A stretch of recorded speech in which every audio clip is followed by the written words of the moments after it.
CFS 对于我来说，就是我心中最重要的一个比赛。我觉得，这是一个对于青春的续写，很荣幸这里边能够有我的一些成分。Eu não tenho palavras para agradecer a CFS por tudo que ela fez na minha vida, por tudo que esse programa de criadores de conteúdo. Ang meaning ng CFS sa akin is malaking bagay para sa akin kasi a CFS na minha vida é tudo, porque eu vivo para jogar a CFS, eu quero jogar a CFS. 代表着我的整个青春。 CFS 呢，我觉得是穿越火线最高的一个荣誉殿堂吧。CFS significa para mim sonho e evento muito grandioso。它是至高无上的荣誉。CFS 对于整个 CF 的发展也是有着巨大的贡献。 对我来说 ，CFS 是梦想中最高的舞台。 A CFS para mim significa o maior campeonato de todos. Acho que é o grande sonho para todo mundo que joga profissionalmente Crossfire. 对我来说，穿越火线这个游戏对我来说的话，意味着就是我的青春。穿越火线意味着我一个青春吧。CFS với tôi có nghĩa là nơi thể hiện bản thân, niềm tự hào và ước mơ của tôi tại đó.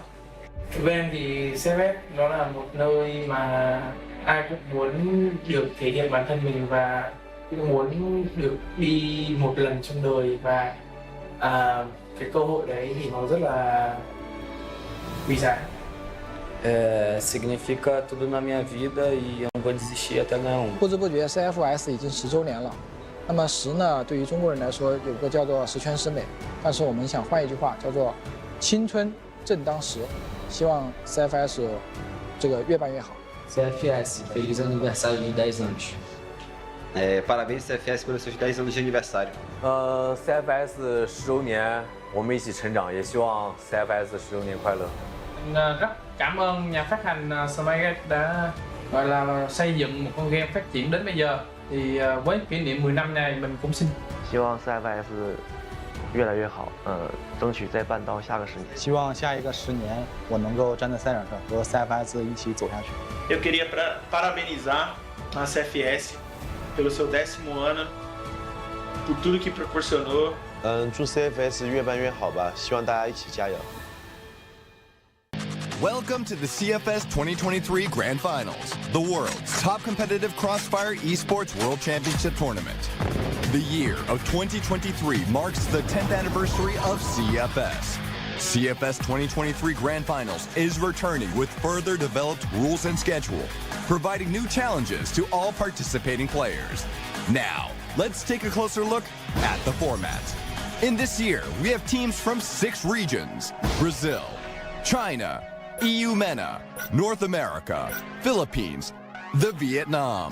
The tournament consists of 4 stages: group stage, wildcard stage, knockout stage, and lastly, the playoffs.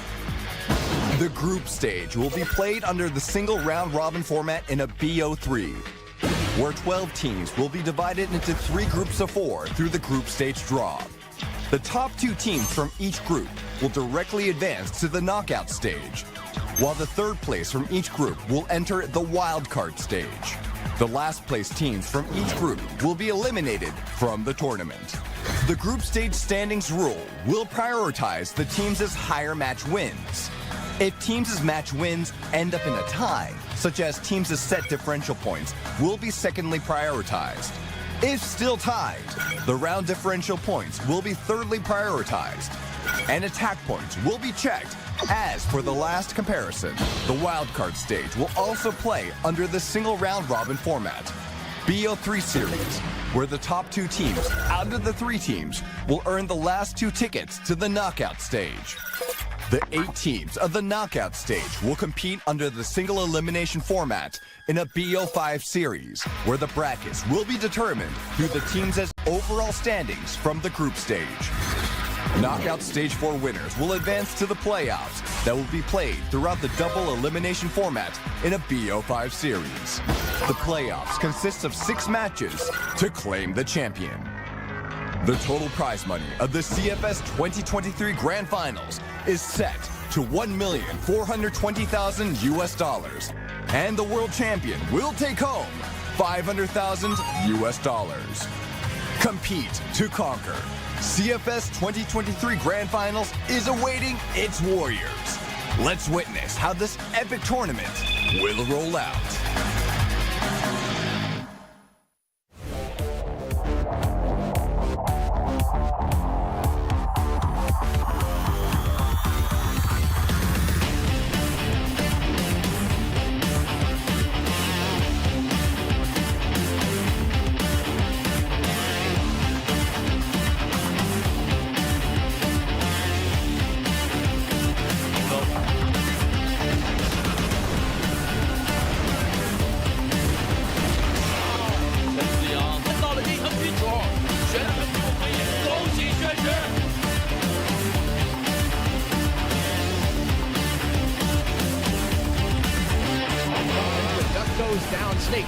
for two. Beba, good for a jump.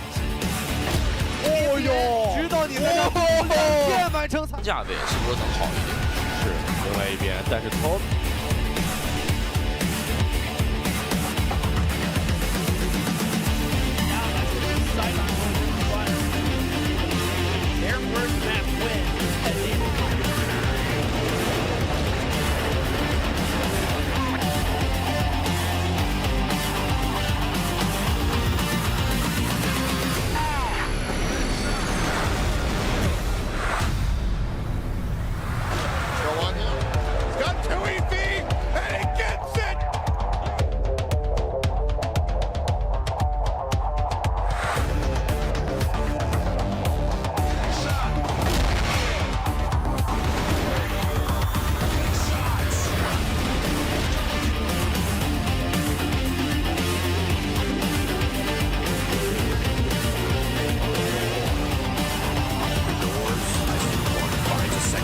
Finds a third through the door, finds a...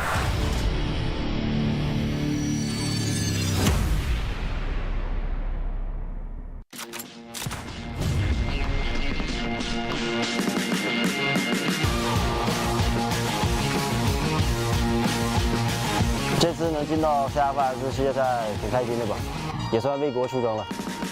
I'm very excited to be playing in Crossfire Stars, and we're ready to show our best. Our first goal is just to make it out of the group stage. We want to take it one step at a time. So it's one goal at a time. I have many goals, but first goal is to make it out of the groups. Eu estou muito feliz. É sempre muito importante estar aqui porque é um campeonato, é o campeonato mais importante do ano, então é algo mais. Maybe all gamers from China, they are very good team and they have strong skills. 本次 CFS 的比赛，我们有针对国外的战术，就针对国外的队伍有一些针对性的战术。Dạ, đến với giải đấu lần này thì team em tập luyện rất chăm chỉ. Mọi người đều cố gắng để đạt được kết quả tốt nhất. Mục tiêu của chúng em trước tiên là sẽ vượt qua vòng bảng.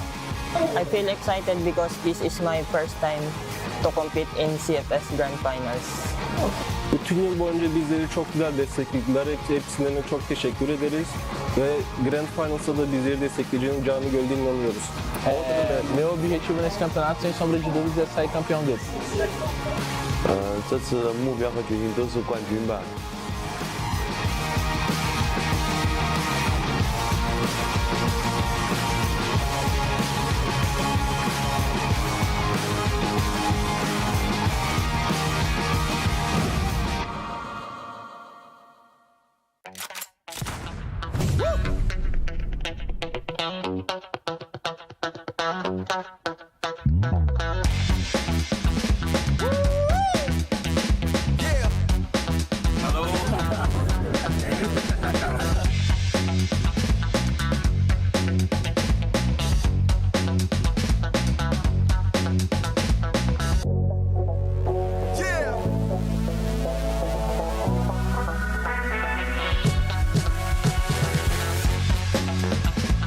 Tưởng chứ tưởng tượng không thì em cũng đã xem ở trên mạng xã hội nhiều rồi, thì cũng đã hình dung được là cấu trúc như thế nào rồi. So the panda to me is just a very cute, fluffy bear. Hello guys, we are here at Panda Park here in China. Hello, hi. Hi.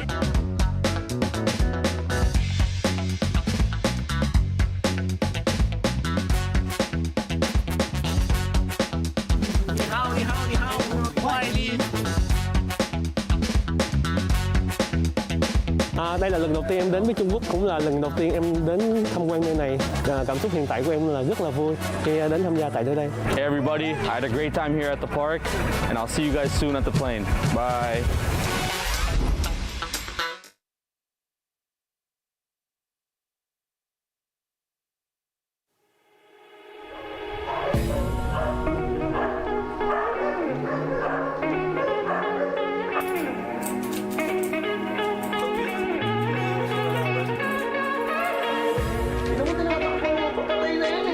Hello, I am Aris Alde. I am an ex-professional CF player, and now I am a streamer. And this is my brother. Ako nga pala si Aljan Alde, also known as like team captain of Pacific Macta. Magkapatid nga pala kami. Tingin nyo, sino mas bata sa amin?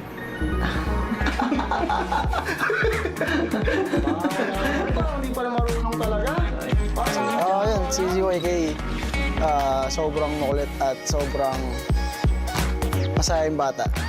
Ayun, siya yung naging role model sa sa paglalaro ko ng crossbar sa pagpasok ko ng pro scene. Kasi siya talaga yung inspirasyon na nag-ano sa akin, na makapasok sa ganun. Nung panahon gusto kong maging siya. Tapos nung naging pro gamer ako, gusto kong marating yung narating niya. Yun nga, masaya kasi sumunod siya sa yapak ko. And yun lang. Nakaka-proud kasi yung dalawa kami nagkukumpit at nakikipaglaban sa international. Ngayon o Arias dati? Siguro parehas kasi parehas kami ng gameplay eh.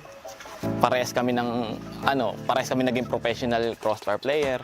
Kaya feeling ko parehas lang.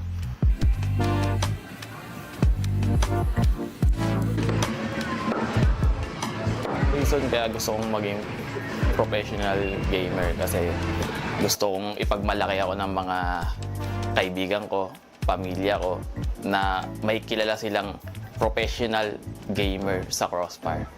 Ito.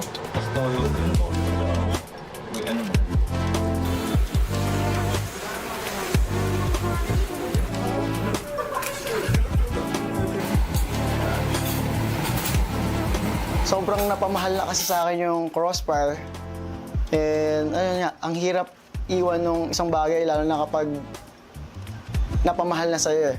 And gusto ko rin kasi talagang matulungan yung ibang mga kapwa ko crossbar player na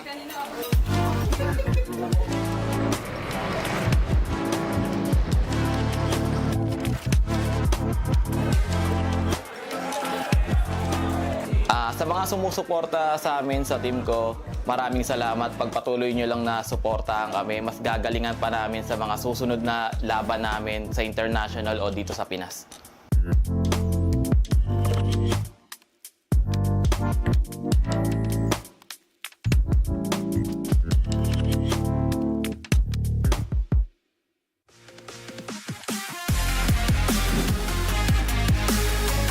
To make it happen soon though, because they are running out of opportunities. This is what started off. That's that flash you were talking about. Just gives you that extra kill. Very nicely executed from the... Down two of them, although Hunt is going to pick up one in the trade. But now he's just on the back of the site. But now, Eagles nicely timed on the peak to catch Ice Cube, who brings it back to the 4-on-4, but for a moment, because KT15 is in there striking as well, and they've just got to keep fighting their way in. VINCIT Gaming will slow down for a moment, but here comes Kaney with the rifle, and presumably Eagles will just...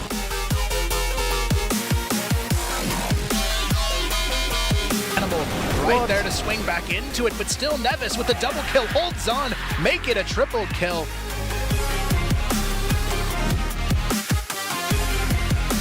Once again, AG just charging on in under the bridge, but it does look like Real was there to at least trade one back, but immediately AG have to get moving. There's no time to waste here, and they're going to run right.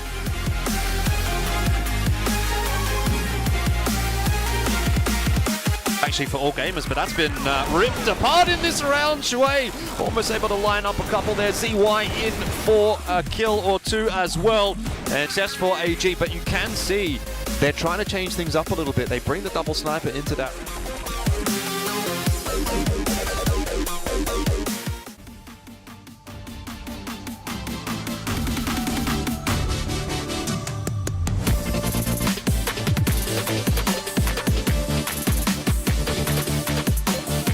That's been ripped apart in this round. Shui almost able to line up a couple there. ZY in for a kill or two as well. Can he do it again? The 1v1. He gets it done. What a way to pull it off. Zane gets it done in LCK. Position to spot this out very early. That means that they know exactly where they're coming in from. It's either going to be A long or mid. It's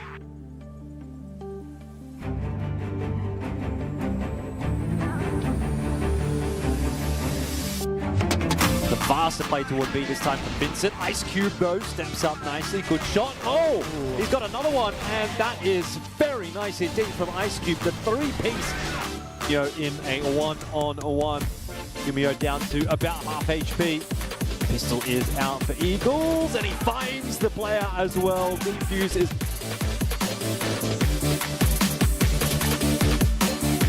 to get it done, but here comes the pinch force and spots him out. And even without the numbers, Vincit Gaming get it done 10-8.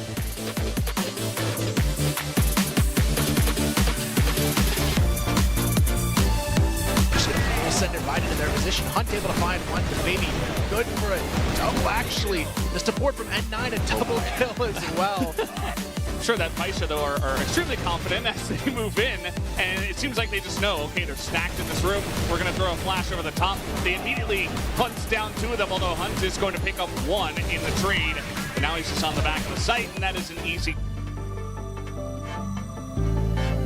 Xiao here picks up another. There is a second, and he's just looking for that last one. Alucard against Xiao. The sniper battle as the pistol trying to come through here for Alucard as the flick's not there, but he's still able to get the win.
Hello, everybody, and welcome back to Day 2 of the Crossfire Stars Grand Finals for 2023 here in beautiful Chengdu. My name is ZZXQ. Joining me once again on the desk, I've got Valdaz and Elfish Guy here, ready to kick off the action for our second day here of the group stage. How are you guys feeling today? Well, I'll tell you what, today's going to be a big day. Obviously, we've got 4 matches. Yesterday, we had 3, so I'm looking forward to it, but I'm also a little bit scared. We'll see, obviously, how long today goes, but I don't know. Some of these games look like they maybe could be quicker ones, so we'll maybe keep our fingers crossed for that. But yeah, I think we're going to have some good matches today, so I'm looking forward to it for sure.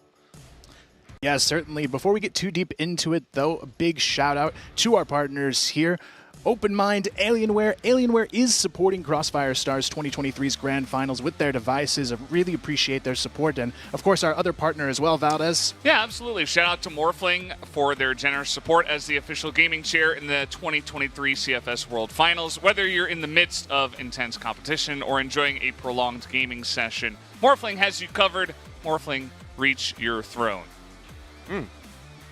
It's going to be an incredible day, though, coming up here, guys. I think Day 2, we're really going to start to see some of the more intense, close-knit matches we've been hoping for. Obviously, we had a really dominant Day 1 from both All Gamers and Baisha, kind of setting that expectation that we'd expect from the powerhouse regions, Brazil as well, with VINCIT Gaming having a really good showing in their opening match as well. But what are your guys' initial thoughts on the Day 2 matchups we have in store? Yeah, look, I mean, I'm having a quick look at them here. I think Pacific Macta Cara House as the first match of the day is always going to be an interesting one. I believe we saw this one back in Vietnam as well. And I don't know. I mean, I feel like both these teams are kind of like a little bit inconsistent, right? So it's going to be a fun one to see how both teams are coming into it. Obviously, for Group C, Baisha out in front by a huge margin with that 10-1, 10-2 victory yesterday over 3BL. So I think if you're wanting to try to challenge them and you're one of these two teams in that first game, then you're wanting to have an equal or potentially better win for yourself in this first game, which is not an easy task, that is for sure. Yeah, that first one definitely could be close. The second one, I'm a little bit worried, especially after what happened yesterday to 3BL, one of the other Egyptian teams here. But let's take a closer look at the match record between these two teams. These two teams obviously having gone up against each other many times for the last couple of years, and it is quite close. You can see that some of the maps are leaning one way or the other, but you know, overall, it's a pretty close matchup so far between these two teams over the last couple of years. Yeah, I think this first match of the day is probably going to be the closest in my eyes as well. It could really go either way. I was even talking to Seven last night. He's like, this is the most 50-50 matchup we could ask for in the group stage. So I'm really excited to see who's going to pull that first one off. Yeah, I mean, it's interesting to me because I feel like a lot of people kind of rate Pacific Macta, and I am kind of on the other side of that discussion. I don't really quite see what they're bringing to the table maybe over the last 12 months that has really impressed me. Like, they kind of bombed out in Vietnam, whereas Cara House at least had a couple of moments where they looked okay. But yeah, I just haven't got that same faith maybe in Pacific Macta that a lot of you guys do. And look, maybe my faith is potentially misplaced in Cara House, and Pacific Macta is going to come out and show us exactly why they deserve some of that recognition. But yeah, I haven't really personally seen it over the last 6 months or so. I know they're a good team. I know that they've had a lot of accolades, but in my mind, that was a long time ago, and it's a different day and age when it comes to Crossfire Stars. I think the competition has gotten better, and I think they've been left behind a little bit. So I do hope actually that Pacific Macta comes back into the swing of things, because they are one of the teams that I've obviously enjoyed following over the 10 years of Crossfire Stars history. But yeah, I think for me personally, I don't actually think it should be a close match. I think Cara House should probably clean this one up. I think it could definitely be a little bit closer than that in my eyes. Valdez, what do you think? I know they've got a new player as well coming in for Cara House. Do you see that as a potential kind of growing pain for them, or do you think they'll adapt quickly with that? I mean, from what we've seen, some of the teams that actually have new players coming in, like even 3BL, who didn't have a lot of success, but like Hunt came in and he had a great performance even in one of his first, big matches up against a really strong team. And same for, I think it was All Gamers. Eagles. Eagles for VINCIT, right? It was one of the Chinese teams. They brought in 2 new players, and Baisha, yeah, and they were like totally fine. And those guys actually were popping off as well. So I feel like these big teams will only bring in a new guy if they're actually going to mesh well, if they're a really top player. Generally, if they're just a really top player that they can try to make fit with the team. So it might be a sticking point, but from what I've seen so far, generally, I think these new players deserve the spot, and that's why they get the spot. So I would say that it might even actually add to the power that Kara House already has. And I would say that, you know, Pacific Macta individually, they are very strong, but I would also give the edge to Kara House to start this one off. What actually interests me about that Kara House change is that we were almost sort of theorizing this after having seen them play in Vietnam and both teams kind of not do so well, Kara House and ranking, and we were thinking, okay, maybe you could pull one of the players from that ranking roster into the Kara House roster and bolster them that way, but that's not the way that they ended up going. Now we've got Revenge and Lucas, a couple of the OGs. These two have been around for a very long time. I mean, Revenge in particular, he's been with Pacific Macta since like all the way back in well, when Crossfire Stars basically started. So he is one of those guys that I'm talking about that I know that he can deliver. It's just that when he was delivering was like back in 2014, 2015, 2016, these kinds of times. That was when Pacific Macta really felt like they were a threat to not only obviously the teams in their group, but actually for the entire tournament, that they could go all the way to the semi-finals and the grand finals and really be a proper team that can challenge at Crossfire Stars. I feel like they have fallen off a little bit in that department, but again, maybe on a stage like this, there's the opportunity to recapture that going into 2023 Grand Finals and be a team to really, you know, fear. And I hope that that is going to be the case. I know Revenge is an exciting player to watch, but yeah, like I said, I have a little bit more faith in the Vietnamese region of late. So yeah, for me, Kara House, but I wouldn't be disappointed to see Pacific Macta come in and play well today. Yeah, every time I see Pacific, it feels like there's just some consistency issues. Maybe it's even just the age of the team. I mean, these guys have been playing, some of them since CFS 2014, and it's hard to maintain a high level of competition for a decade. So I feel like for these guys in the core, they've really got a lot to prove today in this opening match. You know, for me, I specifically look at a player like Aldrin. He's got maps where he can 20 bomb some of the best teams in the world, but I've also seen maps where he's just kind of silent, not there. So I'm hoping he's one of those core members who can step up today. But on the other side, they're going to have to deal with some of the young talent this Kara House team has brought to life. Specifically, I think Dola, a lot of people look at as a huge threat on that Kara House roster. Yeah, I remember Dola picking up a couple of MVPs in the Summer Invitational. He was certainly someone to kind of keep an eye on. Actually, I felt like kind of across the board, this Kara House roster can frag out. It's just that maybe they didn't quite have the same peak level that some of the other teams at the Summer Invitational had. But actually, generally speaking, I felt like it was a core of a roster that could frag well and seemed to have a generally reasonable level of consistency. I think that's kind of what got them through a lot of their games. It's just finding that next level peak and also the style that they bring to the game, maybe not really being in line with what our meta expectations would be, sort of letting them down. That was a conversation we had yesterday about ranking as well. They had a couple of unorthodox strategies or ideas, and I think the same kind of thing can be said for Kara House. So I'll be looking specifically at Kara House for individuals that are playing consistently and also whether or not they're playing this sort of over-aggressive style that the Vietnamese teams do tend to bring. Yeah, I think you can definitely run into some issues with that, especially if things start to go a little bit awry, because Pacific Macta, this is why we're touting this match as one of the ones that could be closer. They are so strong, and they're up against such great players. Like I remember even last year, like Lucas was popping off, Dola was playing really well. Like these guys are going to play some really good crossfires. So I think it's still going to be a close one, but worried a little bit about some of the strategies, some of the consistency issues we saw from some of the other teams and from these teams specifically. You know, even 3BL, like they were really good when we saw them in the regional finals, but a little bit of a different stage, as there is one person here who has not voted for Kara House, and he is not on this desk, but Seven has gone for Pacific.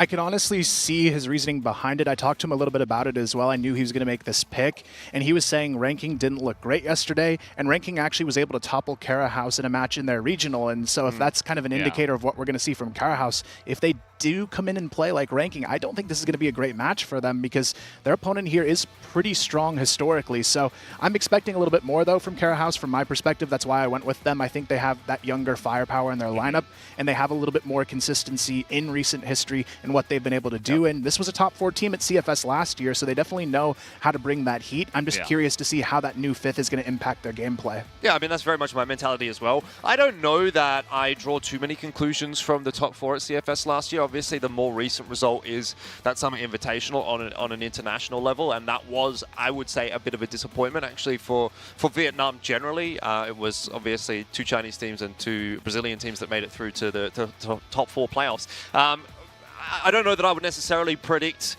Kara House to actually make top 4 again at this event. I think the competition is very, very tough with 3 Chinese teams and, you know, a couple of good-looking Brazilian teams in there as well. Although we haven't obviously seen all of them play just yet. Those would be the teams that I'm expecting to go deep in this event. But there is often at events like this kind of like that one team that's like the dark horse or the outside chance that kind of makes a deeper run than what we expect them to. And obviously in the previous iteration, that was Kara House. Now, are they going to be able to recapture that kind of glory here in the CFS 2023 Grand Finals? Well, obviously it's tough to sort of get that lightning in the bottle once again, but I think there's every possibility that if they start well today and they can continue that momentum over the course of the event, then yeah, we may well see them with another high placing. I would love to see it because, you know, quite frankly, I do get a little bit bored just talking about, oh, yep, China's really good, Brazil's really good. I kind of want to see someone else like step up and challenge them, and I was really excited when we, for the first time, actually got a Brazilian CFS Grand Final champion, and it wasn't a Chinese team. I was thinking, holy cow, like we're into a new era of Crossfire Stars. And I mean, who knows? Like we're only on day 2. We could still have that here in 2023. There could be eventually at the end of this competition a new region winner. And hey, why couldn't it be Vietnam? Yeah, I mean, this day 2 is really fun because we saw 6 teams yesterday, but now we get to see the rest of them, and we get to see a couple of teams play twice. I think Ranking and VINCIT are the 2 that are playing twice today. Yep. Or not today, but overall, back-to-back, 2 days in a row. And we're really going to get to see everybody and see how they're feeling, how they look against the other teams and against international competition. Are they feeling good on this big stage? Stuff like that. So always day 2 for me is where it really feels like, okay, we get to have our own ranking system of, are the Chinese teams just the best? Like, how is XROCK going to look? You know, the 3rd Chinese team. Are they just going to be better than the Brazilian teams? Or are the Brazilian teams going to be better than them? Is it going to be like 2 Brazil, 2 China, or maybe a Vietnam, like you were saying? So it's really going to set the stage for the rest of the tournament, I think, this day today. Yeah, I think so as well. I mean, we have a lot of teams we also haven't seen yet, but let's introduce our teams here and get things started for day 2. We'll take it away with Matt Andrews on the stage.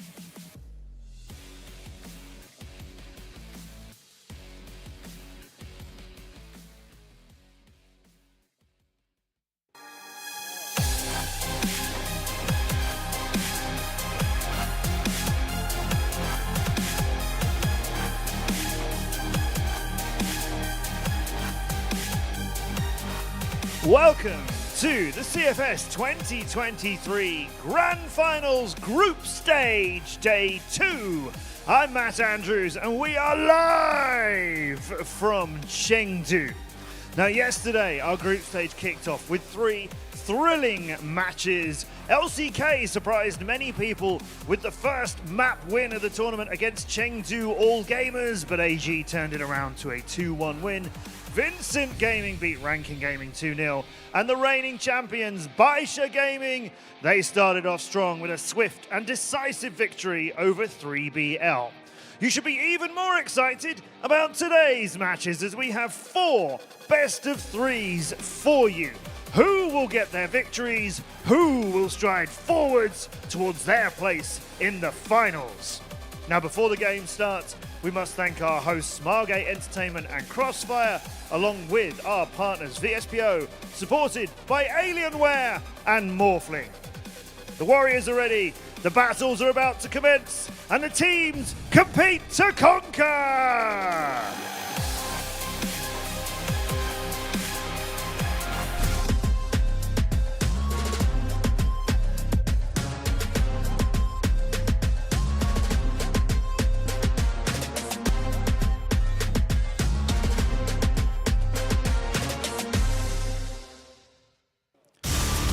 The first teams from the best places in Vietnam and the Philippines competing in the Grand Finals. Let's look at Kara House 2L. Dola, Rambo, Shady, Lucas, and JRK are Kara House 2L.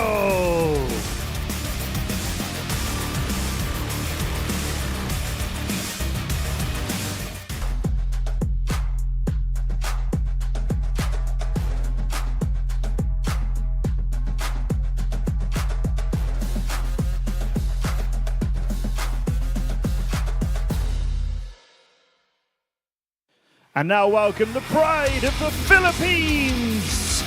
It's Pacific Macta.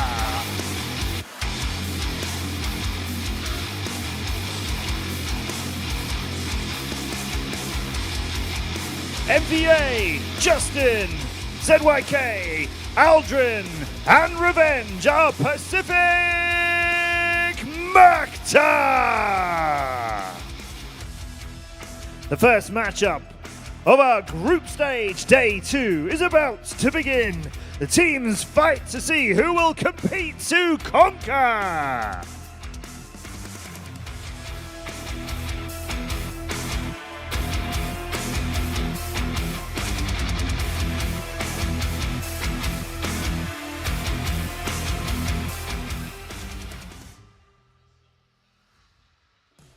All right, the stage is set now for our first matchup of the day. It is going to be Pacific taking on Kara House. I'm definitely excited to see the bans and picks here as well. Something I was thinking about before coming into day 2 here is we still have yet to see Mexico or Black Widow be picked in these. Are you guys anticipating maybe one of those coming out in this series? I could see a Black Widow. I think both these teams are happy to go towards that. I remember that being in the pool in Vietnam as well. That was the 13-11. That Kara House got over Pacific Macta to actually 2-0 the series. It was a very tight one, so maybe there's a chance we run it back on that one. Though I don't really get the feeling that Mexico should be in the pool. I don't think it's really up there necessarily for either of these two teams as far as like a first pick is concerned. Maybe we'll get it as a decider map if it like eventually sort of trickles through, but yeah, definitely feeling a little bit more positive about Black Widow than I am about Mexico for this matchup at least. Yeah, I wouldn't be surprised if we see like sub-base and compounds kind of get banned away. We saw that those were a couple of the maps where like one side is really strong on one, and then I think Kara House is really good on sub-base, and then we saw, at least in terms of the standings between the two teams, so definitely could be a focus on that. So, you know, a couple of maps that generally do get banned away, so maybe we kind of get the classic like Ankara Black Widow and X map for the third one. So yeah, I would imagine this is going to be kind of a pretty classic matchup between these two. Yeah, I think so as well. Black Widow wouldn't surprise me to see in this one. I'm hoping at some point we do see a Mexico, but it seems like so far that might be a pretty hefty ban for a lot of these teams, along with Eagle Eye, even though we actually did see Eagle Eye for the first time yesterday, but I think that was kind of a one-off where there was actually teams that are comfortable with it. Most teams are kind of the same likeness of 3BL where they don't even prepare it, they ban it out. Look, at the end of the day, I guess all you really have to do is wait until we get to the best of fives, because at a certain point in those best of fives, like, yeah, we do actually have to go a little bit deeper into the map pool, and then you're at that point where you're sort of questioning, because you only get one ban. It's like, do I ban away the opponent's map pick? Like in this case, you know, for example, does Kara House want to ban away Compound? Like assuming this was the best of 5, they get the choice of banning away Compound, which is the map that they're really good on, or do we ban away the map that we don't feel comfortable on, which may be like, for example, Mexico. In that case, in the best of 5, you don't actually get the opportunity to ban both of those away like you do in a best of 3. So you find yourself in a bit of a sticky situation potentially when we get into those best of 5s, particularly as we get deeper into those best of 5s. And I think that's part of the problem that was maybe found by Baisha in the grand final of the Summer Championship, where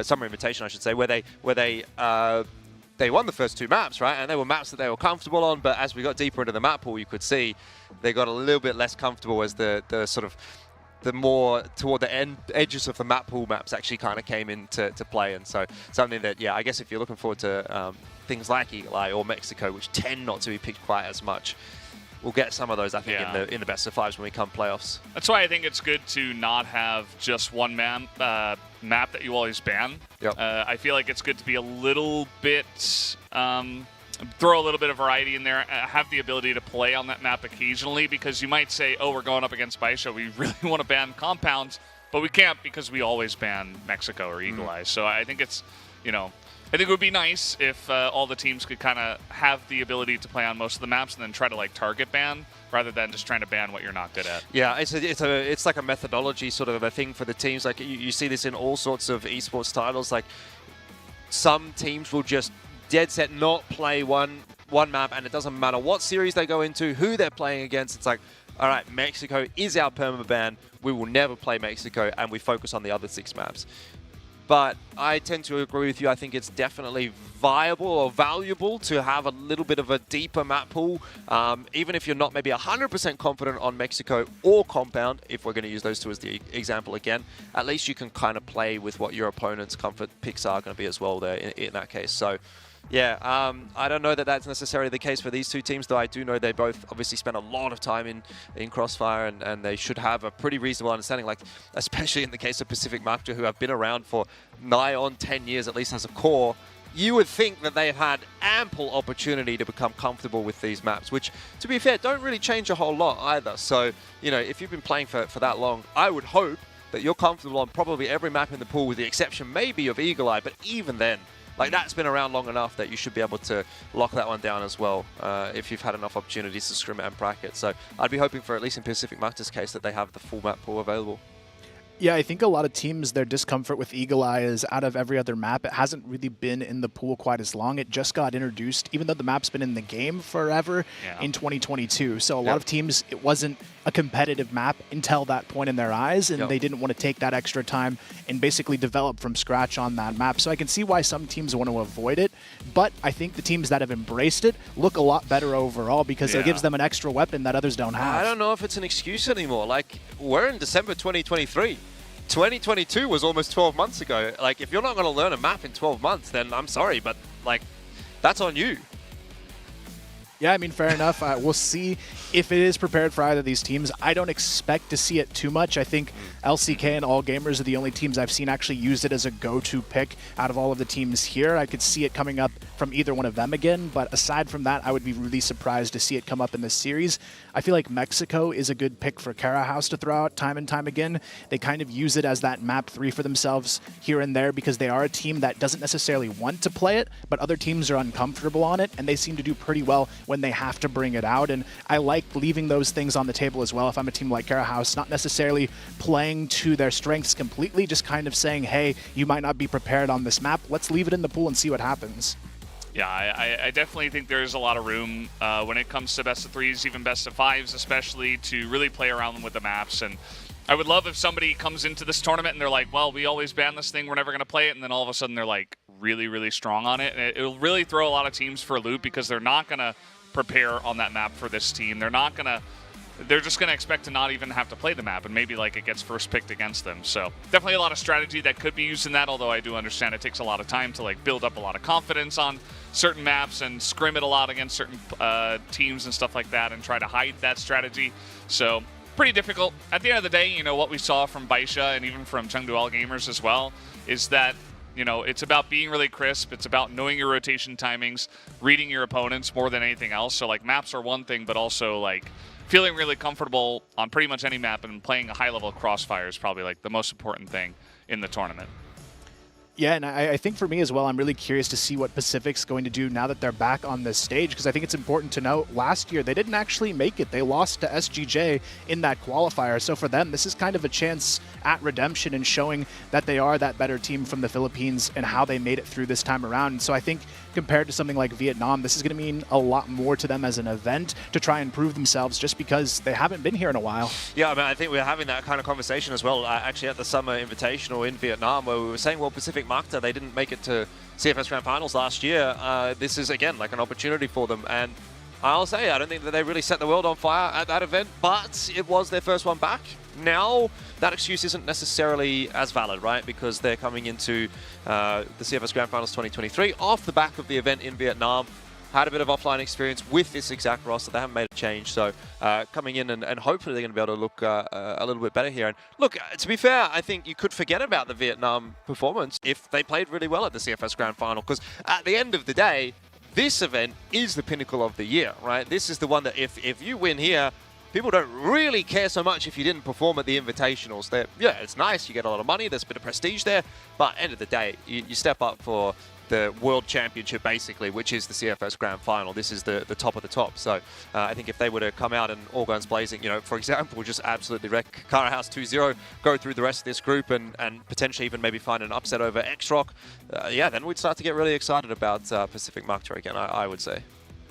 Yeah, I definitely think so. But I guess kind of looking ahead and how things might play out moving forward, with these two teams, do you see the potential in either one or maybe both to tackle some of the harder teams in the group stage, whether it be a Baisha or one of the other Chinese teams that eventually, if they beat each other, they are going to have to face off against them? And I'm kind of wondering throughout who's going to be that team who could potentially shine through and pull off a win against a Chinese team. Yeah, I should have said Baisha. It's Baisha in the same group here as the Pacific Macta and Kungarna, not XROCK. But look, Baisha. See, the thing is, I think all gamers is definitely upsettable in the group stage. They've shown that level of susceptibility a couple of times that I've seen. XROCK, we're sort of still waiting to see, but I guess given that they're the third seed coming through, maybe there's an argument to be made that they're upsettable. But one team that I've felt has never really looked like a team that is going to lose to teams that they consider to be weaker than them is Baisha. Like, I've seen so many times. And yesterday night was another good example. They just terrorize these weaker teams. Like 10-1, 10-2. We saw the same kind of results in Vietnam. It's almost 10-0. I mean, it was getting close. Yeah, legit. And this Baisha roster, like, I remember going into the playoffs thinking, this Baisha team, like, they're not going to lose to anybody. And then they lost to All Gamers 3-0. And it was like, well, why is that? Because they looked like the best team in the group stage. But I think, you know, there's one thing to be said for, like, beating the weaker teams and the weaker regions and doing it, like, in a dominant fashion. And it's another thing to go up against someone like All Gamers who, sure, they maybe take it a bit easier in the group stage, but when it matters, then All Gamers seem to sort of find that next level. So if you're going to beat anyone in the group stage, unfortunately, I don't think it's going to be Baisha. Yeah, I think Baisha's got that Group C lockdown. You know, even with these two teams, they're very strong teams, but Baisha seems to be on another level. Like, for me, it feels like 3BL is really the one that's like, oh, God, now you're in a really rough spot. Of course, they had to play Baisha first, and these two teams will get their chance, and they'll try to do better than 3BL, obviously. But Baisha seems pretty set on first in this group. I'm very curious about Imperial, like where their level's going to be, because you talked about even at Vietnam, we had like 2 Chinese teams, 2 Brazilian teams, and it was, you know, I think it was Vasco that was there, right? So we have VINCIT this time, but especially Imperial seems like a pretty consistent team from Brazil. They didn't do fantastically last year at the Grand Finals. So I'm really curious to see what their level is going to be. Are they going to be able to challenge the tippy top level? Are they going to be able to get out of their group in first place and kind of be a powerhouse and a team to look at as potentially one of these other teams to take down the Chinese reign at this point in time in Crossfire? Imperial has always been like one of those teams where when we've come into their events and they've been there, we've kind of gone, well, these guys are pretty good. I think Oken in particular is a real highlight player for them. And I think they're a team that is quite a momentum-based team. Like, when things are going really well for them, it's a team to beat, very difficult team to beat. But sometimes they're a little bit slow to start, and particularly against the Chinese teams, I feel like they come in with like a little bit of trepidation maybe, and they don't play their style. They are also somewhat reliant on their individuals to sort of pop off a little bit. Like, I think there's a lot of moments where Goken in particular, you know, he wins like a 1v3 or something where you just think that should be illegal, and that gets them over the line. So, yeah, if Imperial's having a good day, then yeah, they're going to be a strong team, but we'll have to sort of wait and see what they're going to bring today. And for now, at least, it's time for us to focus back in on the first match of the day, which is Pacific Macta and Kara House, and we'll jump into the map picks and bans.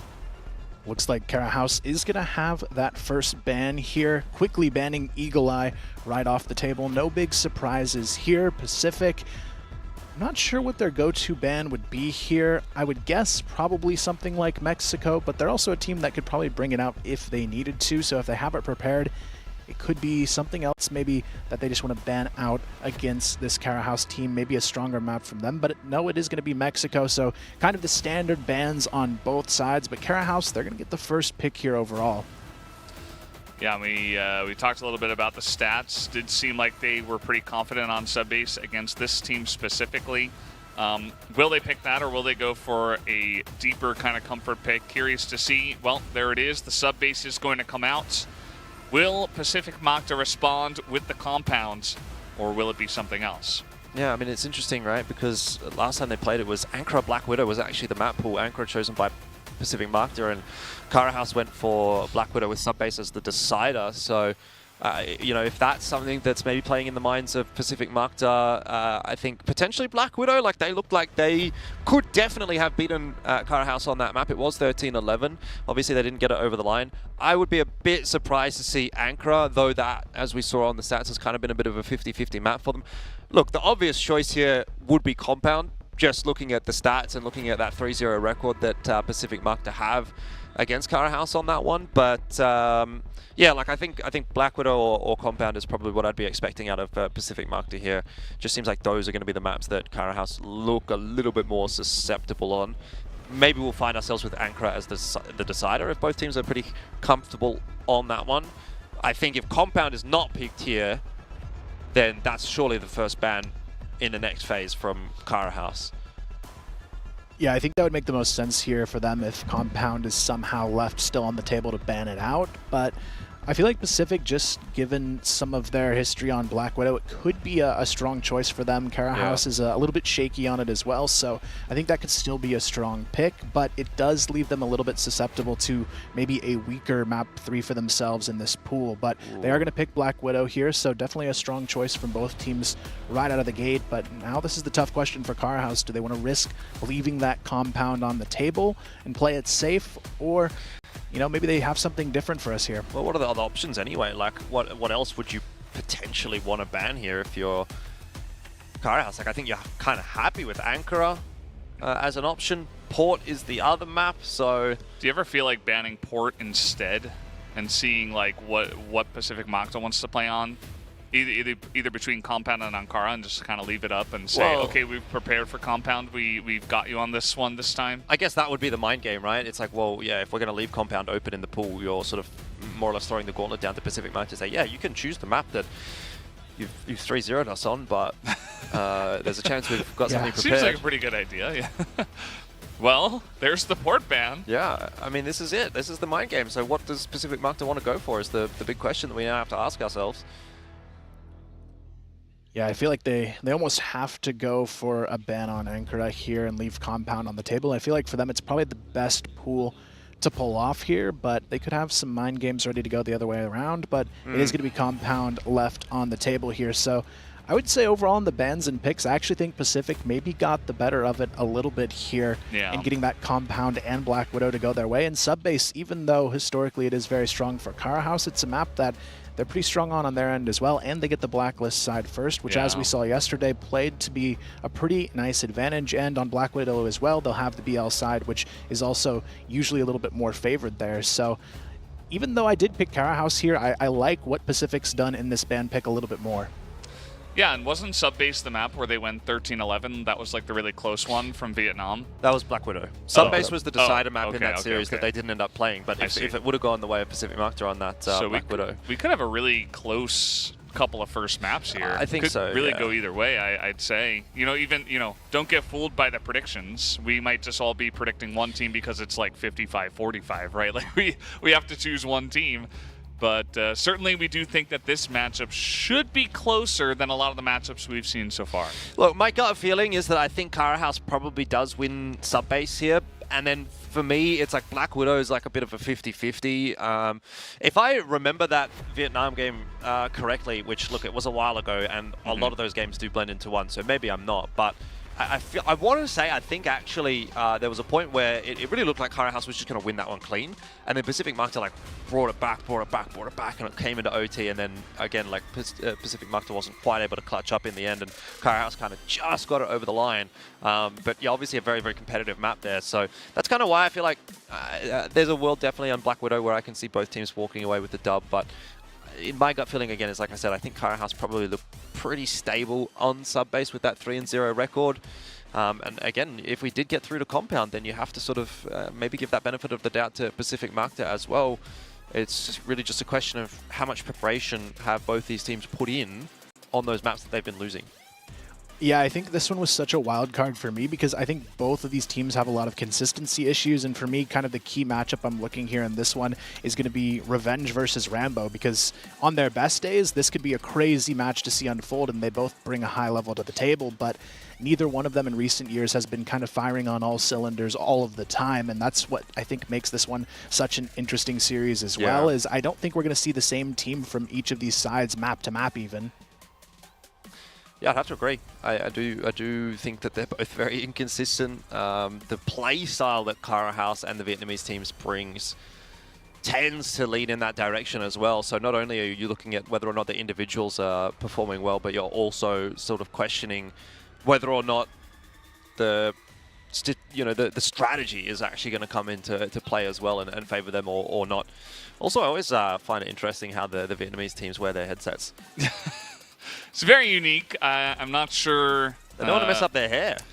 I guess that's the main reason.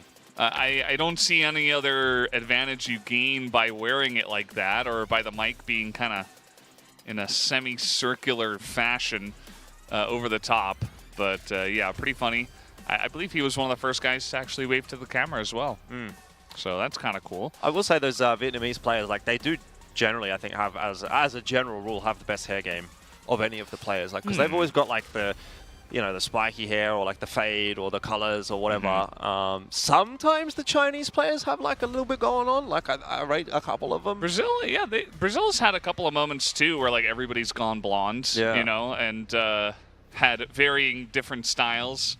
But yeah, I feel like generally Crossfire players have some pretty good hair game actually. Yeah, a lot of drip going on. I've always wondered if I should, like, what do you guys reckon? Should I like fade or go blonde? Do you reckon I could pull it off? Maybe the blonde. Just the blonde, straight blonde. Should I? If I did that, would I have to do my eyebrows as well? Because it always looks a bit funny when you don't. I wouldn't. I wouldn't do it. You don't reckon? Okay. Well, it looks like we're about to get into the game. Everyone's just getting sorted on the stage. Comfort levels seem to be pretty good. You can see the little strap book there for Kara House. It's a very, what's the word? It's a familiar territory for Pacific Macta, or at least for the majority of this roster. They've been to, well, yeah, like how many CFS Grand Finals at this point? Probably too many. 7 or 8. They rarely miss out. Yeah, I feel like I can't think of too many times where we didn't see Pacific as the team from the Philippines. Almost every other region's had a lot of back and forth fighting for that spot, but I think out of the decade, they've maybe missed 2, which is pretty insane if you think about it. Yeah, very high level of consistency coming through. Yeah, still waiting to get this one on the road. Subbase was the map yesterday we saw that went to 25 rounds, right? It was the first map. Yeah. And it went all the way to the golden round. I mean, that's not a very common thing to happen, but also to have it happen in the first map of the entire tournament of 11 days is pretty unique. And I think it's generally a pretty fun map. I think there's a lot of movement. You can go for a lot of fun, fast rotations. Like even from the GR side, trying to like take over the control room or trying to push up the stairs into a road or something like that. There's a lot of fun maneuvers you can go for. So I hope we get like a really fun, action-packed game here. Yeah, I was actually a bit worried yesterday. I was thinking, okay, first game is going to go to a golden point, a golden round. But we'll see how things change up today. We're ready to get into game number 1 of day 2. It is Pacific Macta and Kara House. And we'll be kicking things off on Subbase. It's the map choice of Kara House. They've won it 3 times in a row against Pacific Macta, and Pacific Macta, of course, trying to break that trend here on the biggest of stages.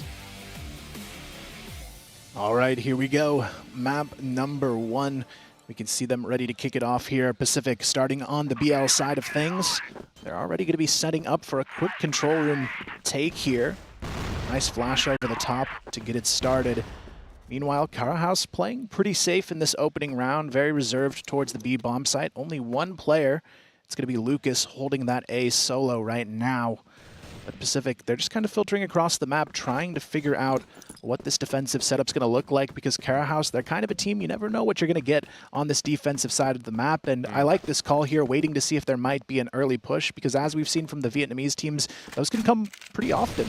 It's true. A very slow start, actually, from Pacific Macta, but I think that's in response to the early util usage from Kara House. You could see that they sort of set up a wall of smokes across the map, more or less, and kind of cut the map in half, and now as those smokes do start to fade, Pacific Macta going to send ZYK to go for a bit of an expedition. Yeah, I think it's not a bad idea on a map like this, especially in some of the early rounds. You're playing on GR. You pick the map, so of course your opponent is going to pick Blacklist, so you kind of have to delay them, wait as much as possible, try to buy a lot of time. Don't mind it, just trying to, take any momentum right from the get-go out of PM's favor. Although the 4 of them are waiting here on the road, just looking to potentially go down the stairs, as we do have Aldrin looking to group up now. All 5 of them looking to potentially go for it. Here comes the execution here. Justin, though, going to eat a flash and actually back off here. You can tell Pacific, they had the setup ready to go, but that counter flash stalls them out perfectly, and now they kind of have to full reset here, and now they're slowly creeping back into sight. Lucas is still alone here. He's got one player above for that late support, but this smoke wall is going to cause some trouble, but it's actually Revenge on the opposite side of the map who takes down Rambo. MVA finds the entry onto Lucas, and just like that, Pacific, they've got full control of this bomb site. Yeah, not looking good for Cara House on the first round. The slow progression from Pacific Macta catching them off guard. Shady, at the very least, has been able to deal with Revenge on the backside, but going down these stairs and entry fragging against two players tucked in the corner is definitely not going to be an easy task. I think that will ultimately have to come down to a trade. Shady actually going to be the second man in JRK to try to find the opener, and that's what I'm talking about. It's just such a difficult angle to win a duel into, and the numbers advantage well and truly in effect for Pacific Macta now. 1-on-4 for Shady. He doesn't have time anyway.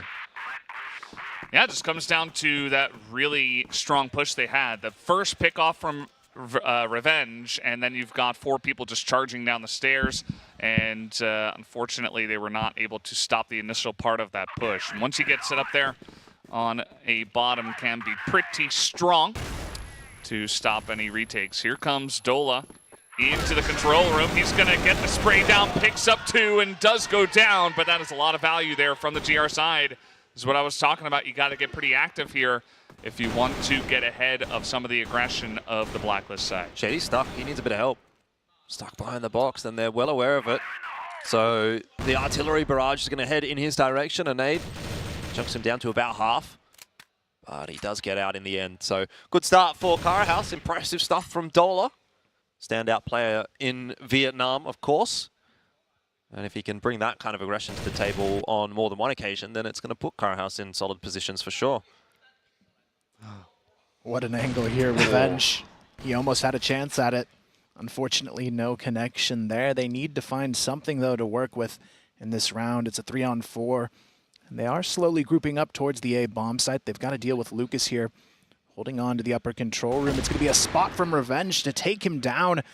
This completely opens up this bomb site. Almost has a chance at the second there, but Rambo able to secure that late trade onto him. Still a 3-on-2, but Rambo gets a second onto Aldrin, who kind of whiffed that spray down there, and now Justin is left alone. Yeah, C4 is going to be dropped in an awkward spot as well. Justin is going to be corralled in that direction at some point, though he's going for a bit of a journey down to A. Not going to see too much there. 3-on-1 definitely winnable with the time available. JRK is looking right at this angle, or at least he was. Justin is coming all the way around. JRK has no idea. That's a free kill. 40 seconds. And, I mean, the rest of the team, the other two guys, are just going to wait around the bomb. I mean, there's no real reason to not do that. Although Justin is now taking a very long route around. They might not expect this. The two of them are grouped up looking towards the computers. But Justin's just kind of sneaking around. He's still got 20 seconds. The two of them are a bit low. And he might just be able to pick this one up. Let's see if he can go for the 1v2. Shady going to peek him and gets the quick headshot. And Cara House are on the board. Again, that's one of those individualistic peaks that does concern me a little bit for Cara House, right? You're in a 2v1. Yes, it's a favorable duel, but what happens if you lose that duel? Now it's a 1v1. He's going to be able to just walk into the site, plant the bomb, and play the post plant out, and that's where the 1v3 actually starts to fall apart for Cara House. So it doesn't cost them in this instance. Dola's going to try to get aggressive again, and Shady also in the same position. Pacific Macta. Ooh, how's he done that? Double headshot comes through from Shady on the backside. That looked like it was going to go all wrong, but in the end, a bit of individual brilliance from Cara House.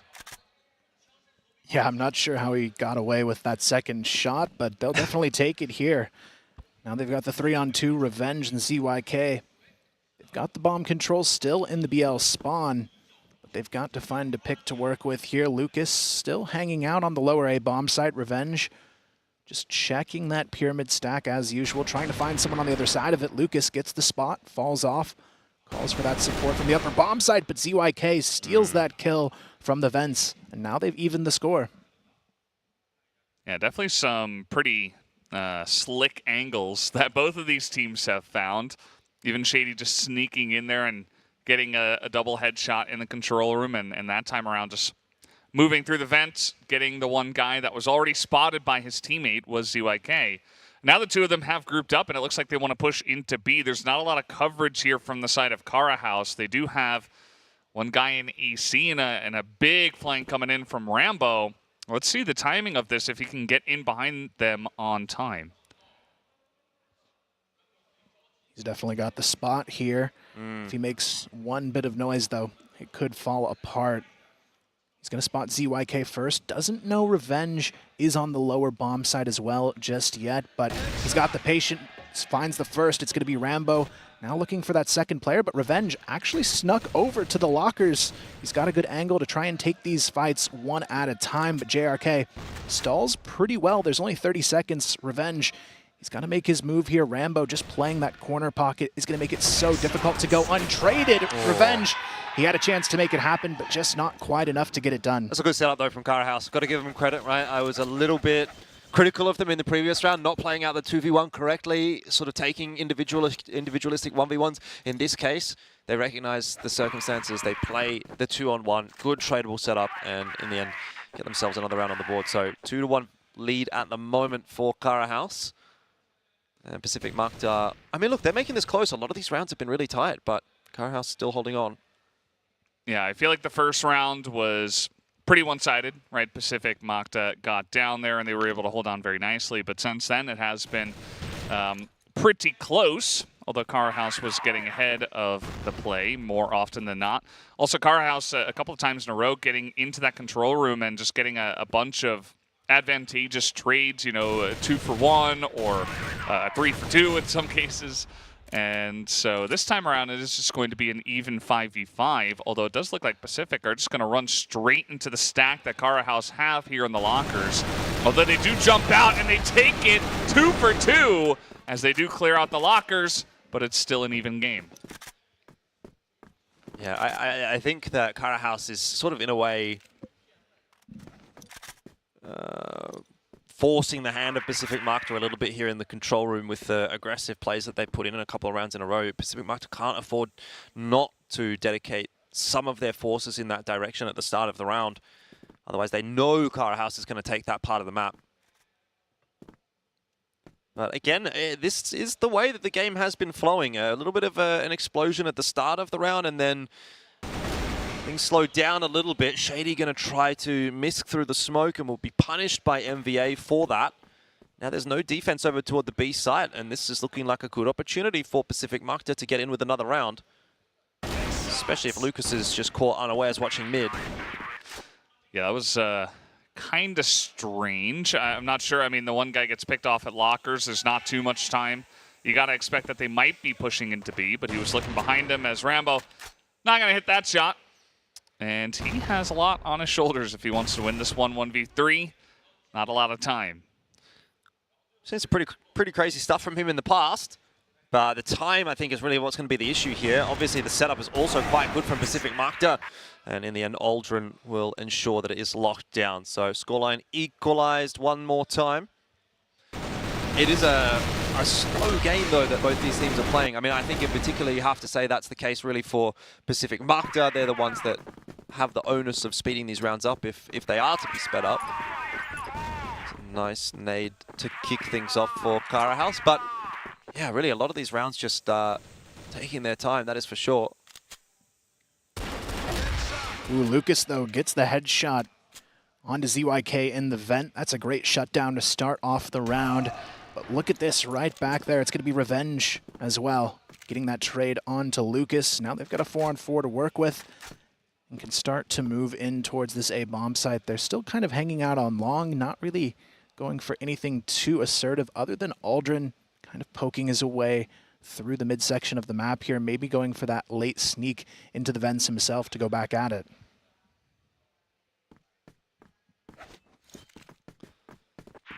Just waiting on this one. I'm curious to see where PM will go with the bomb. I feel like they've had a lot of success going towards the B site, although they did take that first round on the A site.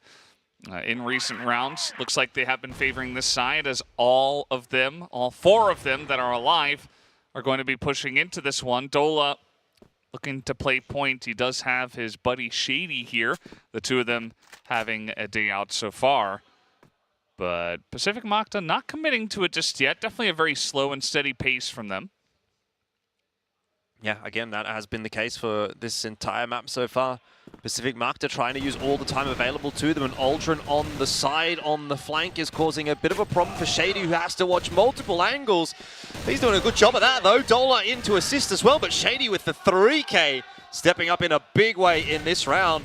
C4's been dropped, Revenge solo. Another 1-on-2 attempt from Pacific Macta here. Yeah, with how Shady's been playing, it's going to be a very difficult 1v2 to go up against, especially with only 20 HP to work with. Shady as well. Why not make it a 4th on the round? Gets it done, and he is off to a stellar performance already. 10 kills on the board in 5 rounds for the side of Karahaus, and if he can keep this up, it's going to be a difficult thing for Pacific to answer as we continue forward. He's always causing a lot of havoc on that B bomb site, but you can tell Pacific, it's not going to slow them down just yet. Already putting that early emphasis on getting that control room in their hands, and now they're just going to kind of wait and see what happens. Yeah, definitely taking the time with their pushes, but I feel like it has been a bit straightforward from them. They haven't gone for a lot of rotations where, you know, you take one side of the map and then you rotate to the stairs, you look for a different side push. Is giving Karahaus some time, as now they're just going to flash and push out into A, and they're getting a lot of value with this one. Dolan JRK picks up a 3K as he leads the charge and just cleans them up. I mean, they didn't even wait for Pacific. They're like, we don't have time for this. We're just going to take the fight to you. Yeah, I think the confidence is starting to build up a little bit for Karahaus. They were a little bit slow in those first, I want to say 3-4 rounds, but as we've now started to get a little bit deeper into the half, you can see individuals stepping up, having their moments, and Karahaus throwing in a bit of good old-fashioned Vietnamese aggression that we have become accustomed to from the teams of that region. And now they're starting to get a bit louder as well. I think they're finding their feet in this series, which is bad news for Pacific Macta, because you can't really say the same for the Filipino squad. Yeah, I feel like Pacific in their position, they need to be a little bit more assertive on their executions. Maybe go for a start of round attack on one of these sites to really try and shake this before it goes out of hand. But already Dola, again, sneaks into the B control room, takes down a player. Shady finds MVA as well. Rambo at least trades back. Actually, it's going to be CYK. Finds himself 2 in mid to equalize, but it's still tough. They've had so much issue dealing with Dola, getting aggressive early on, as well as Shady. You got to be concerned at this point as well for Pacific Macta, because they just don't have any map control, and you can look at how ZYK is sort of peeking these angles. He's obviously concerned that there could be someone kind of anywhere, like even in control room. So it makes it very hard and restricting for Pacific Macta to work their way through the map. And first port of call is going to be to take control of control room again. Once they've done that, that gives them a little bit more freedom to start working elsewhere on the map. Yeah, it's also been a long while since Pacific Macta have even looked at A. I mean, they were kind of hanging over there, and then they got absolutely rolled in the last round. So once you begin to kind of check the boxes on the GR side, especially on a map like this, it just makes it so much easier to defend. And, you know, this round is pretty even at this point in time. Shady is going to land that one shot onto Revenge, but they get some good information, allows the two of them to stick over here on the B site and be ready for this push if it does come in. And I feel like Karahaus, you know, they got so much value. Even in the beginning of this round, they did get a little bit overstaying and, you know, over-aggressive after they got those first couple of frags, but I still feel like they're very much in control of the map and very much in control of the tempo. It feels like Pacific Macta are being a little bit predictable in terms of their pushes so far. Yeah, this round may be a little bit different, though. They've kind of been undone by that push coming through from Shady. It's a really well-timed push, actually, and it's got the information for Karahaus that the rotation is coming through. That's why JRK and Lucas are so easily able to deal with that one. And again, like you said, it's a bit too one-dimensional from Pacific Macta in that round. Like, I don't think you're fooling anyone by taking control of lockers, throwing one smoke in onto the B bomb site, and then rotating across to the rest of the map. And not even maybe showing any presence into the B site, not leaving someone there to toss a flash or fire a couple of shots.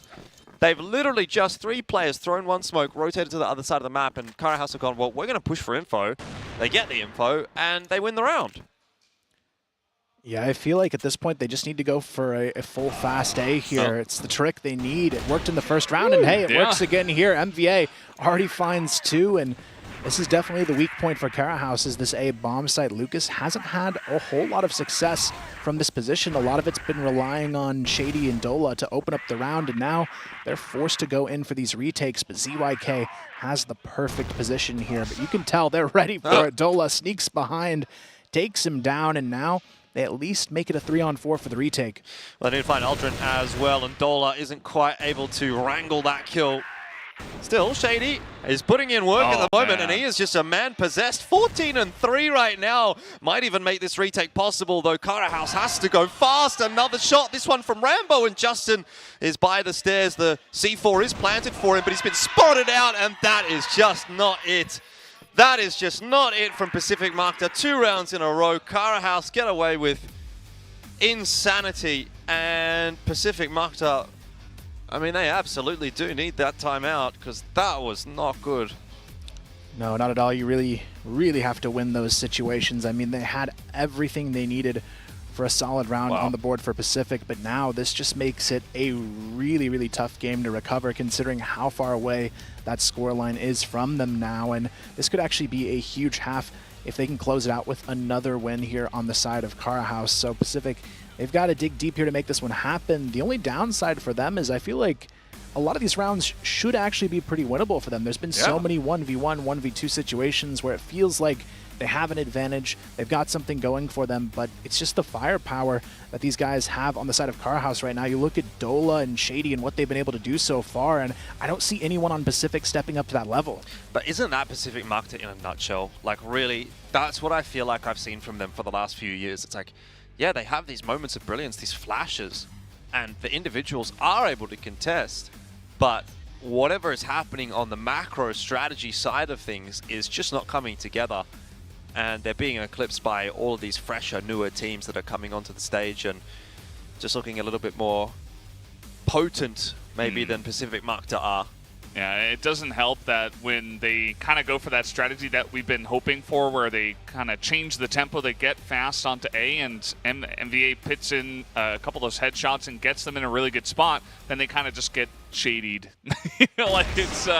I mean, that's true. It's not a great feeling when it feels like, okay, finally we're going to mix with the tempo, and then we get this big advantage, and then they just can't close it out. And only 2 rounds here on the Blacklist side of Subbase. You can't be feeling good about that. I mean, the one thing you could say is that, of course, this was Carahouse's map pick. So maybe as Pacific Macta, you're like, okay, well, we're getting warmed up. We're not feeling great, but here comes ZYK. He's got a very aggressive angle as trying to bring in some of the spice from the last round and get some big value. He picks up a headshot as they do not clear out JRK, and Rambo is holding down the A site. And now this is, okay, nice little shot from Justin. Going to even things up. Well, Lucas and Dola, the last 2 alive here for Carahouse, so no Shady to bail them out of trouble. Lucas has gone down as well now, which leaves just Dola, and maybe Pacific Macta can get a token 3rd round at the back end of the half. Dola's given away his position as well with that spam into the smoke. Justin on an off angle, you'd think should be able to get this done. This is a nasty crossfire to try to break, and that will be the half. Carahouse should still be pleased with the 6-3 lead that they found themselves, but would have preferred a 7-2, I dare say. Yeah, I mean, it's definitely a solid situation for them. Pacific, I think the only luxury they can have here in looking back is that a lot of these rounds, if they make some small adjustments, could have easily been theirs just as well. So I feel like going into this half, they still have a lot of potential to bring this back, and they're going to be playing really aggressive in this opening round. They've already got Justin and MVA taking control of that B control room already, and now you can see the response here. Carahouse trying to take that A bomb side from the top of A. It's going to be a 1-for-1 trade as Lucas and Aldrin go down. This is what I like to see on Subbase, where it's like, okay, they're charging into control room. Let's take advantage of that. Let's get aggressive elsewhere on the map. You can rotate so quickly on this one as now. They are coming in. Revenge is going to hold down the site for now, but he's being surrounded quite a bit. Shady coming in from behind, but still a bit of help coming in. ZYK from the top. Going to land a shot, and now it's all up to Rambo. Yeah, Revenge getting 2 there is critical. He's stuck between a rock and a hard place, and he still manages to make magic happen. Rambo fires off a shot into the smoke, but won't connect this time around. I think he has a fair bit of time here to play with, so he doesn't necessarily need to commit to the A bomb site, and I don't actually mind seeing him just try to go on a bit of a round the world tour, see if he can isolate a duel or two. Awkward angle to try to check, but I don't think you can really blame him necessarily. So first round on the board in the second half for Pacific Macta. They are on the more favorable side of the map now. So I'm not prepared to count my chickens before they hatch just yet. Yeah, I think this is still going to be a really close game. Pacific as well is normally a team that's just in general stronger on their defense. They don't have a whole lot of strategy, I feel like, when it comes to finding entry frags on their BL side. But when it comes to locking down sites and rotating, they're a pretty strong team, and they've got that experience to feel really good when they're going in for a full retake or a full just nice little setup here on the 2-1-2. So we'll see if they can continue to hold things down so far. Revenge having a decent map for himself, I think, in the second half is going to be really key moving forward. He's got to continue to deal with Rambo, who's also been a little bit quiet here. Shady, though, if he can keep this up in the second half, he's the real threat they need to continue to be on fire for Carhouse to win this. We have slowed it down. Carhouse, they went for that aggression over towards the A-bomb site, but they, the rotations came in on time. Revenge held his ground, and that kind of makes you feel like, okay, we can't just run at them and take a site for free, even if they have committed to one side. So some of that experience and some of that ability to handle the pressure, as you were mentioning, certainly giving some pause to the side of Carhouse, as we do see they are trying to push in through the lockers. Lucas making his way in. Revenge having the info, hits the shot. Rambo will trade one, though, as well, as Dola is going to get the jump on them, and the multi-pronged attack is kind of working out here for Carhouse. The sprays through the door, though, is going to go the way of PM. Flash on to Ultra, and doesn't seem to matter all that much. Pacific Macta are picking up a lot of these one-on-one duels, and Rambo, taking his time about things, has now got a very difficult task ahead in the 1v3, not to mention a flank coming in from behind as well, going to give him some trouble. That's a nice shot, though, and he's picked up the rifle. If he moves quickly, he still might be able to isolate the one-on-one against MVA, and that's where it starts to become doable, because the C4 would be retrievable there as well. This is the awkward spot, though, where he probably just gets collapsed upon from both sides. And oh, what a shot! MVA goes down as well. What? Are you kidding me? Oh my goodness. Only Rambo there could make that happen. Beautiful shot. That was disgusting. That last shot seemed almost impossible. Crazy. I mean, they'll definitely take it. Carhouse pulling off another clutch. First, you had Shady earlier in the map. Now Rambo stepping up, and if you're Pacific, you've got to feel a little bit distraught after these plays going against you keep happening time and time again. But still, Revenge gets the opening pick here in round number 12. It's still within reach for them. They've looked solid on this side of the map, but they've got to be ready for those clutch factors now every round.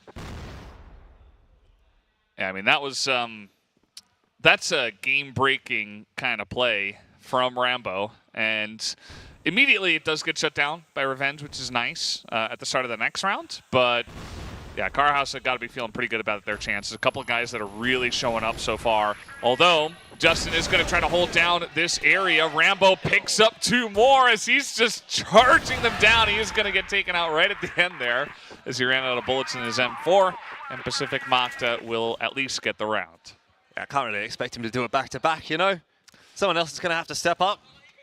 Where's Shady? What's Shady up to? I mean, Shady was the one in the first half that was going crazy.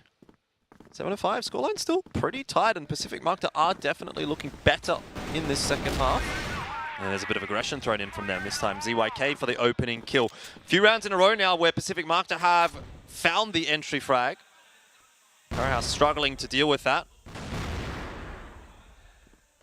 Some nice utility coming in, but Revenge still gets the opener before going down on the A-bomb side execution. Aldrin trying to get into position here. ZYK trying to spot them from above in those vents, but Carhouse still not yet planting this bomb, waiting for the utility to come down, trying to dodge as much as they can here, but they still have a tough position to hold on to. Pacific Macta, they've got the numbers. They're just kind of toying with them here from the top of site. I'm just trying to give Carhouse some pause for thought and maybe bleed a bit of that util out. Like, you can see the smokes have been thrown on in, and couple of flashes, couple of nades, so there's not a huge amount actually for the retake for Pacific Macta if Cara House just wait. And even now, they've kind of given Cara House that impression that maybe they've rotated off. So 2 players went back over to B. They'll have to come back toward A now, costing a bit of extra time. I don't mind that patience from Cara House. It's going to be tough now, though, to still hold off this retake. Dola already down to half HP. You can see the 3-man stack coming all the way through, leaving ZYK on the flank. But these 3 players, they don't have a whole lot of ground to hold on to. 2 of them are just playing on the back of the staircase. Dola holding on to this ramp position, but Aldrin sneaks onto site, finds the first. ZYK finds a double kill to close it out, and Pacific have taken this down to a 1-round game. It's pretty much anybody's map from here, especially since Pacific looks so much better from the GR side. This is a pretty interesting position. Cara House, they get that plant, but then the retake is so clean that, you know, outside of some crazy clutch moments from individual players such as Shady and Rambo, Pacific Macta may be the more full team at this moment in time, although Shady was nearly able to take out Revenge, which would have been fantastic for them. Yeah, the big issue for Cara House is that they're losing the opening pick almost every single round. So that's the first thing that they've got to ensure gets cleaned up. And then the rest of things will get a lot easier as a result. It's a simple thing to fix. Try to take Revenge's impact out of the game. And this round, they have actually managed to keep 5 alive beyond the first 30 seconds of the round, which is a good start. Yeah, they've got to find a way to break through here, though. Cara House on the execution, not looking quite as clean as they would have hoped to here. Now they're just kind of waiting to see if they'll be gifted an early aim duel in one of these positions, but Pacific's playing this round pretty safe here. Just a 2-1-2 setup, playing a little bit more forward on that A staircase, but nothing too unusual from their end. I do like the kind of stall they're putting on them because they know they've looked a lot better in the second half, and Cara House, for some reason, it seems like the post plans aren't looking too solid for them. Yeah, absolutely. Just slowing things down, trying to see if they can look for an eventual push here. Kind of reminding me of West when I watch some of these plays, where it takes 2 minutes to go for an aggression. But yeah, it does look like they will push over towards the A side at this point in time, but still split up. They have Rambo going vents, and they still have Shady trying to make some noise over in the lockers and maybe get a little bit of information about where the defense is. But I mean, there's 2 guys right here. There's MVA right below the stairs, and there was a guy just over in connector. As now the push comes in, they finally get rid of MVA, and the aggression works out. They make it down the stairs. 30 seconds left. They should be able to get this plant down for free. It's a great setup as well. Rambo holding onto the vent room, and the fight happening still in control room is going to cost time for ZYK to come across, though Rambo has given up all of that space. It's a 3-on-3. This is a big one to win for Cara House. If they let this one slip, then, well, Pacific Macta are really starting to run away with things a little bit in the second half, but time ticking away, and Pacific Macta have to make their retake happen shortly. They're smoked off on the stairs position. There's a flash toss in the face of ZYK. It'll slow him down, but Revenge and Aldrin, they're already committed. They're trying to go forward. Revenge has got himself one. Lucas from the backside just gets stabbed in the back. And there's nothing even on that post plant for Cara House, but have they got the defuse? Yes, just. There's a tricky plant spot there. It's not a normal one, and they almost lost it just trying to find the bomb for a moment there. I would have felt bad for them if they couldn't find it in time, but thankfully they get it done, and now it's all tied up here. Cara House still only having that 1 round they've found in the second half. Shady went from 15 kills in the first half to pretty quiet in the second half, but Dola still causing havoc here in the B control room. Takes down ZYK right away. You can see Justin here wants to try and find a way to answer back, but smartly so, Cara House, they're going to back off and start putting that attention towards A. Well, you got that player advantage for the first time pretty much ever for Cara House in this second half. So how are they going to use it? Will it once again be another very slow round? It does seem that that is going to be the case. They're expecting some aggression out from Pacific Macta, and they're more than happy to just stay in the BL spawn. Just not doing anything. Yeah.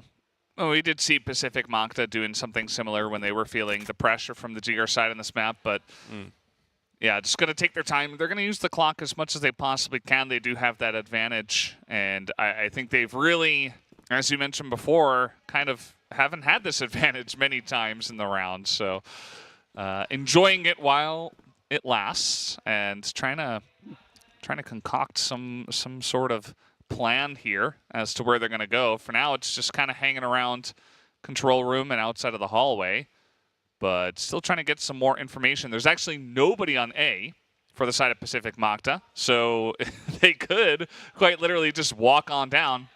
And that's a good call, I think. Pacific Macta have been doing retakes on A so cleanly. Yep. So they're like, what if we just hold B and then we go for retakes on A if they actually do go to A, which is free, but Pacific, you know, they could just take the win either way with retake. Might actually work out for them because it does look like Cara House is coming toward B. The first shots seeming to favor Pacific Macta here. Overall, a 2-for-1 trade is going to be enough to bring it back to an even numbers scenario. Aldrin is quite low, and Rambo's on the flank, which will be a problem. He'll be able to cut off that rotation. Pacific Macta now have to get back to that A bomb site. Rambo only good for one, though. And now time becoming a bit of a factor. C4 still in the blacklist spawn. 20 seconds left on the clock. Shady trying to walk his way in through the vent. They will get down onto the site just in time, but Revenge could cause trouble. Won't spot the bomb on the cross. Justin might deny the bomb plan. Has done so. It's the round over. Oh, Cara House. What has happened there? Yeah, such a tough one. They gave that opening for the sneak attack, and Pacific, again, just finding ways to capitalize right when they need to. Cara House, though, still in this half with just that one round. It makes you wonder if this could actually be over for them on this first map. And, you know, this was their map pick. I'm very surprised to see them struggle completely in the second half. Yeah, me too. Me too. I think Pacific have just really showed up here, and Cara House have not dealt with it very well. Now they're just pouring into the computers, but they're just being lined up and shot down 4 against 3 in favor of PM. And Revenge just holding on to A if necessary. He knows there's probably a bunch of guys up top, which there are. There's also another guy from Cara House trying to move down the stairs as we speak, but Pacific Macta are in position to stop this push. I mean, look at this angle from ZYK. Well, he was holding it. Now he's not really. It's up to Revenge, who gets 2 pistol kills and is holding down the A site by himself. And now it's just Rambo. He did something crazy before, but kind of feels like the wind is taken out of their sails. Revenge still alive, and he's going to get yet another kill to hold down the A site alone. Revenge has been an absolute rock on the A site, playing behind that missile. Seems to never miss with the Orm. And the sidearm getting the job done as well. So, I mean, it's definitely Pacific Macta's map to lose now. Cara House going to be a bit disappointed by the proceedings. I wonder if this is a tag timeout. It is, yeah. Again, feels like a little bit too late for Cara House. Could have called it at any point during that second half. Why now? Why now when it's 9 rounds? Like, why not give yourself at least a couple of rounds buffer?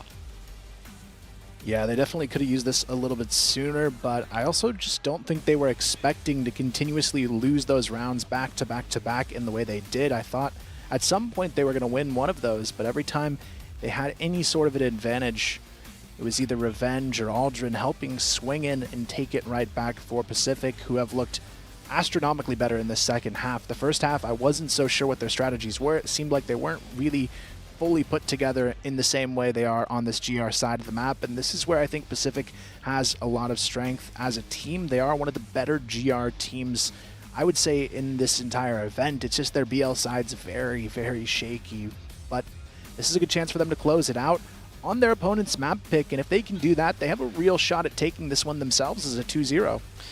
Yeah, like I said, I think Black Widow is a bit of a antsy one. It's definitely up in the air.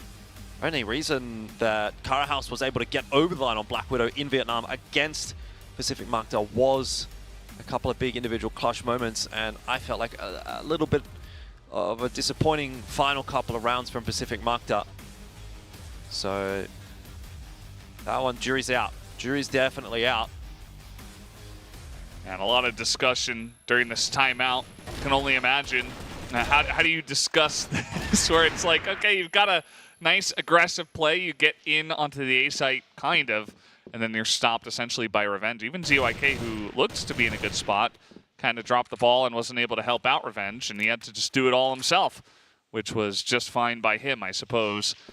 As they got the win, and Pacific Macta, they've got a couple of rounds now to close it out.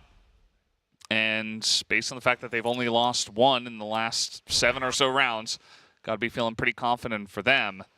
Let's see if this timeout actually helps out Kara House as they look to go for a kind of similar setup here. 3 guys looking to push in to the computers. Yeah, a lot of aggression here from Kara House on the upper A bomb site, but Revenge finds 2 already from the back of the B bomb site. He's still looking for more, but Shady and Dola find the answers they need after the pause, and Justin and MVA, they're left to try and clean this one up. It's a pretty solid angle, though. Yeah, Justin might be able to catch someone when they pick the C4 up. I think that's what he was spamming for. Didn't quite manage to get the timing right. And now that they're stuck behind the smoke, they're going to have to find an alternative route toward the B bomb site. Could have been a hugely different round had Revenge just hit that 3rd shot as well. But a bit too much to ask. So Pacific Macta tasked with a 2-on-3 retake, Justin and MVA. They have a chance of securing the map right here, but time has been ticking away already, down below half of that C4 bomb timer. MVA spots one out, pre-fire around the corner from Justin, but it's not enough. Kara House will survive. Now it's going to come down to the final round here in regulation to decide it. Kara House, they win coming out of their pause, but will they have enough to take 2 in a row after only just securing their 2nd round in this second half of regulation? So they've definitely found a decent momentum shift on their end, but I just don't know if it's going to be enough here. Pacific going back to a little bit more of a safe approach. They've got 2 players now on that upper A bomb site position if that push comes through, but this time it's going to be a full A collapse, and there's only MVA to hold this off down low. Yeah, I think this has been a sticking point. Maybe they suspect Pacific Macta will not expect this kind of push to come in, but now it has been spotted. A couple of guys here for Pacific Macta trying to spray through the smoke. They get one, but Rambo is just going Rambo on the site. MVA has snuck around the left side of the missile and is just cleaning them up, and that's going to do it. Pacific Macta will close it out 10-8.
Well, there you have it. After map number 1, it is going to be Pacific leading this series 1-0 after taking down Kara House on their map pick. We're all a little bit shocked here. Maybe not 7, though. He's the only one who favored them, but he could actually be right after all here. I will say, look, a 10-8, you know, come on, it was pretty close for Kara House there. Though, the way that they actually got to the 8 was a bit how you're going, you know, like they really only got that many rounds because of big individual clutches. And look, to be fair, that is Karahouse in a nutshell. Like, that is how they do end up finding a lot of their rounds. But Pacific Macta, I got to give them credit. They played a good game, particularly on the GR side. Across the board, like, there wasn't one standout player. I thought Revenge had a pretty good game, like a quietly good game. But it wasn't like he was just absolutely popping off hard carrying and no one else needed to do anything. Like, there was a couple of rounds where he got a 3K or a 2K, and that was good from him. But you look down the scoreboard there, actually, for Pacific Macta, and everyone was contributing, which is, I think, the difference maker, really, when it's a 10-8 scoreline. Couple of rounds the difference. If some of those Karahouse members that were really struggling would have put up another couple of frags in 1 or 2 rounds, maybe they're the team that walks away with the 10-8 victory. But end of the day, here it is, Pacific Macta up 10-8, and now we'll have to see how Black Widow goes. But yeah, Karahouse, Gorland's been thrown down. Yeah, it's kind of interesting that the first half is basically just Shady popping off, Rambo popping off. You can see the numbers are there, just like you were talking about, Elfish. Yep. It's like those two were great, especially in the first half. The second half was much more quiet, and they still put up the numbers. But on the top side, everybody's kind of around 1 KD, except, well, this guy, who put up a 1.64. So definitely Pacific, the better overall performance from all 5 players, and it just switched sides. They weren't shaken at all by only getting 3 rounds in the first half, and they said, all right, very comfortable now. Let's just play our game, and they looked like a much better team in the second half. They really did. I think part of it as well was just seeing the dynamic difference between Shady in the first half and Shady in the second half. I feel like they almost got comfortable with him getting those 2 frags per round in that first half. He got up to, I believe, 16 in the first, but he only had 3 kills in the second half, which they weren't ready to respond. You had Dola making these aggressive plays to try and answer back, but once Pacific was ready for that, it was just a complete shutdown. Yeah, so Black Widow, big question mark over this one. See how it goes, I guess, in a sec.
We are back here and just about ready for our second map in the series. If you guys missed the first, it is a 1-0 lead now for Pacific Macta, who dominated that second half on sub-base to bring it back and get themselves a nice spot in the series. And now they're going to be going into their own map pick of Black Widow, looking pretty good here. Still a pretty tight result though, like 10-8. I don't know if that necessarily makes me so confident that they're definitely going to get the 2-0 or something like that. I'm looking at Black Widow still as a bit of a coin toss in my opinion. I think Karahouse showed enough with their individuals, and I also think they've got a little bit left in the tank, quite frankly. I didn't think that was the best display, actually, from Karahouse. So, jury's out. We'll see whether or not we're going to get the 2-0 today, but you couldn't really ask for a much better situation for Pacific Macta than, yeah, sure, a close victory over your opponent, but it was on their map pick, and then moving into your own map pick with all 5 of your members having solid individual performances. No one was getting left behind. No one was letting the team down. I think that's a very positive sign for Pacific Macta.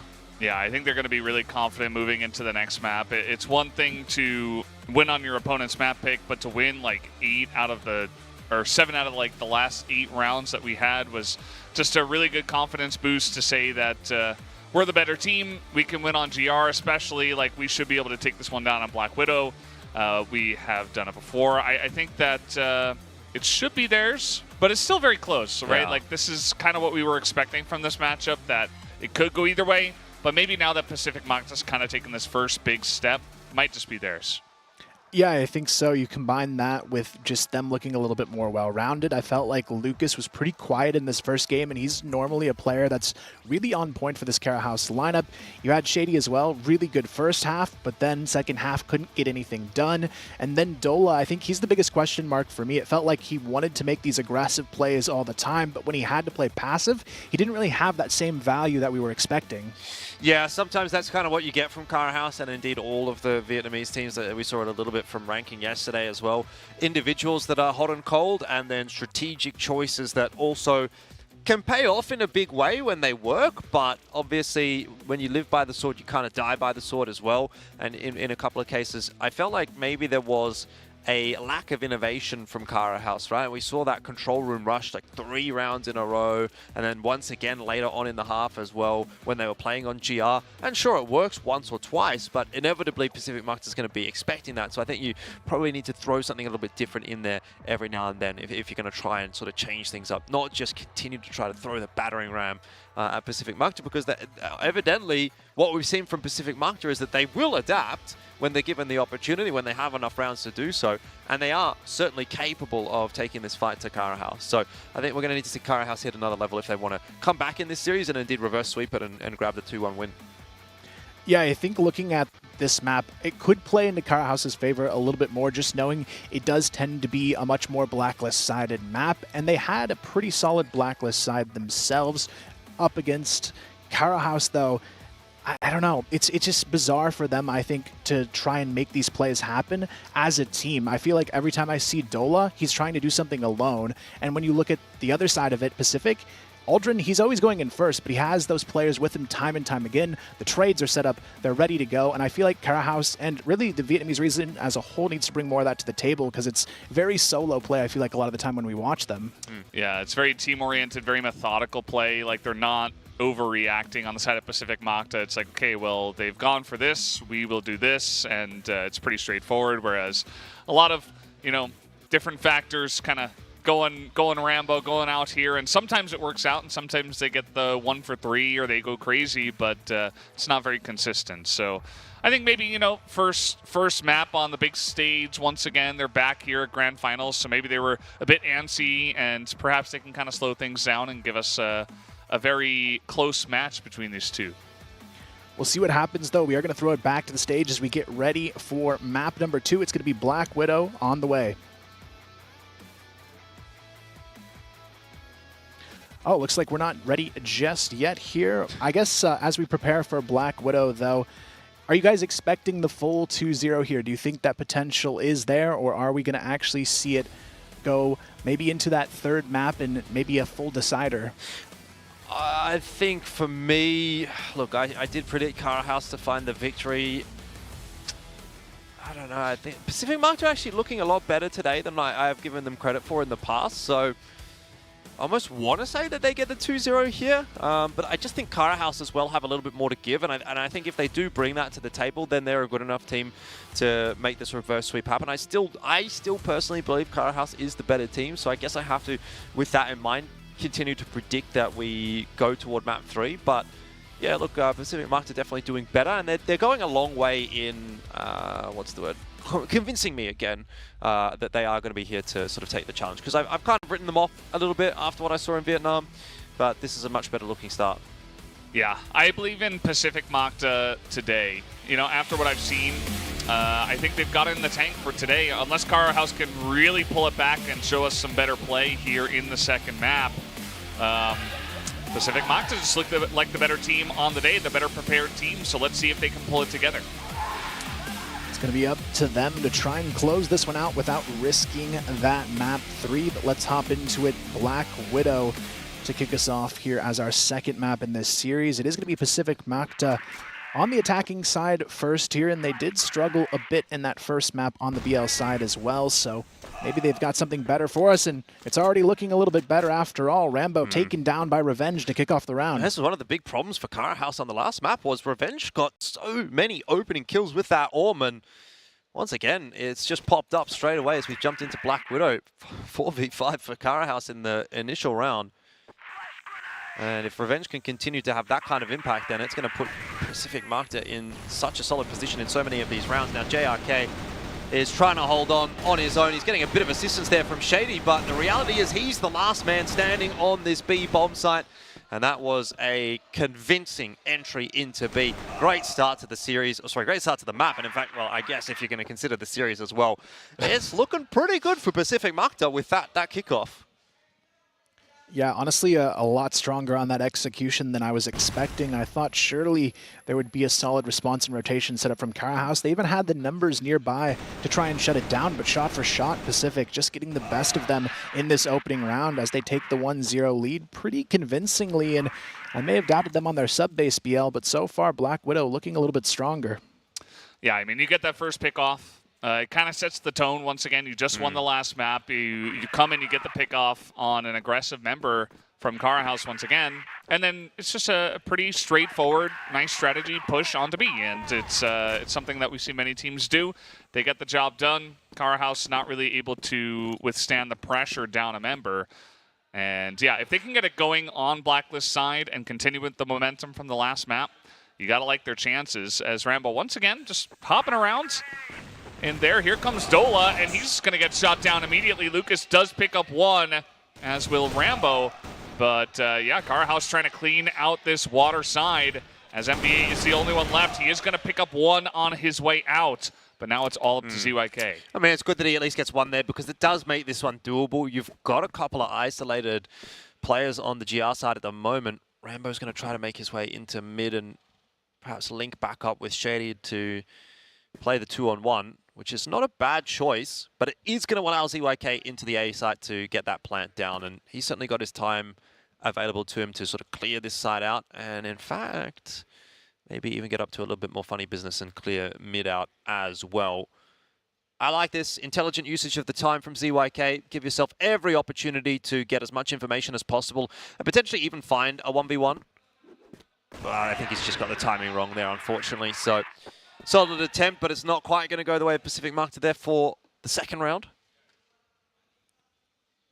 Yeah, it all came down to, though, this kind of scrappy play that we saw at the beginning over towards the B bridge. I wasn't quite sure what Pacific was trying to do there. They kind of stayed a little bit too long for comfort, got shut down by an aggressive play from Cara House, and this is where they need to be a little bit more prepared on their Blacklist side. It felt like in that first map, even though Cara House was playing a little bit predictably, they still couldn't handle that aggression. Even when Dola was going into B control room 4 rounds in a row, Dola was still getting kills there, and this is where I want to see Pacific get better at addressing those aggressive plays and shutting them down.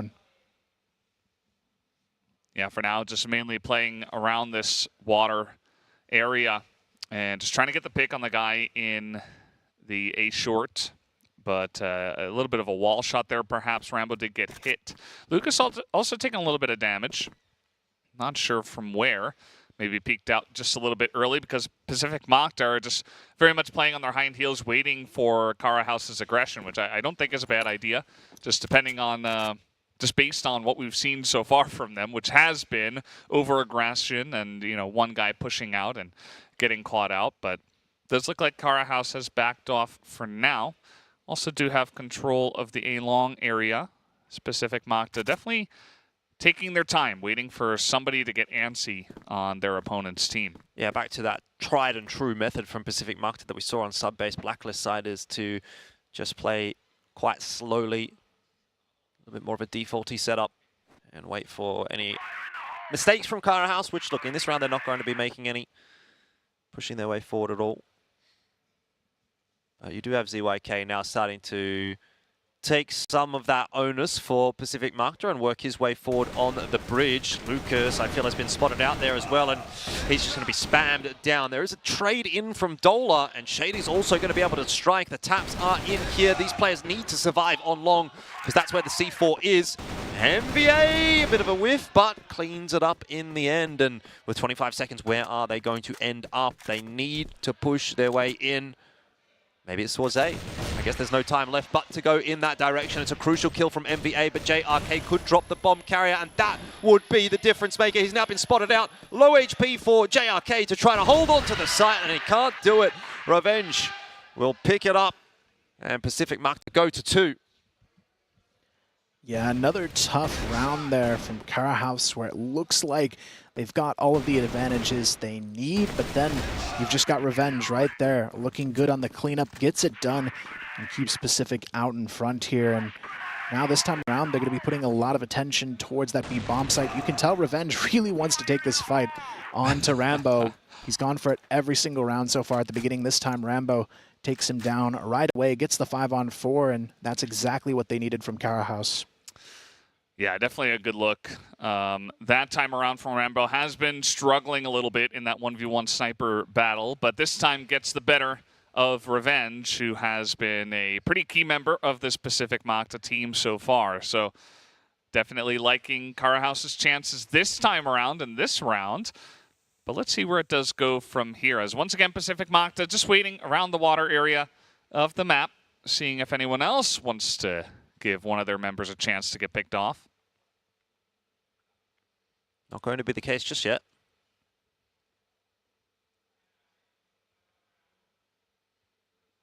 Very relaxed approach from both teams. No one's moving at all. A couple of little jiggle peaks here and there, but that's about it.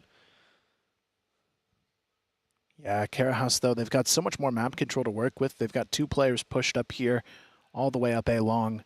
So if there is a push coming towards this A bomb site, it should be shut down pretty quickly. I am surprised, though, with all of the information they have on this A bomb site, that they only have 2 players still on B. They could easily rotate one of these 2 A-long players off to a safer position to help those B players, knowing that it's not super likely they're going to see this A execute coming anytime soon. Yeah, definitely a bit of a stack.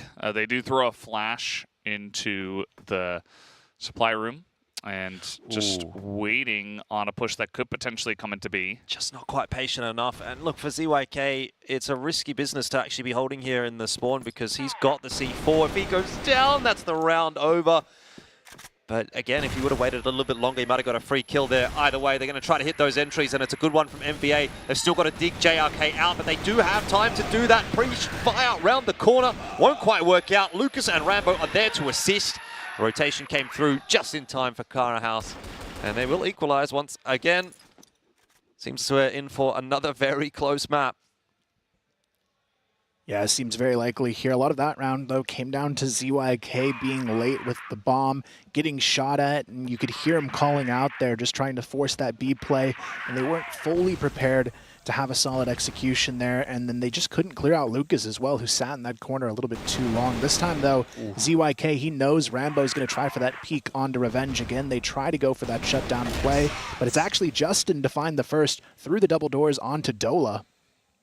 Yeah, it's a really nice pick-off. I like how they're reading the pressure, and they're staying passive, and they just know that Kara House can't really... they can't stop themselves from going for these little peaks, and they're taking new angles, right? They're not peeking with the Revenge. They're getting ZYK to go onto the road, actually, and get him while he peeks, and then same there in the doors, just to have the off angle to catch Dola, who's peeking through. And it's giving them a lot of big advantages early on in this round specifically. So Pacific Macta trying to wrest back control and get back into the lead, although they are still in the same spot. Still, again, some pretty predictable play like we saw on sub-base from the Blacklist side, but it's kind of working out better this time on Black Widow. Maybe they've still got a good read on this map. Yeah, you're right. That long smoke is not fooling anyone. You've already got Lucas pushing well past it, but the numbers are just so favorable for Pacific Macta on this B side of the map that it's hard to imagine they won't at least get into the site in an even number scenario. Now, that was the C4 dropped on the cross by Shady, which will cause a bit of a ruckus, and Rambo unable to land his shot with the Orm. Will have to allow the plant to go down.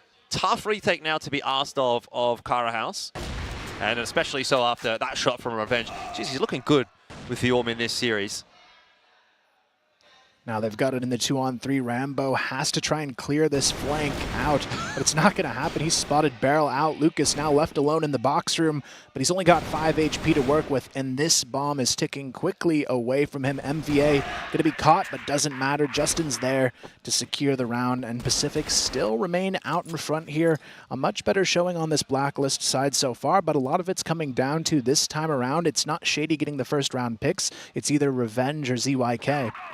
Yeah, it was just a really good start to the round, and then good execution on the pushes onto B. It's predictable, but it's working, so why mix it up? And look at this. They're going for something new, a bit of a rush onto A long and pressure into A short.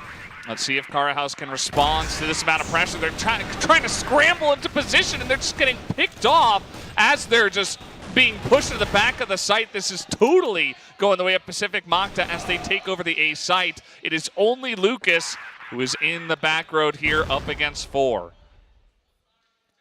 At this point, it doesn't seem too likely for him. Stuck in the A window. You can see they're already pre-calling that top pause. They know what's coming here. Lucas goes down. It's a 4-2 lead for Pacific on the BL side, and now they've got to regroup and try and find their way to not let this one essentially become a quick 2-0 now. It's not looking great. What do you even talk about at this point as Kara House? They just looked, I don't know, like caught out. That change up in tempo was really nice. It's what we've been asking for a long time, and the second they do it, Kara House are like, oh crap, these guys are capable of doing this? We never would have expected this. So I think it's a really good timeout timing from the side of Kara House, because things are kind of spiraling out of control. You're not winning when you know what they're going to do. And you're getting totally caught out when you don't know what they're going to do. So it just feels like Pacific Macta are in total control of this map right now. Yeah, Pacific Macta just looking better and better and better as we go through this series, and that is a hugely positive sign for their chances in the rest of the group.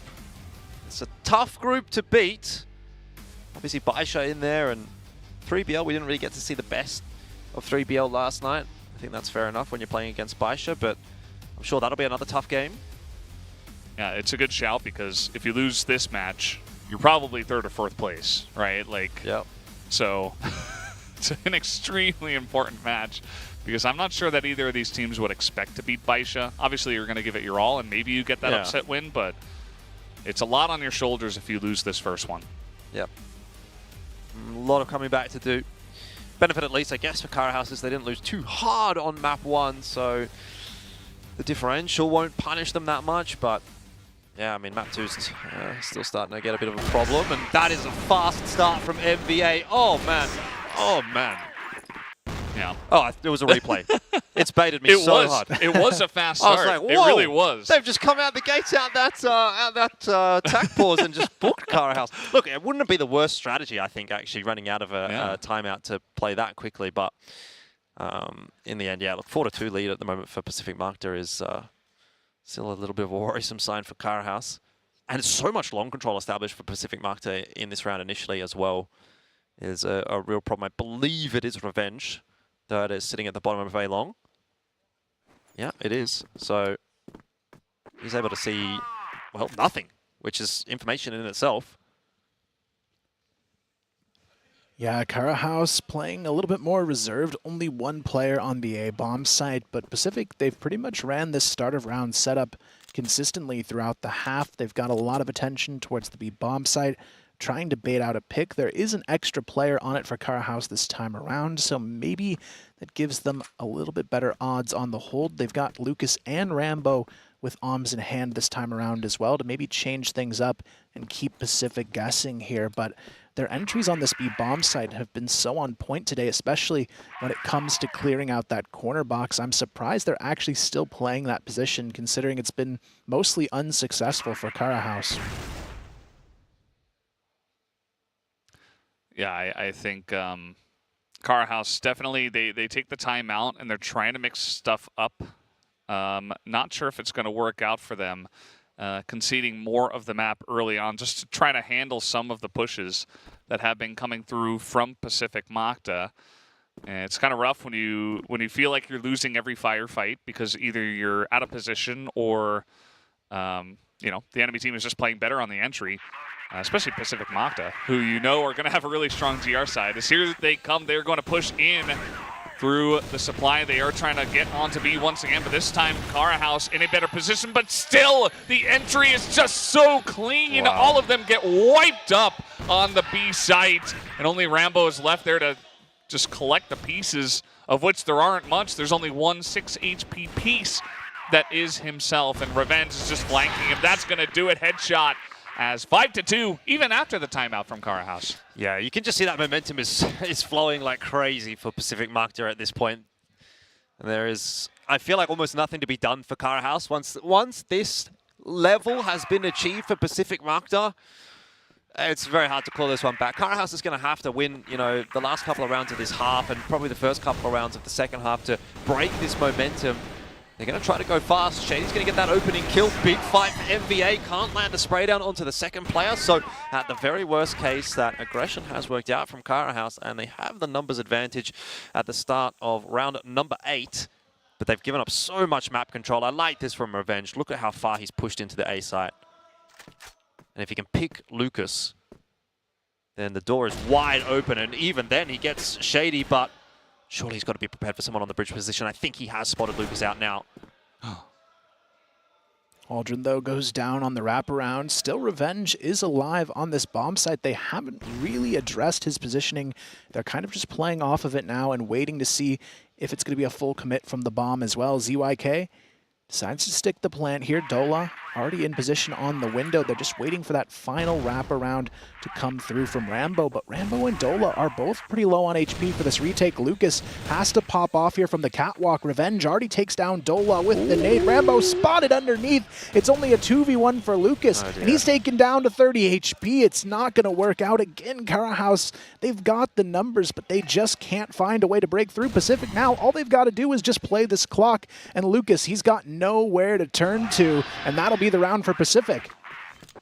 Yeah, and just like that, I mean, as you called it out, it's you see the pressure coming out from Kara House, and you immediately respond. Revenge has that kind of veterancy to say, okay, we know that probably nobody's going to be here. He's already very far pushed up, and that positioning just allows them to peel apart the A site, even down a member, and get that early pick and even things up. So just like that, and here we go once again. This time Revenge, he's just sitting out there on long, and he's going to pick up a free kill onto Dola, who's kind of just been out by himself doing his own thing, and this time he's going to get caught out.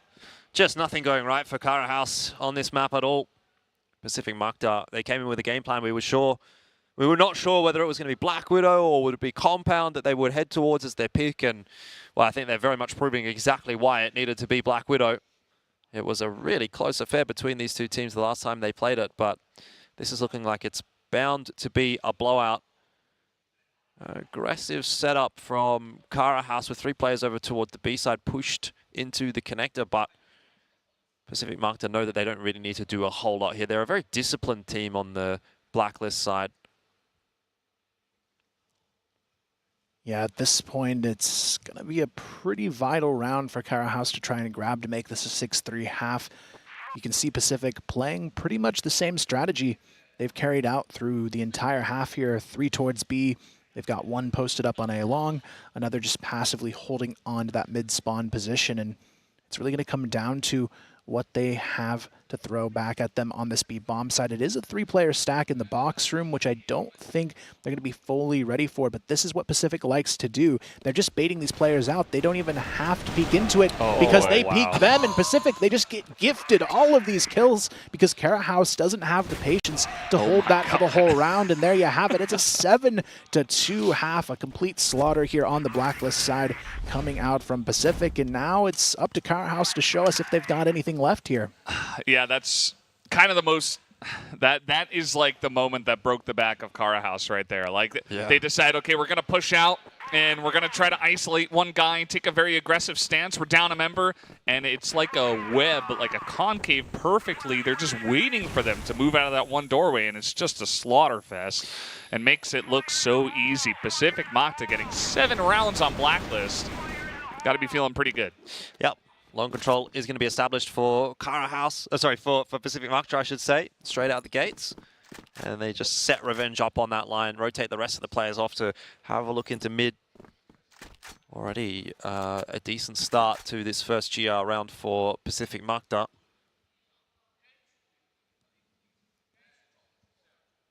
Kara House just trying to play the clock here as well on their end, hoping that, you know, hey, maybe they'll get gifted some picks as well, but Pacific, they're a little bit more patient on their defensive side, so I'm not expecting them to just go in guns blazing for a mid-swing here. Rambo, he knows he has to try and make something happen. He's working his way up the catwalk here, trying to spot a potential pick in that mid position, but nobody is giving them any luxuries here on the side of Pacific. They know they have a huge lead, and they're going to throw all of that pressure onto Kara House to make the first move.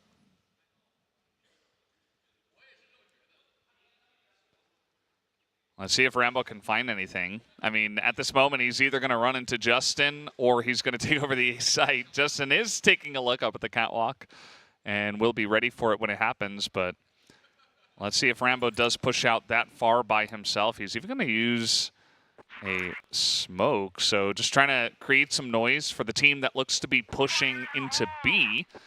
Now, there is MVA right all the way in the back left corner of the B site, just ready for a push if it does come through. Lucas moving through the doors, although Aldrin is going to see it. ZYK, they've got the crossfire, and they see the push coming in onto the B site, as they should be ready for this MVA, just waiting for the team to make their way in first. And he's going to get the drop on the Shady. Perfectly done on the timing, as now he's got some teammates to handle with him this B site, and Dola's just left all alone, just isolated. As the timing from MVA, he's been having a bomb map so far. I have very rarely seen such a one-sided map. Even when the Chinese teams are playing, I mean, look at Baisha yesterday against 3BL. You're probably talking about that kind of a result at this point. Pacific Macta, it seems like they can do no wrong. And honestly, this is the Pacific Macta that we had hoped to see, that we feel like we've been maybe missing out on for the last few years at the CFS Grand Finals events. But a super solid start. And I wonder what that means for their story at this event. How many chapters there are going to be written. You know, do they go all the way deep in the playoffs?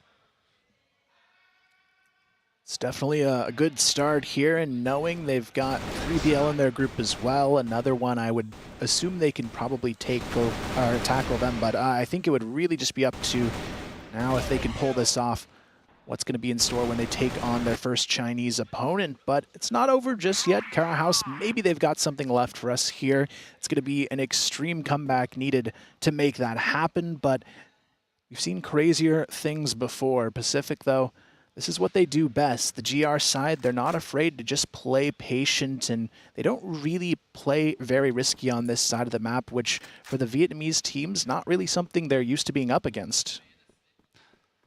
Yeah, the timing has been working out much better for Pacific Macta. There's only 2 rounds left for them to just take this one 10-2.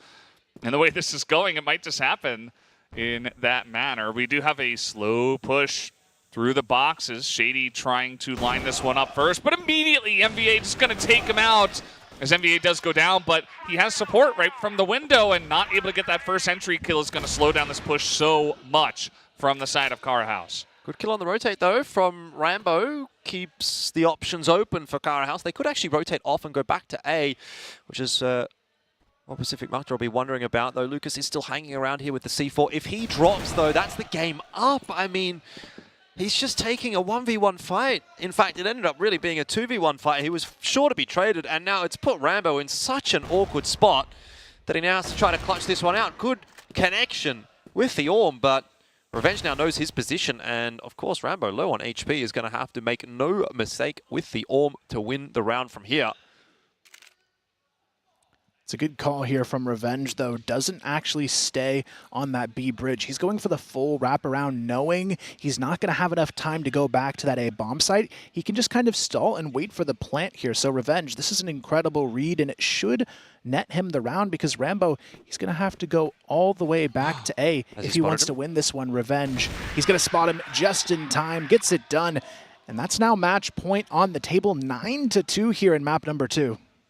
Yeah, there's just some small moments. Like, that was the closest Kara House got in many, many rounds as well. And it started off, you know, a nice little pick. It did get traded back, but they were pretty close. Like, they got onto the B site, but then just waiting a little bit too long, getting isolated 2v1, and things kind of fell apart from there, with Rambo very low on health and not really able to pull off the miracle. As now Grenade is just getting so much value. They know they are here on a long, nice little crossfire. But that's first kill going the way of Kara House, and the push is coming in. And perhaps they're able to get something going here. They are up a man now. I'm not sure I'd want to be challenging Revenge on an angle like this, though. He is a very dangerous player. MVA with the fast flank. You need to be doing things like this when you're down on numbers to try to equalize, and he has been able to catch Rambo off guard. He's also still kind of got the info that Pacific Macta have Kara House stuck on long, which means Revenge can just watch the same angle and try to pick them as they make their way up. Dola trying to hold on. Revenge has the pistol in hand here, and he is hitting everything at the moment. Aldrin with the assist. It's MVA up against Dola, and Dola in a must-win round to try to save the game for his side. It seems like it's going the other way, and Pacific Macta will take the series 10-2.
Well, there you have it. Map number 1 goes the way very, very close to Pacific, but the number 2, not so close at all. Nope. They take the series 2-0, and what we expected to be maybe one of the closer series of the day definitely didn't end that way, but for Pacific, it's a sign that we might be seeing those old champions come back to life here at this event. How good would that be to see? I think that would be an awesome storyline. I know that all the fans in the Philippines would love to see that, and they're probably cheering after having seen such a solid performance from Pacific Macta. I'm going to be honest, like, my faith was completely lost in Pacific Macta probably 3-4 years ago after I saw countless attempts at a Crossfire Stars event where they either didn't make it out of group or just made it out of group and maybe got knocked out early in the the playoffs. But this is definitely a very positive sign for Pacific Macta. I do kind of rate Cara House as a team that could have potentially gone deep in this event, but I mean, they have to go back to square one and figure out what went wrong there. And Pacific Macta keep up the good times, because that was a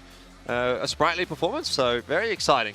Yeah, it's pretty clear that Cara House, they came out guns a-blazing. They looked pretty good to start, but it fizzled out pretty quickly. Like, they didn't have that kind of staying power that Pacific Macta had, and I think it was very telling that even from behind Pacific Macta, just slowly, surely, like the tortoise and the hare. The tortoise is eventually going to get there, and eventually, they got to map 2, and it was absolutely a crushing defeat, of course. So Pacific Macta, there was only one prediction for Pacific Macta. That goes to 7, so congratulations to him for getting that right. But, yeah, Pacific Macta obviously definitely could be a contender after seeing this, because, it is just one match, and maybe Cara House did slightly underperform, but it's pretty clear that Pacific Macta are here to play in this Grand Finals. Yeah, they truly are. The big question now is, can they take down a Chinese roster next? They've got Baisha and 3BL as the next 2 teams in their path. You'd have to think 3BL is probably one they should come out on top of if they continue to play at this level. But at the very least, I think we're going to see this team at least making it into the wild card at the very worst, but maybe even securing themselves an early playoff spot here. Yeah, I agree. I think it's definitely looking pretty good for them at this point in time. So hopefully for Pacific Macta, they can keep that hype train rolling. But have a look at that from MVA. 3.6 KD. Absolutely nuts stuff. Revenge as well, kind of following suit with a 3.2. It's hard to draw a line in the sand between them, but we do have to choose an MVP. And yeah, he's flexing on the server as well. MVA, no doubt the MVP. I think he spelled his name wrong, actually. Yeah, certainly. At least for today. Yeah, just crazy stuff. And that wasn't like, oh, he was the only guy carrying. He also had Revenge, and the rest of the team was also playing really well, right? So it was just like across the board, everybody playing a really strong day of Crossfire, with some guys, overperforming as well. So Pacific Macta currently in second place. They didn't win quite as hard as Baisha did, but still, really it just comes down to how many matches you can win. And to start off with this one, like we talked about, it's so important to get this first win. You have to go up against Baisha. That's going to be hard, but you want to put yourself in a good spot to at least make the top 3 in the group. Yeah, now they're in a great position here. Cara House, on the other hand, knowing they still have to try and take on Baisha for their tournament life on the line, potentially in that match, that's going to be a tough road ahead for them now. Yeah, definitely. Look, I mean, I guess at this point, it is the way that the cookie crumbles. If you suffer in your first game, then you put yourself in a really awkward spot. But the benefit, of course, of this format is that the top 3 teams from each group do progress in some way, shape, or form. 2 of them to the playoffs, 1 of them to the wildcard aspect of this tournament, which if you're not too aware of that, basically every team from the 3rd place or the 3rd seed from each group essentially goes off to play for another spot in the playoffs. But yeah, looking at it, obviously for me, yeah, 3BL and Cara House, yeah, very much seems like it's going to be one of those 2 teams that will miss out unless they can potentially have a really good run. Look, there's still an argument maybe to be made for 3BL. They've played their hard game. They've played against Baisha, which is the game you'd expect to lose. If they can still go on to play well against Pacific Macta and Cara House, then they're still going to set themselves up for success. But I don't expect we're going to see Cara House look that weak coming into the next couple of days. I definitely feel like they have a lot more to offer. I thought they played a lot better than they did there at Vietnam, and even in Vietnam I actually thought that they had maybe a couple of things which could have been cleaned up. So I feel like there's another level that Cara House can hit. I don't think they're going to be quite as easy of an opponent in the coming days, because I'm sure they'll go back and have a bit of a chat about how that went wrong and hopefully fix things up heading into the next game. Yeah, I was almost thinking for a while we were going to see the CFVL emerge as that number 3 region, but now I'm kind of starting to doubt that coming into this event. 100%. It's back-to-back 0-2s for the Vietnamese teams, and now you have Pacific looking good, and, maybe we see something from either NA later on today, or maybe one of the other EU MENA teams that we haven't seen yet. For example, Anubis could show up and maybe start to make a statement for that number 3 region spot, but in your guys' eyes, is there maybe a number 3 region you're seeing emerge? Is Pacific in themselves enough to say maybe the Philippines is that number 3? I mean, because it has been them as the Philippines for most of CFS history. Yeah, I mean, they count for their region alone, and if they're better than Vietnam, certainly they should be number 3, right? It depends really on how Anubis goes and how 3BL goes and stuff like that, but not sure what to expect from North America. We'll have to wait and see, but Yeah, I think certainly a great performance, and they're starting to build that position, at least early on. It's hard to say. I mean, it's only the second day of the tournament, and we have a lot more crossfire on the way. Yeah, to me, there's not really a third-ranked region at the moment. Like, obviously, you have China and Brazil. There's no doubt about that, number 1 and number 2. I probably would have put Vietnam before the event as my sort of third. Yeah. And I think that's been evident based on the way that I've spoken about their teams, and I've sort of said I think they're actually quite good. They just have these little things that need to be fixed up. But now, after having seen those first couple of days, I'm starting to question it a little bit.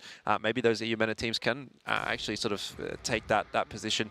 I still think I'd like to see a little bit more from Pacific Macta before I say Philippines is the third best region in Crossfire in the world. And certainly, obviously, for North America, I think the jury's out. You really do have to wait and see until we get to see them play before they're really part of that conversation as well. So as far as that question is concerned, I think my argument would probably be it's still a little bit too early to tell at this event in particular. So I'd like to see a little bit more before, maybe we can revisit that question like after the group stage is finished, before we get into the wildcard stage. I think that would be a good time to have that discussion, definitely. Yeah, now kind of thinking ahead, we only have a few teams left that we haven't seen on the stage yet. Is there a particular team we haven't seen play yet that either of you are looking forward to the most? I want to see Anubis. I want to see if they are going to step up where 3BL perhaps, I mean, obviously, again, they had to play by Baisha, but like Anubis could be the one to really step up out of that region and say, okay, we're going to be the best team from this one. We're going to try to carry the EU MENA region to new heights. We're going to be the third place region. You guys are going to be talking about us. So really that team is the one I'm looking forward to seeing either as a make or break potentially for EU MENA. Yeah, I would actually have to say like pretty much the vast majority of the teams that we haven't seen so far are ones that I'm having a bit of excitement to sort of watch. I think like Imperial, obviously, they're always a team that I like to keep an eye on at events like this because I do think they're one of the potential chances to maybe knock a Chinese team off the pedestal if they're playing well. So we'll be interested to see how they go against Kungarna later on today. Kungarna as well, has to be said, obviously haven't seen much from the North American region as far as CFS is concerned for a while. So I'd like to see that region in particular at their heights as well. And I know what those individuals and those players can actually achieve when they're kind of on point. So again, another team that I think is going to be quite exciting to see. And XROCK as well, we haven't gotten to see them play yet. And obviously being a team from China, there's no question, but they're going to be a good team. So obviously you have to look forward to seeing how they're going to perform. And, maybe can they pull off a little bit of a Cinderella story of their own, because I'm sure they come into this event as like, in the shadow a little bit of All Gamers and Baisha. So if they want to sort of flourish, right, and potentially can they maybe find an upset over Baisha or All Gamers when they do inevitably meet somewhere in the playoffs bracket? Presumably you'd expect that'll be where it'll happen, but yeah, could be anywhere. But yeah, I'd really like to see them maybe sort of step out from that shadow and make a name for themselves as well. And I think that's an exciting storyline to follow as well. So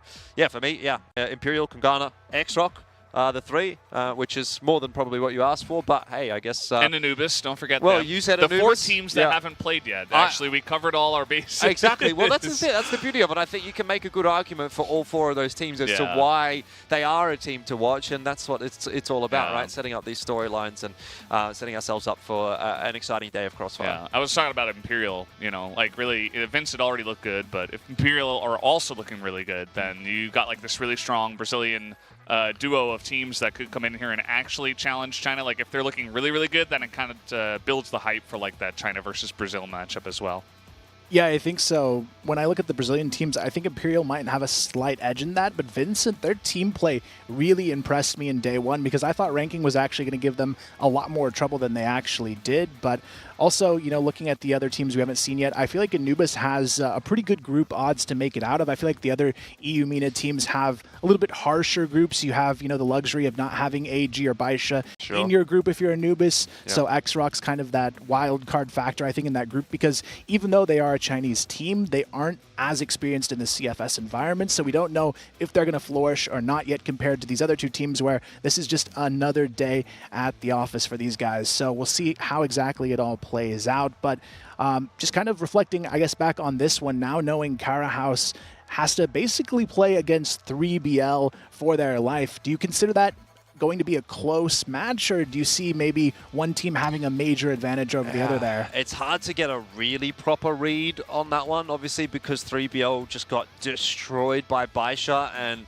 like I said earlier, it is Baisha, so they're kind of just going to run through teams in the group. I think they are like the epitome of noob bash teams. Not that I'm saying 3BL are noobs, but like if you get my point, like Baisha, when they are against teams that they consider beneath them, they're just going to give you zero respect and absolutely dominate you. So look, maybe an argument there for 3BL to sort of say they got a little bit more to look at of Kara House with that 10-8 on sub base, and you know, Black Widow was a very similar kind of a scoreline to what 3BL played against Baisha. So I don't know, maybe there's a little bit more to review for 3BL, but I think it should be a pretty close one. Yeah, I think I'd like to see Kara House definitely step up and play a little bit better, but then you could say the same thing for 3BL too. I think it's a really good opportunity for 3BL to watch this series and say, okay, well, Pacific Macta, they weren't, you know, they're playing really well, but they're not doing anything like totally unique or crazy. 3BL can easily play that style as well and say, hey, Kara House looked pretty weak. I think we got through Baisha. We're done with that. You know, now we're starting our tournament. Maybe they can bounce off of that big time and try to take a win off of a weakened Kara House team and try to look for at least third place in the group. That would be very nice. And, you know, who knows? 3BL, they're a strong team. If they get a win against Kara House, maybe they can bounce into Pacific Macta as well and give them a better shot than we saw from Kara House. It really depends on their form on the day, because I think that Pacific Macta, they do look really strong, but we know that pretty much any team can win on any given day, and it really just comes down to who's playing better Crossfire on the day. Like, I think that Kara House are a better team than what we saw today, but we just didn't really get to see that, especially map 2. It's like, well, you lost on your map pick, and then you're going as a Black Widow. It's like, it's kind of rough. End of the day, it is a long tournament format. We've got, like 11 days of competition, if I am right. Yeah. And that sounds like a lot of time, but the reality is going to be that there isn't really that much time to adapt. Really, if you have a bad week in all the weeks of the year, if you have your bad week here this week, maybe you're just out. So you really do have to still adapt on the fly, even though it's quite a long tournament. You know, only a few of those days are actually the group stages, which is where we sort of cut the mustard and get that seeding all kind of sorted out going into the next stages. So you definitely want to be on the ball for these first 4 days of competition. Yeah, I mean, now at this point, it's really going to be getting closer and closer to what are going to be those, I guess, somewhat elimination matches. Some of them will be more wild card deciders earlier on. But is there any team in your mind that's kind of already in that position where it's a wild card at best for them, or do you think it's still too early to maybe put a team in that bubble? I would maybe say I think Ranking is probably one of the teams that I would put in there, just because for me, being the second seed from Vietnam, not looking too good already in that first matchup that they play, and they're also going to be going up against XROCK in today's match. Again, you know, I don't want to draw too many conclusions because we haven't seen XROCK playing just yet, but it is a Chinese squad. I would say I think Ranking's probably going to drop that series as well, and after day 2 they'd be down 0-2, relying on one more game for the rest of the group stage, and if they would win that game, then yes, they'd be in the discussion for the wildcard spot. But I don't really see the argument right now for them to be going in a top 1 or top 2 position in that group. So yeah, for me, Ranking, definitely a tough road ahead. I think it's just going to be between 3BL and Kara House in that group, right? I think that's kind of set in stone now, that whoever loses that next one, they're really going to struggle against the third team that they have to face, which is either Baisha in the, you know, imagine Kara House goes down to 3BL, then they got to go up against Baisha or vice versa. So it's going to be pretty rough for that side of the bracket as well. Yeah, it really is going to be a tough road ahead, I think, for Ranking, especially in their group, knowing that if they do lose to XROCK, they then have to play Anubis, who knocked them out at last year's CFS. So I think it's a really intimidating position for those guys to be in. But at the same time, it's not necessarily over. Maybe XROCK is overestimated because they're a Chinese team. I feel like they do have a lot to overcome compared to these other 2 teams coming in from the CFPL. You've got a different rule set there. They've got to learn to adapt to this. And this isn't a rule set I've seen these guys play under on the XROCK roster just yet. So I feel like they are going to have a little bit of a harder time. And as we saw even in the All Gamers match, it's tough to adapt to this environment very quickly. In saying that, how many times have you seen those Chinese teams fail? I guess that's the question we'll ask ourselves later on. But for now, it's time for us to go down to the stage, ready for an interview with our winners.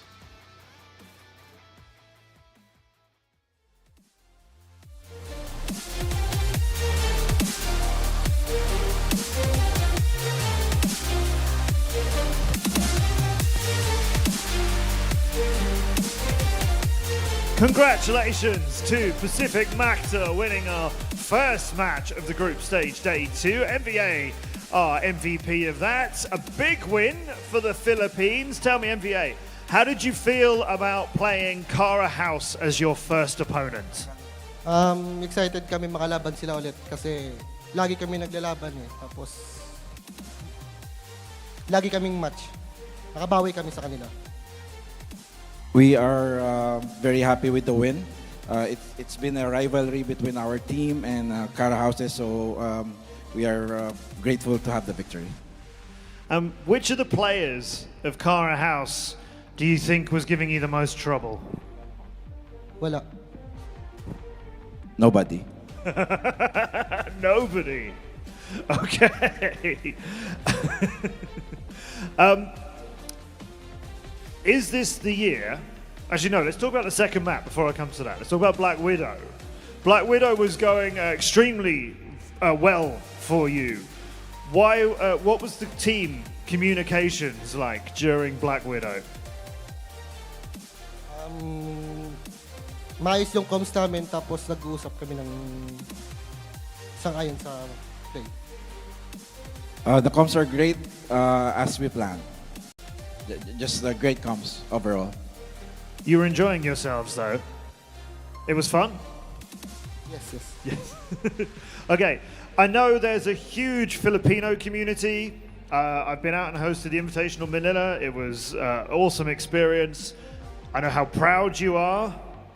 Is this the year the Philippines are in the grand final? Oh. Of course. It's that simple. Yes? Why?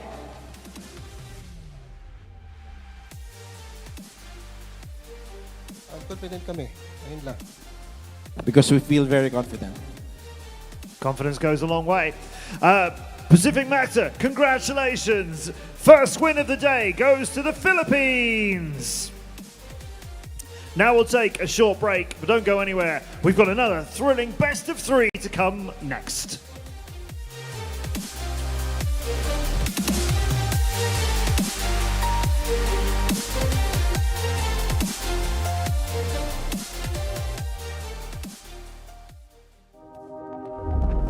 When you open your mind, you enter a new world. It's time to escape the ordinary. It's time to open minds. Alienware. Morphling Cyberflex Gaming Chair creates dynamic lumbar pillow.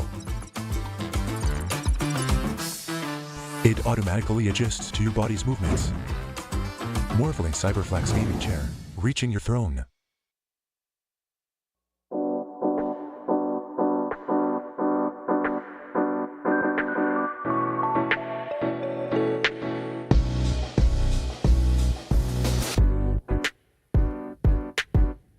Cara, acho que é uma oportunidade de mudança de vida, né? Então é óbvio que tem a ambição ali em questão de ser o maior campeonato e todo mundo querer ter esse título, assim como eu já ganhei antes, mas é como eu falei, também é questão de mudança de vida, oportunidade.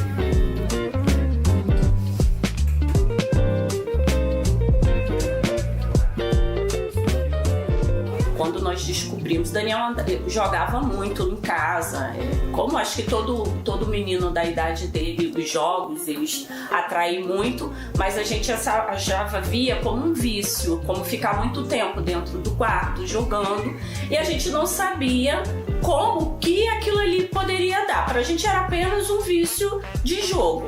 Só que quando ele ganhou acesso, ele foi e me chamou e chamou o pai e falou que nessa época ele estava no quartel. Eu não quero mais a carreira militar. Eu quero ser jogador. E a gente falou, como vai largar tudo para poder ser jogador? Bom, eu apoio ele ajudando nos treinos, né?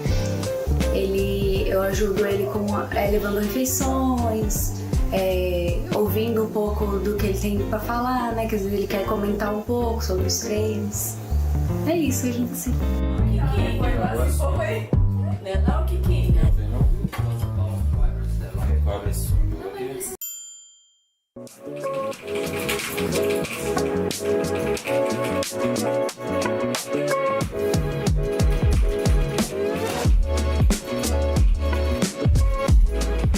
Ah, cara, eu geralmente acordo de manhã, faço meu cappuccino, dou uma lavada na louça ali, e aí tem sempre alguma coisa pra fazer em casa, tirar o lixo, arrumar uma coisa ou outra. Aí geralmente a gente faz o almoço ali e depois eu já entro pra treinar com os meus companheiros. A gente treina em volta ali de 6, 7 horas por dia.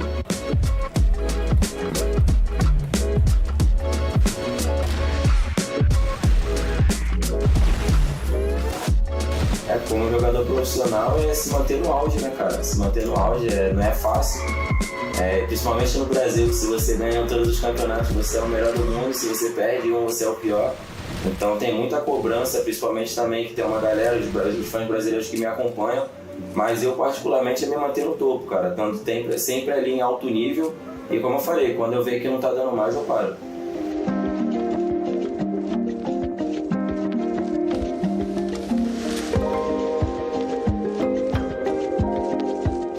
Eu acho que eu trabalho para poder dar o melhor que eu puder para eles, mas para ser honesto, não sei se talvez seja um pensamento egoísta, eu sempre fiz mais por mim mesmo, por querer melhores condições de vida para mim e ter obviamente ali minhas ambições particulares. Me dão todo o suporte do mundo, principalmente porque hoje em dia eu tenho minha filha, que ela é muito pequena e tem os afazeres de casa, né? E quando eu preciso treinar, ou no caso fazer bootcamp, viajar, é minha esposa ali que dá todo o suporte, que meio que segura as pontas dentro de casa. Quando ele tá feliz, né? Fico orgulhosa quando ele tá feliz. Quando ele fez um bom trabalho.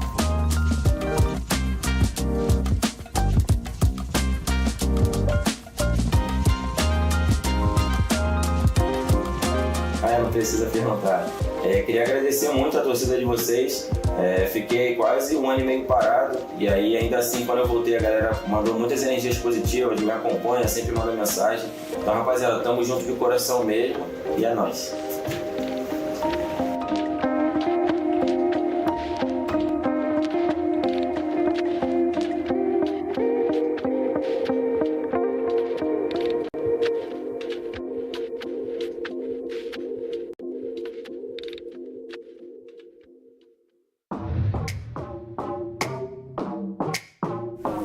No kill just yet, but they're just going to go ahead and push right through. HDZ, what a headshot, gets the come out for a kill, and he's going to find it. HDZ finds flank timing coming out from VINCIT. Here comes the double peek onto the... They certainly need it at this point. Horus starts it off with another double kill. Penguin Crowd trying to force their way onto the catwalk, but look at the nade and the follow-up scene. Again, holding on here to the back of A. FaZe and Creeds, though, come through with the answer on the catwalk.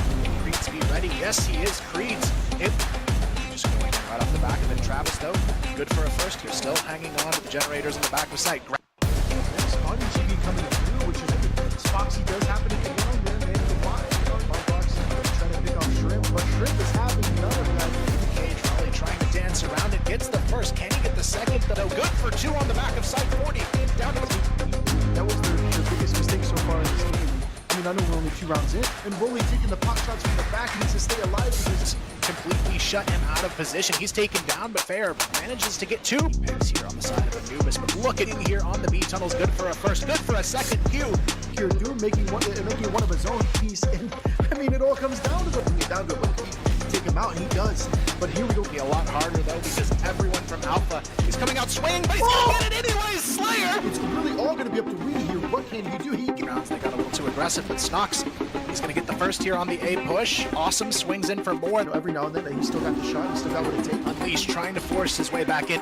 And they get the opening pick in the mid here on the 7 instantly. But here we go. Drive push. Nope. Down here does a lot of damage. Look at the cover. Fast take here on A, so I'll finish up my shot later. This is 3 nice though. Nice gamble play gets the other guy. They know their fellows here, and yes, look at that. But we're seeing a pinch coming in here from GR spawn. Well, here comes the counter flash. Travis gonna be hit by one on his own, but Travis good for one. Travis good for two. Travis gets the triple kill. Can he get any more? It may not matter. Slayer, he's through the corner. Travis, he's got 3 people lined up and quick push into hotel from Goodfellas. Are they gonna have what it takes to take out CRS? No, he gets 2. Make it 3. Is he what GB's giving you? But Barry here with a little work behind the train coming out with reflag. And what is this? MK. It's gonna be crucial. Fair holding on. With the pinch coming in on bottom, Noah Spox.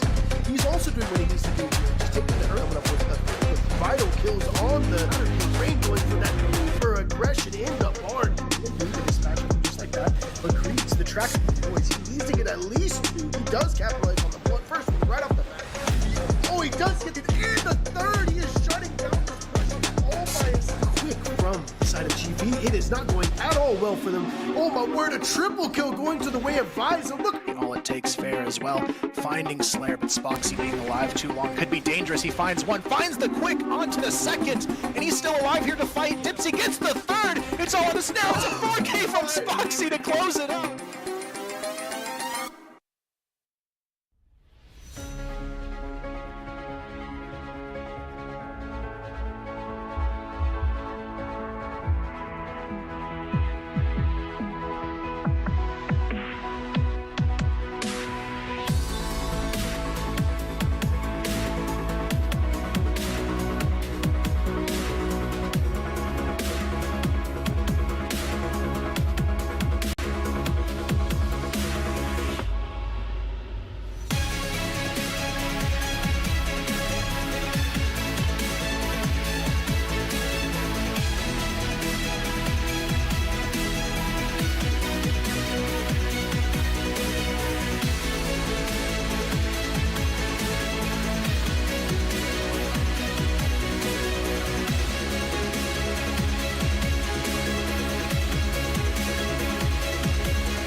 Welcome back to day 2 of the Crossfire Stars 2023 Grand Finals. We're now joined by Seven as he takes the stage with us, and of course Elfish Guy is still here for match number 2. But before we get too deep into that, congratulations on being the only one to call that first match of the day correctly. I'm surprised no one joined you there, but Pacific, that was a huge win. Yeah, thanks. I was also not too surprised, honestly, that they took the win. I mean, I think the big difference maker here is that they brought up Tanks as their coach, you know? Because last year I felt like Pacific Macta at the event in Vietnam, they were like lacking team play and cohesion, but individually they were always on point, you know? They have Revenge, they have Aldrin, now also Mazzaro stepping up to the plate, also known as MBA. So I think this year I would even argue that Philippines could be the second best region. I even feel like they could beat Brazil. So for me, again, like I mentioned yesterday, I think Pacific Macta has the biggest upset potentially at this event. That is a big call, by the way. And I would love to get on board with that one. I'll still say I'd like to see a little bit more from the Pacific Macta guys before I really dive in there. But yeah, look, I mean, it's definitely positive early signs. And if you've got one right already, you can maybe get your second prediction right there and see how they go in taking down the Brazilian teams. But yeah, definitely looking good for the Pacific Macta guys, isn't it? Definitely is. Before we get too deep into our next 3 matches, though, a big quick shout out to our sponsors. Open Mind, Alienware. Alienware is supporting CFS's 2023 Grand Finals with their devices. We really appreciate their support as well as our other sponsor, Jordan. Yeah, we want to thank Morphling for their generous support as the official gaming chair in the CFS 2023 Grand Finals. Whether you're in the midst of an intense gaming competition or enjoying a prolonged gaming session, Morphling will have you covered. Morphling, reach your throne. And of course, we're sitting on those right now and feeling quite comfy, so love it. You know who else is getting comfortable on the stage? Anubis and Vincent. That's our next match of the day. Seven, I know you've played against both of these teams, but Anubis a lot. What is your experience playing against Anubis, and do you have any belief in this team in taking down Vincent, who looked really good yesterday? I mean, I'll be honest, if they want to have a shot today against Vincent, really, like, they need Slayer stepping up to the plate as well as Snare, who's the key player, I think. Especially Slayer, I mean, I think he's one of the best rifles in the West. I think a top 3 rifle, like, probably best one is Awesome, second best Design, I would say, and then Slayer the third best. The problem I see with Anubis is they don't have Snake anymore, you know, the team captain from last year, and Snake was the best fragger as well as the IGL. And I felt like with Snake last year, the team play was much better. And also this year, to be fair, they were quite inconsistent. The first half of the year, they didn't even make it to the top 4 in the Pro League in West. And then they had multiple roster changes. They brought up Yusuf first, then they changed to Hussam. So I think if they want to have a shot today against Vincent, all of the players really have to step up. Well, when we look at the predictions, it doesn't seem like the other casters are giving them much of a shot either. We'll see if it plays out that way, but I have to say, Vincent in their first game looked very convincing. What do you think made them look so good for you yesterday, Jordan? Yeah, I mean, look, I thought the individuals definitely stepping up. Eagles in particular, super solid addition to that team. Looks like he's a great sniper and someone that they can really rely on. Certainly a player that we had our question marks about going into that game, but on the big stage, he's been able to step up and deliver. And look, I guess there's still a little bit of a question mark as to whether or not that's going to be a consistent thing or if it was sort of a one-hit wonder. Did he just have one good series, or is he going to be able to bring that level against multiple teams and over multiple days? That's something that we'll get to sort of find out today. Look, there was some moments I thought where Vincent looked a bit shaky, in particular there on Compound. So that's one where I'll be a little bit interested to see if they're going to pick that one up again. Are we going to go to Compound as our choice, or are we going to sort of, you know, find something a little bit different in there for Vincent? I'd hope it's probably going to be the latter. Well, we're going to have Matt Andrews take it away on the stage as we introduce our 2 teams. One about to begin. Let's see who's more superior.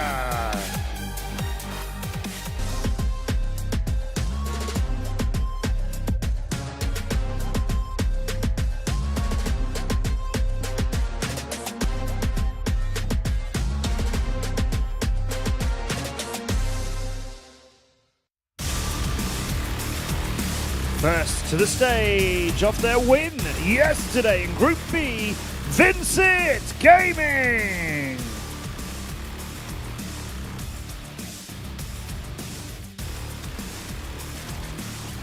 Borison, Eagles, Dynamo, GDSZ and Katie are VINCIT Gaming!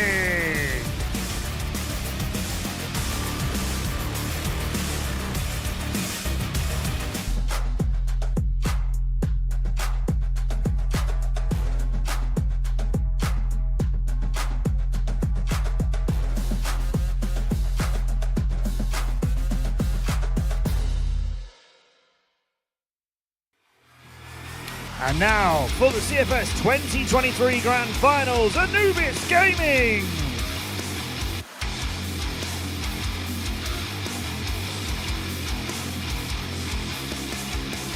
We welcome Dipsy, Doom, Hassam, Snare, and Slayer!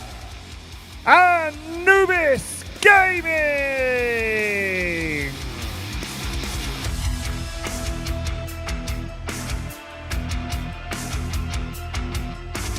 Our second matchup of the CFS Group Stage Day 2 is about to begin, and the teams compete to conquer!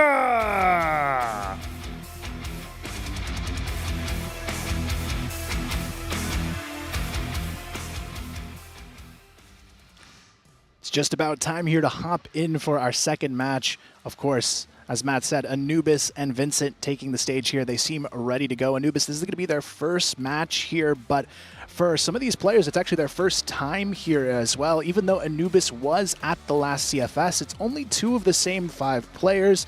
They've brought in Dipsy and Slayer, and I believe Hassam was also not on the roster last year. They had Snake, Beva, and Totson previously. Do you consider this maybe an upgraded lineup 7, or where do you kind of compare the 2 rosters? It's a good question. I think Slayer's definitely an upgrade. I think, like I said, Slayer's one of the best rifles in the West. But losing Totson is tough, and also Beva. I think Beva was pretty strong. But again, like losing Snake, I think this could be a big issue for this team also here. Because again, he was the best rifle for their squad, also the IGL. So I felt like they have like just a better structure of him. I think now Hussam is the IGL. He's not doing a bad job, but I just felt like the team play last year was much better. And I also think a big factor today could be like the best map from Anubis is sub-based, you know? And the bad news for them is it's usually the main ban from VINCIT. So usually on online matches, Anubis always wins sub-base against other West teams. So most likely you won't see sub-base today. And another question would be, should VINCIT go for another compound pick? Because yesterday it was their map pick, yes, they won this map, but I felt like they looked kind of sloppy on this one. So I mean, and even Anubis had the chance to study this map, right? So this could be also a big factor. And I would suggest them to play a different map today. Yeah, VINCIT only just got over the line on Compound. And if you remember those last couple of rounds of Compound did kind of feel like they got a little bit lucky, or, you know, they sort of clutched up. Like, I mean, look, granted, they played well in those rounds, but ranking was all over the place in the last couple of rounds. So that very easily could have at least gone to the OT. And, you know, obviously at that point, they could have potentially lost that map as well. So I'd probably agree with you in saying that I think Compound is probably not the ideal place to head if you're VINCIT in this one. And obviously, we'll have to wait and see what we get when we do jump into those bans and picks, which should be coming up shortly. The teams are getting ready on the stage, so looking forward to that one. But yeah, I mean, look, VINCIT, I think for me, they did do enough to impress yesterday against ranking. I've still got them backed, obviously. You saw the predictions earlier on. I think they're a team to sort of beat, actually, at this event. I think they're going to be quite a solid chance. Yeah, I think the big question in my mind is, who do I weigh more here in their matchup against VINCIT? Is it Anubis or is it ranking? Ranking, I thought, going into this event, would look like the stronger team compared to what Anubis might look like here. But sure. I think ranking was kind of underwhelming in their first match, and I actually think Anubis might put up a better fight, even if they do go down in this series, just knowing the firepower this roster has. I would love to see them try and get Compound on the table. It was actually their only win as well at CFS last year was on that map, so I do think they can have a strong performance, considering VINCIT also looked weak on it. But the problem I think Anubis has is outside of their best 2 or 3 maps, I feel like they don't have the same depth to their map pool that maybe VINCIT has here. Yeah, I agree. I also feel like Anubis is the much better opponent than the ranking. Also, last year Anubis played ranking actually, and I beat them, right? I think 2-0. I think the main issue for Anubis is today that VINCIT is just pretty strong on GR, right? Yesterday, I think on Ankara they got like a 5-1 or 6-1 win on the GR, as well as on Compound. And I feel like Anubis doesn't have the best executes, and this could play a big role in today's matchup as well. Then again, also when we speak about the map veto, like I said, Anubis the best map is sub-base, and most likely you won't see sub-base today. The interesting part will be, will they go for an Eagle Eye pick? Because Anubis is usually very good on Eagle Eye, but the problem is Vincent as well, you know. But I would love to see Eagle Eye today, honestly. Yeah, I'd like to see it more as well. I'm actually surprised the only map we haven't seen so far is actually Mexico at this point. Do you think either one of these teams maybe has that in their arsenal? No, Anubis usually always bans Mexico, so it's very unlikely to see Mexico today. Even though I love this map, you know, I think it's a great map.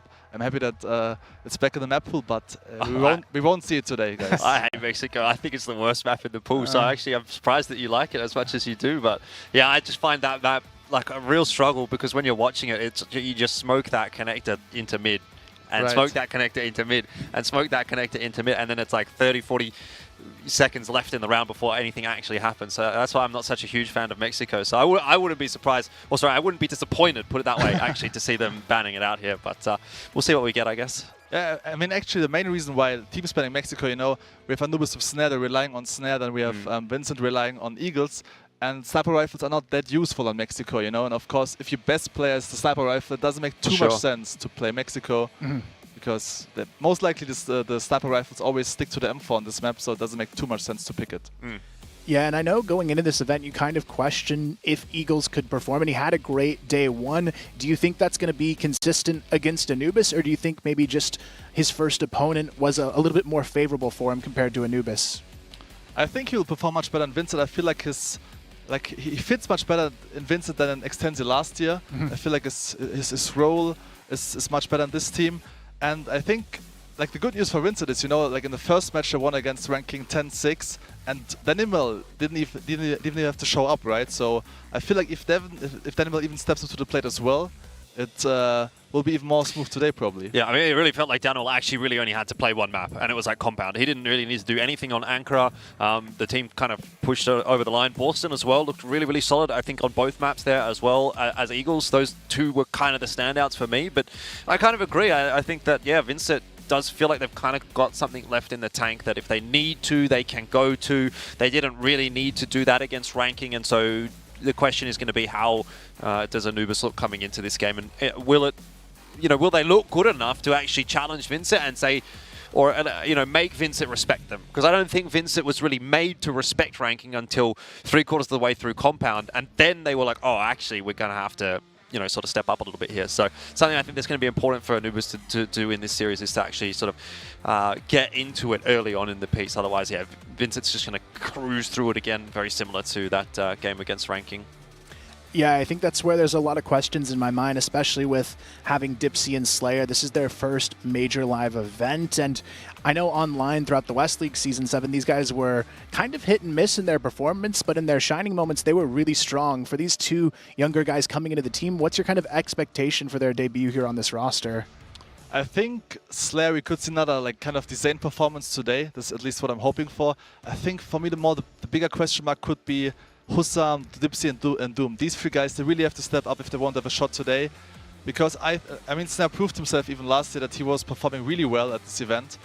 And I have no doubt that Slayer can also compete with the best teams in the world. For me, it's more like, Dipsy, Doom, and Hussam capable of competing with these teams here? Yeah, it's going to be a tough challenge, I think, and especially looking at the rest of this group, they've got some tough opponents as well. I think even ranking could still give them a challenging time, but I feel like Anubis, in my mind, is at least comfortably in that fight for maybe a number 2 spot in this group. Well, that would come down to this game, then, would it not, right? Because we're looking at XROCK. We still haven't seen XROCK play. I guess that's still a really big question. But general sentiment would be the Chinese team would take the first seed. And if not, actually, then this potentially is the battle for first. Because, again, Anubis, Vincent won their first game already. Ranking's already lost. Ranking, they're looking like they probably might even potentially miss out on actually making it out of the group at this point in time. So it may not even be Anubis and Vincent playing for second. It might even be Anubis and Vincent in this particular game right now playing for first. And that really all hedges on how good actually is XROCK. Are XROCK actually of the same caliber as the other Chinese teams, where they'll more or less dominate their way through the groups, or are they actually a beatable team? And in which case, if you can, get the better of Anubis here as VINCIT, you're already 2-0 in your group, and now you've just got to knock over XROCK, which, again, we don't know whether that's going to be easy or not. I'm thinking it's probably going to be quite difficult, but yeah, definitely a world where this is even potentially the battle for first, and if not that, then certainly looking like the battle for second in this group, which, would be just as good. Not quite, but it would certainly be enough to sort of push you through into a good spot in the playoffs. So, yeah, big game actually coming up for both of these two teams. If you're Anubis and you lose here, then you're really relying on that game against ranking, which is not a position that you really want to find yourself in. VINCIT at least have that benefit of the win that they've already found themselves, that they can play a little bit more relaxed here, but still knowing that they also will have to face XROCK later is going to be in the back of their minds. So kind of want to get it done here, right? Make it a 2-0 and at least ensure that, yeah, we're going to take second in this group, no doubt about it. Yeah, I think that's actually the best position VINCIT could put themselves in going into that match, and actually gives them a better opportunity, I think, to beat XROCK. If they already have a 2-0 behind them, I think they'll be willing to take more risks in that matchup, which could ultimately be what propels them against that team to maybe even win, because I feel like if anyone has a potential to take down a Chinese team in the group stage, right now my money would be on VINCIT taking down XROCK. I think that's the highest potential we could see here, or maybe someone like a Pacific pulling off a crazy upset as well, but VINCIT so far has looked really good, especially when I look at them strategically. They seem like one of the strongest teams we've seen so far in this event. I agree. I also feel like that VINCIT actually could beat XROCK here. I mean, XROCK, they're still lacking experience. None of them played CFS so far. And I also feel like VINCIT is quite lucky when it comes to group stage draws. Even in the qualifier, they need to face Vasco and Imperial. So I feel like also even here, like they have maybe not the toughest group here. And in the end, I feel like it will be between Anubis and ranking to play for the third place here, to at least get a slot for the wildcard stage. And between XROCK and VINCIT, we're going to see the match for the first seed here in this group, at least I feel like. On the topic that you brought up just a little bit earlier there, Pacific Macta, whether or not they could potentially challenge a Chinese team. I think if they play the way that they did on Black Widow, like they looked so sharp. Every single shot was a headshot. Revenge was hitting everything with the Orm. They weren't missing. If you bring that kind of gameplay to the table, yeah, definitely. I think they're at least up to the challenge of taking a map and forcing the series into an interesting place. But that is what you'd need to bring. And I don't know that that's going to be so easy to bring to the table, especially over 3 maps against a team, like All Gamers. So. Or Baisha, right? So it's a tough ask, definitely, but I think doable actually for Pacific Macta. It's just a question of whether or not they can maintain that high level of gameplay over a consistent basis, which is easier said than done. Yeah, I was really surprised. I feel like Macta prepared a lot this year. They look savage. Last year when I played Black Widow, they played really random, and this year they have always the same setup. They're sending 3 players towards long B area, towards water. They have Revenge long A. They had CYK spotting in T or in blacklist space if someone is pushing up catwalk. So they always had the same setup and then very good executes, even like good flashes. I've never seen like these kind of flashes from Filipino teams, Usually you expect this coming from Brazilian teams, from Chinese teams, maybe from European teams. So it was really interesting to see that Macta really improved their team play a lot. I was very, very impressed. And this is always what they're lacking, This is what I always mentioned, like team play. Like individually, they are, I think, they have maybe the best players also here at this event. So I think they're a really good shot to reach at least top 4 at this event. Yeah, I think so as well. If they can keep up the kind of consistency we saw in their first 2 maps, they just looked a lot more flawless than what we saw in Vietnam, and that's kind of why I didn't initially pick them, because I just thought back to Vietnam when I saw them play in their matches. They just didn't have that confidence. The team play didn't seem as strong, but now they've turned it around. They look like one of the stronger teams we've seen so far, and now I'm curious to see if they can really push themselves to the limit and maybe even make a semifinal appearance, or maybe even do something crazier here. I think from my perspective, I always love the underdog here. I would love to see at least one non-Chinese team make the final, and so far in my mind, that's probably the team that's in the front runner for that spot, maybe VINCIT alongside them. I would maybe hold my judgment off until we get to see Imperial play as well. Like, I always feel like they're a bit of a threat.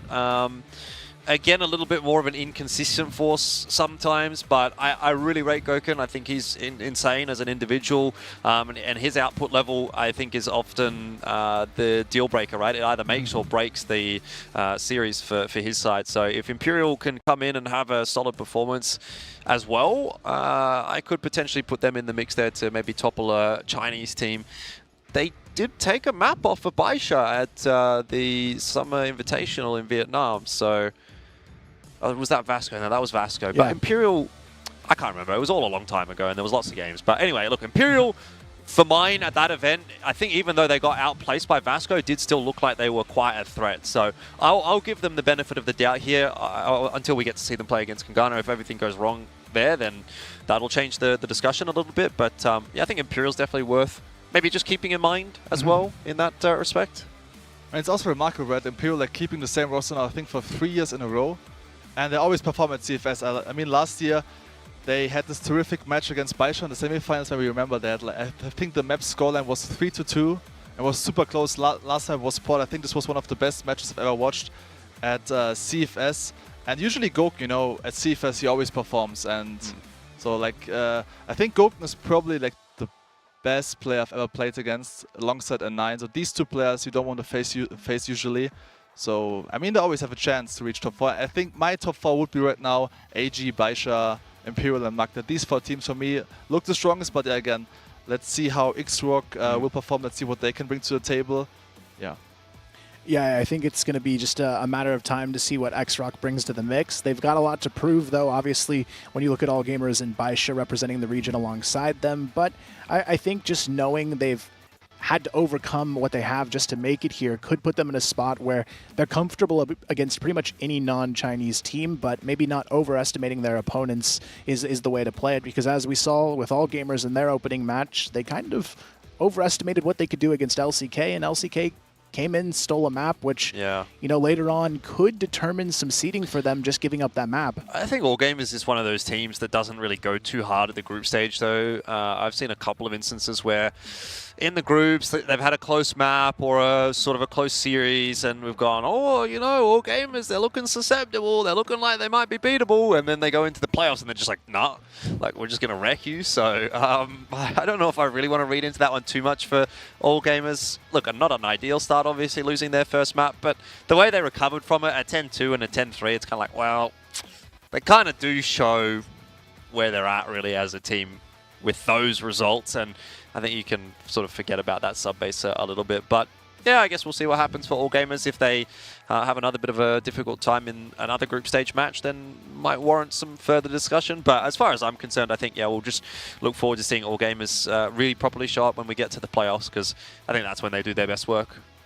Yeah, I think the other big question mark for me when we look at the teams in this event is how are the West League teams going to perform? From your perspective, Seven, you've played against a lot of these teams pretty consistently. Is there maybe a West League team you think is going to make it the furthest out of those 4? That's a good question. I mean, after watching the matches yesterday, I have to say LCK look obviously much stronger than 3BL. I also feel like LCK right now is a better team than 3BL. I mean, again, Anubis, you know, like, if they have the same roster like last year, I would say, okay, they maybe have like a top 4 finish if they really perform well. But I feel like none of the West teams can actually make it to the final stage. Maybe like top 8, yeah. I think LCK will make it to top 8, maybe Anubis as well. Let's see how it goes today. But I feel like the West teams this year, they will have a hard time to compete with the other regions. Yeah, I think it is going to be tough for them as well. I'm curious to see how the North American team kind of slots into the mix as well. I know they have a pretty difficult first opponent. I think that'll kind of set the pace, but I just think back to the old North American top teams where they were competitive at certain points, especially towards the end there in 2017 and 2018, where they even had a top 4 finish in there. So do you think they can maybe come in and replicate a similar performance, or do you think it's been maybe a bit too long for them to be as good as they used to be? I mean, you know, Kai's my ex-teammate, of course. I will support him here at this event. You know, this guy is really grinding hard. He was even living at my place last year. I remember when I woke up, you know, this guy was already playing CF. He was playing CF all day long, 10 hours.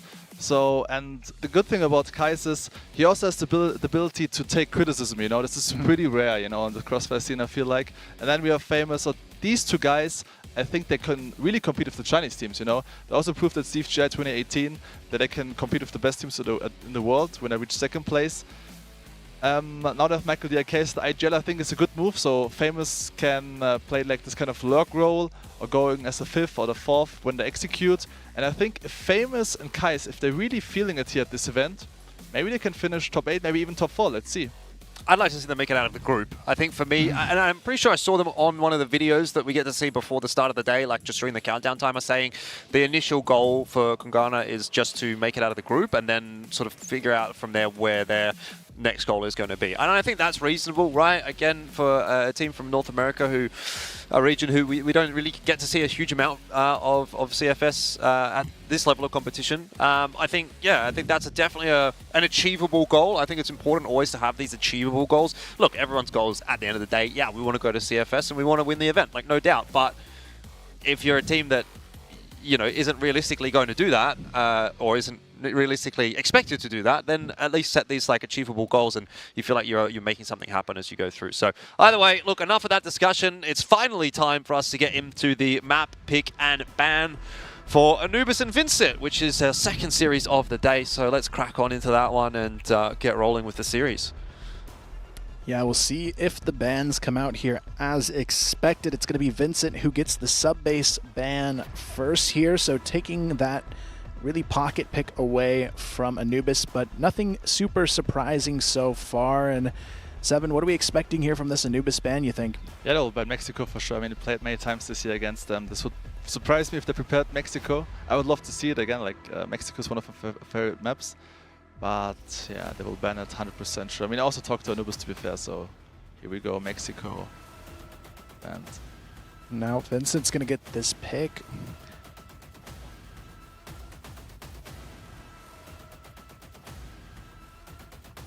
So let's see, will VINCIT pick Compound once again? No.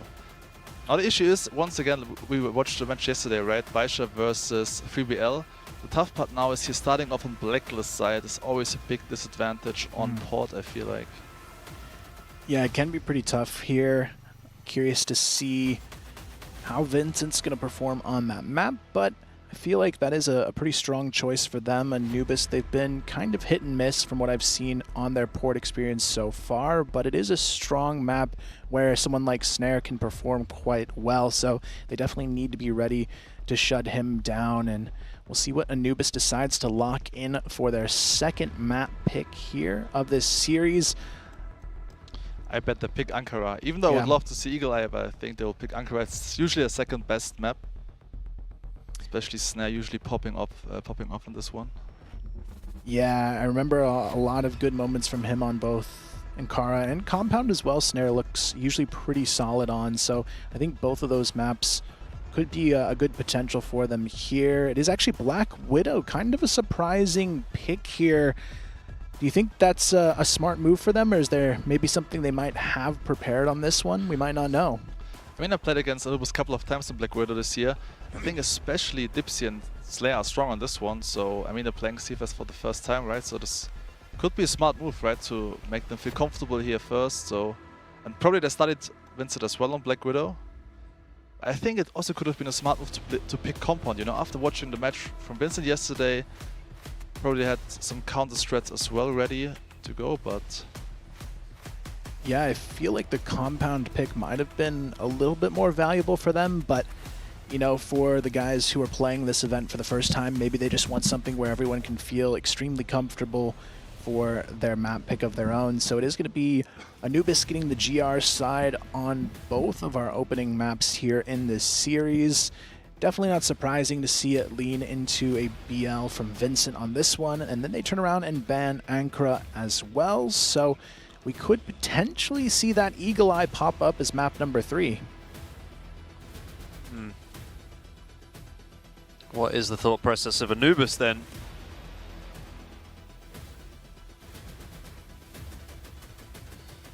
Always interesting to think about what the players are dealing with in a circumstance like this, because they are doing this pick and ban live on the stage. There is that timed element to it, in the sense that everyone's kind of waiting around for you to do the veto here, so you don't feel like you want to take too long. There's a bit of pressure there. We are going to see VINCIT leaving Compound in for that map number 3.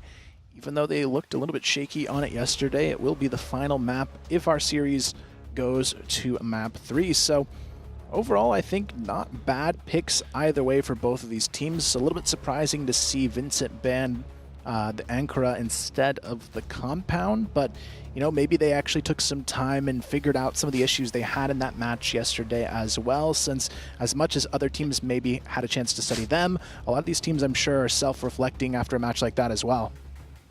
Right, I mean, the good news for Anubis is they're starting off on the GR side here on Port, and I feel like if they got the momentum here on the first map and they're really feeling it, this could play a crucial factor here to get maybe the victory over VINCIT. Yeah, we'll see if they can pull it off here. VINCIT, they are going to be starting off on their map pick, so they've got a little bit of an advantage there in having their own pick, but the harder side to deal with. But from what I've seen from VINCIT so far, they are a team that has pretty solid executes and game plans on their BL side of the map. Now, when we look at these players, I guess a little bit more specifically, I'm really curious to see actually who wins in that duel between Eagles and Snare. Is there maybe a stronger pick in that fight in your mind? I mean, I would even argue Snare was probably the best performing sniper rifle in West this year. So I feel like Snare is the more gifted sniper rifle. But again, Eagles, like yesterday, was performing really well. Even though last year, like I already mentioned, it was quite inconsistent. I think it's quite it's more like a 50-50 thing between those two guys. Yeah, it is going to be interesting to see how this one plays out. We are just taking a few moments while we sort through some issues getting these players set up and into the lobby to get this one started, but we should be in just a few short moments with our second matchup of the day, the debut of Anubis in the CFS Grand Finals here as well. So I guess before we get too deep into the match, now that we've seen the picks and bans here, any opinions changed here? Are you guys pretty comfortable that Vincent's still going to take this one? I mean, look, I've said everything I can possibly say about this series. I really don't think that there's much more to say. I'll say VINCIT again. I think they look like the better team. To me, on paper, I felt like they did what they needed to do yesterday against Ranking to convince me. So, yeah, I mean, I don't think that the veto would have changed my opinion either, personally. So, yeah. I mean, I feel like, except like, I mean, Compound and Port are very technical maps, you know. So I feel like it could be a big advantage for VINCIT because they just have the better team play, right? I mean, it's also interesting that Anubis goes for this Black Widow pick. I feel like they really rely on the individual skill today, and I really hope that Slayer and Dipsy can step to the plate on this one. I mean, otherwise they would just pick Compound.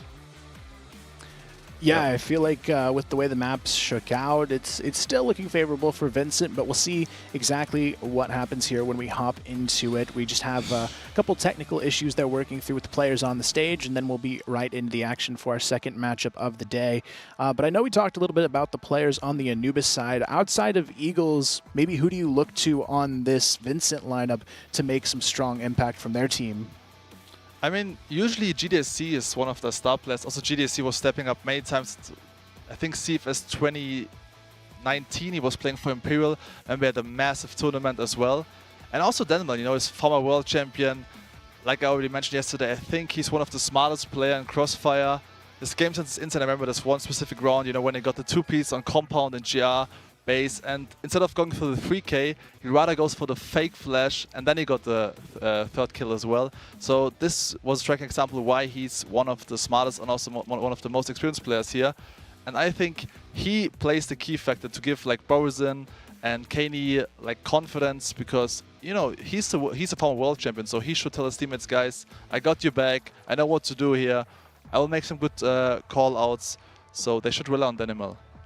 Yeah, I think Danimal definitely going to be key in this one. I'm interested to see how he performs, though, since he was pretty quiet on the first map in the previous set they played, but they didn't really need him to be super impactful. But then in the second map, he came out of nowhere and just had a really solid performance. And Eagles, of course, pretty consistent throughout that first match as well here. So we'll see how this one shakes out.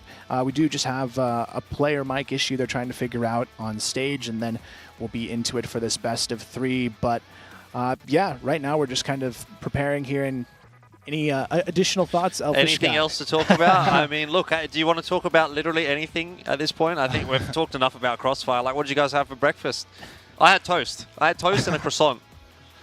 Honey on toast. It was quite spicy. Can't relate. Eggs and bacon here. Eggs and bacon. Same, eggs and bacon. Yeah, it was good. See, I had the eggs yesterday, but I wasn't feeling too good this morning. I thought I'll go for something a little bit lighter. So, yeah, that's where I found myself at. I always have the orange juice, and you know what they did today? They swapped the orange juice with the pineapple juice. I don't know if you guys noticed that, but I almost got baited because I almost went to the pineapple juice spot, which was actually where the orange juice was yesterday. I always go for watermelon juice. I love watermelon juice. So. It did say fresh watermelon juice. I might try it tomorrow. It is. It is. It's quite refreshing to drink it in the morning. You know, I can really recommend to drink watermelon juice. Awesome. That'll be a good start to my day tomorrow. Yeah. If we get there. We'll see. We'll see. I have one more question. Like, who do you think is the best sniper rifle here at this event? I think it's always one of them. Xiao. I actually agree with that, yeah. Xiao was insane in Vietnam, dude. Yeah, his reaction's just crazy to me. So you think Xiao is better than Gokun? It's when they go head to head, I feel like Xiao is better at making aggressive plays, but Gokun's better at holding angles, I would say. I also think Gokun has the clutch factor, definitely. What I would say is I feel like Xiao, with the sniper, with the Orm, actually is better. But Gokun, I find, gets a lot of his value actually out of the sidearm. Like, you'll see him get 1 kill with the Orm and then swap to the pistol and like clutch out 2 more kills with the pistol. So in that respect, yeah, like I would still say I'm leaning towards Xiao, but actually Gokun, he has an insane clutch factor, but a lot of the time I find that he's getting it done with the pistol. So yeah, just pound for pound in terms of sniping purely, I'll go Xiao, but it's a bit of a bigger discussion if you're just talking about general impact. I agree, yeah. Yeah. I think it would be interesting to see Gokun on a Chinese team, you know, one day. This would be very interesting. Does he speak Chinese? No, I don't think so. Yeah, well. I mean, I speak some basic Chinese, so if any Chinese team wants to pick me... Go into a Chinese team as the in-game leader and see how that goes. This would be tough. In-game leading in Chinese, I need to practice more Chinese, right? Go A, go B. It's called Da B, Da A. Da B, Da A. There you go. There you go. It's not too bad. Even I could do it. Yeah, I mean, thinking on other snipers as well, I think Revenge could make a run for it this event if he keeps playing like he did in that last map as well. I was actually quite impressed since coming into this one, I hadn't seen him pop off like that in a while, but if he plays like that this whole event, I think he's definitely in the discussion for best sniper at the event as well. Right, I mean, also, I think Revenge was the best sniper rifle in 2018, I felt like. And I mean, I've been to the Philippines a couple of times. I have a big Filipino community, as you might know. So shout out to all my Filipino supporters watching the stream right now. And I also been to the team house of Macta, you know, and they're really grinding really hard. These guys are really hard working. And I think they were very disappointed about the performance last year at the event in Vietnam that they didn't even qualify for the main event. They lost against SGJ. And I think for this year they prepared a lot. So they look much stronger this year. Yeah, they really do. And I am curious to see how long they keep at it, though. I mean, some of those guys have been playing for 10 years. Do you think these guys got another 5-10 years left for guys like Revenge, Aldrin? These guys have been around for quite a while. That's the first question. CYK is 31 years old, so this might be his last year. I mean, he's the in-game leader, so, you know, if you're in-game leading, you can be also maybe like 32, 33, I think. But if you more like have the star player role or like maybe the sniper rifle role, it's tough, you know. I think your reaction time is getting slower and slower by time. But I mean, Emzen is a good example. I felt like Emzen, you know, had this prime when he was like 30 years old. You remember one specific tournament, you know, we played against SV in Egypt. And I told my team, hey, good news. They bring a different sniper, so Emzen won't play sniper rifle, and he's 30 years old. So Emzen played AK, and he was the MVP of the tournament, single-handedly carrying his team. This guy is just insane. He can play sniper rifle, AK. He's the in-game leader. He's the matchmaker for his team. Unfortunately, he retired, but yeah. Again, his prime was when he was 30 years old, I felt like. So many players from like back in the day from those Chinese teams that I'm a little bit sad that like COVID kind of interrupted the like swan song of their career. You know, talking like Emzen and WQ and like those kinds of guys that were like really on top for such a long time. And then, you know, there was like 2-3 years where it was like a bit like, well, you know, there's not really much going on, unfortunately. And those were like maybe the last couple of years of their career, and obviously, you know, some of them are still kicking around like on the Chinese desk, or I think WQ was coaching Baisha at one point as well. So they're still hanging around, but yeah, I remember fondly those names, and they don't show up anymore, which is a bit sad. Yeah, it would be cool to see some of those old familiar faces. I remember as well, For Me was a player I watched a lot when he was at his prime, kind of leading that VG/SV lineup before they transition, but I think I would love to see even some newer, younger players kind of step into those type of roles as well. But it looks like we are just about ready, so we are going to hop into it in just a few moments. We'll be right back. CFS 对于我来说，就是我心中最重要的一个比赛。我觉得，这是一个对于青春的续写，很荣幸这里边能够有我的一些成分。Eu não tenho palavras para agradecer a CFS por tudo que ela fez na minha vida, por tudo que esse programa de criadores de conteúdo. Ang meaning ng CFS sa akin is malaking bagay para sa akin kasi a CFS na minha vida é tudo, porque basicamente eu vivo para jogar a CFS, eu quero jogar a CFS. 代表着我的整个青春。 CFS 呢，我觉得是穿越火线最高的一个荣誉殿堂吧。CFS significa para mim sonho e evento muito grandioso。它是至高无上的荣誉。CFS 对于整个 CF 的发展也是有着巨大的贡献。 对我来说 ，CFS 是梦想中最高的舞台。A CFS para mim significa o maior campeonato de todos. Acho que é o grande sonho para todo mundo que joga profissionalmente Crossfire. 对我来说，穿越火线这个游戏对我来说的话，意味着就是我的青春。穿越火线意味着我一个青春吧。CFS với tôi có nghĩa là nơi thể hiện bản thân, niềm tự hào và ước mơ của tôi tại đó. Với em thì CFS nó là một nơi mà ai cũng muốn được thể hiện bản thân mình và cũng muốn được đi một lần trong đời và cái cơ hội đấy thì nó rất là quý giá. Significa tudo na minha vida e eu não vou desistir até ganhar um. 不知不觉 CFS 已经10周年了。那么10呢，对于中国人来说有个叫做十全十美，但是我们想换一句话，叫做青春正当时。希望 CFS 这个越办越好。CFS, feliz aniversário de 10 anos. Parabéns CFS pelos seus 10 anos de aniversário. CFS 10周年，我们一起成长，也希望 CFS 10周年快乐。 Rất cảm ơn nhà phát hành Smile đã gọi là xây dựng một con game phát triển đến bây giờ. Thì với kỷ niệm 10 năm này mình cũng xin. 希望 CFS 越来越好，争取再办到下个10年。希望下一个10年，我能够站在赛场上和 CFS 一起走下去。 Eu queria parabenizar a CFS pelo seu 10º ano, por tudo que proporcionou. 祝 CFS 越办越好吧，希望大家一起加油。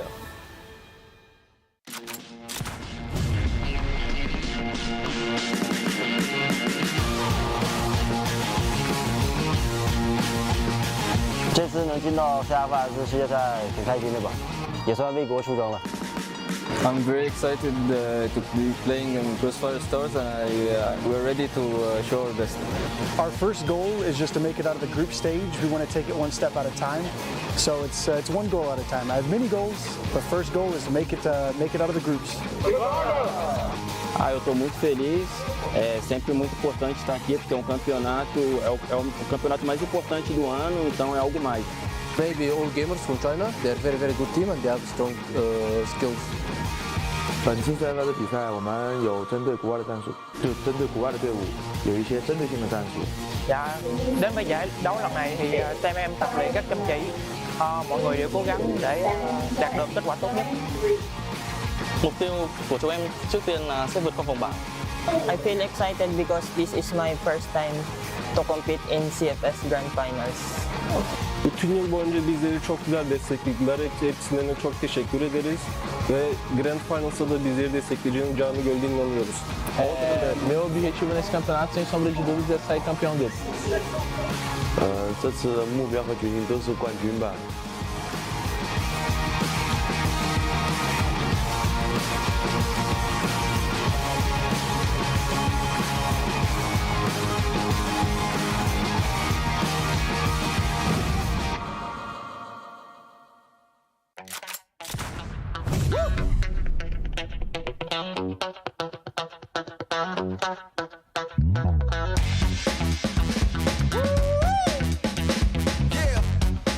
Hello.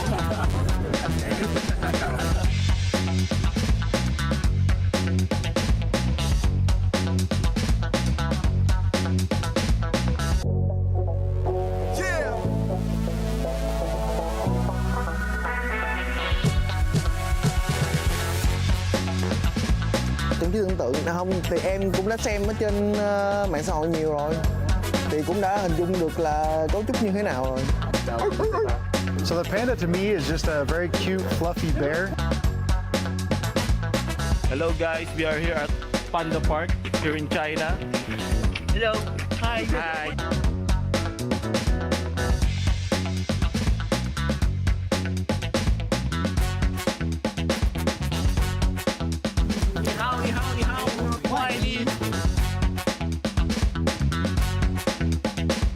Đây là lần đầu tiên em đến với Trung Quốc, cũng là lần đầu tiên em đến tham quan nơi này.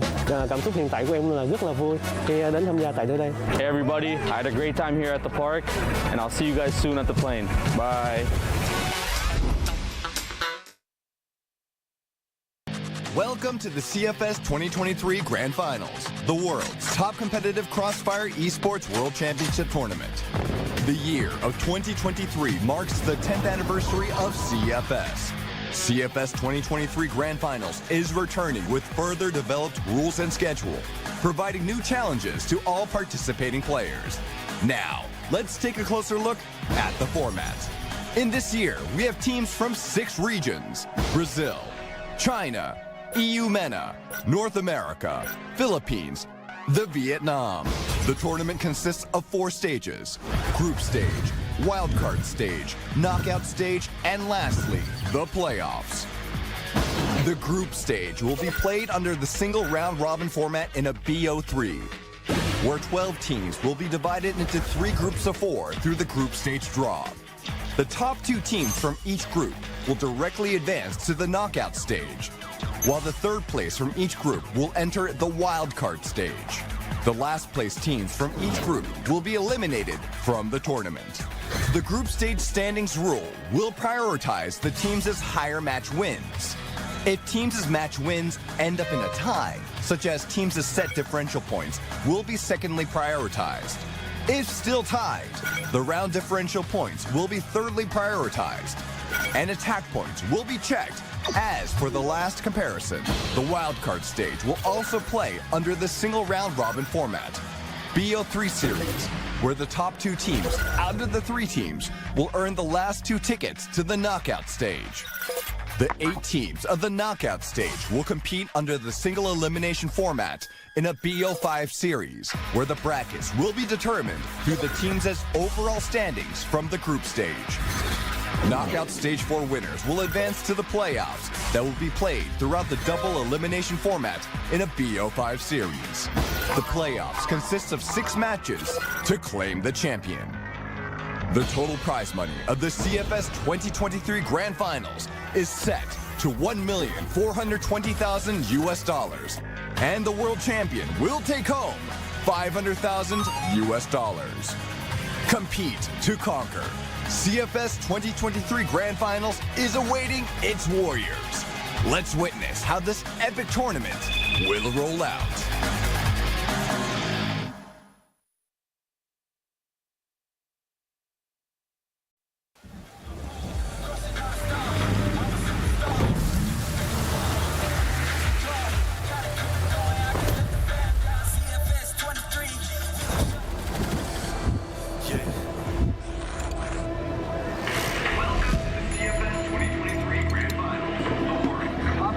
Crossfire Esports World Championship Tournament.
CFS 对于我来说，就是我心中最重要的一个比赛。我觉得，这是一个对于青春的续写，很荣幸这里边能够有我的一些成分。Eu não tenho palavras para agradecer a CFS por tudo que ela fez na minha vida, por tudo que esse programa de criadores de conteúdo. Ang meaning ng CFS sa akin is, malaking bagay para sa akin kasi a CFS na minha vida é tudo, porque basicamente eu vivo para jogar a CFS, eu quero jogar a CFS. 代表着我的整个青春。CFS 呢，我觉得是穿越火线最高的一个荣誉殿堂吧。CFS significa para mim um sonho e evento muito grandioso。它是至高无上的荣誉。CFS 对于整个 CF 的发展也是有着巨大的贡献。对我来说 ，CFS 是梦想中最高的舞台。A CFS para mim significa o maior campeonato de todos. Acho que é o grande sonho para todo mundo que joga profissionalmente Crossfire。对我来说，穿越火线这个游戏对我来说的话，意味着就是我的青春。穿越火線意味着我一個青春吧。CFS với tôi có nghĩa là nó thể hiện bản thân, niềm tự hào và ước mơ của tôi tại đó. Với em thì CFS nó là một nơi mà ai cũng muốn được thể hiện bản thân mình và muốn được đi một lần trong đời và cái cơ hội đấy thì nó rất là quý giá. Significa tudo na minha vida e eu não vou desistir até ganhar um。不知不觉 CFS 已经10周年了。那么10呢，对于中国人来说有个叫做10全10美，但是我们想换一句话，叫做青春正当时。希望 CFS 这个越办越好。CFS feliz aniversário de 10 anos。Parabéns CFS pelos seus 10 anos de aniversário。CFS 10周年，我们一起成长，也希望 CFS 10周年快乐。Rất cảm ơn nhà phát hành Smart đã gọi là xây dựng một con game phát triển đến bây giờ. Thì với kỷ niệm 10 năm này mình cũng xin. 希望 CFS 越来越好，争取再办到下个10年。希望下一个10年，我能够站在赛场上和 CFS 一起走下去。Eu queria parabenizar a CFS pelo seu 10º ano, por tudo que proporcionou. 祝 CFS 越办越好吧，希望大家一起加油。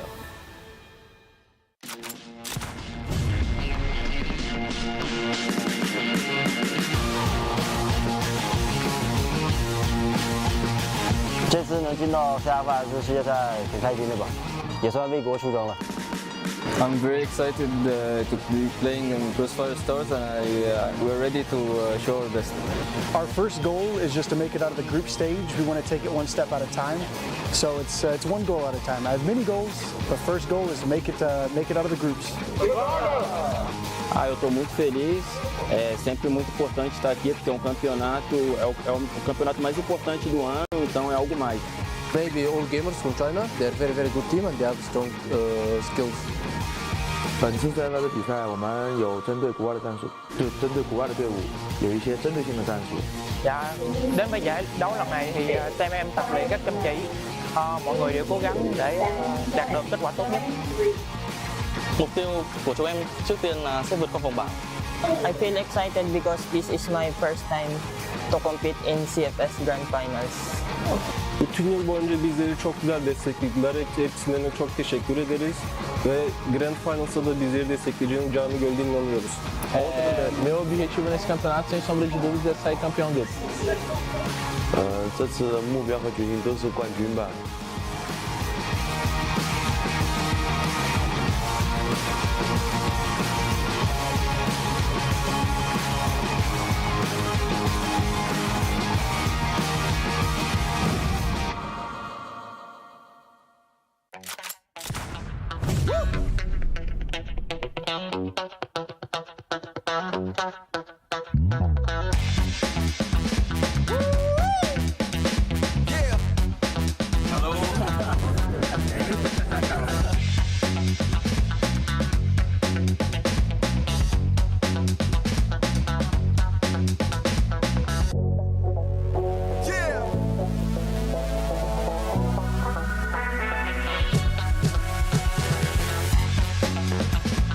Tưởng chứ tưởng tượng không thì em cũng đã xem ở trên mạng xã hội nhiều rồi, thì cũng đã hình dung được là cấu trúc như thế nào rồi.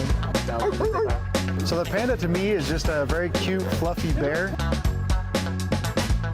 Hello guys, we are here at Panda Park here in China. Hello. Hi. Hi.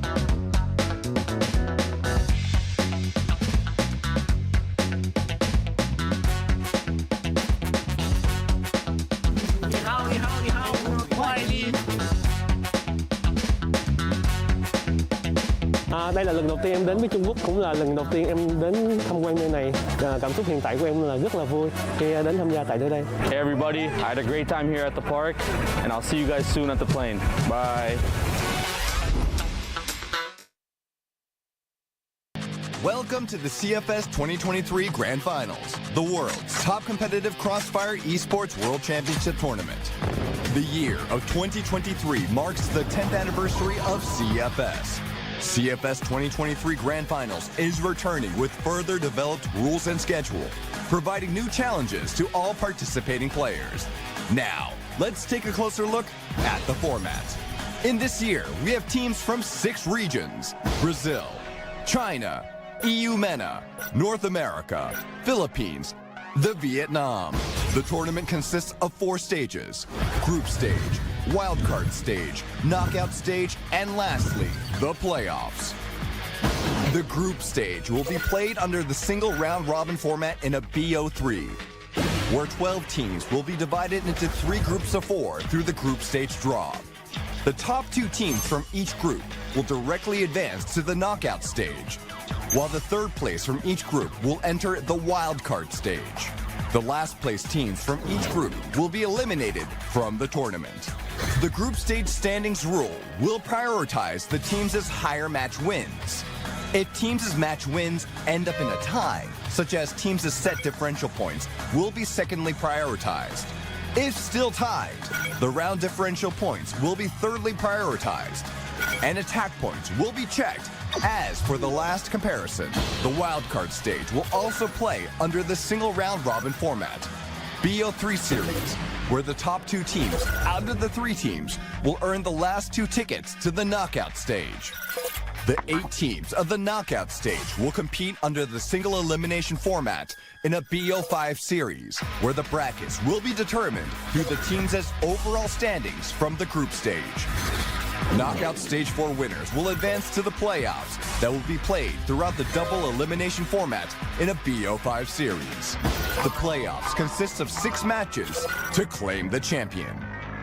The total prize money of the CFS 2023 Grand Finals is set to $1,420,000 US, and the world champion will take home $500,000 US. Compete to conquer. CFS 2023 Grand Finals is awaiting its warriors. Let's witness how this epic tournament will roll out.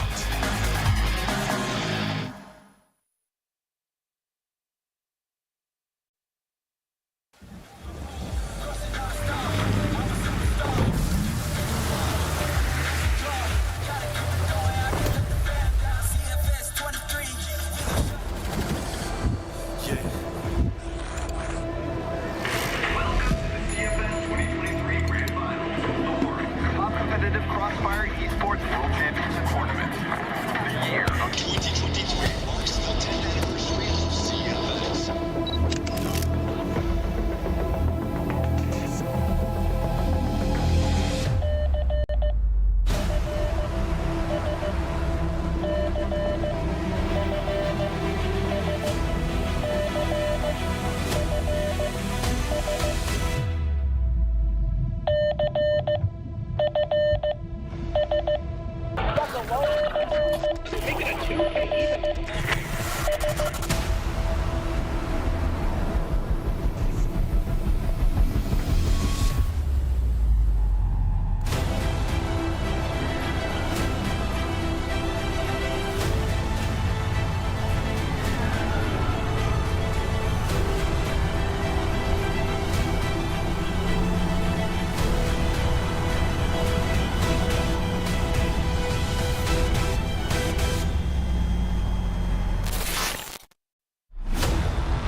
CFS 对于我来说，就是我心中最重要的一个比赛。我觉得，这是一个对于青春的续写，很荣幸这里边能够有我的一些成分。Eu não tenho palavras para agradecer a CFS por tudo que ela fez na minha vida, por tudo que esse programa de criadores de conteúdo. Ang meaning ng CFS sa akin is, malaking bagay para sa akin kasi a CFS na minha vida é tudo, porque eu basicamente vivo para jogar a CFS, eu quero jogar a CFS. 代表着我的整个青春。CFS 呢，我觉得是穿越火线最高的一个荣誉殿堂吧。CFS significa para mim um sonho e evento muito grandioso。它是至高无上的荣誉。CFS 对于整个 CF 的发展也是有着巨大的贡献。对我来说 ，CFS 是梦想中最高的舞台。A CFS para mim significa o maior campeonato de todos. Acho que é o grande sonho para todo mundo que joga profissionalmente Crossfire。对我来说，穿越火线这个游戏对我来说的话，意味着就是我的青春。穿越火线意味着我一个青春吧。CFS với tôi có nghĩa là nó thể hiện bản thân, niềm tự hào và ước mơ của tôi tại đó. Với em thì CFS nó là một nơi mà ai cũng muốn được thể hiện bản thân mình và cũng muốn được đi một lần trong đời và cái cơ hội đấy thì nó rất là quý giá. Significa tudo na minha vida e eu não vou desistir até ganhar um。不知不觉 CFS 已经10周年了。那么10呢，对于中国人来说有个叫做十全十美，但是我们想换一句话，叫做青春正当时。希望 CFS 这个越办越好。CFS, feliz aniversário de 10 anos. Parabéns CFS pelos seus 10 anos de aniversário. CFS 10周年，我们一起成长，也希望 CFS 10周年快乐。Rất cảm ơn nhà phát hành Smart đã gọi là xây dựng một con game phát triển đến bây giờ. Thì với kỷ niệm 10 năm này mình cũng xin. 希望 CFS 越来越好，争取再办到下个10年。希望下一个10年，我能够站在赛场上和 CFS 一起走下去。Eu queria parabenizar a CFS pelo seu 10º ano, por tudo que proporcionou. 祝 CFS 越办越好吧，希望大家一起加油。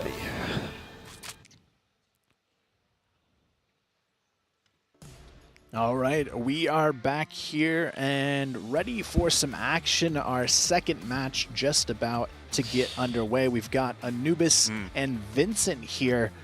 And I'm hoping with all the build-up we've had, this is a great match. It would be a shame we have all this build-up and then just boom, 2-0, it's over. We're walking out quickly. But maybe we've got a good match on our hands. That would be a real shame. Look, I tell you what, though, I think we may as well revisit the whole discussion that we just had, because we sort of should set the stage again a little bit for what is to be expected in this matchup. Now, just to touch on the predictions, we've actually all gone the way of Vincit. Having a look at the map pool, Port, Black Widow, and Compound are going to be the three. Port was the choice of Vincit. Anubis went for Black Widow. Obviously, Compound the decider map if we do need it. But general sentiment seems to be Vincit maybe looking for the 2-0 here. Yeah, I think for them it's almost more necessary now, knowing that Compound is the third map. I feel like that's almost a bit of a risk for them, considering how poor they looked on it yesterday. So I feel like Vincent needs to 2-0 to have a really strong finish here and feel like this is their series. Otherwise, Anubis, I feel like they're a team that could actually win on Compound. Out of these 3 maps, it could be one of their stronger potentials. I mean, my call for this match is actually that Vincit will win 2-1. So Anubis will win Black Widow. And the difference for today's match is that Vincit will start on Glory Risk on the Compound. So I feel like the GR side was pretty strong yesterday. I mean, Blacklist side on Compound didn't look too strong from Vincit, but if they have a good start, good momentum, I feel like they will close out Compound. And also, to be fair, Anubis, I think Compound is like the 3rd or 4th best map. I played against a couple of times this year, and we always won against them on Compound, so I feel like also Vincit will have the upper hand on this map. Yeah, it's going to be a good series, I think, nonetheless. But Port will be where it starts, which Vincent have made as their pick. I was a little bit surprised to see it come out here, but I felt like their picks weren't as strong in day one. So maybe this will be a better set of maps for them to move forward with. Still, no Mexico in the mix just yet. Maybe we'll see it later on in the tournament. But Vincent, I am excited to see these guys potentially be one of the first teams to kind of lock in that next stage for themselves. They're the first team that could pick up a 2-0 overall score. I mean, that's a good point, right? If they do actually get the 2-0, if they get the win today, Whether it's 2-1, 2-0, they'll be 2-0 in their group. I feel like I should just clarify that. And if you get the 2-0 in your group, worst case scenario, you would be second. Is that right? I don't think you could be third with the 2-0. I think there is a world where maybe you could have 3 teams tied 2-1 if another team's 0-3 and everyone wins against each other. But considering you've got a dominant team in each group, I'd say it's pretty unlikely. Maybe we see that happen in the XROCK group if things kind of go haywire and maybe, you know, Pacific doesn't look as strong in their next match. Things could get a little bit wishy-washy there. But those are the type of things I love to see. Maybe not like, I know we've had a 5-way tie out event in the past, but you never know what can happen here in events like this. This is a lot of pressure on the teams, but I'm hoping Anubis at least makes this close, even though no one's predicted them to win here. It would be great to see some of the West League's teams putting up strong fights, kind of like what we saw from LCK yesterday. They at least had a good map in that series. Yep, yeah. Look, I got faith in VINCIT, and if they do manage to 2-0 this group so far, then, I mean, look, we'll see how they go in that final game of the day. I guess the thing is, the good news, I suppose, for VINCIT is that it is like a nice ramp into the event, because they start with ranking who, I mean, debatably actually kind of looking like one of the weaker teams at the event so far, and then you're now going into Anubis. Obviously, we'll see how that one goes. If they get that one over the line, then they're going to get to versus the top team in their group. And obviously beyond that is in the playoffs. So it's like you go from maybe a slightly easier game into the harder games as you progress, and that gives you a bit of time to kind of warm into the event. And I always assume that that's the way that players would kind of like it to be. You don't necessarily want to be going up against the best team in game one, unless you're someone that maybe has the mentality of, oh, well, let's just get that tough game out of the way and we'll focus on the actual games that kind of matter later on. Yeah, it's a tough position to be in, kind of figuring out what you're going to do going into a group stage like this. But Anubis, I feel like out of all the West League teams, they maybe have a more comfortable group to get out of than the other teams. So at least they're probably a little bit happier than maybe someone like 3BL, for instance, in how they kind of got matched up against some of these other teams, knowing that, you know, they could have potentially an easier path here. Not to say VINCIT's going to be an easy team to go up against. No, I don't think so. For me, even potentially Anubis, like, we don't really know what to make of this team just yet. Haven't seen them at this international event, and things change. Things can be different going into a CFS Grand Finals. I mean, look at Pacific Macta. I had absolutely no faith in them coming into today, and they pretty much blew Cara House out the water, and now they're looking like one of the more exciting teams to watch at the event. So I think you can come in with all your expectations and assumptions, but it doesn't necessarily mean that they're going to be met.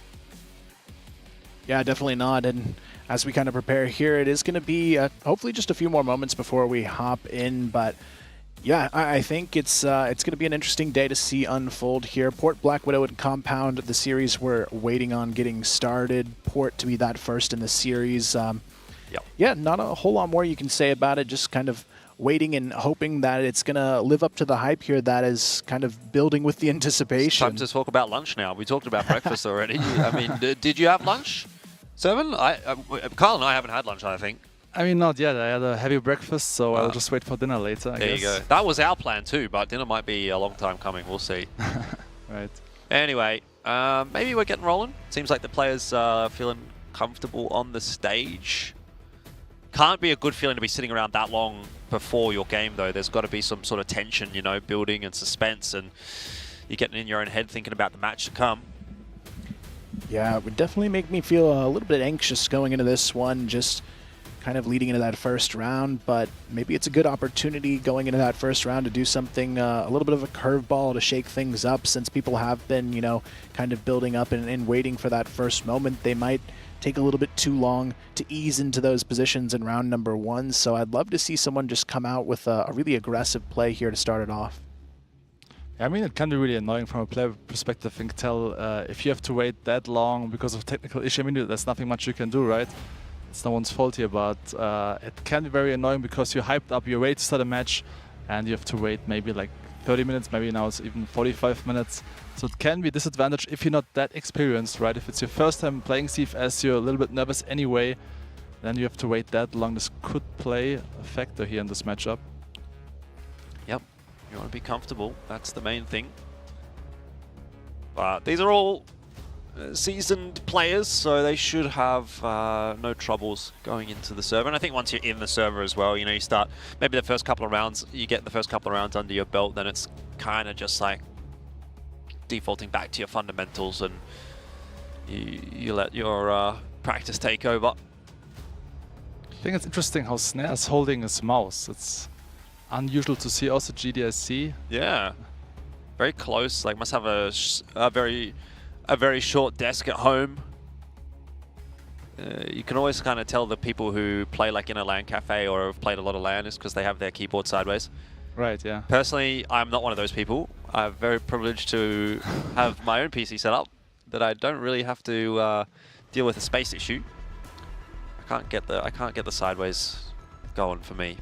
Doesn't really work. The crazy one I've seen is there's a couple players that used to have it like on their lap, not even on the desk at all. That for me would just be a nightmare. Yeah, yeah. I'm not sure what the deal is there, but again, I guess that comes back to like whatever your home environment is. Maybe there's just no room on your desk for your keyboard, and of course you can't sacrifice the mouse space. The mouse space is the premium. But looks like we might have a little bit more of a wait before we get into this game, unfortunately. As I'm told, we're still fixing issues.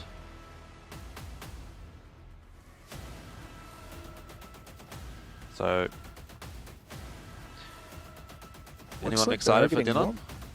Maybe if we get there. I am. Anyway, Denimal still looks focused, so I think he's ready to go. Yeah. He's a seasoned competitor, that is for sure. He's also very hardworking. I talked to him a lot. And to be fair, I also tried to copy a lot of strategies from him. I think from Denimal you can learn a lot in Crossfire, right? So. Yeah, I always remember his famous 1v5 clip on Ankara, just completely catching them off guard. You can see here, DMing, getting warmed up with their shots. Should be just about ready to go here, but at least they're staying warm here. They're not just kind of sitting around. A lot of them are, you know, hopping in the DMs, making sure they've got those headshots ready to go, and could be a good way to make sure they don't fall short in this one. I know Anubis, aim-wise, I think they are going to have some challenges to overcome here, but we'll see how it all shakes out here shortly. But looks like everyone's kind of ready to go here, so I'm not sure exactly what the holdup is, but everybody's just kind of working on their shot, waiting for this one to hop into.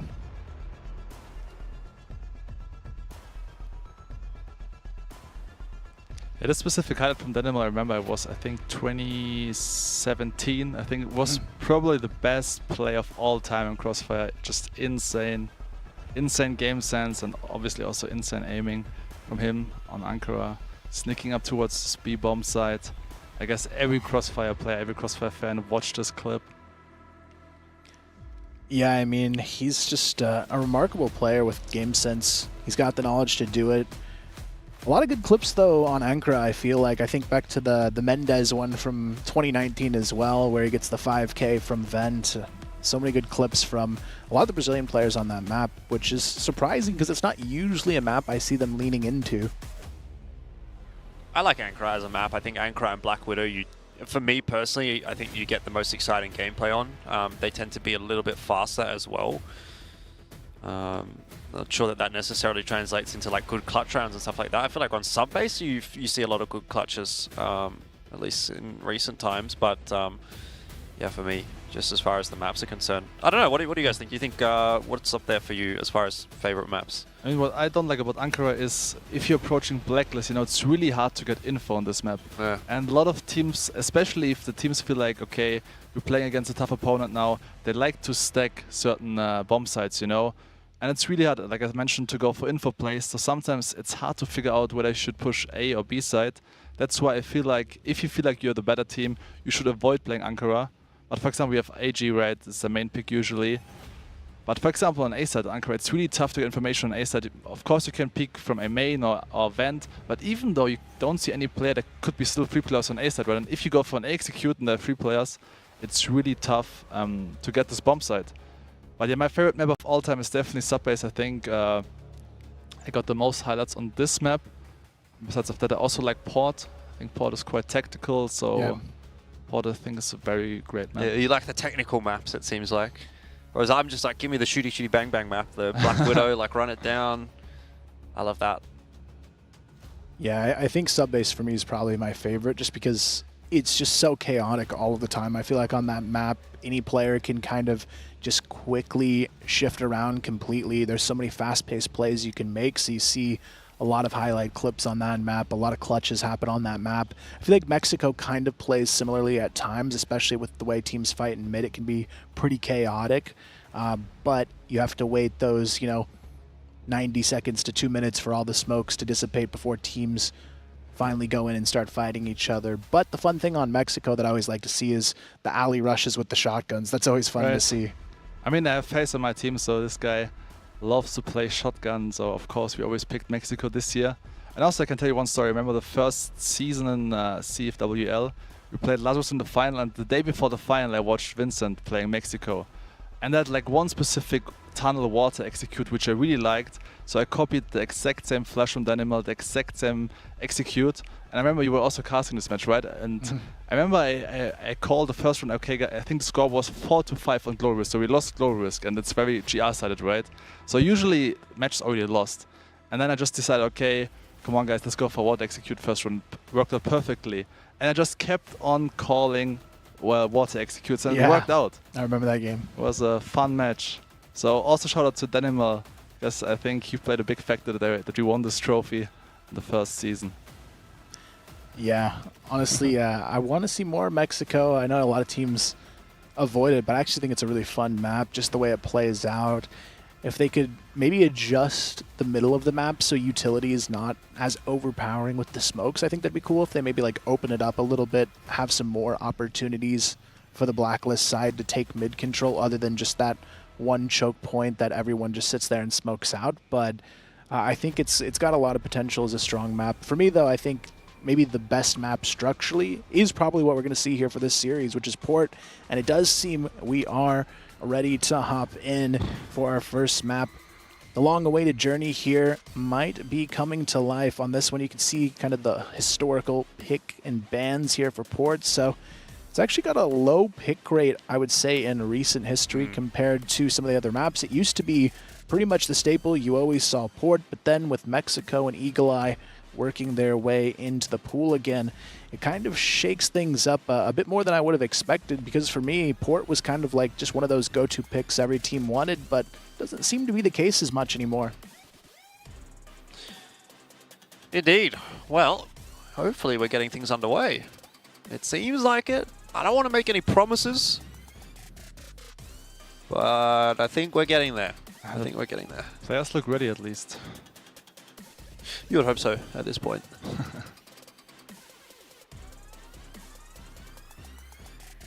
Also, many players nowadays like to play with the sleeve, right, on their arm. It's also interesting. I never tried it, actually.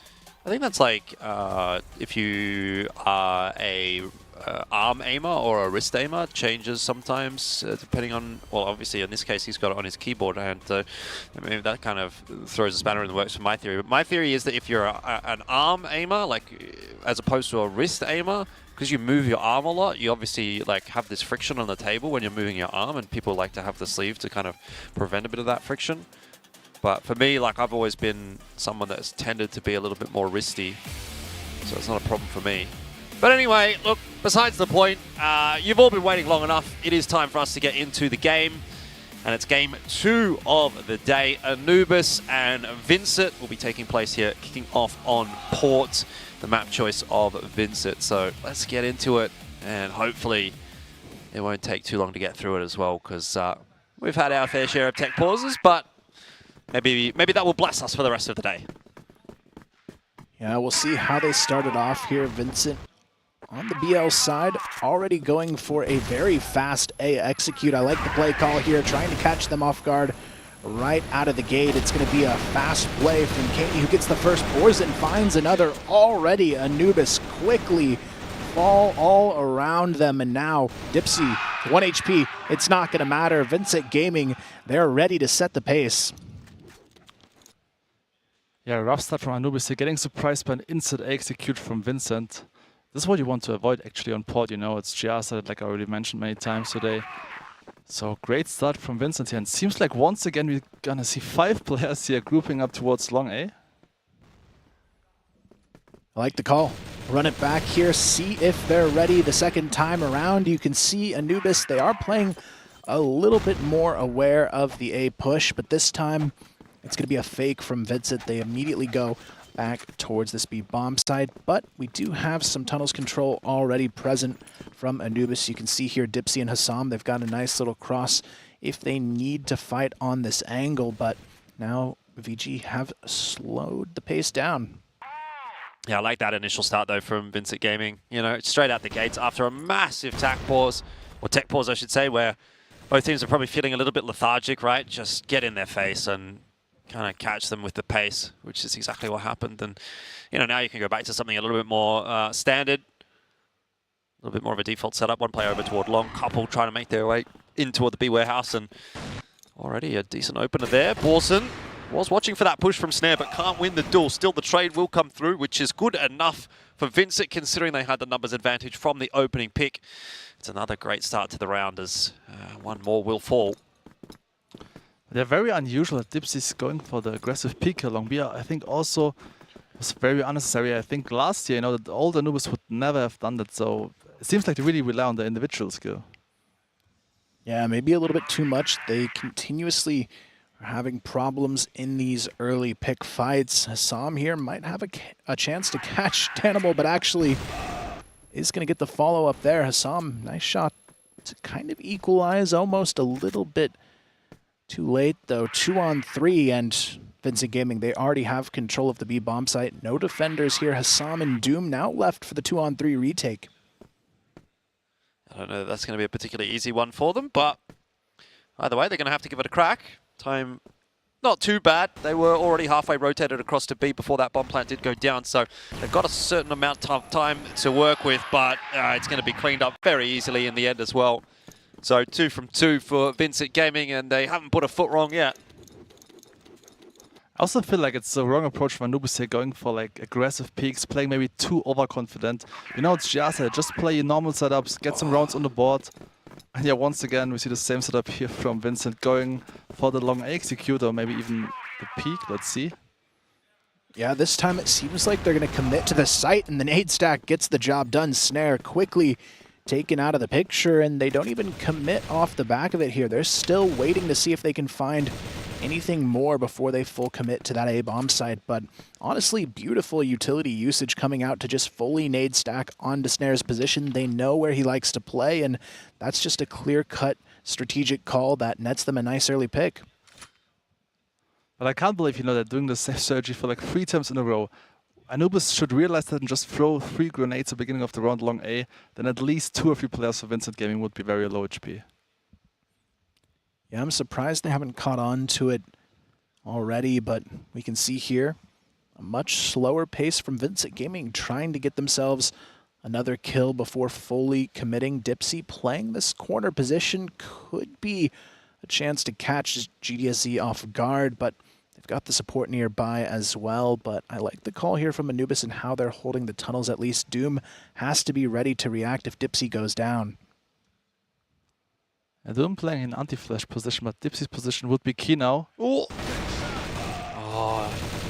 doesn't quite manage to get more than one. It did feel like a bit of a one-and-done position, but the fact it wasn't checked made me wonder if there could be a trigger discipline play on offer. Nice shot, actually, in the end there from Slayer, lending credence to the conversation we were having at the top of the show about his individual prowess with that rifle. Has brought it back to the 3-on-3, so this is the best case scenario for Anubis that they found themselves in, and another kill for Slayer coming through with the Orm this time around. That's the C4 dropped as well, so it's starting to get a little bit chaotic here for VINCIT Gaming, but GDSZ wins an important aim duel in mid, and now it falls back onto the shoulders of Anubis to try to make something happen here, because they just need the info as to where that C4 is headed. Made the correct gamble toward B. Yeah, perfect reach for Anubis here, rotating towards B side. Slash should get easy 2K now. Is the case. Very nice from Slayer there, and now Anubis, they're finally on the board. They can start to fight back here, kind of what we would expect on the GR side if they want to keep this match pretty close. This is a half. They should be able to win out here and at least maybe get a 5-4-6-3 going their way if they want to win this map, but at the end of the day, they've still looked like they're struggling a little bit in these aim duels, especially earlier on in the rounds. But we are starting to see a little bit of a step up there from Slayer. He moves to 4-2, actually one of the higher fragging players in the lobby so far. This is what you want to see, right? Slayer was the star player in the online competition this year. So you want him to feel comfortable, right? Getting 4 kills in this last round. I felt like Doom, was overcommitting here in this mid area. It was actually a 3 versus 2 situation, but Doom got killed in mid. Anyway, Slayer closing out the first round here on the board for Anubis. Nice 4K.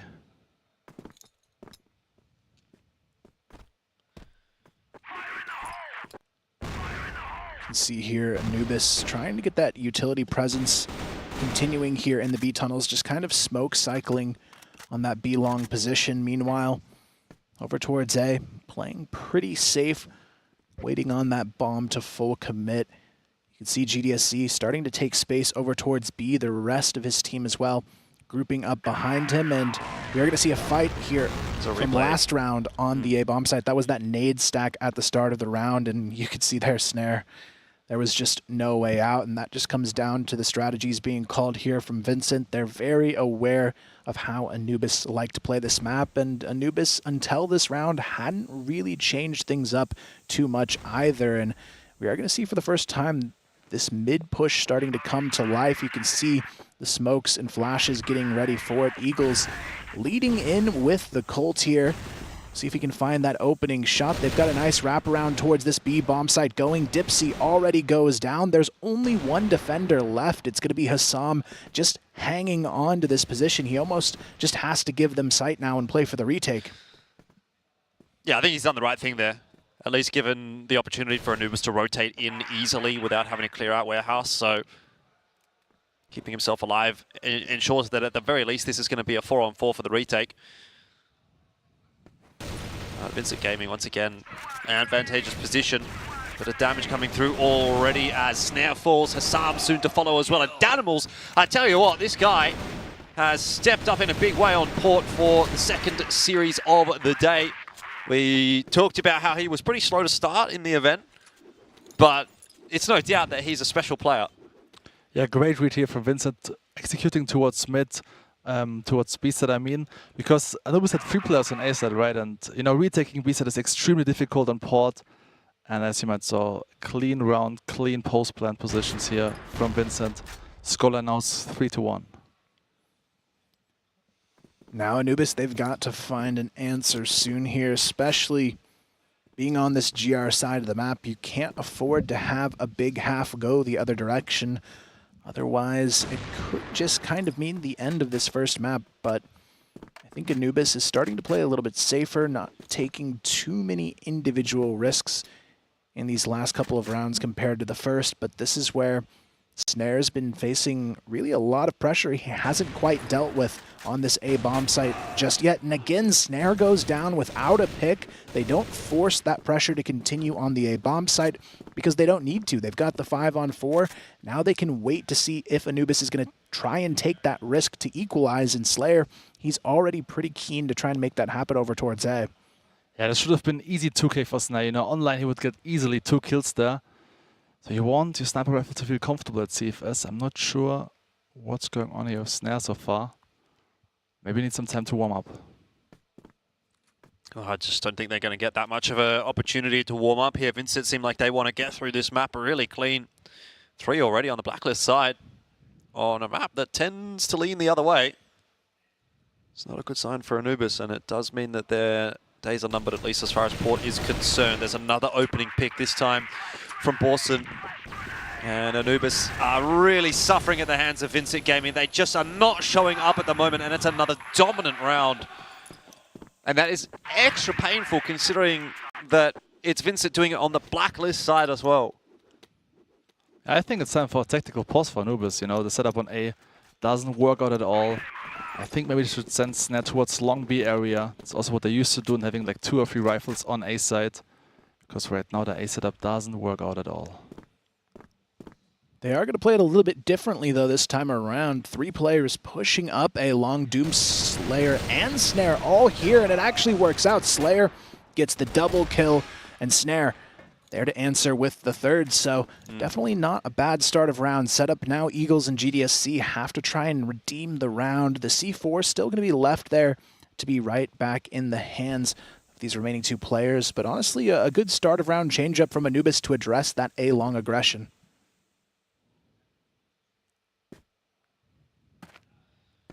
Anyway, Eagles and GDSC, the two star players from VINCIT, are still alive, and the bad news for Anubis is A side is completely open. Yeah. So if they send Eagles towards A bomb side of the sniper rifle, it's going to be very difficult to retake for them.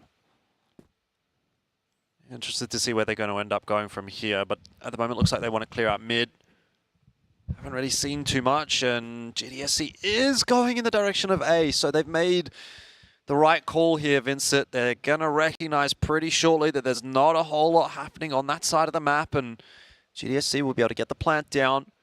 You've even got Eagles kind of set up in mid, waiting for the rotation back across from B. He'll be obviously well aware that there's going to be players coming across shortly once that plant goes down.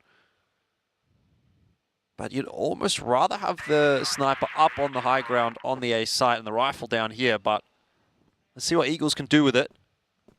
Not watching the right angle. Position is quite unusually sniping from B connector. Yeah, it's a bit of an awkward one. Rifle might have been a little bit more useful there, but GDSC, he's going to try to give it a crack here in the 1-on-3 anyway. Flashes raining down upon him. He's going to try and do some damage with the nades, but yeah, the post-plant setup just wasn't quite there for VINCIT Gaming, and so another one on the board for Anubis. They're trying to hang in there. Yeah, I think a crucial mistake from Eagles here. Why he didn't snipe on A side, you know?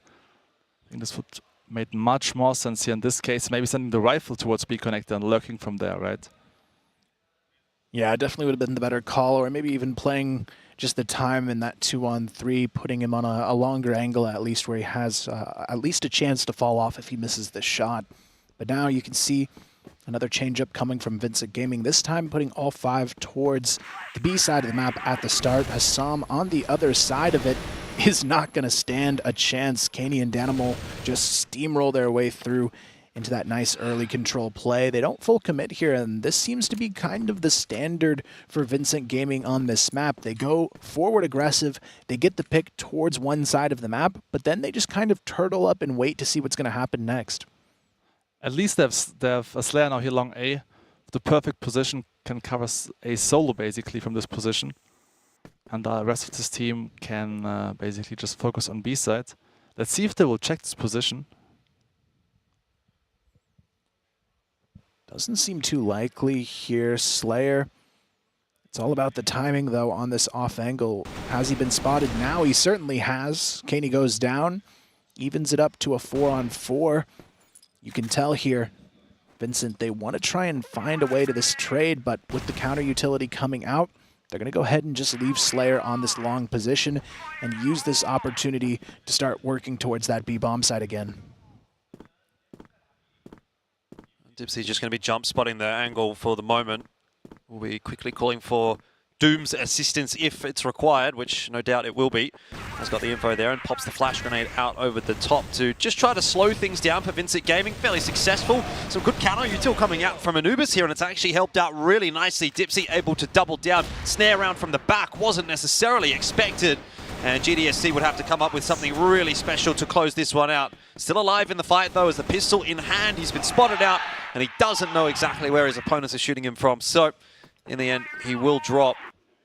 And it seems like maybe Anubis have a little bit more to say about this map than what we had earlier anticipated.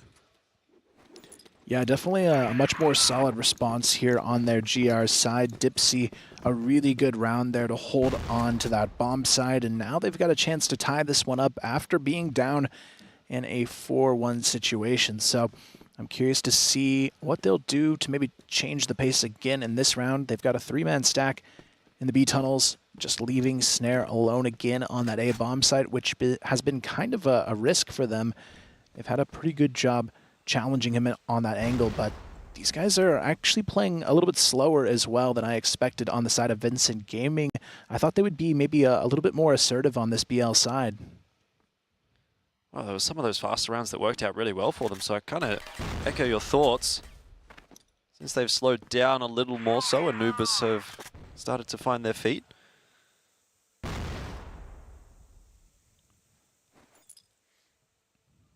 So Dipsy playing the position here from a 9 yesterday, basically the same role here, going for the info play. Hopefully not overcommitting this time. Just getting the info is enough, then falling back, playing maybe from pit. Which is the case now. Yeah, now he has to play a little bit safer here, but... Look at Slayer, he's already in blacklist base. This guy sneaked up long A once again, he will spot Animal in a few seconds, as well as Borusin. Now he got the info. Oh, trigger discipline as well, but sometimes that can go against you. We'll have to see, can he strike? He needs 2 here. In the meanwhile, his teammates are slowly but surely faltering. C4 could drop right here. GDSC turns on a dime. A huge kill from GDSC to keep VINCIT Gaming in this round. And he'll retrieve that C4 and head over toward the A site, which is being locked down by his teammates. Good smoke coverage as well. Should enable the cross pretty comfortably. And they have just averted an absolute crisis in that round, VINCIT. Oh man, GDSC. If he doesn't get that trade, what a different round that is. And it should have been Anubis round, you know, you have Slayer and blacklist space, and for some reason Snare decided to peek in mid. It was really unnecessary, you know. Like, you have Slayer and T-base here, he has all the information, he can tell his teammates that VINCIT will commit towards A side, just stack A side, Slayer will get 2 kills anyway. So this should have been Anubis round. Now we see the A long push again. This time it's going to be Borzin who gets the first kill. Slayer right there to answer back. Danimal wants to try for the trade, but Slayer gets a second, taking down Danimal. So not a bad start to the round now for Anubis as they look to try and close out just a 1-round differential at the end of this half. Already a third there as well, actually, from Slayer. As he takes down GDSC, trying to maybe pull off an ace in this round, but Slayer, I would definitely say throughout this one so far, has been kind of the shining star for that Anubis lineup.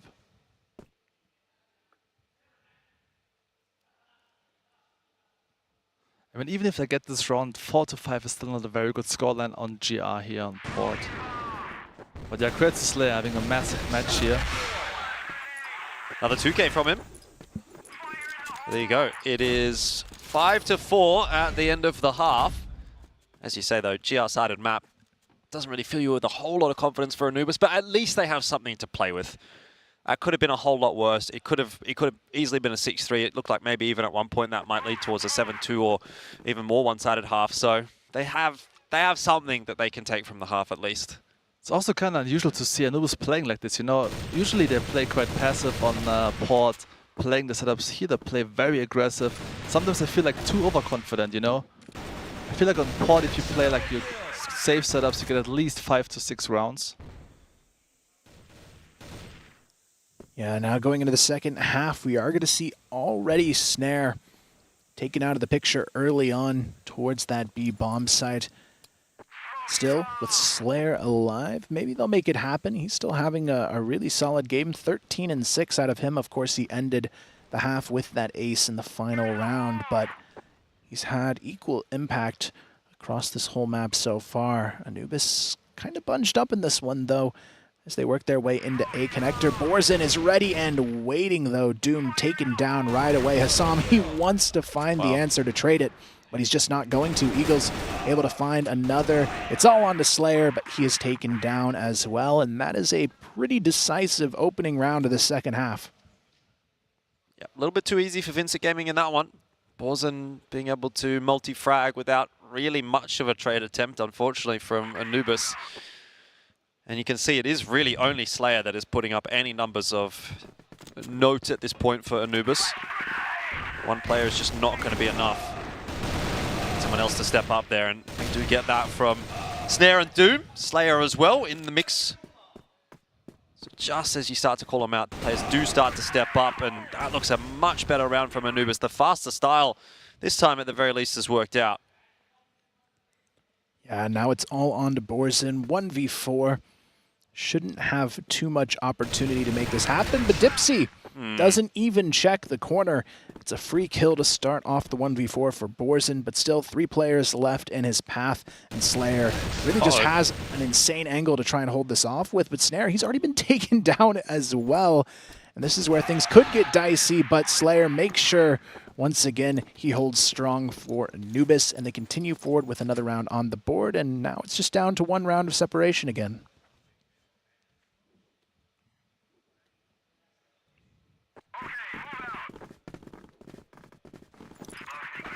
What's the adaptation going to be from VINCIT Gaming in this round? It's like a bit of a warehouse crunch. 1 in through mid, 2 through from B. GDSC wants to have a look, and he's going to spot the back of Snare. Big pickup initially. Back to it on the 5-on-4. Anubis have really struggled to bring these kinds of rounds back in their favor, so huge win already in the round for VINCIT. That was very smart from GDSC, baiting out Snare, not overcommitting like the last round. So Snare thought that the B area is kind of empty.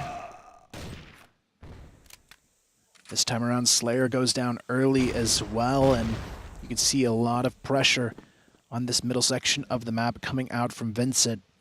It's going to be Borzen still holding underneath. He finds himself Hassam through the doors. Doom able to finally get a kill here, going their direction, but it's not going to matter for too long. He's quickly traded by GDSC, and now Dipsy all alone here, stuck A long. He does at least have the bomb in hand, but it might not be for too much longer. Borzen already in a position to maybe catch him off guard, but Dipsy has the reaction for one, but the trades quickly continue to fall in favor of VINCIT Gaming. 2-0 on the half so far.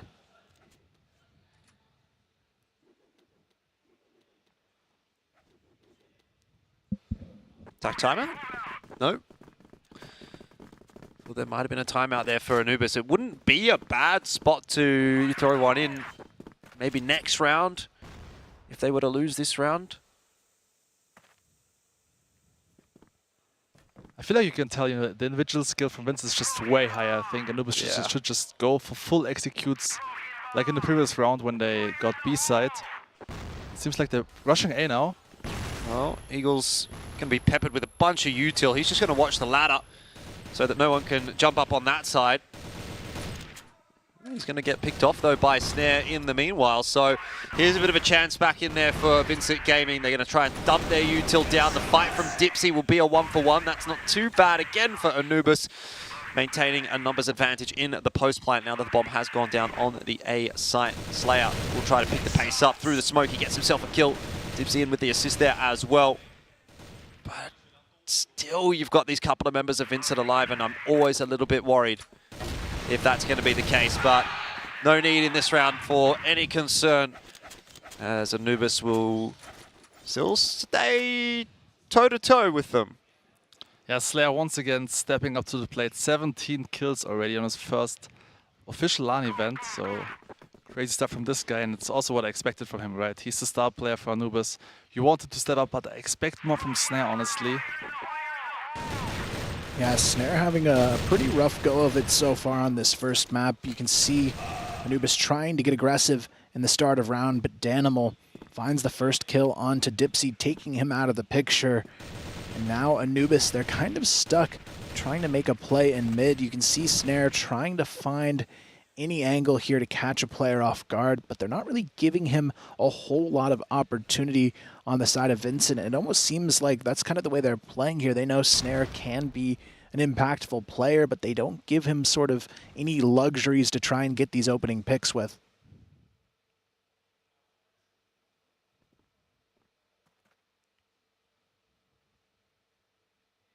It's also kind of weird play at the beginning. They're sending 4 players towards long A, and Dipsy want to take control over B side, so this didn't work out at all for them.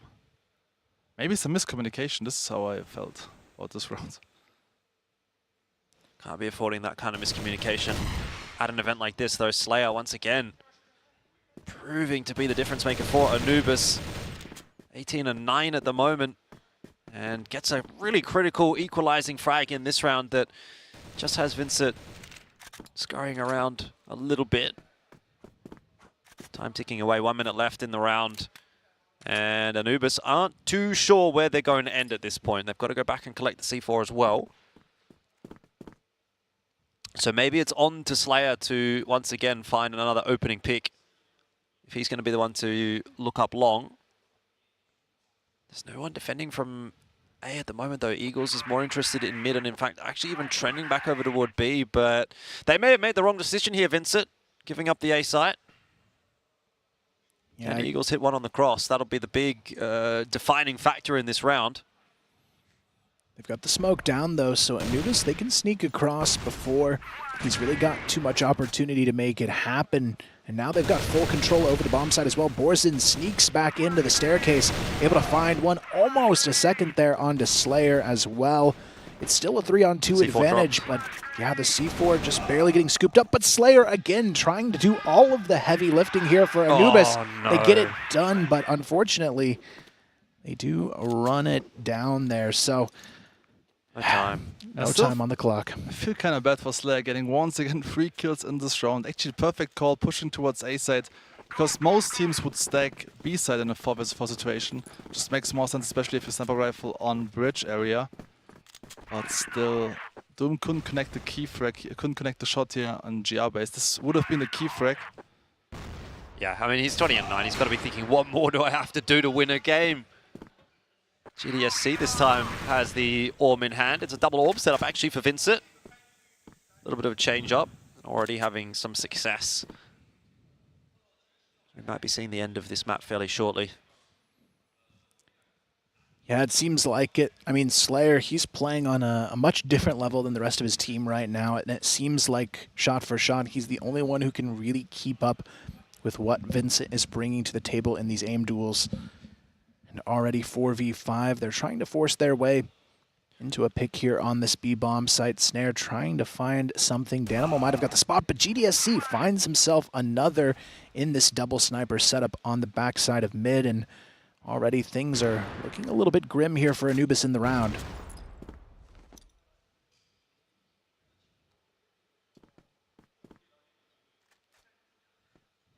And for me, it's kind of obvious. The only rounds Anubis basically won on Blacklist was when they execute as a unit, you know? I don't understand why they're going for single peeks here in mid and long B.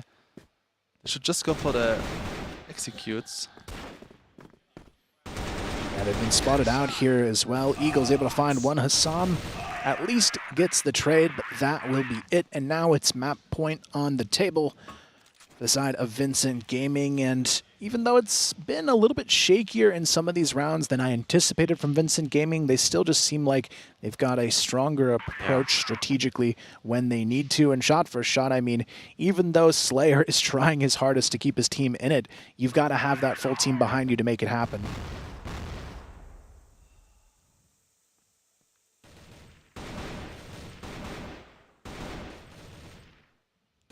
I mean, you must realize as Anubis that VINCIT always plays long B aggressive. At some point, you just have to commit towards long A at the beginning of the round. Just copying Vincent's playstyle, basically. The first round's just going for full long A execute. I'm pretty sure the odds would be much higher to win a round long A. Gonna get some aggression actually out from VINCIT Gaming here on GR side, trying to push their way out on long A. Slayer, he knows that he has to be the difference maker, so he tries to force the issue a little bit too much this time and will be shut down. And with that, you probably will signal the end of the map. Yeah, it's going to take a really big round from the rest of Anubis without Slayer in order to keep this one alive, but they've got a lot to work through here. Canny playing the off angle, GDSC holding on as well, but are they going to check it? It's going to be a double kill on the table for Canny, his third already in the round as well. He's looking for more. He's going to find it, looks for the ace, and he gets it done. What a way to close it out. An ace to finish the job here and take map 1, 10-6. Big win here for VINCIT Gaming.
Well, that is going to wrap up our first map in this series. It is going to be Vincit Gaming taking the early 1-0 lead. Not a huge surprise here, but the big surprise on the Anubis side, Slayer, he put up 20 and they still couldn't make this a very close game up until the finish line. It felt like he was the only one playing at that Vincit Gaming level. I feel like the key factor was, I respect the approach from Anubis coming into this tournament, trying to play super aggressive here on GZ port. I just felt like they're playing way too overconfident, Anubis is known for very good setups. Just play normal setups, get some round on the board, and not playing like too aggressive, pushing long A, pushing long B as well, like Dipsy, you're just peeking solo long B. You shouldn't do that, especially not at CFS. So I think they played kind of too aggressive on GR side. Yeah, look, I guess not a huge surprise, all things considered. Vincit put together a pretty good game, but if that is what Anubis is going to bring to the table and they're really going to be relying on just one player to kind of get them through what ended up being 6 rounds. I mean, 10-6 is not the worst of scorelines, but let's be real, it was not even going to be close to that if it was not for one big individual performance. So, look, I think, Black Widow, they're going to have to really pick things up a little bit as a core, as a unit, and not just rely on one person to sort of do that heavy lifting, because, yeah, again, like I said, one's just not going to be enough. And Vincit Gaming, we've seen across the board, they've had, solid stuff. I mean, Borson was good game 1. Eagles good for map 2 in game 1, and obviously in this one we saw great stuff from Danimals, and it sort of felt like really, again, a bit of an across-the-board kind of performance from Vincit, which is a positive sign going forward. So yeah, I've got a lot of faith in my Vincit prediction here after having seen that map, and I think I agree that it probably should end up being a 2-0. They do seem to be on a bit of a different level. Yeah, I was really disappointed in Snare's performance specifically, I think, in that match. I was expecting a lot more from him, but at the same time, they made his life really difficult in that map. It felt like all of the utility in those early rounds was constantly raining down on that A bomb side. It almost felt like they maybe should have tried to reposition him a little bit more, a little bit sooner. Right, I mean, to be fair, it's really hard to approach Blacklist on part of the arm. But let's look at the stats first. Yeah, and here we have to give credit to Kane, right? The young gun from Vincit stepping up to the plate, playing CFS for the first time, a 1.89 KD. Maybe that's the trick, though. Both of the first-time players actually doing quite well here. Dezane earlier on. I mean, these young guns are actually performing quite well at this event so far, so no surprise to see that Map 1 MVP BKNY in the situation with that 1.89 KD. I hope he can continue that into this next map, though, and remain consistent throughout, because I feel like at least Black Widow, on paper, should be a little bit stronger for Anubis, I would think. The good news for them is on Black Widow you can at least go for solo picks. It makes more sense on Black Widow than on Port, On Port, you just can't give out, the problem was, on Port, was always a 4-5 situation, beginning of the round. Like, after 10-20 seconds, Slayer was dead long, Dipsy was dead long B, and it's not easy, to execute with just 4 players, on Port. So you need to group up, push as a unit, and usually this is what they're doing online, They always go for executes from this A connector area, going for long B executes. But today I felt like they play way different. I feel like, what I mentioned, they played a little bit too overconfident, and then they wanted to force it, Like, they wanted too much maybe today, I felt like. Well, we'll see if they can change things around for Anubis in map number 2. We're going to take a quick break, and when we return, it's going to be map 2 on the way.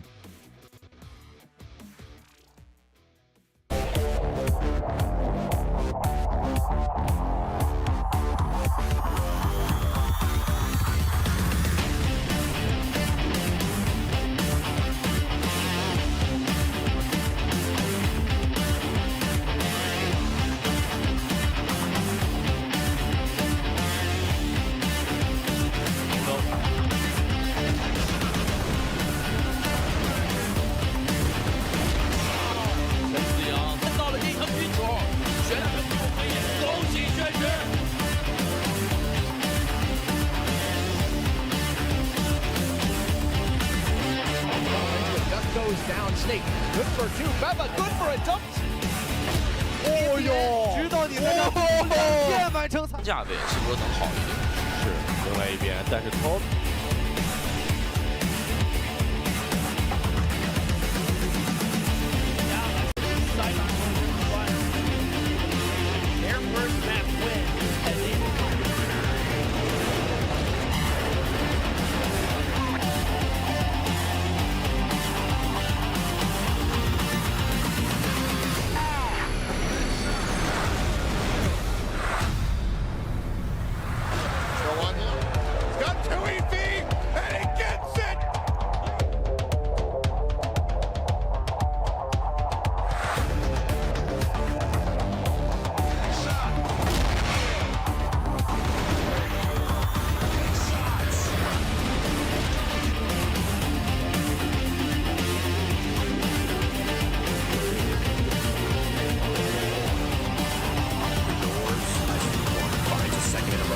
a third through the door, finds a...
Welcome back for map number 2. It is going to be Black Widow as we continue forward in this series with Anubis trailing, unfortunately, after a tough go of it on that first port matchup. But Vincent, no surprise here, looking a little bit more dominant.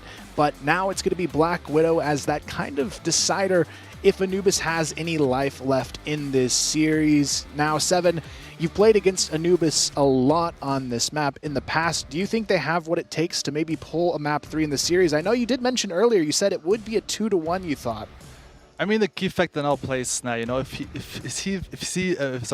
he's feeling comfortable now on Black Widow, they might have a shot on this map because, you know, this map is basically made for sniper rifles. But I mean, he wasn't feeling it obviously on port. So let's see how it goes. If he doesn't perform well on Black Widow, it's gonna be 2-0 victory for Vincit Gaming, I'm pretty sure. I'd be leaning in the same direction. I think a 2-0 definitely on the cards. I mean, Eagles wasn't like really popping off necessarily there on port. He wasn't like the big deciding factor, but we saw what he could do yesterday for Vincit when he had a good performance on compound in particular. So I think you do have a degree of faith that he might be able to get this one done as well on Black Widow. But beyond that fact, I just felt like as a general rule, Vincit seemed to be just a little bit sharper. You know, if you take into account all 5 players, they had better ideas, they had better positioning and timings as well. So I don't see why any of that really changed going into Black Widow. And for a map that can be a little bit aim-based, right? It does feel like sometimes you just have to hit those entries on the sights in a map like Black Widow. And I think in that case, yeah, I'll still be favoring Vincit. I think they definitely look like the better team in this matchup. So for me, it's a 2-0. But obviously Anubis, it's kind of up to them as to whether or not that will be the case. Yeah, I think so. I feel like Slayer is not only going to have to play again at the same level, we're going to have to see even more from the rest of this team on Anubis if they want to be competitive in this matchup. But I feel like for Slayer, it's going to be kind of hard to top that performance, and it can almost be a little bit disheartening to play so well and have the rest of your team just not able to pick up that pace and meet you at that level on your team. So I'm hoping he can still keep up that performance because they're certainly going to need it to hold their own in this second map, especially when you look at the individuals on the other side. I mean, you had the young star of Kaney looking very good for Vincit Gaming. You had GDSC as well, kind of hybriding, picking up that almond times, and there hasn't been any other standout on the other side, aside from Slayer. Do you think, you know, maybe there's a world here in this map where some of these other players can really come to life on Black Widow in a way we haven't seen yet? I mean, I hope so, for a closer match. I mean, Slayer will step up once again, I have no doubts. Then they also need Snare for sure, and maybe at least Dipsy or Hussam. One also needs to step up from them. I'm a little bit surprised that we see Black Widow now, because when I played against Anubis this year, they kept on banning Black Widow, I think 3 or 4 times against us as the second map ban. So usually I feel more comfortable in Ankara or maybe Compound. So I'm not sure if this was a good pick from them. Today maybe they have some preparation against Vincent, or maybe some counter strategies as well. At least I hope so for them. Otherwise, I have not much hope left for them. I mean, I suppose it's one of those same things as what we were talking about in the first series, where we were looking at Black Widow for Pacific Macta and we're saying, well, I don't know, well, should they have gone for Compound? Maybe history looks a little bit better for them on Compound, and then they kind of go in and blow Current House out the water. It could be the same situation here for Anubis, where we're not 100% privy, obviously, on the desk as to how the teams are feeling, how the players are feeling, what kind of preparation they put in. We can only infer things based on their performances in the past, but that doesn't really tell you a lot about, how have scrims been going? Have you put in a lot of work on one of these maps? Have you, maybe changed positions, changed roles on a certain map, something like that, that can really make a big difference. And so I guess you really do just have to wait and see what you're going to get when it comes to Black Widow here from Anubis, and hopefully they're going to show us something pretty good. Yeah, I think one thing I was curious to get your guys' thoughts on before we hop into this one, now that you've had a chance to kind of see Anubis play against Vincent, do you think they're maybe stronger or weaker than what you saw compared to Ranking's game yesterday? Is there a team you're maybe thinking looks better so far in this matchup for maybe that potential wild card slot? It's a hard one to say. I want to say I think maybe Ranking as a team kind of looked better, but Anubis maybe have the star power in terms of, at least they have someone that can kind of step up and clutch up a little bit, but that I find is a bit of a risky play style, right? If you're really just relying on one person to have a good game all the time, inevitably they're not going to have a good game and then you're just done. So hopefully we'll see a little bit more from the rest of Anubis in Black Widow. That would then convince me, I think. But at the moment, I'll probably go with Ranking, yeah. Yeah, I agree. To be honest, Ranking looked individually much better. I mean, we talked about lacking team play for sure. Threw away many rounds yesterday. But individually, they stepped up to the plate. Ice Cube, Pirmeo, Nevis. And again, today we only saw Slayer really showing showing a good performance. But again, last year Anubis won against Ranking, even though they're a different roster. I still feel like against Ranking it's gonna be a 50-50 match. We'll feel more comfortable. They know, okay, Ranking, this is probably like our kind of level, and this will be in the end the match for the wildcard slot. Yeah, I agree. Yeah, for me, for Ranking, if you asked who was going to get 8 rounds first, I'd definitely say Ranking, but it's the close that's a struggle. But let's get into it here. A map number 2 on the way. It's going to be Black Widow to decide if Anubis have what it takes to go all the way into that 3rd map of this series, or will Vincent Gaming be the first team to move forward 2-0 overall here in the group stage and secure themselves at least a shot in that top 8. So let's hop into it. Anubis going to kick things up on Global Risk, and Eagles wants to go for the mid pick with that orb. Won't be given the opportunity just yet. Those snares having a little bit of a look. Orson watching for that from water as well. But it looks to be okay.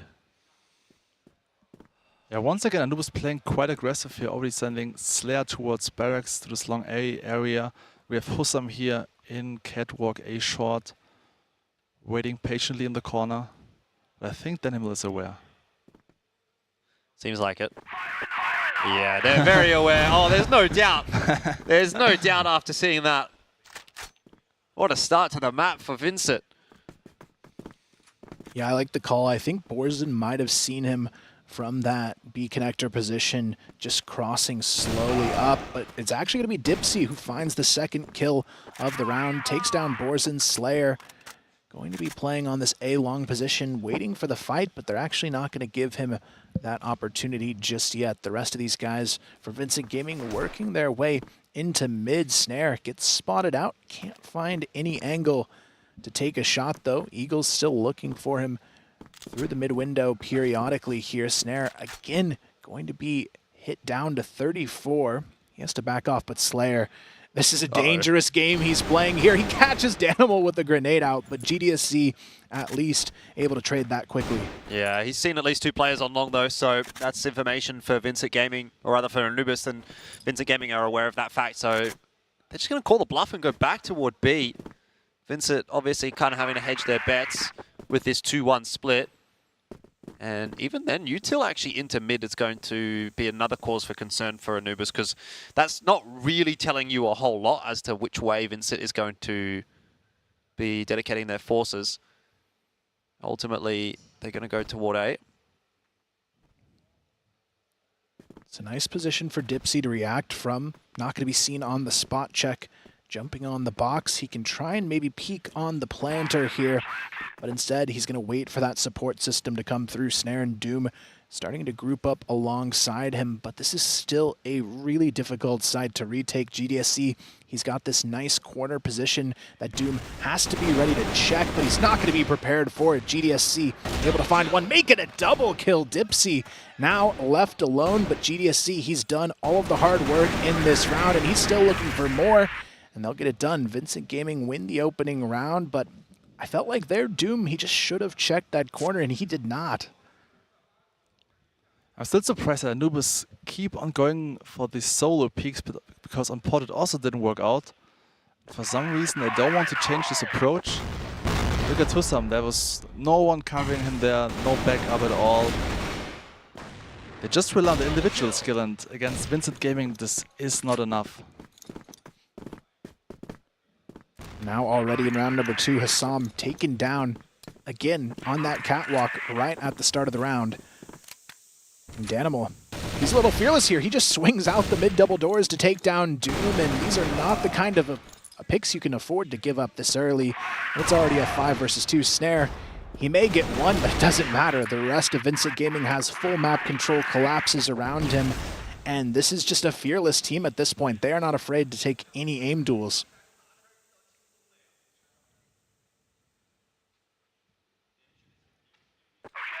No reason to be fearless, or fearful, I should say, at this point in time. Vincit are kind of on top, dominating. A bit more of an aggressive hold this time from Vincit Gaming, straight into water, but you see that Util getting tossed back and forth, and doesn't really favor either team initially. But at the very least, Anubis is able to hold on to a forward position. I feel like Vincit is very happy about the playstyle from Anubis here. They basically get everyone free entry kills. And yeah, I want to see Anubis playing a little bit more passive, a little bit more reserved, playing their setups. For some reason, they just keep going for solo peaks. Yeah, they really want to get aggressive here, but it hasn't worked out too well for them. Vincit, though, putting a lot of pressure towards this B bomb site. They've got 4 players grouped up, ready to go. Snare going to take down GDSC, but quickly trade comes through from Borzen. Now Danimal, he's looking for that repeak onto the box room. Spots Hussam jumping with that flash out. He's not going to challenge it, though. Gets the information, and now it's actually going to be Kaney from underneath trying to make a play here. Slayer pushes up the catwalk as well, spots Borzen, but this is really just Vincit Gaming playing safe and gathering the information. They're not really trying to take these fights. They're just trying to call for the numbers so they can figure out where it's going to be best to rotate. I think Vincit is doing it smart, just playing with patience, waiting in blacklist base because they know that Slayer will go aggressive, as you might see here in Catwalk.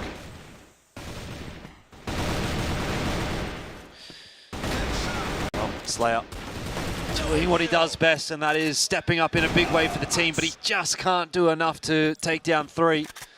Still, it's given Anubis an advantage, which is very quickly relinquished. And Eagles just brings it back onto Dipsy as well. It just seems like there's no one that can step up here for Anubis, but Hussam is there just in time to save the day. Yeah, great play from Hussam, but I would be so mad if I'm Slayer. You know, he gets the 2-piece, even shoots 1 to low HP. And for some reason, Doom, even though the up numbers there, he's also going for the aggressive play here in mid, which was totally unnecessary. Just played, say, 3 versus 2, played together. But for some reason, they really want to force it today, Anubis. And yeah, the fight didn't work out that well. At least they got this wrong because Hussam was stepping up to the plate. Yeah, 2-1. Not the worst place to be. Everybody on the board aside from Doom as well. It's looking like at least a more well-rounded team on the side of Anubis in map number 2 here if they can keep it up. GDSZ, though, still having a really good showing on the second map so far. Snare, he's the player to go for the catwalk push this time around, but it's actually Eagles and GDSC who entry onto the B-bomb site. Hassam, he is left alone, able to find one. It's not going to be enough. Already a 2v4. Snare trying to work his way back into this B-bridge position. Slayer trying to rotate to support him, but they've already got a player in BL spawn to deal with on this post plan as well. But look at the shots. This is the Snare we were hoping to see. Now it's a 2-on-2 situation, and now this is a winnable round. Borson has avoided that flash, though, and Snare's not going to even peek off the back of it, so he's kind of trying to just buy a bit of time here to allow Slayer in for that rotation, and that might well work out, though. It's now down to just Slayer as Snare goes a little bit too early. Let's see, can Slayer step up one more time in a big way? 2-on-1. There's the first kill, but no chance onto Borson, who has made for a big rotation, and time is going to be a problem here. He's going to just have to sit the smoke defuse, the spam through, but there's no time anymore anyway for Slayer, even if he wins that duel. So another one on the board for VINCIT Gaming. A great attempt from Snare here with the 2-piece, but also clean headshot from Kaney with the key frag, closing out the round for VINCIT Gaming. Because if Snare gets a kill onto Kaney, I think this round would be totally doable for Anubis. Yeah, they had a decent attempt at it, but now Danimal is running into trouble on A long. He kind of just has to back off here. He doesn't have any support, but now they can start to pressure back towards this B-bomb site where they have been pretty successful. It is going to be Slayer holding on to this A-long position. He seems to like to just sneak up here and hold on to that barracks spot, so I'm sure he'll continue to play that throughout the round, but now this is where you're going to see the rest of VINCIT poking around. They know Slayer's pushed up in that position. They don't have to deal with him, and they can kind of play around on the other sites here.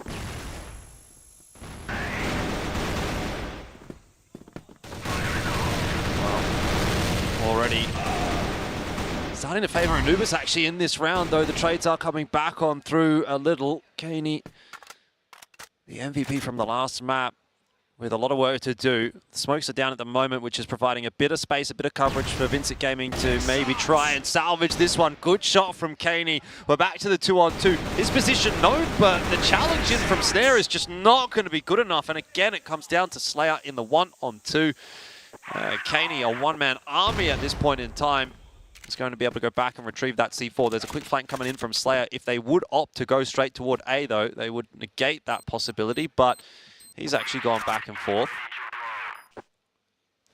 Yeah. Kaney with some clean taps.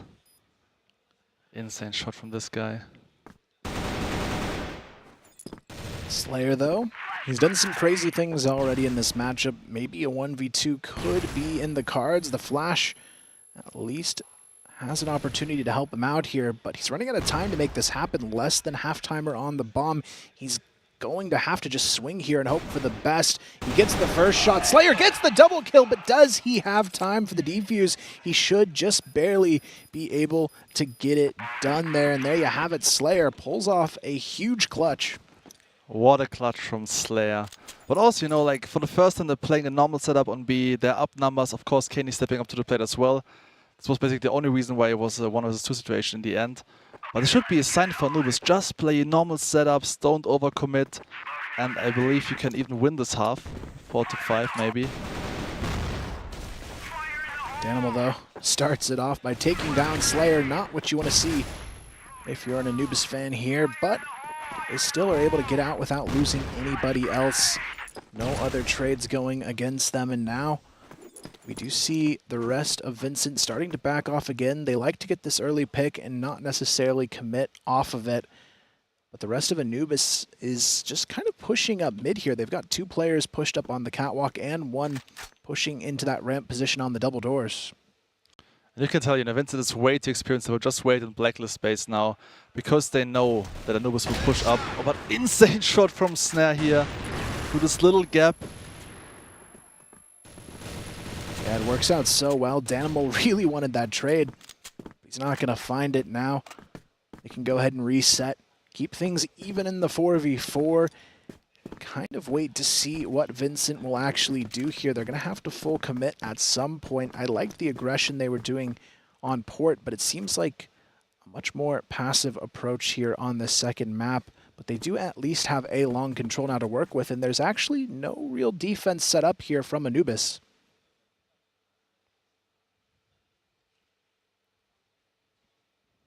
That's a classic Anubis setup, just having Snare on A side. Let's see what he can do. Well, unfortunately for Snare, not a whole lot is going to be the answer, and so we'll allow the plant to go down. And Anubis, once again, going to be tasked with a unfavorable retake. Yeah, right now, Anubis, they've got to pull out a lot here to make this one happen. They've got some timing issues to work with as well. The Catwalk players already coming in with about half-time shaved off here, so they have to move even faster here. And Vincent, they know it. They just play patiently in the corners, and they'll take him down. But Doom, this could be his moment to shine. He finds himself 2, but there is no more time left to work with here. And Eagles and Borzen, they know it. Just stalling down the clock to perfection. That'll be the round going the way of Vincent Gaming to make it a 4-2 lead now for them as they start to move further in front.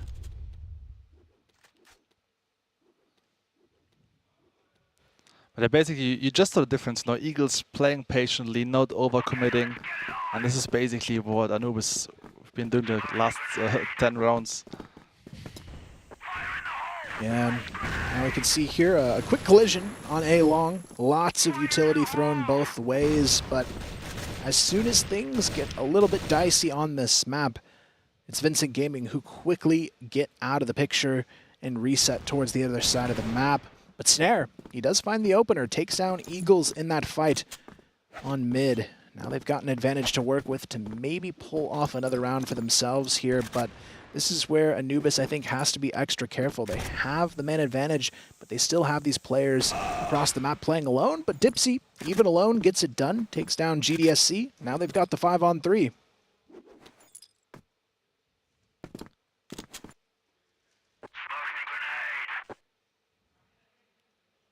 So Danimal here once again testing his luck in mid. But Hussam denies him with a nice headshot here.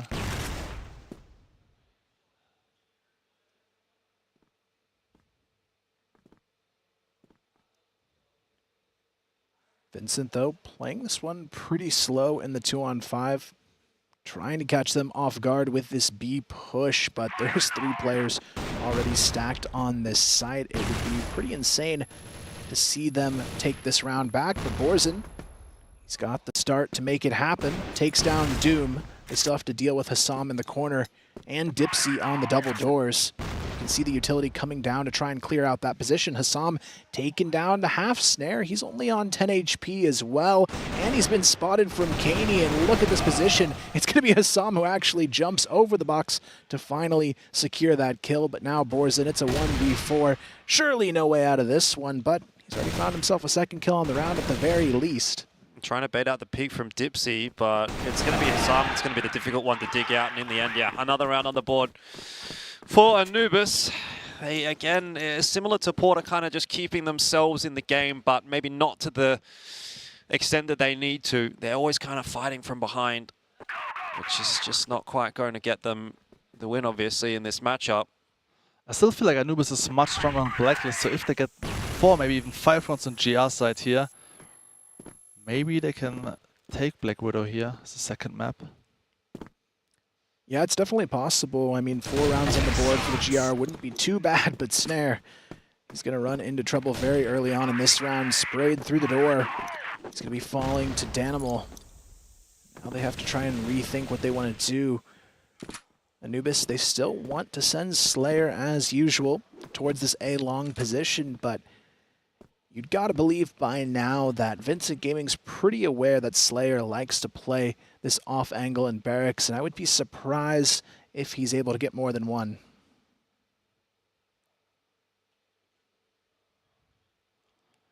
I mean, if someone gets more than 1, then it's probably Slayer. But nice flasher from Danimal. Slash fully blind and can't connect the shot onto Danimal. Yeah, it's a bit unfortunate. Now they don't have any control on that side of the map. It's a 5-on-2. Doom and Hassam are going to both be spotted out in mid. It's going to be GDSC who finds one. Doom, he's trying to find anything he can out of this round, but it's going to be a perfect round there on the table now, as nobody goes down for Vincit Gaming, and they take the lead by 2. At some point, it really feels like watching a free-for-all sometimes, you know, here in Black Widow. Like, Snare, of course he got the entry kill last round, but he keeps on peeking here towards mid, and Danimal, you can tell this guy is so experienced, baiting him out and getting the entry kill here in this mid area. And now we're gonna see fast execute from Vincit Gaming towards Catwalk. It's a good call there. Slayer goes down right away. Hassam on the response is able to trade with a kill on a Kane, making a double kill, taking down Danimal. So now they've got the advantage to work with. Not too bad after all. I'm surprised they didn't full commit there. I'm hoping one of these days Vincent actually just gets that opening pick and then just keeps committing through, because I feel like at some point Anubis is going to learn that they just back off. And as you saw there, Hassam was ready for that back off on the catwalk and capitalized nicely. Yeah, 3-on-4. I wonder if Vincit can find a way to, again, sort of put another nail in the coffin of Anubis. Another round win here for Vincit would be a death sentence, I feel, for Anubis. But if Eagles goes for the info play here towards A side, he will realize that A side is completely open. And this could be crucial because his other teammates are preparing a B execute, it seems like. Oh, that's a nice nade. Dunks on the top of head of Doom. Brings him down to about 50 HP. So Hassam and Doom not super healthy. They are starting to rotate, though, towards that A-bomb site. No direct defense. Eagles starting to get that information to the rest of his teammates that maybe there is a clearing to work through. Borzen going to be leading them in. Anubis, though, they're going to have to show what they can do on the retake. They may have the numbers, but as we've seen, this A-bomb site not easy to steal back from Vincit Gaming. So it's going to be a free plant here and then a full retake. It looks like they're setting up to wrap around the majority of their team, maybe into catwalk as well. It could be actually a pretty good call on this retake positioning. Well, GDSC, the plant down, and I think now this starts to become a winnable round for Vincit. Good shot from Borson. He's not expecting the plays quite so close, but the flash play is so nice, and they don't turn from it. So another one for Borson, just showing his individual prowess and going to double up under the bridge. Anubis, it's going to be a 4-on-3 that might well go the way of Vincit again. And like I said, nail in the coffin surely for Anubis after that, 6-3. What a play from Boris, and this flash was insane. Perfect timing, getting the 2-piece here in catwalk and basically closing out the round here for Vincit Gaming. Yeah, really solid opening half from them. Now it's going to be up to Anubis to try and answer back on their blacklist side, which is a pretty good half for them, so maybe they've got something left to try and redeem themselves before this one's too late. But we can see Vincit Gaming already want to take the fight right to them. The flash play into long is actually going to result in Snare getting a huge one-tap with the Colt to take down Kaney.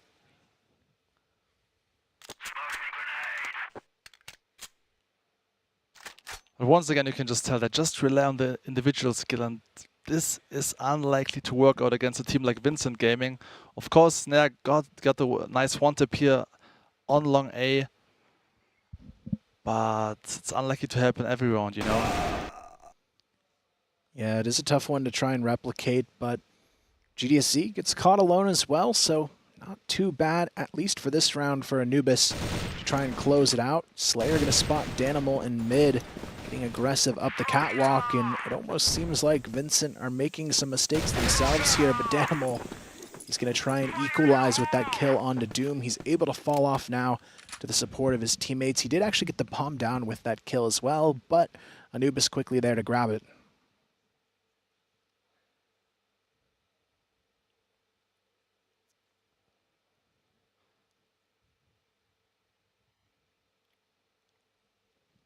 Anubis playing kind of more reserved now here on Blacklist. To be fair, it's still Blacklist-sided, I feel like. But 3 rounds on Grow Risk, this is usually not enough. Yeah, it may not be, but maybe they'll at least grab this first round in the half. It is going to be all up to this A-long push. It's going to be Eagles holding the cross here. He's got a brilliant angle to try and challenge, but he misses the opening shot. Unfortunate timing there, but the repeat is good. He takes down one Borzin as well. Allows for the rotation to come to life. Eagles gets traded down, but it may not matter. Borzin finds himself a second kill from the A window, and now they have the advantage. There's only 20 seconds to work with. Dipsy, he has to just stick the plant and hope for the best. I'm surprised they didn't actually go for the double peek on it, but instead they're sending the full wraparound here from Danimal onto A long. There's no way I would expect Dipsy to be fully ready for that reposition, but I like the call here he's making, playing this pillar angle. Maybe a chance to isolate them into 2 1v1s. Gets the first. Dipsy, can he do it though? The 1v2, the pressure on him. Borzin knows he has to swing in though. There's almost no time now to get the defuse, and Dipsy, all he has to do is wait here. I think he's done the job. Borzin, he has no time here, and Dipsy wins it. The 1v2 goes the way of Anubis. What a play from Dipsy, playing the time, a lot of patience. I love to see it, and also the clean headshot towards ramp, insane headshot from this guy. Finally stepping up as well.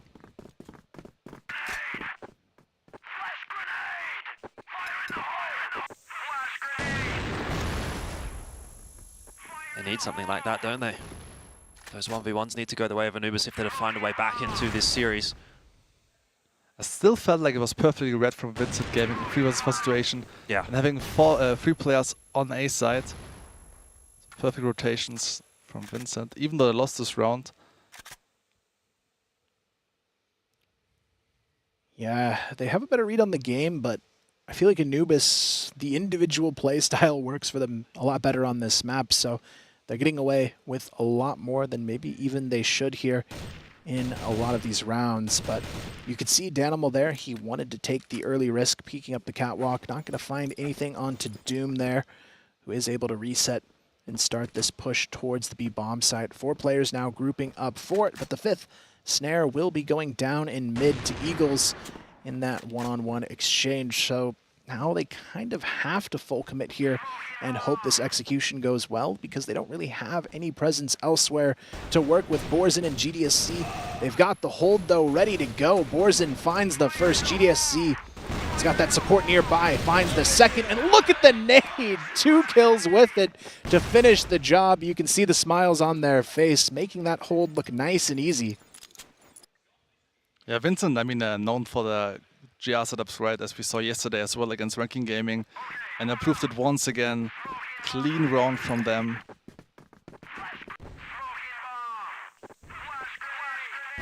You're going to see the collision on A long. This time it's Eagles to find the first, make it a double kill.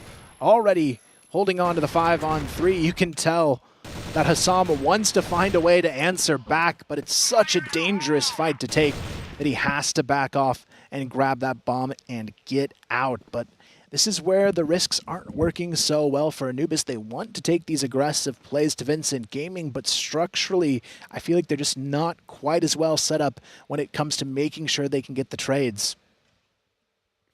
Yeah, unfortunate for Anubis.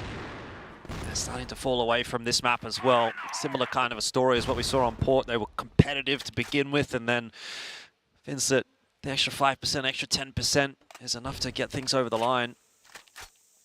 3-on-5 again attempted here for Anubis, but very isolated, and it really is just relying on one of these individuals to step up. And even if Dipsy were to be able to get that entry onto A, you'd still need to see Hassam be able to make the entry on long, carrying the bomb. So a lot of things have to go right here for Anubis.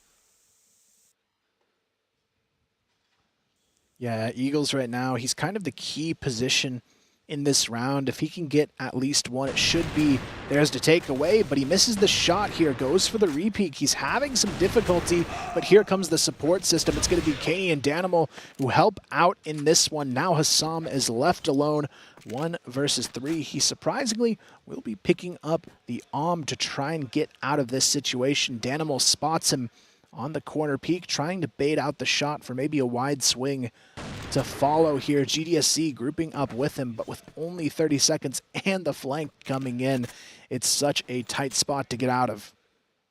Yeah, I don't see this one happening for Hassam with 3 players heading toward the A-bomb site. I mean, you've already got 2 there, plus the flank coming in from Borson. It just seems impossible, and it will be. 8-4 is another one for VINCIT Gaming, and they get one step closer to securing the second 2-0 of the day. Yeah, I mean, honestly, in the second half, I was expecting a little bit more from Anubis. I'm not going to lie. I'm kind of impressed with what Vincent's been able to do on this side of the map to them, especially these A-long coordinated attacks on the GR side, working very well to kind of force Anubis to go in for a mid and B play, and the B players waiting for them on Vincent equally ready to win those fights. You can see here this time around, though, Borzen having a little bit of trouble. That nade should finish him off in that corner pocket position, and now at least this time Anubis find the early advantage. Do still have a couple of players over toward this B-bomb site. One has been smoked off, though. I don't mind Danimals with the push out. And in a very sneaky position, though. He's kind of on a bit of a timer because Snare is going to start to come in through from the blacklist spawn, but he's found the timing almost perfectly. Hassam goes down. He wasn't expecting a second player around the corner there. Trigger Discipline might have been the name of the game. Either way, it's a fox among the henhouse for Anubis, who now have to try to salvage to scramble this round, and they're doing a good job of that. Slayer will get Caney, and GDSC is going to be the last one standing for VINCIT Gaming. Yeah, it's going to be a tough position to get out of for GDSC, working his way up the catwalk here, trying to find that retake potential. Slayer, I think, spotted him from down below here in the water as well. So they now know where he's going to be coming from on this retake. There's just no easy way in here with that Om in hand. Even if he somehow pulls off a frag, there should be an instantaneous trade ready to go. Yeah, definitely difficult to double down with the Orm in hand. So he's going to switch over to the Colt, but...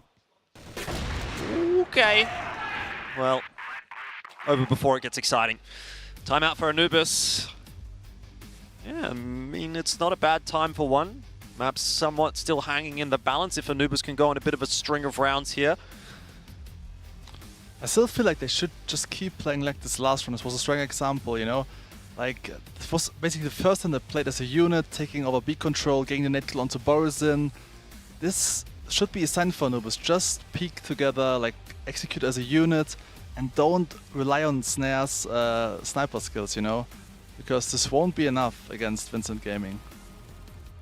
Yeah, at least the benefit I think they can take away from this match is on map number 2, they're definitely all playing individually a lot stronger than what we saw on map number 1. It's not just Slayer trying to push them across the finish line here. So they are looking a little bit more well-rounded, but I definitely agree they need to continue to be a little bit more strategic in their approach like they were in that last round, and not relying on those individuals to pop off to make something happen, even though they are looking a little bit better in this second map situation. So we'll see what they do coming out of the pause. They still have a lot of work left to be done if they want to find themselves in a map 3 here, because VINCIT still has, say, a decently comfortable lead in this position. And I think the big thing for their side as well, VINCIT, I don't think once has looked even close to nervous in this situation. It just seems like all smiles on their side. The confidence seems pretty high throughout this one, and I don't think they have any fear in losing here.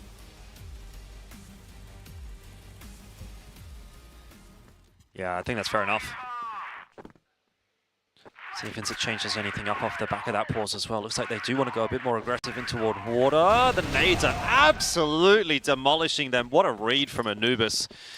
That has completely blown up in VINCIT's face. And I mean, this is where things start to get a little bit scary maybe on the VINCIT side. Not so much from that round. I think you can sort of shake that round off, say, yeah, okay, they rock, paper, scissors us, and we just sort of ran straight into their setup. But you know, let's say the next round also goes the way of Anubis. Now you're at 7-8, and they've put on a few rounds in a row and maybe starting to have that self-belief. And VINCIT, same kind of thing happened yesterday on Compound when they were close to finishing that series off. They stalled up a little bit, and it had to really come down to a clutch play. So they would like to avoid that, I dare say. Yeah, I'm hoping they can kind of keep the composure here at the finish line, but Anubis, that's a really great read in the previous round, and I'm hoping they can continue that kind of team play moving forward here. We can see, again, this three-player setup on long, but Slayer, he is ready for it, finds a first, almost a second there, on to Eagles, who just gets out and does not want anything to do with that fight. Snare as well, working his way up the catwalk. Gonna try and spot out Eagles potentially here on the other side of it. Slayer going to have that support damage as Snare gets the kill, and now they've got a 5-on-3 to work with, so the pause time definitely paying off for Anubis. Snare going to run into trouble, but Doom automatically secures that trade to make it a 2-on-4. It feels like Vincent is getting a little bit greedy, right? They really want to close it out so badly. They're lacking, I feel like, kind of patience. So because retaking long A against Slayer, who's already in barracks, doesn't make too much sense, especially if you consider that scoreline is 8-6. It's a key round, you know. So yeah. Well, we'll see what GDSC can do here. Doom in the power position, hasn't swung his arm, surely spotted around the corner there, I think it was. We're back to 2-on-2. Nade's going to get tossed on through, won't soften the targets up at all. And in the meanwhile, Borson has worked his way in from long. He is on a bit of a timer. He'll be able to catch Slayer in the back in just a moment. And a couple of missed shots, but able to lock it down in the end. Now, though, they've got to move quickly because there is a C4 ticking away. Doom stuck in a very awkward spot. Nade was the thought, but in the end, the shot is going to do it. And that is VINCIT Gaming that pull off a huge clutch. And again, you know, it's just the same thing for Anubis, where they get so close and then one of these rounds where they really should win, they don't manage to put it over the line, and it's like, what could be, but unfortunately is not. But yeah, great flank from Boris, and have the perfect timing, even though we're struggling to get the kill onto Slayer. Basically got the key frag and closing out this round for VINCIT Gaming. And now they're on match point. We'll see if they can close it out here. It is going to be Hassam who goes for the gamble out of mid, but Gainey on the other side able to find at least one, almost the second there before going down. But the HP still not looking great for the side of Anubis to try and keep things going in their favor. It's going to be Snare going down to Eagles, Hassam and Slayer, both on about 20 health to work with. C4 down. GDSC may have just made this one an unwinnable situation for Anubis. Hassam and Slayer, they could do it. They are the two stronger players we've seen in this matchup for the side of Anubis to be alive, but C4 down. They've got to scoop it up here, and with only a minute 30, this 2v3 is not looking too easy. No, definitely not. Low HP for Simon Slayer. But GDSC has just moved off of that B bomb site, so timing may be a factor here if they can slip their way in, which doesn't quite happen. And now it's on to Hassam 1-on-3, and if the odds were bad already, then they've just gotten even worse. At the very worst, he's got a little bit of time to work with and could potentially get up to some funny business as a result. And he is indeed not going to commit to the B site.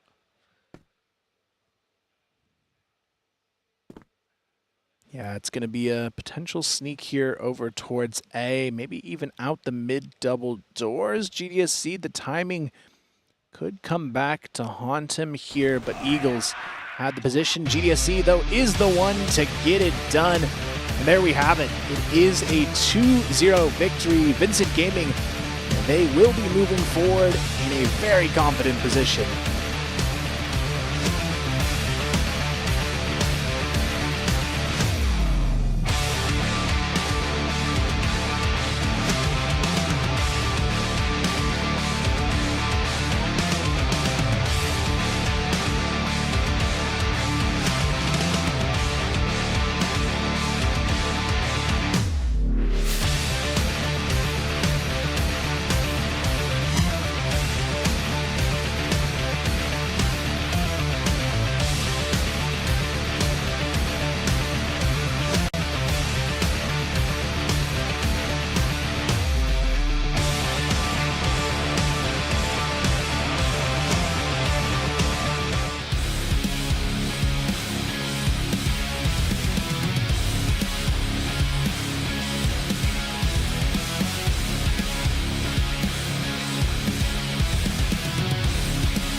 Well, that is going to wrap it up for this second match in today's groups, but unfortunately for Anubis, not the start they were hoping to have in CFS, but on the other side for Vincent, looking really strong now in their presence in the group stage, moving on to a 2-0 overall. The first team to do it, and even though they've had some hit and miss maps, overall they've got to be pretty happy with where they're sitting. Yeah, got to say, Vincent at the moment, yeah, like 4-0 as far as the tournament is concerned. I mean, a couple of closer ones, the 10-8 yesterday, obviously, in the back of my head. But even today, like a couple of 10-6s on Port and Black Widow, it never really got out of hand. Like there was a tipping point for sure at that moment where if maybe another round had gone the way of Anubis, you would have had to have seen Vincent stretching a little bit to try to win that map on Black Widow. But they kind of won the swing rounds. They won the important momentum-based rounds, and obviously, yeah, they got the job done against Anubis really quite comfortably in the end. So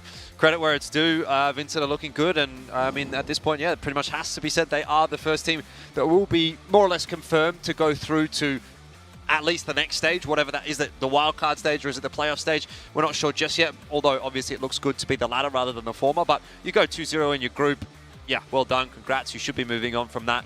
No chance they get knocked out now. Yeah, congrats to Vincent, but yeah, I'll be honest, it was a very disappointing performance by Anubis. I feel like I didn't see any good executes, no good setups. I felt like the only plan was, especially on Black Widow, please get us some entry frags and we'll figure it out at the end maybe, but this is not enough against Vincent. Maybe it's enough against ranking, because individually they're not as good as Vincent, but still I feel like they have a lot to improve if they want to claim this wildcard slot, right?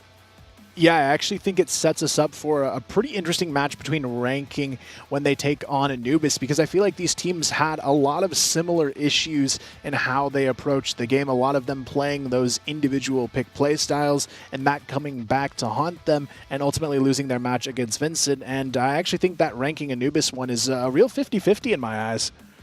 Yeah, I guess you're right. I think based on what we saw today from Anubis, I don't have enough faith to necessarily say that they're going to be able to get that one over the line. I think debatably we actually got a little bit more from ranking. I feel like ranking at least have shown me a higher peak with a few of those individuals kind of having a good day, whereas today it really did just come down to maybe one player having a good game on Port. But yeah, realistically speaking, just not a whole lot to write home about for Anubis today, which is disappointing, obviously, but you know, someone's got to win, someone's got to lose, and at this point it's Vincent that is doing a lot of that winning, and they're doing a really good job for their region. And I guess we'll obviously have to wait and see what Imperial can do against Kungarna next as well. But seems to be a pretty good day so far for Brazil, so why not keep that rolling?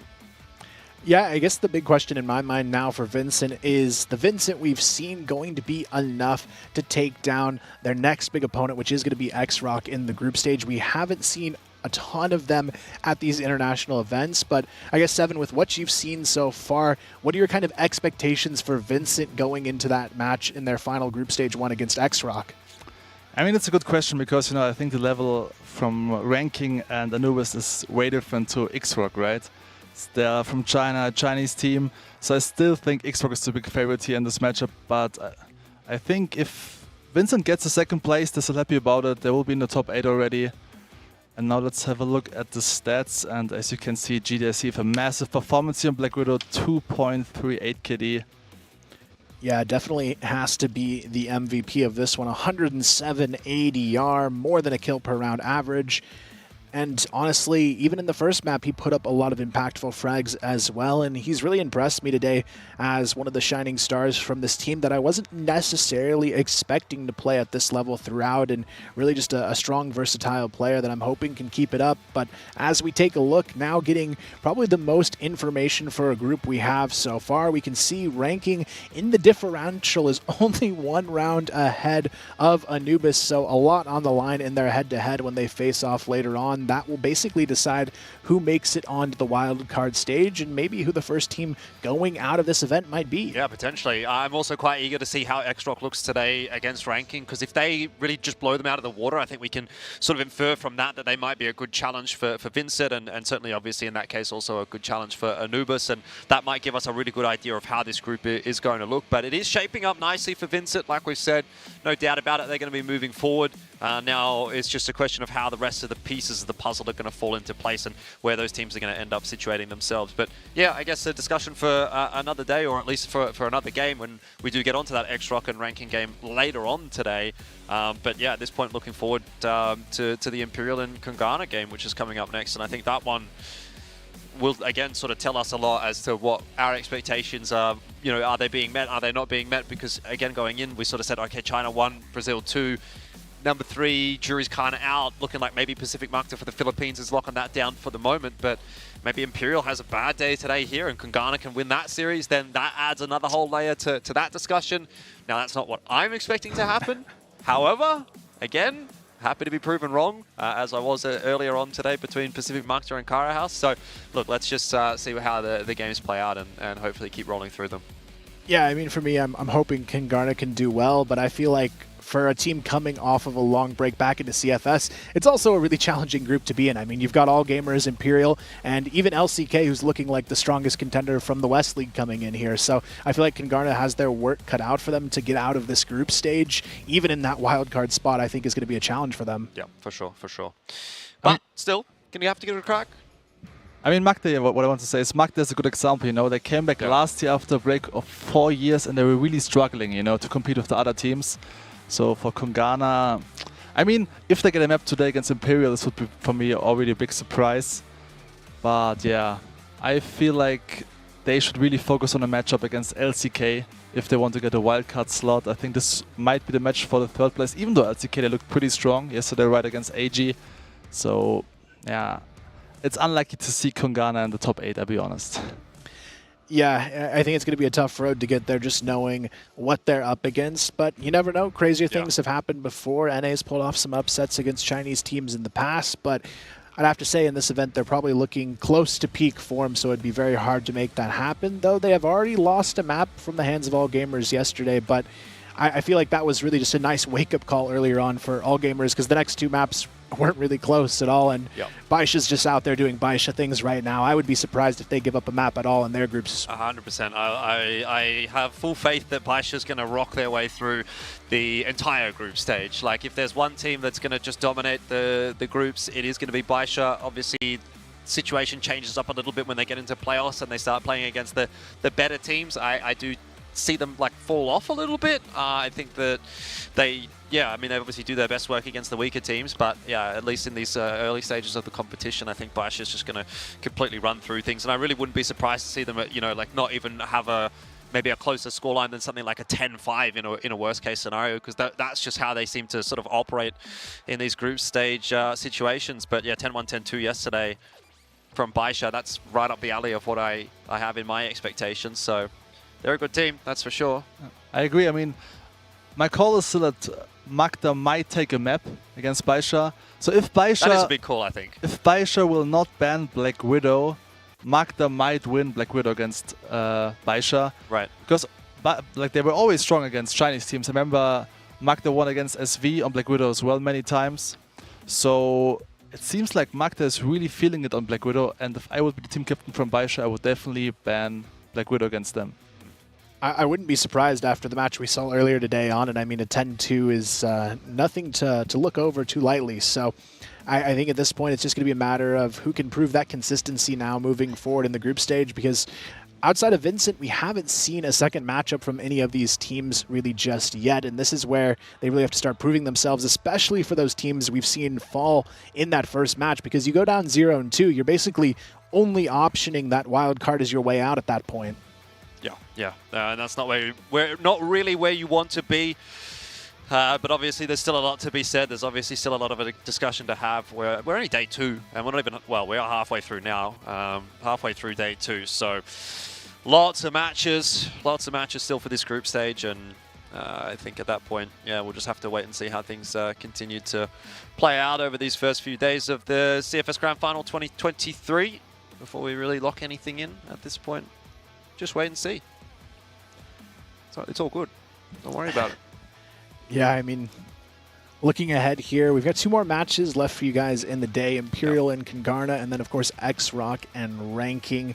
I'm excited to see what Kungarna can do in that one. For the NA guys, any players you're looking to see the most on that team? Obviously, it feels great to see Kais playing here as my ex-teammate, like I already mentioned. Also Famous, you know, when I was like 18, 19, I watched all the videos of Famous because I really tried to copy his play style. Because I felt like I have a quite similar playstyle to him, always going for clean taps, playing quite calm and reserved. So looking forward to see Famous here back on stage, and I probably think like Famous was one of the best players from the West region at offline events. So, and also players told me here that he was doing massive stuff in practice games as well. So yeah, let's see how it goes. I mean, Famous, to be fair now, I think he's 31 years old, so with this kind of age, if he's still popping off, I have massive respect for this guy, right? Can he run it back? That's the question. Yeah. Can he run it back again and, you know, roll back the years? I suppose that's what we're going to look forward to seeing here in this game against Imperial. But I do find Imperial to be one of those teams that maybe a little bit streaky sometimes, right? So I think if Kungarna can get on top early, then they can put a bit of pressure back on Imperial and maybe get in their heads. Then, yeah, there is an opportunity potentially for Kungarna to cause a bit of a ruckus, whether it's a map, whether it's the series. I don't know just yet, but I have faith for Kungarna, and I don't know if maybe it's misplaced. I guess that's something that we'll have to wait and see. Either way, that's the series done and dusted. It's time to go over to the interview on the stage.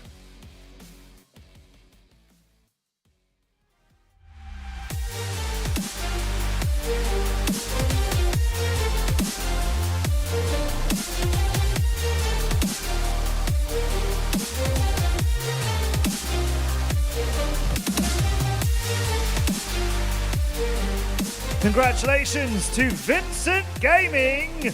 A really exciting 2-0, a long battle that they won. First thing then, you now have 2 wins, GDSN. That guarantees you out of the group stage. How does that feel?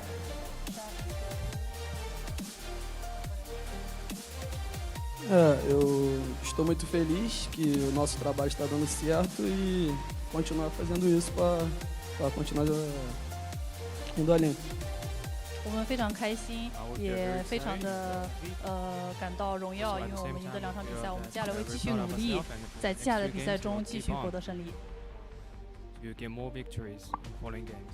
A lot to be proud of there. On the first map of Port, it started close, but then VINCIT Gaming pulled away and won it.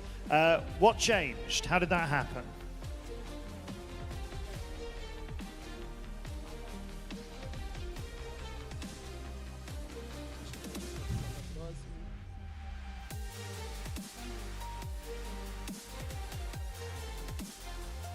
Conversamos, eles realmente se aproximaram no placar, a gente parou para conversar e criamos um antitático para continuar vencendo o placar à frente. 刚开始我们遇到一些困难，但是我们经过了交流讨论，在最后我们还是取得了胜利。Okay, now also on Port, Slayer from Anubis Gaming got over 20 kills, but on Black Widow, not as strong. What did you do to stop Slayer?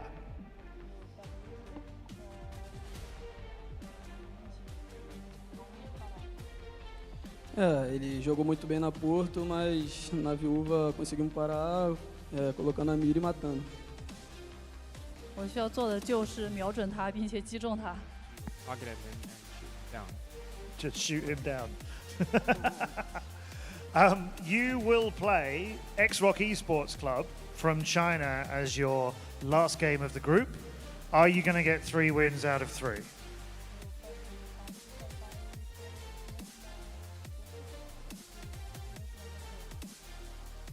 Sabemos que a XROCK é uma equipe forte e vamos tirar esse dia para descansar e terminar de ver algumas coisas deles para continuar vindo preparar. 我们知道接下来的中国战队非常的强，所以我们也会休息得非常好，以有更多的精力来战胜他们。 Yes, you will get a rest as they're not playing tomorrow. So what will you do tomorrow to prepare for the game? Vamos tirar pouco do tempo para poder descansar, como eu falei no evento anterior, e terminar de ver algumas coisas deles para conseguirmos enfrentá-los. 明天我们会好好的休息一下，并且讨论一下怎样准备接下来的比赛。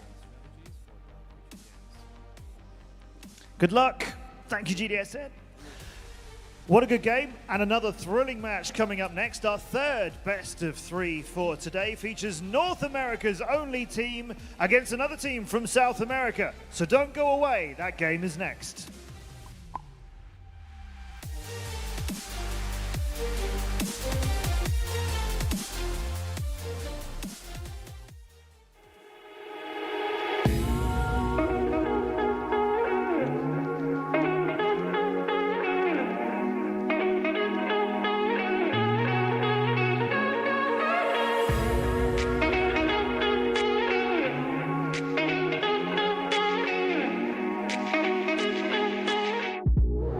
Então, normalmente eu acordo, tomo um banho, tomo meu café da manhã e normalmente já vou pra academia. Eu acho que eu melhorando minha saúde, eu consigo melhorar também na minha tomada de decisão dentro do jogo.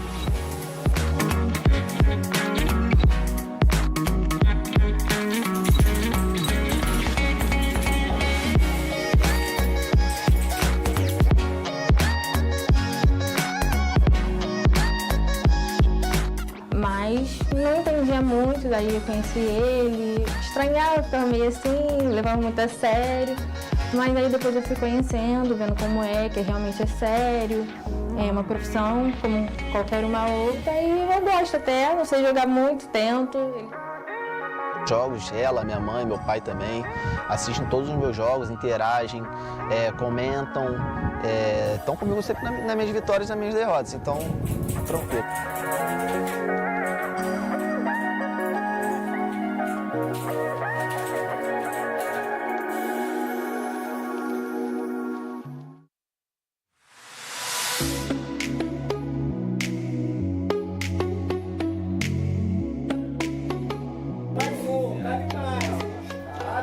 No começo foi difícil porque eu também não sabia desse tipo de jogos online e ele foi jogando e tal, a gente foi com o tempo, foi vendo, aí que eu fui passando a entender aos poucos.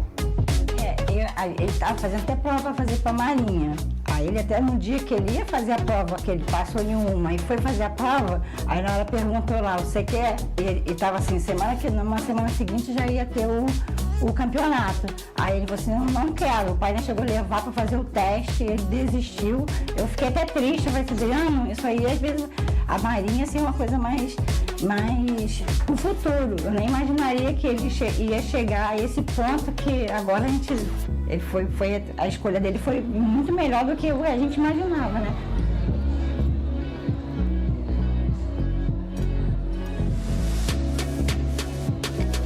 Coisa porque ano passado a gente jogou muito individual e acabou custando o campeonato.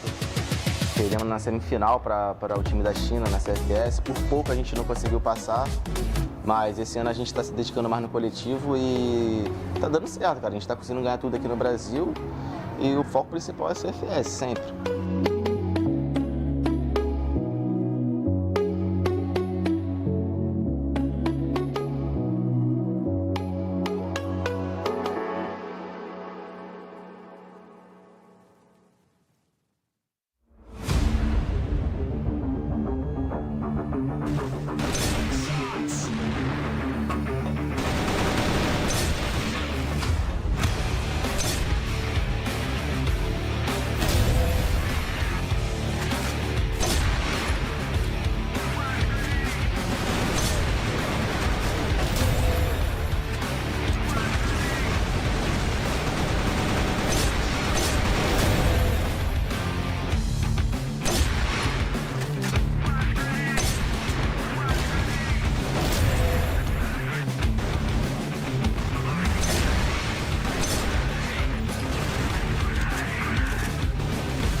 Hello and welcome back to the CFS Grand Finals for 2023. I am Valdez. With me is Seven and Elfish Sky once again. We are here for the third series of the day. This one is going to be between Imperial and, of course, Kungarna from North America. This is bound to be a pretty interesting match. You know, this is going to be the first time these two teams are playing so far at this tournament, and it will be pretty interesting to see how they do line up. Yeah, I think so. I mean, look, obviously the fact that we haven't seen either team just yet doesn't give us a whole lot to really go off, but Imperial from Brazil, they've looked good at international events before, so I'll give them the benefit of the doubt, and we'll wait and see what we get from Kungarna. Yeah, of course, Kungarna is the big underdog coming into this matchup. They didn't play CFS for like 5 years. I mean, you know, they're famous guys. I think firepower-wise, they can compete with Imperial. There's no doubt, in my opinion, but Mercs, Brando, Michael DRK, we have to see, you know. If they want to compete today with Imperial, they really need an A game from all 5 players. Otherwise, we're going to see 2-0 from Imperial. Yeah, absolutely. I think what you've already mentioned is very true. Imperial, you know, playing pretty much every year, competing at the highest level, essentially, and it's been pretty important and good for them so far. Before we do go any farther, I do want to go ahead and mention our sponsors. Big shout out and thank you, Open Mind Alienware. Alienware is supporting CFS 2023 Grand Finals with all the devices that we are using here. So big shout outs to Alienware. Yeah, and a big shout out as well, of course, to Morphling for their generous support as the official gaming chair in the CFS 2023 Grand Finals. Wherever you are in the midst of an intense competition, or if you're enjoying a prolonged gaming session, they are there to support you, and Morphling has you covered. Morphling, bench your throne. Reach your throne. Even. Reach your throne, yeah. That's getting a long day. Long day. It's a long day. We have gotten to the halfway point here between Imperial and Kungarna, and yeah, Imperial, you know, playing every year at the top level in Brazil, one of the top tier regions as well. And Kungarna coming back, trying to make a splash once again on the scene. I think they're definitely kind of an unknown quantity, but certainly still just based on the pedigree of a team like Imperial that we have seen many years, they should be the favorites coming into this one. Yeah, I mean, it's pretty funny, like, obviously to say that Kungarna is an unknown quantity, but I think it's true. I mean, it's funny to say because obviously they're a team made up of players who we've pretty much seen at CFS events for a very, very long time. It's just, you know, as to how this iteration is going to go sort of remains to be seen until we get to see them underway. And, you know, again, like, obviously, as far as the match record is concerned, we don't have anything to really talk about there. They've never played against each other. Kungarna for the first time here at an international event this year, so we'll see how they go. And Imperial, yeah, they've been doing pretty well for themselves. ADRF looking to be the key player here alongside Famous. No surprise that we've gone for Famous as the key player for sure. I'm also really curious what Mercs is able to bring to the table today. I mean, it's first time playing CFS, but also same goes for Dezane, right? Kaney and Slayer, and we just saw what they are able to bring to the table, even though it's the first event.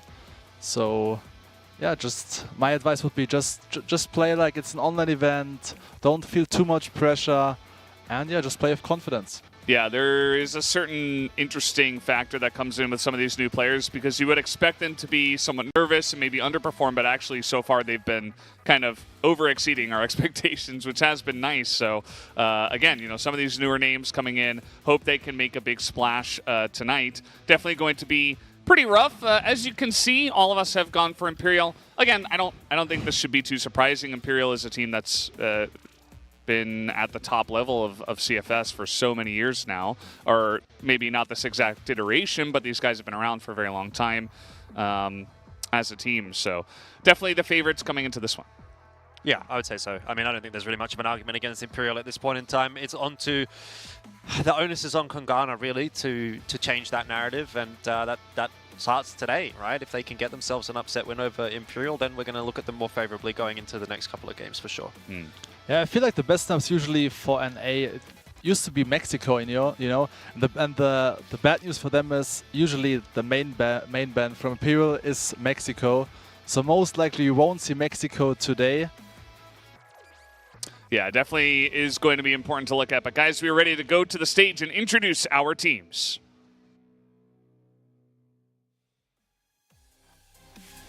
North America against South America. Oh, always a rivalry to enjoy. Two teams to the stage. Who will win?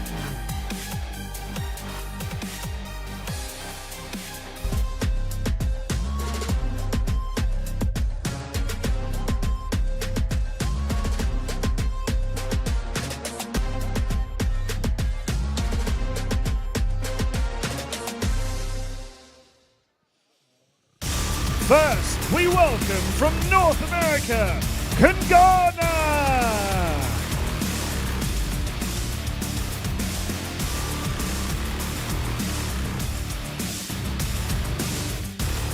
Max, Brando, Michael, Famous, and Kais, they are Kungarna!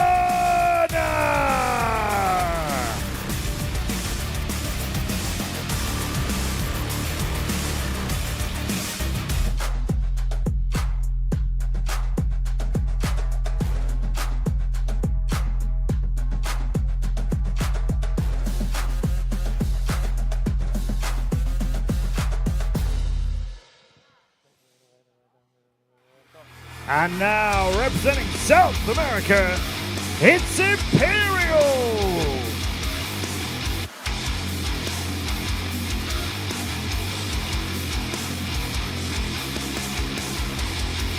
LKK, Fefe, Goken, Adrian, and Ryuzao are Imperial!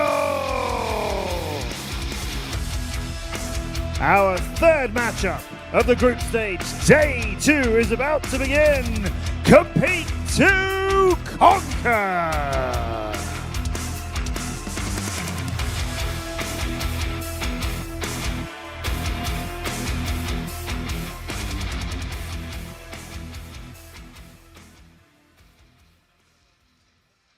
Well, thank you, Matt Andrews, for going ahead and introducing our two teams coming into this third set or series of the day. Imperial up against Kungarna. And yeah, definitely a lot of fun. It was good to see a lot of smiles on the faces of the guys of Kungarna. You're just happy to be here. And I really am curious to see exactly what their pinnacle is going to be. Like, what can they show us at this tournament? Because Imperial kind of, you know, we know what they do. We know these guys. And this iteration of Kungarna from North America, curious to see.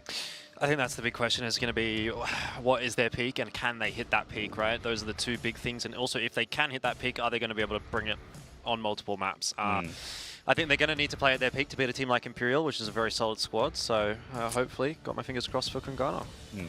I mean, I talked to Lukaum this morning, and he's feeling very confident. And I think he sees this game today more as a warm-up game. So maybe he's a little bit too overconfident, let's see. I feel like the key player for Imperial is Fefe, because the last couple of years he was maybe the best fragger on the squad, even though he's the IGL. But this year I feel like he's playing a little bit inconsistent also in Vietnam when I lost against Vasco. So I think like the goal of Imperial is obviously to win this championship, right? Because they have Lukaum, former world champion, ADRF as well. Goken only reached second place. Fefe second place, so he really wants to win CFS very badly, and Ryuzao also former world champion. So the only goal for this team is to win this title, and if they want to win, they really need to step up, like all of them, and especially Fefe, like I said. Yeah, it really does take a full squad if you're going to go all the way, just because, you know, they might treat this like a warm-up game, and you know, maybe that's a good opportunity for Kungarna to come in and look for the upset, or at least, you know, shock people and take a map or something like that. That's going to be a lot of fun.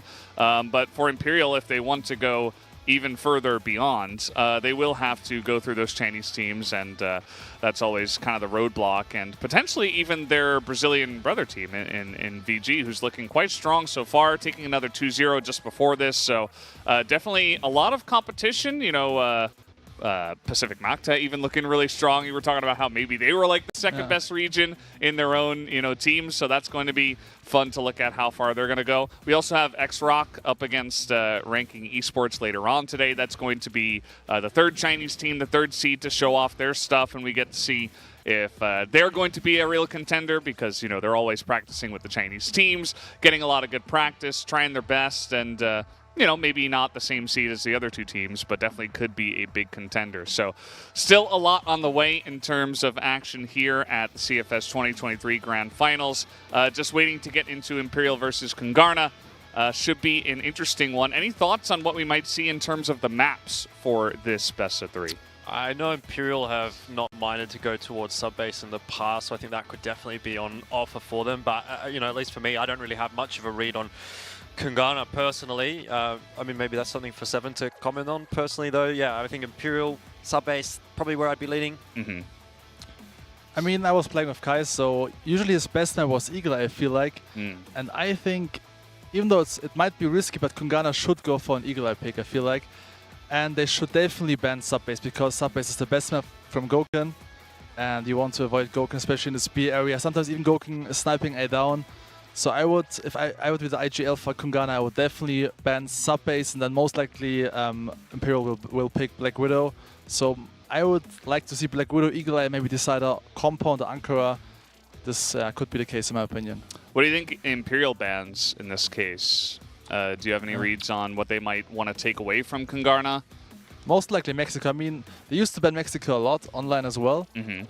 And, you know, Gouken, probably the best player. Like, again, in Mexico, it's really tough. Good. It's really tough, you know, in Mexico to play sniper rifle, because the map is pretty small. And you don't want him to play M4, right? So you want him with the sniper rifle, with the arm. So Black Widow, Subbase, Ankara, Compound, these kind of maps you want to see Gouken stepping up to the plate.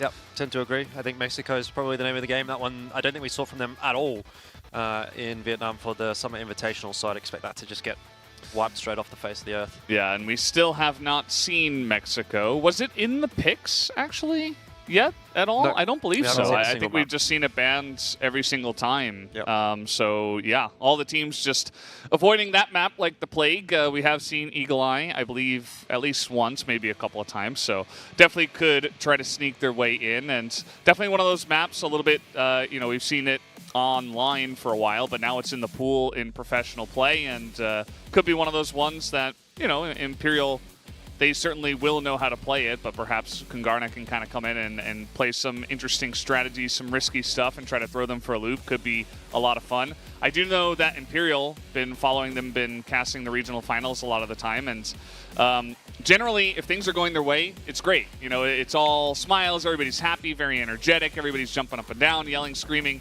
It's all good, but then also, if it goes against them, they can get a bit emotional, you know, things kind of, somebody tries to do like a crazy play, it gets a little bit unraveled. So certainly I think this first map is going to be key if you're going to try to challenge a team like Imperial. Yep, tend to agree with you. I mean, I think they've always been a bit of a momentum-based team, and a lot of that is based on Gouken and whether or not he can perform in some of those individual clutch moments. So yeah, if he gets off to a good start, I think it's curtains for Kungarna, unfortunately. Right, yeah. I think team play-wise, Imperial is not one of the best teams here. They just have the 5 best Brazilian players on one squad. And that's also the main reason why they can basically compete with the Chinese teams. They have Gouken, best sniper from Brazil, ADRF, best entry fragger from Brazil, Fefe, best IGL, Ryuzao, best backup player, and Lucao, one of the best AKs in Brazil as well. So yeah, the firepower on this team is just insane. I mean, I practiced with them a couple of times in Vietnam, and yeah, my team didn't have any chance. They are that good, and it does kind of reach a different level when it does come to like the tippy top teams. Just in terms of like their firepower.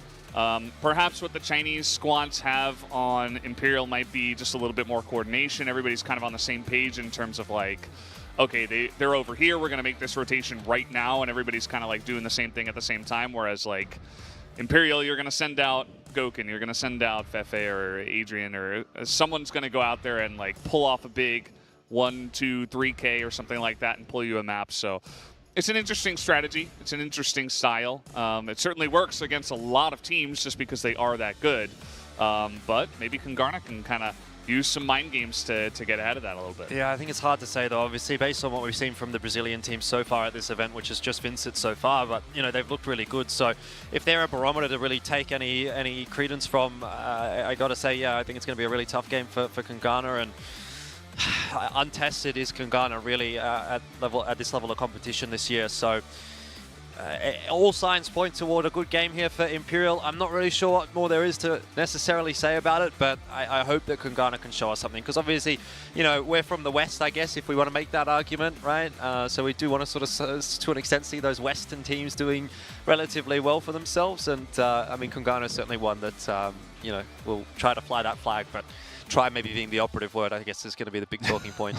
Yeah, I kind of just like to see some of the underdog teams like overperform, right? Because it kind of goes against the grain of what we assume will be the script, the story of this one, which is like, okay, these teams are the favorites, they get the wins, and then we see them in the playoffs, and then we, you know, we've done this a lot, and generally that's the way it goes for a lot of different esports, not just Crossfire even, but even especially in Crossfire, do have a lot of stories where it's like, okay, well, eventually Baisha won the trophy or something like that. So a new story, a new script is always welcome, but also the best players and the best teams are, they deserve to get the win as well.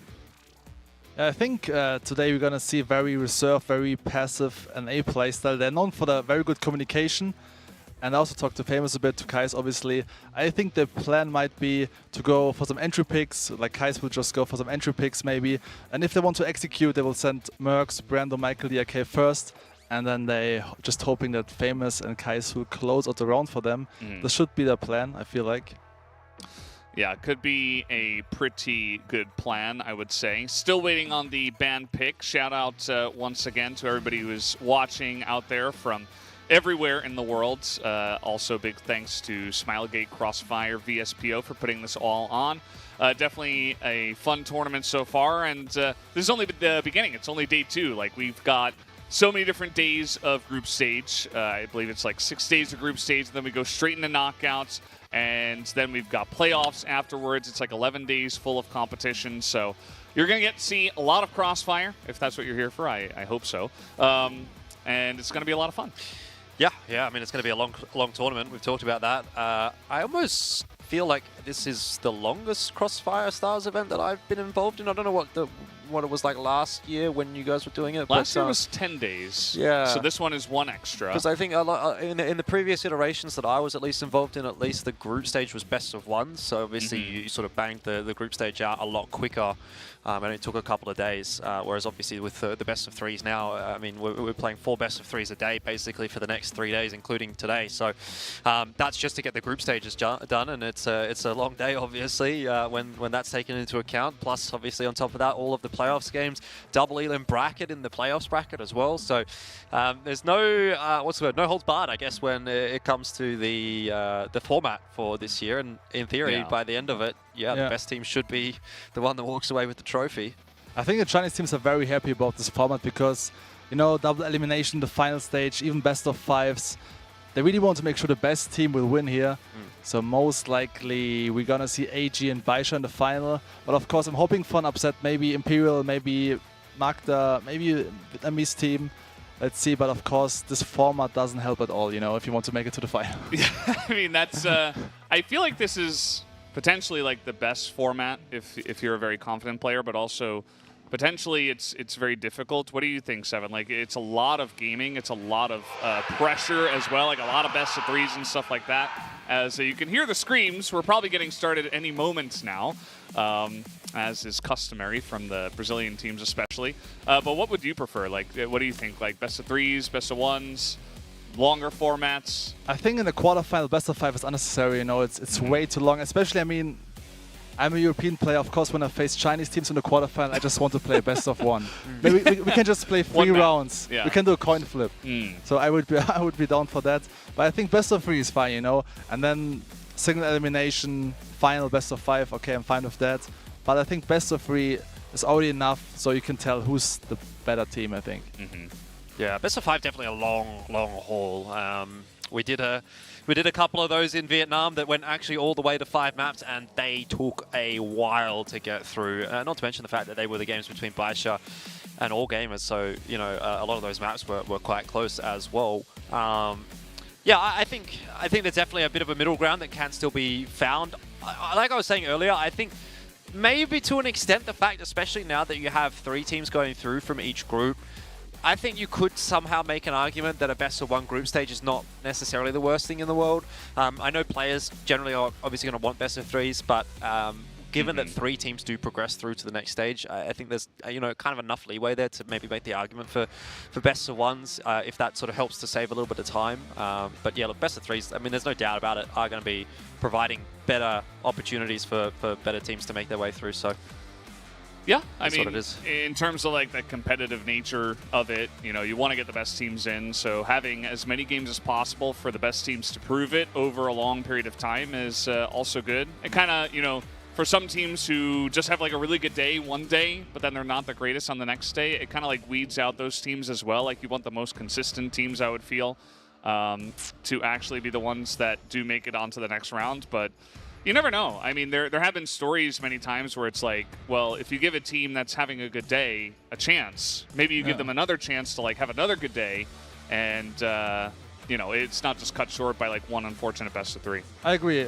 What I like about this tournament structure here is the wildcard system, you know, the wildcard tournament stage, because it used to be different. It used to be like the best 2 teams which reach 3rd place will be advancing to the playoffs, and this is kind of unfair. You know, for example, if you have a tough group, of course, it's much more difficult to get a lot of rounds, to get more maps. So I feel like Smilegate did a great job in adjusting this the tournament structure in terms of this one. Yeah, absolutely. Definitely has been only a couple of days, only a day and a half, I suppose, in terms of how long we've been through. But the best of 3s have been good. It gave us, you know, the chance to see LCK go to the golden rounds, get the 13-12, and then see like, hey, okay, you've done that.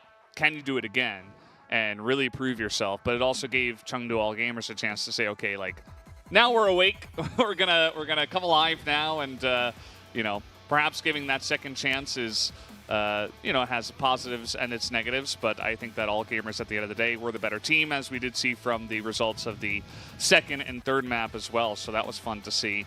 But yeah, also, sometimes it's also where it's like, okay, well, we know that Bishop probably the big favorite coming in against 3BL, and then we see it in map 1, and then we're like, okay, now we got to watch map 2, and that's, you know, they got an extra round in that one, but yeah, it can sometimes be a little bit much. But yeah, so far I'm happy to see as much Crossfire as possible, so the 11 days is good. And yeah, in a moment we'll get to see Imperial up against Kungarna, both of these 2 teams playing for the first time, and that's the other fun part. It's like you get to see this team for the first time, and it's not just one, like, okay, quick map, and you're like, well, I really wanted to watch these guys. It's like, no, I get to see them for 2, potentially 3 maps, so I think that's good as well. And sometimes I still feel like bring back the best of 1s in the group stage at least, you know. For example, LCK against All Gamers would have been a win for LCK, so of course it's more likely to see some upsets when there are best of 1s in the group stage. Yeah, absolutely. Well, guys, I have gotten the word that we're just about ready to hop into the map ban pick, so we will get to see if Subbase and Mexico are in fact the bans that we expected, if those come to life. And then what will the picks be? Will we see the Eagle Eye come through? Will we see something else? A big question coming into this one. Yeah, Subbase question mark as to whether or not that's going to be the initial ban coming through here from Kungarna. I think it wouldn't be a bad shout. Imperial well known for their prowess on that one, but it ends up being Eagle Eye that they want to take away instead. That's an interesting one. I mean, I wouldn't have banned Eagle Eye. Definitely maybe not what we were expecting when it does come down to the map ban pick on this. So that's going to be banned out. And now Black Widow is the ban here from Imperial. So no Mexico ban, no Subbase ban. Do they just go ahead and pick Mexico now? They have to. They really have to. I think they do. I would be surprised if they don't. Like, do you really want to just say, okay, after all this, I'm going to pick Ankara? I mean, the downside is if you pick Mexico now, of course, you have to start off on Blacklist, which is a big disadvantage. True. But I think it's the best map from Famous, you know, the star player of Kungarna, so you want to feel them comfortable, right, on the map, so... Yeah, absolutely. Well, definitely taking a bit of time to think about it. I think, you know, based on these bans, definitely throwing us for a loop. I wouldn't blame Kungarna to you know, take a moment and say, well, what do we want to do? Is it definitely Mexico the pick? Maybe we want to have second consideration. But no, it will be Mexico, and Seven is not surprised in the slightest. It was a no-brainer. But I'm still surprised. I talked to Flex, the team captain of LCK, and he also told me that Kungarna was quite good on Eagle Eye, so I thought they might play Eagle Eye today. But also Mexico, at least you're gonna see this map for the first time here at CFS 2023. Yeah, that's pretty exciting. You know, we don't get to see it too often. There's that Imperial choice of Global Risk to also the surprise of nobody. Definitely the stronger side on that map, so they just want to start off strong. And yeah, definitely a bit of a pressure on to Kungarna to start on Blacklist Mexico and say, well, you know, good luck starting off against this team. Subbase is the pick here from Imperial. We were surprised to not see this banned away. Even just the fact that they didn't ban Subbase, but also that they banned Eagle Eye, definitely pretty surprising from Kungarna, both of those sides. Yeah, I think playing against Goken on Subbase is usually not a good idea. But yeah, let's see how it goes. At least they can start on Blacklist, which is a slight advantage. Yeah. So I would ban Ankara now, because it's also a strong map for Imperial. Yeah, I definitely do agree with you. I think you got to take away the Ankara here. That would leave us with Compound and Port as the last couple of maps, and potentially Imperial bans away Port and then goes to Compound. What do you think? I think we could see Port as a decider, maybe. I mean, I would just talk to Famous and Kais, you know, the 2 star players from Kungarna, because you want them to feel comfortable on the maps. So they should decide, I think. Yeah, for sure. I think for Imperial, it doesn't really matter. The last 3 remaining maps, they play them quite often anyway. And I think they're confident enough to say, we're going to win 2-0 anyway, so... Let's see. Okay, they banned Compound. Interesting. So maybe we're going to see Ankara as a decider. Yeah. Wasn't necessarily expecting the Compound to be banned by Kungarna, but certainly a lot of thought going into exactly what they were going to ban away, and maybe some trickery. I mean, this is not necessarily the standard line that we were expecting, so there's the Port ban. Not too surprising with Ankara left in the pool. They want to play on that one, so that one will be the 3rd map, if it is necessary. I would say that Mexico is definitely going to show us a lot, because Goken, while you definitely do want him on the Alm, I would say he's not a bad M4 player either, and definitely can work with it, especially from the Global Risk side. So we'll be curious as well to see how Imperial handle Mexico as our first time seeing this map here in this Grand Finals. I mean, I would even argue if Goten just sticks to the AK, would be the best AK in Brazil. So I also watch his videos on YouTube. This guy with the AK in the hand, it's like, it's insane. Yeah. He's just so gifted. He's really talented. Put in a lot of time, no doubt, as well, to hone those skills and be the best player that he can be. And it's just going to come down to, can Kungarna throw in some interesting strategies on Mexico? I do wonder how prepared they are for Mexico. Do you think they would have expected Mexico to go through? Do you think they're only picking it because, hey, this is okay, well, we get this opportunity? Like, do you think they're really practiced and, like, they're ready for this right now? I'm pretty sure they expected Imperial to ban Mexico. And yeah, like I said, it's usually the best map for an A teams. I just remember one specific match, 2018 quarterfinal, an A against Brazil as well. And like I felt like, okay, it's a best of 1 Mexico. It should be the win for Carbon. But for some reason, you know, like they're starting off on Blacklist, and starting off on Blacklist is usually pretty tough. So they should avoid that Imperial get the momentum on GR side. And I think we're gonna see some slow water executes from Kungarna. This is what they usually do. They send Kais and Famous, they're going for entry picks. So let's see if they're still sticking to the same kind of play style like they used to be. Yeah, I'm not sure if they want to play that kind of standard, grindy, like utility battle in the middle where then eventually they have to go for like a big push through mid, it just straight into the arms of Imperial. I like the idea of using your star players to kind of look for 1-by-1 picks and then look for something rather than just trying to go head-to-head, you know, like going straight on with a bull that's coming straight at you. Can be pretty dangerous, obviously.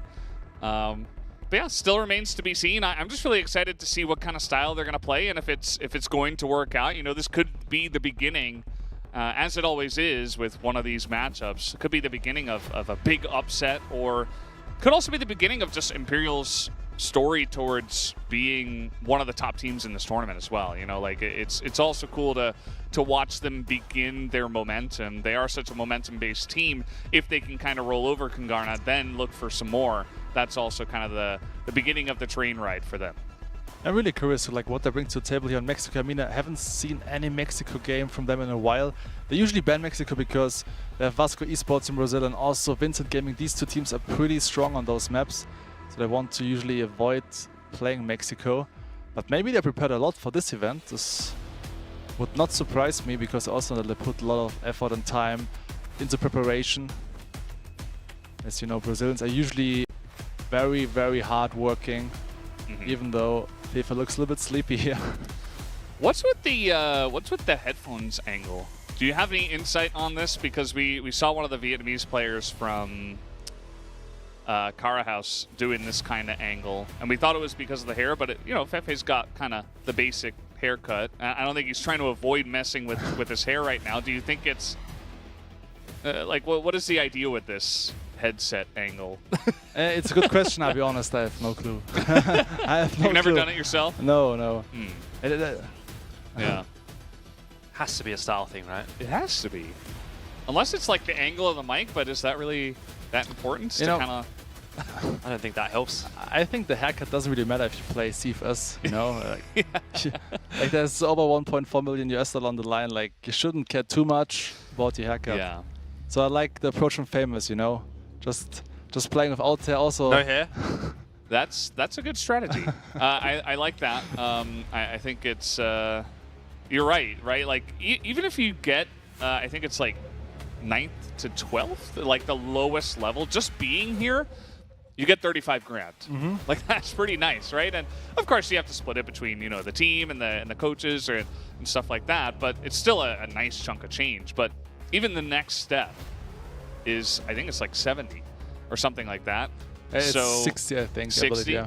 Still a nice extra bit. So even if you could like get 3rd place, like don't, you know, you just got to push as far as you can for the glory of your team to make a name for yourself. Obviously, that's also really important. But also, who doesn't like a a big stack of cash? That's right. I mean, that's what everyone's here for, really, on top of the glory. But you know, some of these guys have won the biggest tournament in the world already, and they want to sort of have another crack at it. Lots of money on the line, and that's what they're here for. I did just see some fist bumps from Kungarna, so I had an assumption that they might be kicking things off, but still just waiting to get going.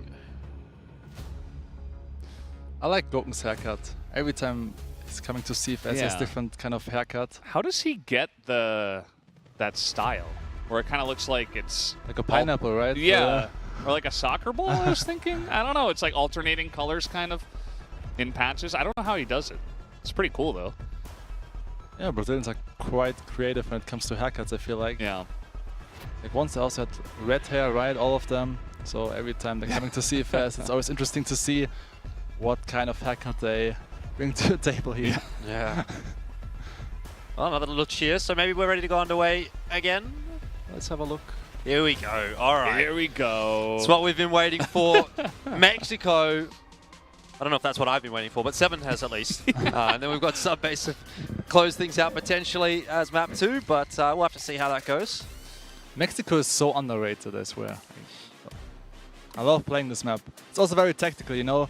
You really need good executes, good flashes, good smokes. Otherwise, on this map, you have no chance because you just can't go for single peaks all the time. You need good executes, especially taking over this mid area. But usually you have to wait like 1 minute at least. Anyway, we are just ready to hop into the first map, which is Mexico. Kungarna versus Imperial. Yeah, this is going to be really where Kungarna will have to stake their claim. They're going to have to say, we're here to compete, to conquer at CFS 2023 Grand Finals. Or will Imperial defend their honor up against this team in the first map of Mexico? First time we're going to see it here as we do hop on to Mexico here. And you were saying, Seven, maybe going to see some extra peak plays from the side of Famous and Kai's. Maybe looking for some of those pickoffs early on. Let's see if Imperial plays against that. Yeah, I mean, I mean, just to get it out of the way, this is actually the issue that I have with the map, is that this is how it often starts. It's just a lot of waiting around in the first sort of minute or two of the round where the defenders can continually re-smoke mid. But in this case, going to see Kungarna go in a different direction toward the sewer, and Goken not landing the first shot that he had on offer there. So Things might start to open up a little bit for Kungarna off the back of that, and that is a decisive hit into the B bomb site. But that's what I meant, you know, and A teams that just love to go for this tunnel and execute. Famous with an insane 2-piece here, opening up B side. Now it's all on Lucam, Goken here in a 2-and-4 situation. But retaking B side is almost impossible usually. That was a nice positioning from Brando. He's all the way back here, and they did not expect this. And Goken, I don't think he's got a chance. I don't care who's in this position. It's going to be almost impossible. And that was awesome. I mean, he jumped over the sniper shot. They pushed on through. It was only Goken who was watching that angle, and they just swarmed in before Imperial could really respond to it. So, Seven, you were expecting this kind of play. Seems like Imperial was not. Yeah, it's also rare to see, you know, Goken missing this first shot. You know, this was actually a crucial hit for him, but yeah, for some reason, was not able to connect the shot. I think like 9 out of 10 times he would get this kill onto Mercs. Yep, I would say so as well. It's generally the more consistent force, but alley push this time coming through from Kungarna, so just completely disregarding mid in the early stages. So it seems like we're gonna see an alley execute. Yeah, here they go. Ruzao is in position, really like the bounce flash, but trying to use their firepower. They just overpower Imperial on this A site, and the shots are hitting as well. Very crisp, double kill going to Mercs on the entry. They have control of this area. Now they have the C4 in there, not planted just yet, as it is a 3v2, but the grenade gonna get this kill onto Mercs. Yeah, 2-on-2 for the retake, definitely going to be doable. Goken just stuck outside of the site. And we'll see what we get from ADRF, who was trying to initially go for the flank through alley, but Goken, here we go, a little bit more like it, and generally very consistent in the clutch. He's all sorted. Oh, never mind, it's going to be Brando to clutch things out.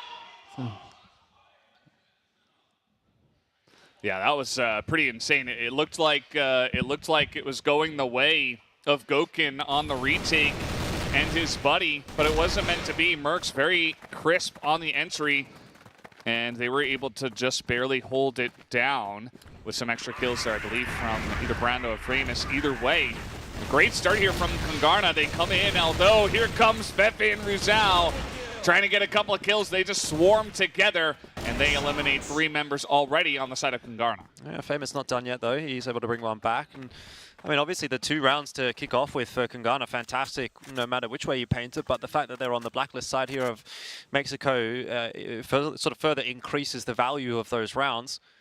And not necessarily expecting them to like win this half necessarily, but if they can get 3 or 4, then that's going to put them in a really good spot. And they're sort of already halfway there.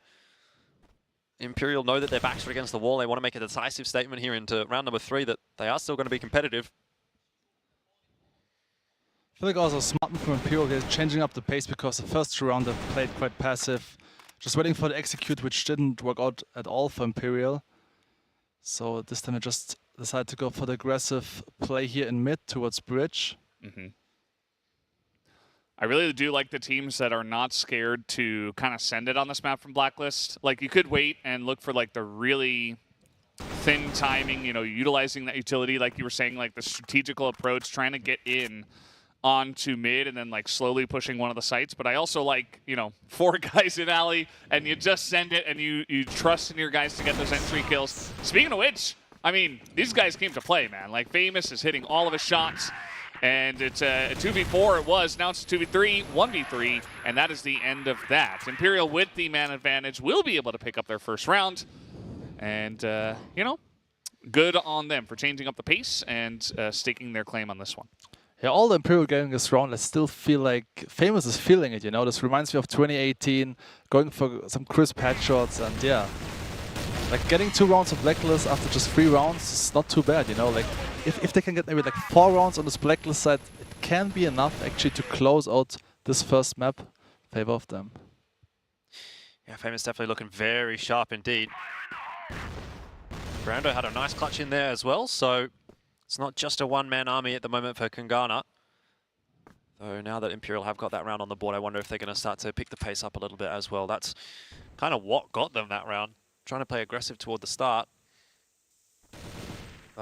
Another more passive beginning to the round for both teams this time. Kungarna respecting the smokes being tossed in by Imperial. Yeah, and I think especially after a round like that from Rizal and Fefe, you got to be like, okay, well, let's see if they do that again, because they absolutely could. These guys are not scared of pretty much doing anything, and so they could have just sent it again, but Imperial have sat back. They're controlling mid for now, and they're just leaving Gokun to hold down water. Even after round one, they say, well, bit of a fluke. You know, we still trust you to hold that down. That's fine. And so this has led to Kungarna now just holding it back and waiting to push. The El Clasico, you know, of Mexico, just to sit back. That spray looks pretty good. Not really able to do too much damage, though, as Imperial trying to bait out some kind of push from Kungarna. Not going to happen. This is Mexico in a nutshell. Attackers have to be very, very patient. Wait for all the util to be expended by the defenders, and then, only then, can they start to make their way into mid, and that's what you're going to see here.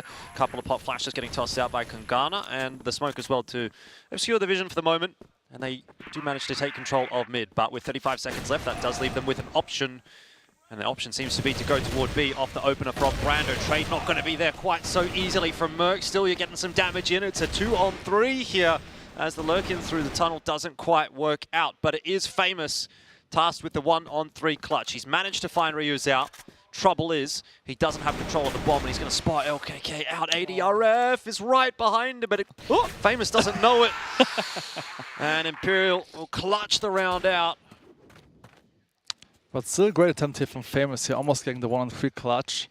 I just felt like Michael, you know, maybe could have waited a little bit longer here, lurking from water area, because Famous had the C4 anyway. He could go for the plant, and just Michael going for the late round lurk. But you can see, you know, Mexico is really like a patience game, because Imperial, they keep mid smoked off for like at least 1 minute 30 seconds, because they're using like 4 smokes here in this mid area. But never mind, Mercs just pushing up towards mid. Unfortunately, it's empty, because usually it's a big disadvantage, you know, rushing through the smoke. So he's kind of lucky here in this situation. Yeah, Imperial really just kind of ceding the ground for now. They say, okay, you can take mid, but that is, I mean, there's still 2 minutes. Kungarna went for this very early on, and maybe Imperial wasn't expecting this quick of a push, but either way, Kungarna getting a lot of map position in the middle of the map, and could look for going for kind of a pincer move on one of these sites. Does look like with the one guy, Michael, kind of hanging around to alley, they could consider going into A, but let's see where they do want to try their luck. Imperial having 2 players here on this B bomb side, so of course it would be much better to execute towards A side. They're sending 3 players here towards B now. Mercs, Famous, and Kaiser, but I just feel like they're just going for a peek. I don't think they will execute.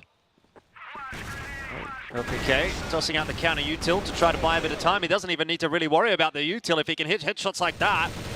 Already a nice quick 2-piece from LKK, but so quickly brought back for Kungarna. Still, they've got to make the cross against Ryu's out, and that works out okay as well. ADRF is the last one alive. And he was able to deal with Michael on the alley position, but now a 2-on-1 clutch for Imperial again to negotiate.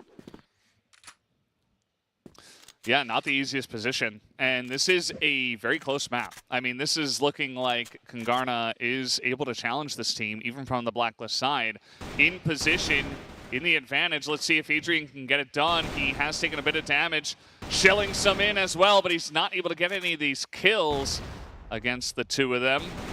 Let's see when he will commit. There's not too much time, and Brando just going to back away. He peeks him, knowing that he's low on health, and now it's 3-2 to Kungarna. First 5 rounds, they're in the lead from Blacklist. This is looking like they're the favorites. Yeah, finally Kai stepping up to the plate, you know. He's set a rifle for Kungarna, obviously, so I guess he doesn't like this map too much, because he's forced to play M4 here on this Blacklist side at least. But yeah, finally getting 2 pieces here the last round. And also Brando getting 9 kills already after 5 rounds. Well, aggressive fight from Imperial. This time it doesn't quite work out. Kai's double. But straight away brought back by ADRF. They're not done yet. He will decide to back off though into alley. It looked like such a great start for Kungarna. Yeah, and it's kind of insane that the third member came in. I mean, they killed Rizal and Fefe, and they're like, okay, they did this before, the push is done. And then Adrian's there, and Kaiser's like, what? How is this guy in here as well? And, you know, Adrian will utilize that advantage to pick up the kill and make this a more even round. But still, I feel like, you know, bringing it down to 3v3 could be a nice opportunity for Kungarna to go for this water push. There is Lucom waiting nearby, as is Goken. They have this crossfire down. Let's see if they can hold off the push. Here comes Mercs. He is pushing through. He's going to get the kill. Goken on the backside gets one, but the push is successful. And again, Adrian is a 1v2. He does not get it done. And Kungarna are just beating them real bad. This is pretty one-sided. They are dominating, really. I'm impressed they get this round, you know, like actually Imperial, like, they read it perfectly, having a crossfire here in this tunnel area, but for some reason they couldn't connect the shot. Goken should have gotten at least 2 kills here from this position. Well, Imperial definitely look like a different squad when Goken is not fired up. And at the moment, I think it's fair to say that he is not. 2-5, not the scoreline that he'd be used to seeing next to his name. I think also Imperial, they should already realize it was maybe not the best idea to pick Mexico here, or to leave Mexico at least in the map pool.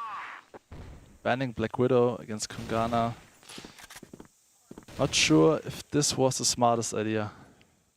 Yeah, may come back to bite them. We'll have to wait and see how this map does play out, but at the moment, you're absolutely right. Imperial are looking very weak on this one, but also Kungarna are just looking great. Like, they are hitting their shots, they are very crisp on the entries, and they're not scared to go very aggressively against a team that is very strong. So, good stuff so far. Fefe takes a lot. Lucom going to go down. That's another initial kill and entry kill here from Famous.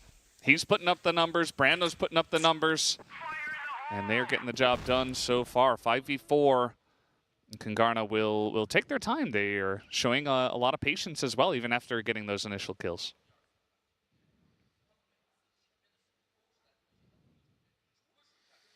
Patience a virtue. A lot of damage to Fefe is going to help out in this round as well.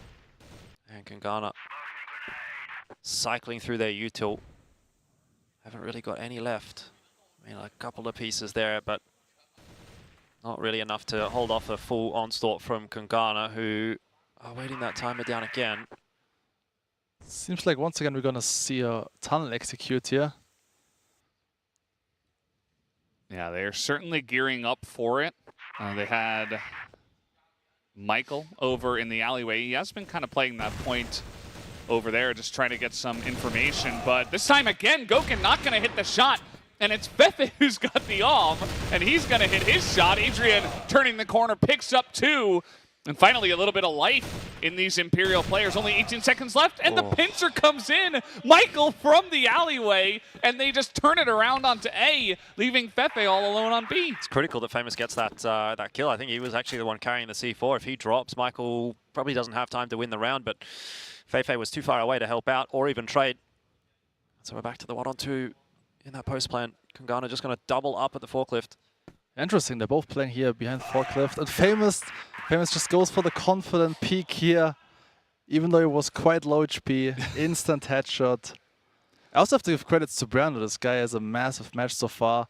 Even though he was inactive for 4 years, and playing against Imperial, one of the best teams in the world, and yeah, putting up the numbers. So credits to Brando for massive performance so far. Yeah, absolutely. I mean, to just stroll through not only the regional finals, but then you get to the grand finals and it's like, yeah, okay, it's fine. I'll just carry. It's no big deal.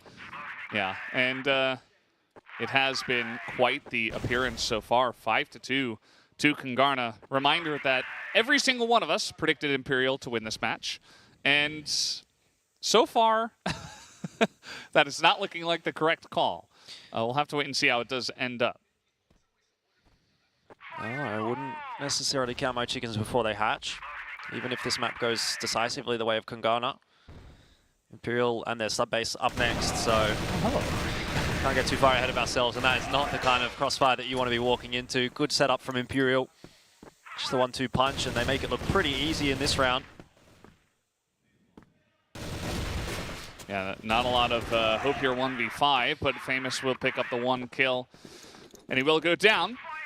And that is going to be Imperial with a very tricky positioned there towards the stairs, just trying to get 2 guns in the way of the people that are peeking up there. And that has been a point place where Kungarna have been putting Michael and a couple others sometimes to just get some information and play points, but they shut that down immediately. And Fefe doesn't look too happy because he also knows, like, giving up 5 rounds here on the GR side is usually not ideal because it's very, very, very GR side at this map. Yeah, it's definitely a bit of an issue, although we will have to see what happens after the opposite side. Imperial definitely don't look too comfortable on this map, and you would have to imagine that Gokin, especially on Blacklist, maybe not going to be picking up the AWM. You can, like, kind of get that long angle on mid, but other than that, it's you want to be going guns ablaze into a site, you would imagine. Yeah. So yeah, I mean, it's tough as well because a lot of the time you sort of find yourself inevitably having to play retake on this GR side. So not the easiest thing to make work on the retakes, the AWM. Although Gokin able to strike this time around, can't go for more than the 1. There's still a player holding on to the B side though. It is LKK who could come up with a big round here if he can manage to survive, but oh, never mind, the pistol gets whipped out, and well, it's not going to be enough anyway, so 6-3. What a fantastic first half coming through from Kungarna. It is just, you'd look at that, you'd think, okay, the score should be reversed. They should have started on global risk with a scoreline like that, but yeah, man, what a start. Something is going wrong here for Imperial. I mean, last round, did they just play with 4 sniper rifles? Like, Lucan was sniping, ADF was sniping, Gokin was sniping, Fefe was sniping. I think they are tilted, right? That's kind of what I was saying, though. Like, I think if you get under their skin a little bit, they do tend to be a momentum-based team, and Kungarna have done exactly that. Right. this is the start you needed to have. You know, it's your map pick. You had Mexico kind of gifted open to you. They banned away Black Widow, and you say, hey, let's give it a shot. They come out very aggressively. They get a very big lead here from the Blacklist side. And you got to like their chances now. Just going to hold it down from Global Risk. Let's see what Imperial has planned. Hopefully they can hold on to their mental just a bit and not pull out 4 snipers on the attacker side. That would definitely be very confusing to do that. Let's see. As the flash, very nicely timed. Going to buy even more time to throw down another smoke. Stop the push from coming in. Lucam is going to pick up the first kill, though, as they do push in through mid. Looking for those one taps onto Brando. Not going to find anyone else, as Kungarna are considering challenging here in mid. I mean, look, it could still come unstuck, right? Imperial could still put together a really strong Blacklist side here, and then we'll be heading into map 2 wondering what happened for Kungarna, so they definitely want to ensure that they can cross their T's and dot their I's. It is their map to lose, that's for sure, but Imperial's still a good squad, and I don't think we've seen the best of them yet on this map.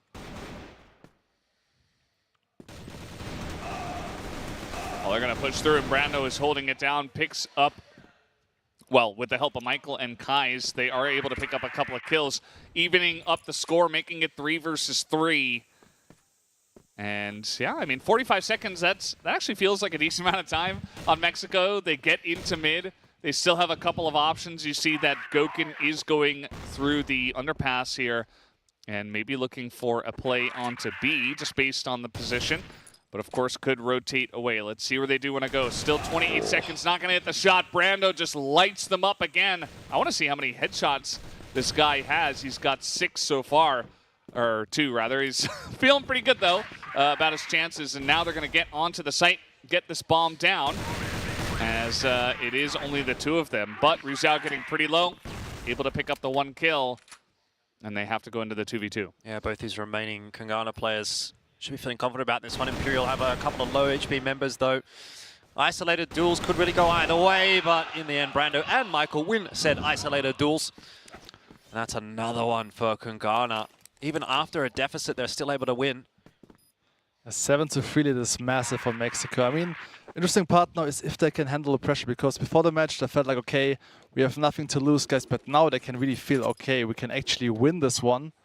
Let's see if they're able to close out Mexico, but it looks very good for them, and they're on GR side, just 3 rounds left.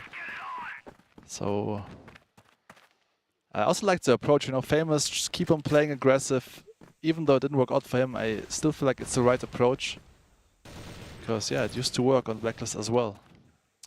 Yeah, he's feeling pretty good. He's definitely feeling himself right now in terms of the numbers he has been able to put up.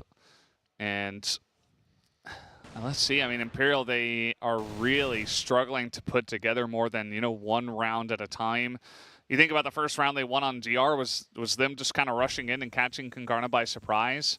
After that, it was, you know, very close rounds where they were just barely able to scrape by.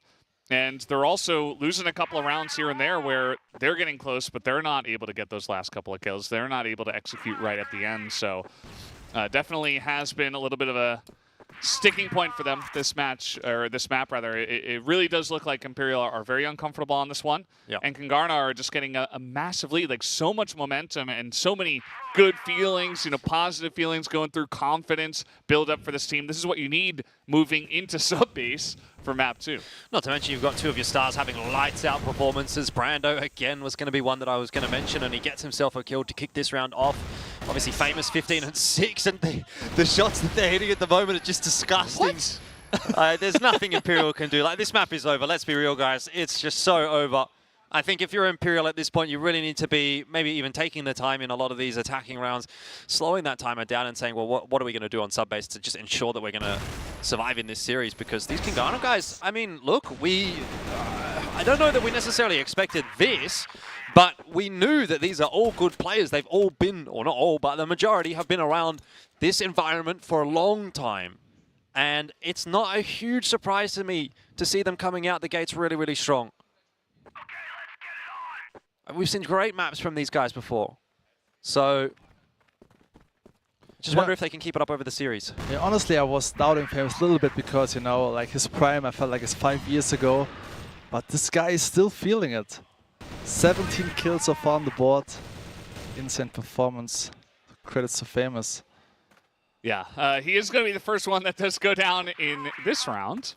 But, of course, that can happen. They still got Brando. And the rest of them are doing okay. You know, not the best, but functional. You know, they're getting some kills. They're picking up some stuff. It's not like we're sitting on, like, 1 kill for some of them. Yeah. Even Michael, who he's got the least deaths on the team alongside the least kills, but he's kind of playing points. He's playing on the opposite sides of his team, trying to gain information rather than, like, always running into the fight. So he's doing his job as well.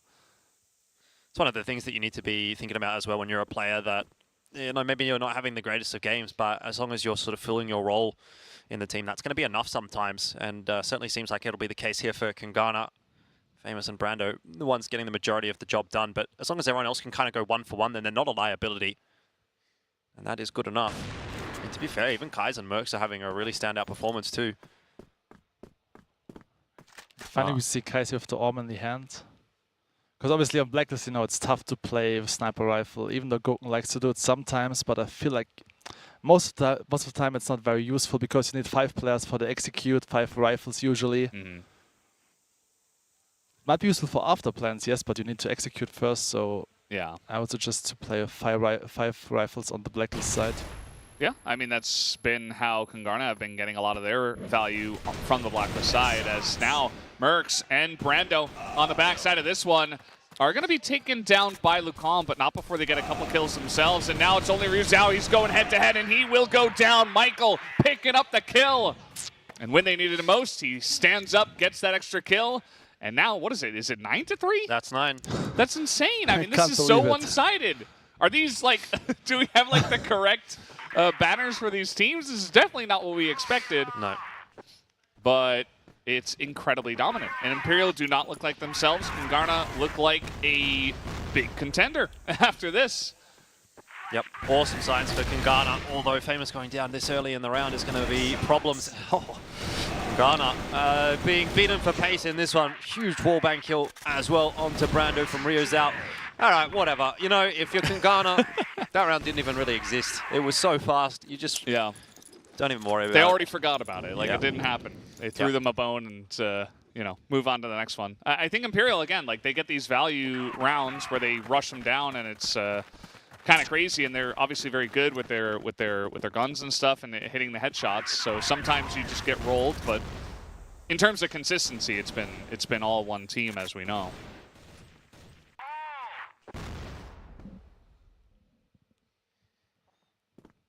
So lining it up here is Imperial, trying to maybe slow things down after a big rush round that, to be fair, it worked out pretty well for them. I wouldn't mind to see more aggression out of Imperial if that's the only thing that's working. But got to be careful, because if they are expecting it, you will get rolled as well. Adrian pushes in. The flashes are good. And the push into mid is clean. 1 kill will go the way of Kai's, as they do try to stem the tide of Imperial.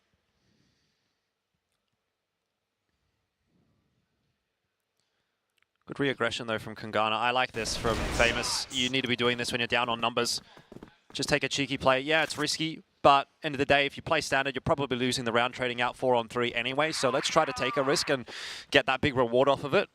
Now we're back to 3-on-3, so a much more winnable situation for Kungarna. And also, with that kill, they get the information that Imperial are still trending over toward the A site. I also feel like Imperial waited too long in mid. You know, like 2 kills here in mid, 2 entry kills. They should realize, okay, there's maximum 1 player on B side. We have all 3 players in mid already. Just go for the execute. And not giving Famous the opportunity to get 2 refrags here in alleyway. And they're even going now for the execute. Seems like Michael and Famous are probably ready for that. Yeah, I mean, they're just holding down the site. Famous is quite low. He's going to try to peek out. It's not going to work out for him. Adrian and Gokin take the site. And now they're going to get this plant down with ample time to try to hold on to this one. Kai's having to go 1v3. Adrian is, you know, barely alive at this point, but let's see if he's got what it takes. The grenade could be critical. Doesn't look like it's going to hit much as he pushes on through. Gokin getting the hop information, and the hops are good from the 3 members they poke at the same time. So finally, Imperial stitching together a couple of rounds and allowing themselves to finally, although it does feel too late at this point, there's still a chance for them to potentially stitch together some more rounds. And the only issue is here that they're on blacklist, and again, it's very GR-sided, so Kungarna should definitely get one of these 4 remaining rounds. Otherwise, yeah, it would be massive if Imperial can make this comeback, making it happen, right?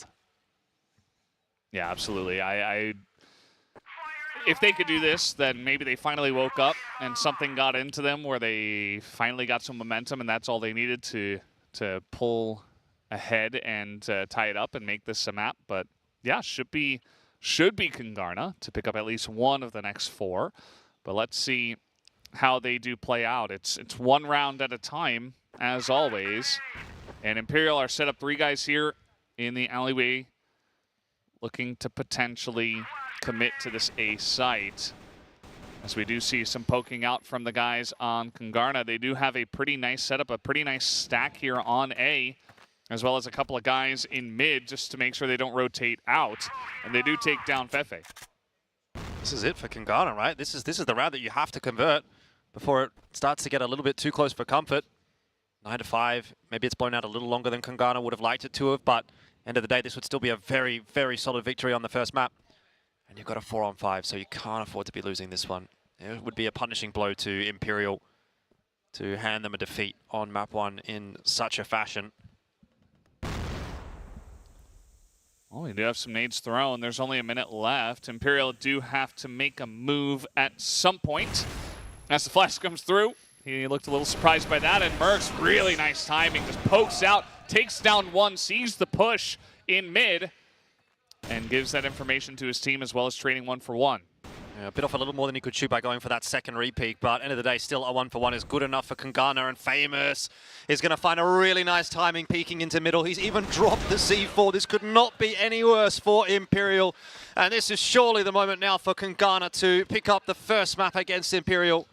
Gokin, I mean, look, I've said he's good in the clutch, but 18 seconds, M4 in hand, not even the Orm. It's not going to happen. 10-5 will be the scoreline, and Kungarna announce themselves at CFS.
And we are back here at the desk after Kungarna gets a big victory over Imperial in the first map. You heard me right. We did go to Mexico, ended up with a 10-5 victory in favor of the North American team. And that one, you know, to be honest, it ended up with Imperial getting a couple of rounds towards the end, but it was 9-3 at some point. And at another point, it was like 5-2. It was very much in favor of Kungarna, straight from the Blacklist side, pretty much the entire map. Yeah, look, end of the day, obviously Kungarna have to be credited for such a solid performance, and it's not easy if they even got it done like the standard way. You'd expect to see like a lot of rounds on, for example, the global risk side. I mean, they got it pretty much done on Blacklist. They got 6 rounds there. Famous definitely the standout alongside Brando, but Mercs, Kais, and Michael really didn't leave too much to be desired either. So super solid across the board performance, and I hope that they can hold that up into the next map as well. Yeah, Famous still feeling it, even though he's, I think, about to turn 31 years old. So credit to this guy, because I feel like, you know, my reaction time is getting slower and slower every year, and I'm 27. Dude, he's farming, like, he doesn't care. This guy was popping off. Also credit to Brando, right? He was, again, inactive for 4 years, and now playing against one of the best teams in the world, and seems like he didn't care, and getting like 16 or 17 kills, right? I still don't understand why Imperial left Mexico in the map pool, right? It doesn't make sense to me. Yeah, definitely a questionable start, you could say, from Imperial, from the ban pick and from the gaming. We'll have to wait and see if they do turn it around on sub base. But first, guys, we'll take a quick 5-minute break and come back for map number 2.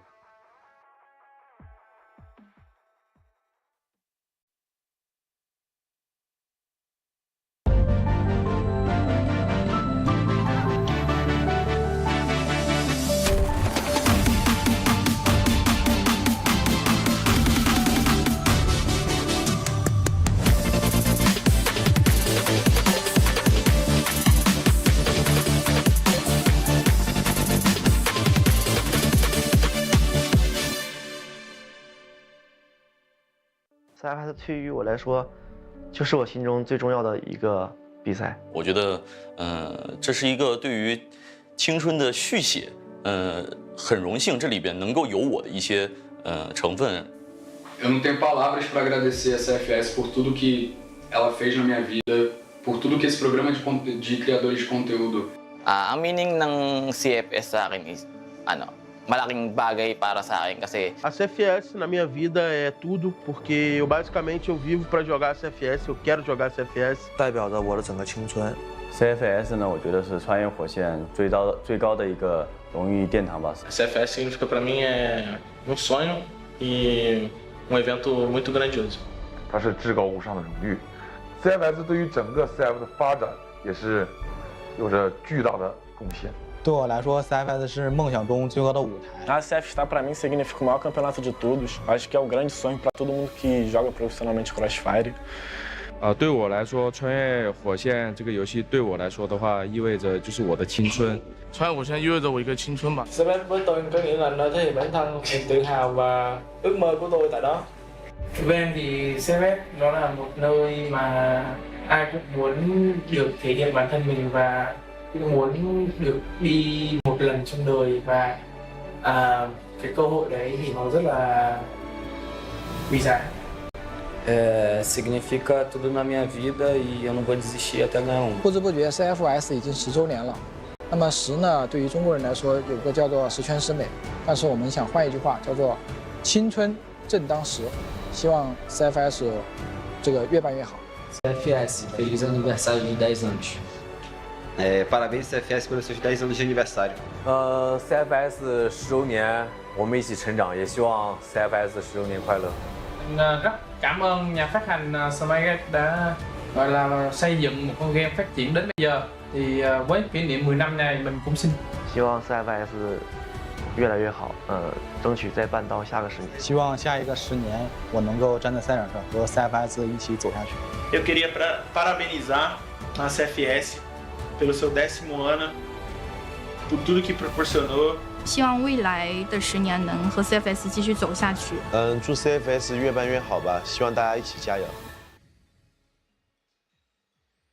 Hello and welcome back to CFS 2023 Grand Finals. We are here in the midst of Series 3 of the day, and it's Kungarna up against Imperial, which you could say, okay, well, Kungarna coming in here, definitely the underdogs, but they just kind of crushed Imperial on Mexico.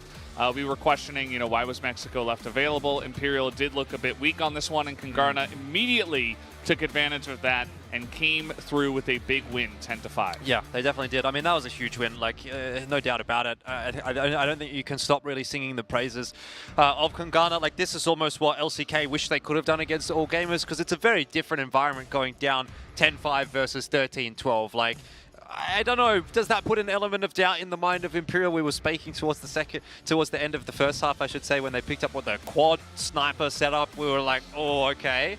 I don't know what's going on here for Imperial. Is it getting into their heads a little bit? Maybe not. I mean, obviously they played out that second half pretty standard, so that's fine. The thing is going to be whether or not Kungarna can maintain that pace going into sub-base, and also whether or not Imperial picks up the pace. We know Imperial love sub-base, so there's no doubt that they're going to come in a little bit harder into map 2 than what they did into map 1, but I just wonder if Kungarna can kind of keep that pace and whether or not they can challenge them on this one, because, hey, I mean, it's the same thing that we were saying about LCK All Gamers after that upset on map 1. If you could secure a 2-0 here, I mean, what a disaster that would be for Imperial, and what a gauntlet that would be thrown down from Kungarna for the rest of the group. It would be a huge result. Yeah, I feel like for Imperial the key factor will be they just show a much better mentality now on sub-base, because the specific round you just mentioned, right? Scoreline was 5-3 on GR side. This was the first time I've seen Lucam using the arm, right, at CFS. So you can tell something was going wrong in the team, right? They were tilted for some reason. And yeah, just hope that, they just fix the team mentality, and because usually sub-base is their best map, as well as Black Widow. And yeah, I mean, they're the big favorite. They are more experienced. They've been the top 4 seed the last 2 to 3 years here at CFS. And yeah, they should just play with more confidence. They have Goken on B side. Should be enough actually to stop Kungarna, but for some reason also Goken doesn't perform at all, right, so far? No, didn't have a really great performance there at all. I mean, look, to be fair, we say Mexico not exactly the sniper's map, so there's potentially something there, but I don't know. I mean, he was sniping in tunnels, right? But he also even then missing a couple. Missing a couple of shots many times, so like I think Fefe had more impact with sniper rifle than Goken, which is always a bad sign. It's a problem. Yeah. It's not normal Imperial, and I don't think those players will be used to that happening either. You can expect Goken to kind of pull his weight, and for he to be sniping well and not needing Fefe to hop on it, and especially not Lucam to hop on the AWM. So definitely some mental things going on over there. Hopefully they can turn it around for sub-base, but I could definitely see if Kungarna come out really strong, like this is the best opportunity. Like they are already, you can see the cracks in the glass already, and all they need to do is take the hammer and kind of follow through on it. And if they can, then you would imagine that, regardless, it could be any map. Like, it could be Imperial, they made their own map that's specified for them, which sub-base kind of is. And, maybe Kungarna are just able to pull through. And, yeah, you can see over the course of time, less bans on sub-base, more sub-base play. And starting off on the Blacklist side will be, I believe, Kungarna. Right? Yes, I feel like it's also kind of Blacklist-sided. Especially if the approach when A teams usually play quite reserved and slowly, I think. It's also the right approach here on this map. I guess, especially because you can tell Imperial is tilted, if they play slowly, reserved, I think this would be perfect now against them. I like what you said, though, that this is the best chance for Kungarna. Like, I don't think it gets any better than this, If you're going to win this series, you probably do need to do it in a 2-0 fashion. I think allowing Imperial back in with a win on sub-base just makes them a really difficult force to reckon with on Ankara as well. So, for my mind, if Kungarna wants to get it done, they have to get it done here. I'm not suggesting that that's going to be an easy job to do, but as we said, they start off on the Blacklist side. Hopefully they can get the ball rolling early on in the piece and again kind of get into the mind of Imperial a little bit, who theoretically should have been able to reset off of that 5-minute break. But let's see what we get. I really, really do hope Kungarna bring that same kind of strength in this second map as they did in the first. I would expect it. I think they should be really hyped, and you could see a lot of smiles on the faces after a performance like that. I think it's just really great to see them playing at maximum potential and showing us that they are capable of challenging one of the best teams in the world. And maybe Kungarna looking to potentially take over that throne. We'll have to wait and see how far they can go with this momentum as we do move on to sub-base here. Kungarna starting from the Blacklist side, as we do see a bit of aggression here from Rizal, which is going to be felt, and you see that Kungarna immediately just move away from that as the push is coming in through and Gokin. Oh, okay. No. Well, he woke up, I guess. Yeah, I mean, that is literally quintessential Gokin, isn't it? Like, that's what you expect to see from him. One kill with the Orm, and then switch over to the pistol, get the job done for 1 or 2 more. And you can already tell off the outset it's going to be a much more difficult task for Kungarna on map 2. Yeah, it just feels like the Gokin show started, right? Massive 3-piece here in the A control room from this guy. Yeah, I mean, he held his own, and that was a really strong push coming through from Kungarna. They kind of did send it. I didn't see a lot of utility thrown, just kind of running on in, feeling the pressure into control room and saying, okay, we're going to pressure the opposite side of the map is something you can do on this map, but 70 were saying maybe they want to play it a little bit more passively, take their time with it, but it feels like they kind of just ran straight into the arms of Imperial, especially Gokin, who is waiting for it. Speaking of which, first kill going the way of Adrian, and now trying to get this plant down extremely quickly. Brando is going to get that headshot and hold on to the A bottom. Critical kill actually for Brando to get there. If he dies, the C4 drops, and Famous, or rather it was Kai's just at the top of the stairs there, not able to hold on to that position. Bit of an off angle from him really, but easily cleared out. C4 plant is 100% on offer for Brando, not that he's necessarily aware of it. Famous is going to have to double down here, and he might have a chance of doing that, but overcommits to the peak, and Brando also sort of trying to play a bit of a one-and-done position there to equalize the numbers. At the very least, he knows where both of those Global Risk members are going to be coming from. And timer is working in his favor, but he'll take the aggressive play up the stairs. It could work out, but the spray down is not there. And another one on the Global Risk side for Imperial. Yeah, definitely a really nice committal to that one. You see that Michael's like, not sure about what happened there, but yeah, a very aggressive couple of rounds from the side of Kungarna. Maybe really trying to put the nail in the coffin, like really drive the hammer home. But Imperial have held their own. That second round a little bit closer, and now Imperial are the ones that are getting aggressive here in control room. But this is actually going to go the way of Kungarna. Adrian here in the middle of the map, looking for a nice little angle, but he is spotted, does still pick up the headshot, as Brando will be able to trade it back, and that's going to give advantage over to Kungarna. More aggression though from Feifei, and that's going to be watched by Kai, so Kungarna a little bit more prepared for Imperial to play fast. Yeah, both teams playing quite aggressive now. Feels more like a free-for-all here on sub base. It's getting quite chaotic here. They got the smoke right on top of Gokin, which is going to make things a bit confusing, but still man. Famous. He hits the shot with the bunny hop, and that is more than enough. So great round there from Kungarna to pull it back. You could see it coming together though for Gokin, right? The sort of false information for Kai's being able to walk straight into the site and calling the rotation across.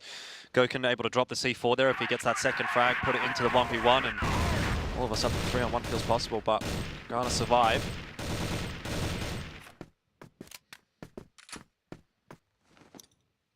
Yeah, Mercs here with the rest of the team. You can see they had to commit a bunch of utility here into the control room just to make sure that they could, well, control it, because there has been a lot of pressure coming in from Imperial into this side of the map.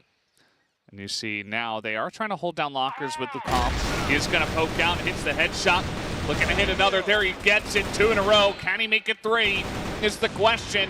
He's rounding the bend, he peeks again, he picks up 3 headshots in a row. And just like that, Kungarna's push has lost all its power. That's the C4 down. It's going to be up to Famous. He's got a nice little angle, picks up 1. They weren't expecting him to be in the hallway here, but still a big ask. He reads that Adrian could be behind him, but let's see if he can pull it together. I like this, double back. Feifei will be spotted on the jump spot there, and he'll get the information as well that Famous is starting to creep his way back toward the B bomb site and gets the job done himself. So all things considered, not a bad round for Imperial, and pressure's right back on Kungarna. And this was the key player. Lukam getting 3 kills, and even Michael was super low HP at the end. So basically single-handedly getting the round here for Imperial.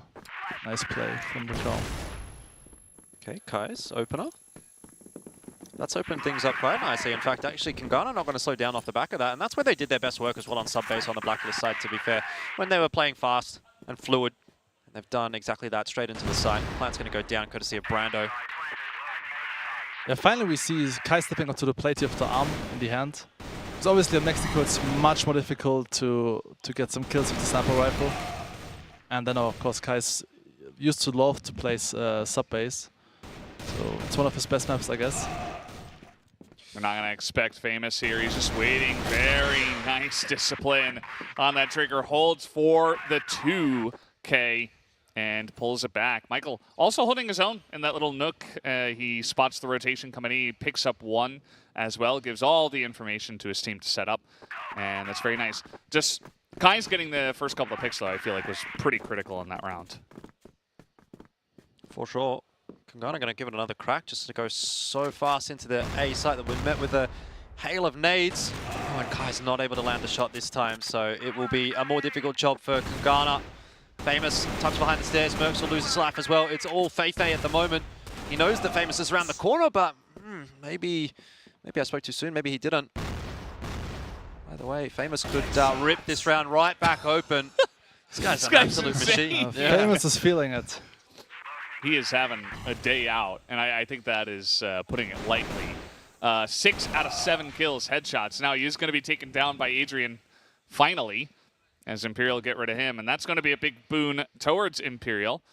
I do think they sent it pretty fast down the A stairs, and even with the grenades to soften up Kai's, who did get picked off first. Brando is in the vents here. Let's see if he can get the drop on a couple of these members that are going to be looking on A bottom. They are not looking up at the vent. Zhao turning around. Will he be available to stop this push is the question. As Brando's still waiting. Had an opportunity. Now he's going to drop right into the crosshair of Rizal. Unfortunately for him. Needs one. Yeah, he's not going to get it. Yeah, he had to really get one to make this one doable for Michael. I mean, 3-on-1. Not even the post plan. If he gets one at least there, that's time for the C4 to go down for Michael. He can try to negotiate the 2-on-1, but I think just getting 3 is going to be a little bit too much. Yeah, unfortunately, timing was really off for Brando. I felt like if he would dropped earlier, maybe even get a 2K there, because no one was checking vents. Yeah, it's kind of that unfortunate one where it's like, if he just peeks out, could be 2 free. Instead, goes out through the vents and does go down. So Rizal going to clean it up, pick up that last kill. Continue with the dominance that Imperial has shown on this map so far. They are ahead in this one, 4-2. Started off with the softening up, and Feifei comes in, hits the headshot, and mostly got rid of the pressure that was coming down the A stairs.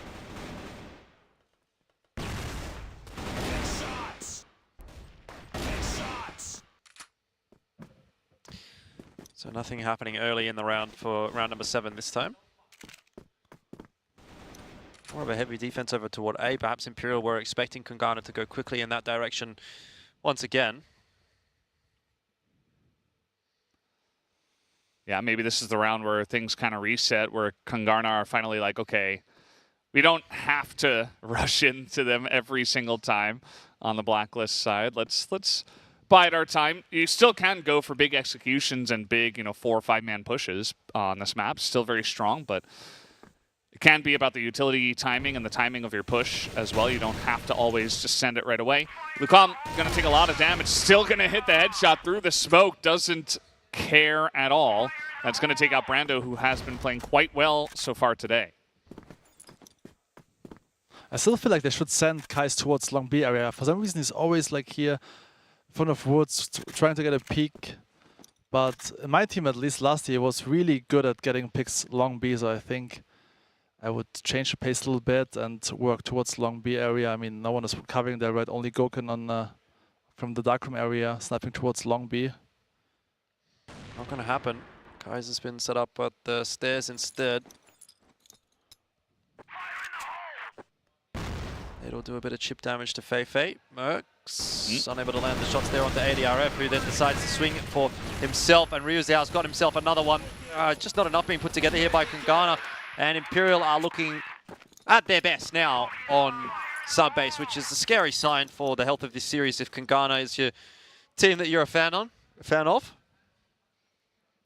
Yeah, I really like the timing there from Imperial. They get the information of where they are. They group up together. They double peek at the exact same time, and then they're able to just get in there and get it done. There's that pick from Kais. It was over by Woods once again, and he is going to be isolated here, but he picks up 2 kills. There's 3 people on the side, 4 people even on this side of the map from Imperial committing to trying to stop this. Whereas the rest of the team is over on the B side of the map for Kungarna, although they do not commit to it. They're getting a lot of value out of Kais just sitting here and sniping. Yeah, Kais once again getting hit 2 crucial entry frags. And this should be the round here from Kungarna. Should just group up, push as a unit towards A side, since there's only Goken. Goken missing the shot. Now he's stuck on ramp. Brando gets the kill, and now the round should be over. Just play it safe. Oh. Okay, Famous gonna tap on that head. And Rizal just left alone. A couple of nice shots from the side of Imperial to try to claw it back. You see Kai is very happy. That's a couple of rounds that Kungarna have won through Kai's getting 2 picks. Not just one. It's like he gets the snipe. This time he gets the pistol kill. Gets them in a very advantageous position to just go for a pretty easy group up and push. So, gotta like their chances. I think, you know, sending him over there, even Goken not, I mean, he's not even really peeking on that angle. He's just looking at lockers right now, so giving the respect to Kais, who has been hitting those shots. I think you want to get 4 here, though, if you're Kungarna for sure. 6-3 feels like a lot to come back from. Especially with ADR fragging the way that he is. Again, this last round here is very crucial for Kungarna because it's also blacklist-sided sub-base. So 3 to 6 gonna be tough for them. I mean, for some reason, they also only execute towards A side, right? Even though like there are only 2 players from Imperial on B side, they just keep on pushing A side. Yeah, it's definitely pretty predictable. And it has come back to bite them a couple of times, like where they're just getting isolated here in that hallway.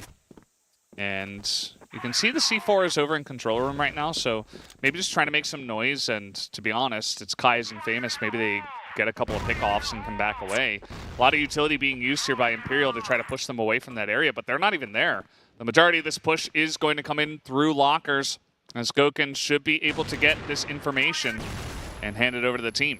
Hasn't landed either of those shots, though, so that's giving a lot of space to Kungarna, who are now closing at the distance, but Mercs takes a solo peek into a couple of members. It's not going to work out for him. Still damage being done, and have a look at that. Ryu's out down low as well. He needs to try to clutch it up, but he won't. LKK and Goken to try to combine in the 2-on-2, but quick trade from Kais. He's looking solid. Fei around the back. Michael's going to spot that one out. It'll allow the bomb plant early here for Kais.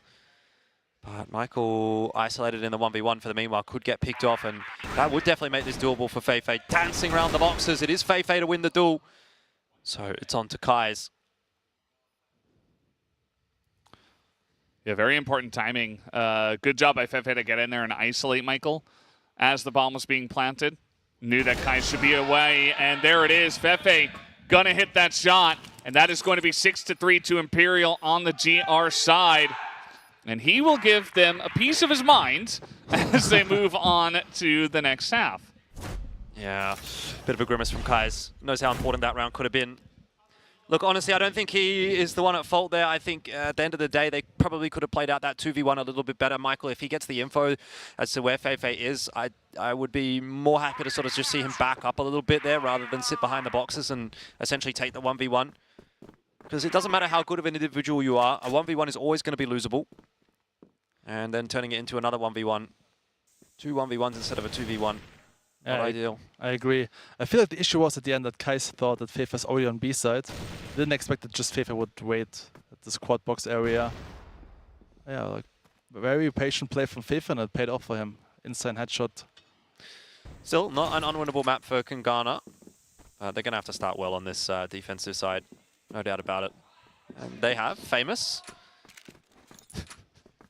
Well, if there's one thing that you can rely on, it's like a 0.91 headshot to kill ratio at this point from Famous.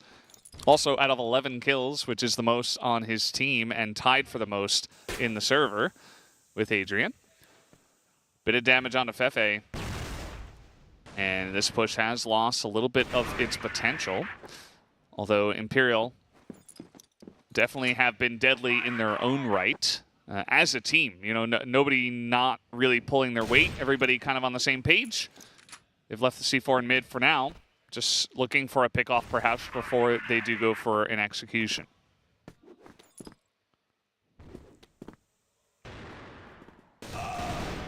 Another one for Brando this time. He's going to be traded back down, but still that's okay.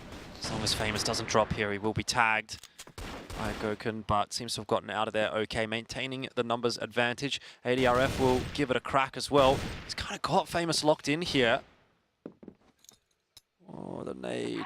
I don't think it's quite going to go deep enough. Famous will be fine.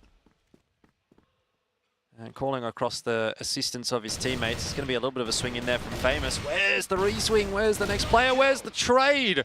Absolutely nowhere to be seen. ADRF gets away with the multi-frag when he really shouldn't. So now it's on to Kais to basically 1v3 this, because, I mean, Michael's on the other side of the map. There's just nothing he's going to be able to do about it. And Kais goes down, so that will surely be the round with it. Yeah, it definitely feels like the round that might have just, you know, the small piece of hay that broke the camel's back at this point in time, because they were in such a good spot where Kungarna, now Michael backing into this one, just looking behind him, and he doesn't have much health.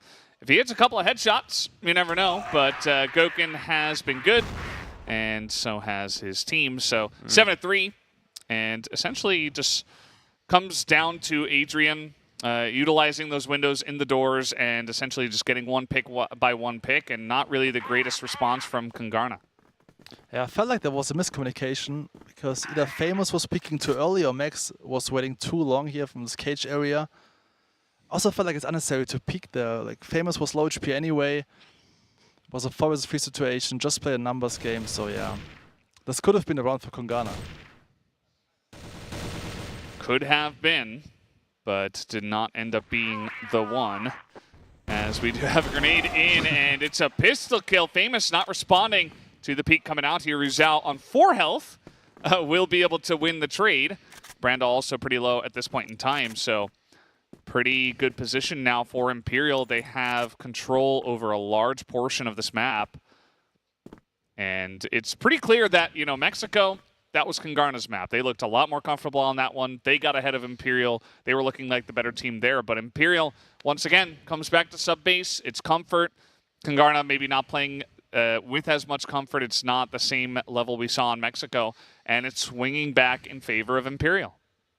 Yeah, I feel like the issue is Famous, the only one really stepping up to the plate alongside Kais, maybe with 9 kills. But yeah, Michael, Mercs, Brando, a great game so far. Yep, there's a big difference to what we saw on the first map.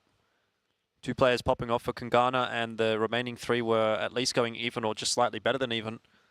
Whereas here it's like, yeah, one player's kind of popping off in a sense. One's sort of going even, and then the rest are a bit lagging behind. So lacking in the fragging department at the moment here for sure is Kungarna, and they're just getting run over now. Famous is going to help out onto Kaiser's kill there, but generally speaking, you're just not expecting Kaiser to get this one done. He's fully flashed and he's cleaned up as well.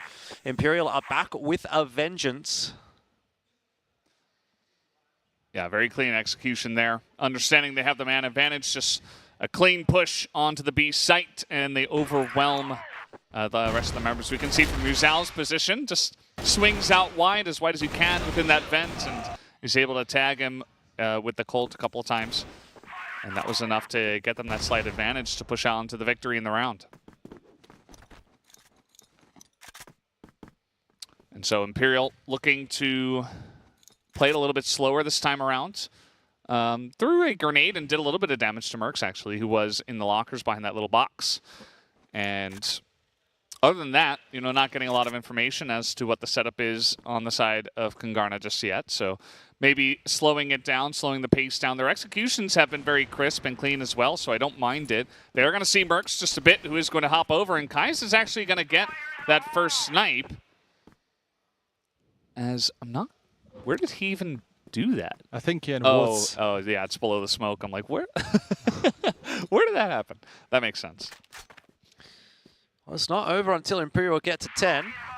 That's what Kungarna have to be telling themselves. It seems like Imperial preparing a full long B execute. Or at least taking over this area.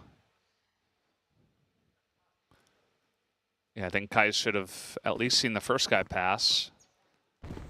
And now that should be a good amount of information that we should be seeing a committal. They're very apprehensive about the hallway right now. You can see a lot of poking, peeking in from Kai's, as he's not 100% sure if he wants to go any farther or just wait in the dark room. We do have Famous watching the hallway, as is Mercs. So they're actually expecting a decent amount of pressure to come through the hallway here. Famous, a peek, but still got to be careful on the other side, as Gokin is looking for his angles as well from the lockers. Kais is waiting patiently, and he won't have to wait too much longer. There's 30 seconds left in this round. Imperial are going to have to pull the trigger in a second. Kungarna have the members where they need them. Kaiser's already spotted out Ryu Zhao, does win that duel. Good shot. Now he can turn his attention back towards the main push coming through from lockers, but will lose his life. Still, we've got trades coming through from Kungarna and a much better looking round from them. Is that the false hope, though? One round is not going to be enough to put together a half here. Look at Famous, 12 headshots out of 13 kills. Fun fact, this guy told me before the match he kind of changed his playstyle, right? He wanted to go more for like spray downs. But no, yeah, right. he didn't. I can really see it working out. He's got some really great headshot sprays that he's been working on. Yeah. Not sure if that's a thing. But yeah, I mean, he's whatever he's been doing, it's working. So just stick with it, I guess. And he's been good. Definitely very strong. I like how they handled that. I think Imperial waited a little bit too long. It felt like Kungarna knew the entire time that they were going to push into B. And now they're pushing into A, as this push is coming in very closely. But he's flashed. He's not quite able to hit those shots, but it's still going to be followed up on. Kai's from the top here, though. From the computers, he's able to hit one. And that is delaying this push quite a lot, as Gokin pause on, pause off. We're not getting a pause, they say. Plant is coming in. And Famous is waiting behind the box. The timing is great, but Lucam and Fefe able to put 1 and 1 together. And Kai is still up here on the computers looking for yet more value. Ooh. And he is going to get it once again, as Kai's really stepping up to the plate here when the pressure is on. Well, time for Mercs to do the same, because it's going to require a big clutch from these two remaining Kungarna members. They've got to make their way down into the site now. Time is really ticking away from them, but Mercs has been dealt with, and I think this will certainly be the 9th now for Imperial. There's just not enough time for Kais to get this one done.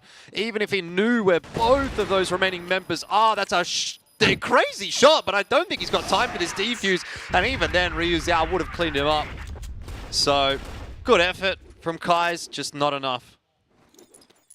For some reason, he was convinced that someone would flank from this vent area, right? He was always checking his back. I felt like he was waiting too long, but yeah, still a nice quick scope here onto Gokin. But anyway, 9-4 here in favor of Imperial. Map point for them. Yeah. I mean, if this was the first map, I wouldn't be surprised. I would even be like, hey, Kungarna, like, they had some good rounds, they had some good looks.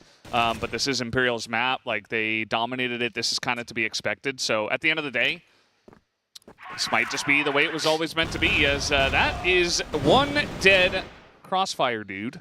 As Mercs is going to go down to 3 grenades, and that will be the end of him. Yeah, definitely a 10-4 in the brewing at the moment. Famous is not prepared to go down without a fight, and that's fair enough, but he's the only point of resistance at the moment for Kungarna. I mean, to be fair, Kais is doing his best as well, but it's just not quite enough. What a shot. What's going on? How is this guy allowed on land? You know, it feels like watching a match from 2018. Yeah. Because this was Famous doing back then. Going for crispy, clean headshots. I love to see it. Maybe he started off the map, Mexico, and he was hitting them, and he's like, actually, I'm just going to... This is me. Like, I shouldn't try to reinvent the wheel. Like, this is just what I do. I agree. And he's doing it. 15 headshots, 16 kills. Big flank coming in from Brando. And it's only Gokin left available here.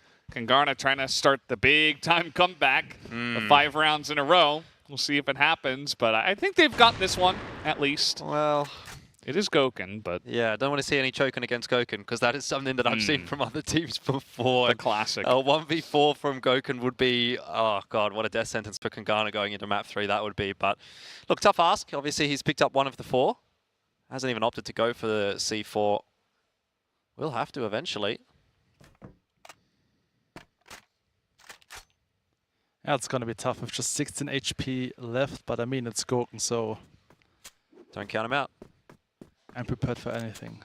If he gets the plant down on B, maybe there's a chance. And just 15 seconds left on the clock. Yeah. You can see they have a good idea. It's got to be B at this point. I think it's too late now. Rotation's already come through from Kungarna, which is the problem. If he would have gone and sent it straight away and might have been able to play the post plant, there was something in that one, but maybe it'll end up being a 10-5. Same as what Kungarna did to Imperial on map 1. You can see just the replay of the nades at the beginning. And even from there, Kungarna was able to pull it back. Imperial now, a bit of an onus to get this last one going. I mean, it's Blacklist side sub-base, so I would imagine that at some point, maybe it's this one, maybe we would just get 10-5 mirrored. That would just kind of like make a wish or something. Adrian is going to get that first kill, and now the push is coming in, but a very heavy play on the bottom side of A once again. Famous hits 2 more headshots. Not sure how he continues to manage this, but we'll enjoy it all the way. Problem for Kungarna is that this C4 is moving towards B, and already pushing through the hallway is Imperial, so they do have this B site pretty much controlled entirely. Mercs saying, hey, they're planting. Won. And he did it again. I mean, I'm not even surprised at this point. Like, what? He's just, I don't know. He's just really on point today. Look, I think the thing is, anytime Famous is still alive, it feels like there's a chance in the round for Kungarna. So I'm backing him to hold on to this one 2-on-2. Until Famous is out of the picture, I think it's tough for Imperial. He's going to send Mercs forward. He's really allowing Mercs to kind of be the bait here. I think that's the way to do it, right? Famous is the one that's absolutely popping off. He spots out Goken as well, but it's not enough this time. 10-5, and unfortunately, Famous just can't do enough. And congratulations to Imperial for tying it up.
Welcome back to the desk. We're here after the big victory on subbase from Imperial. They tie up the series 1-1. We haven't had a lot of 2-1s, actually. There's been a lot of dominant 2-0 so far, but Kungarna, they challenged them on Mexico, made it interesting. It did go to Imperial's map. They dominated on that one as we expected. Imperial are back in form. Kungarna, though, definitely stepping up to the plate in a big way, even on subbase. So very curious to see how this last map of Ankara is going to go. Yeah, I think we were all expecting to go to 3 maps after we saw Kungarna pick up the first map there. I mean, look, they played lights out, absolutely fantastic on map 1.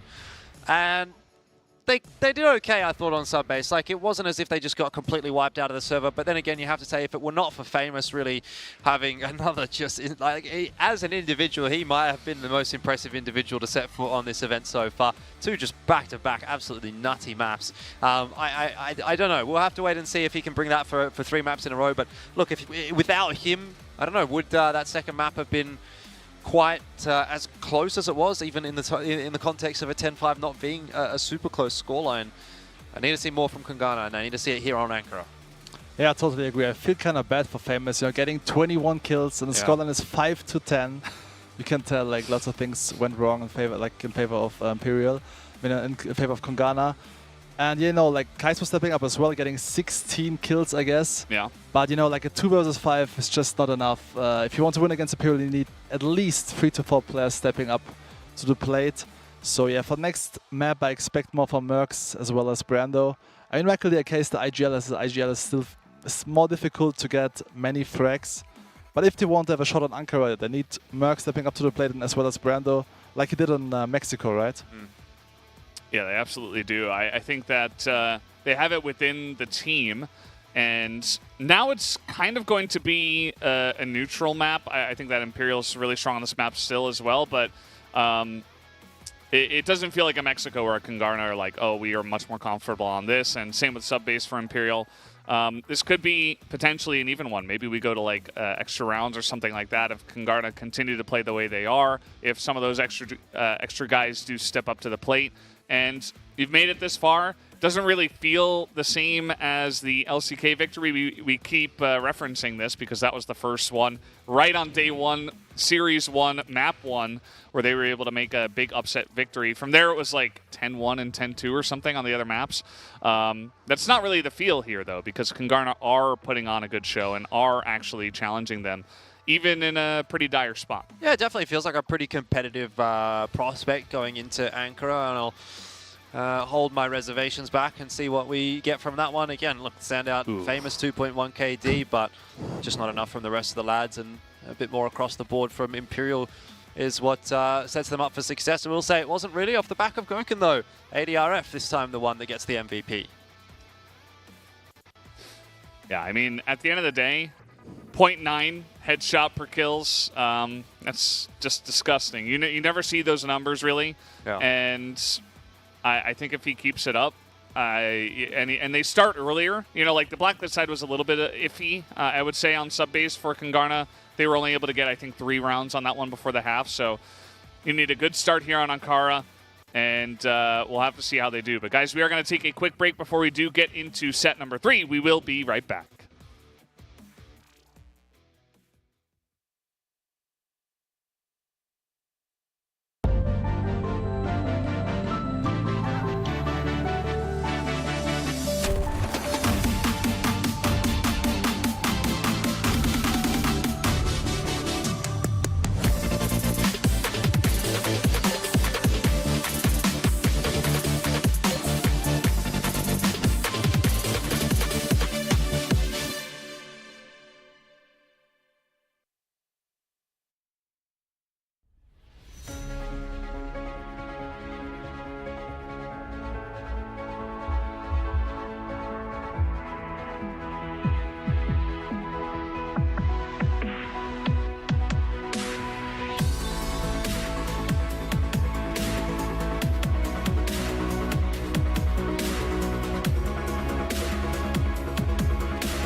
Welcome back, guys. We are here in the midst of Imperial up against Kungarna, and this is turning into quite the series. 10-5, the way of Kungarna on Mexico, but then 10-5, the way of Imperial on Subbase. Both of the teams doing very well on their map choices, which hasn't always been the way it's been going so far in this tournament.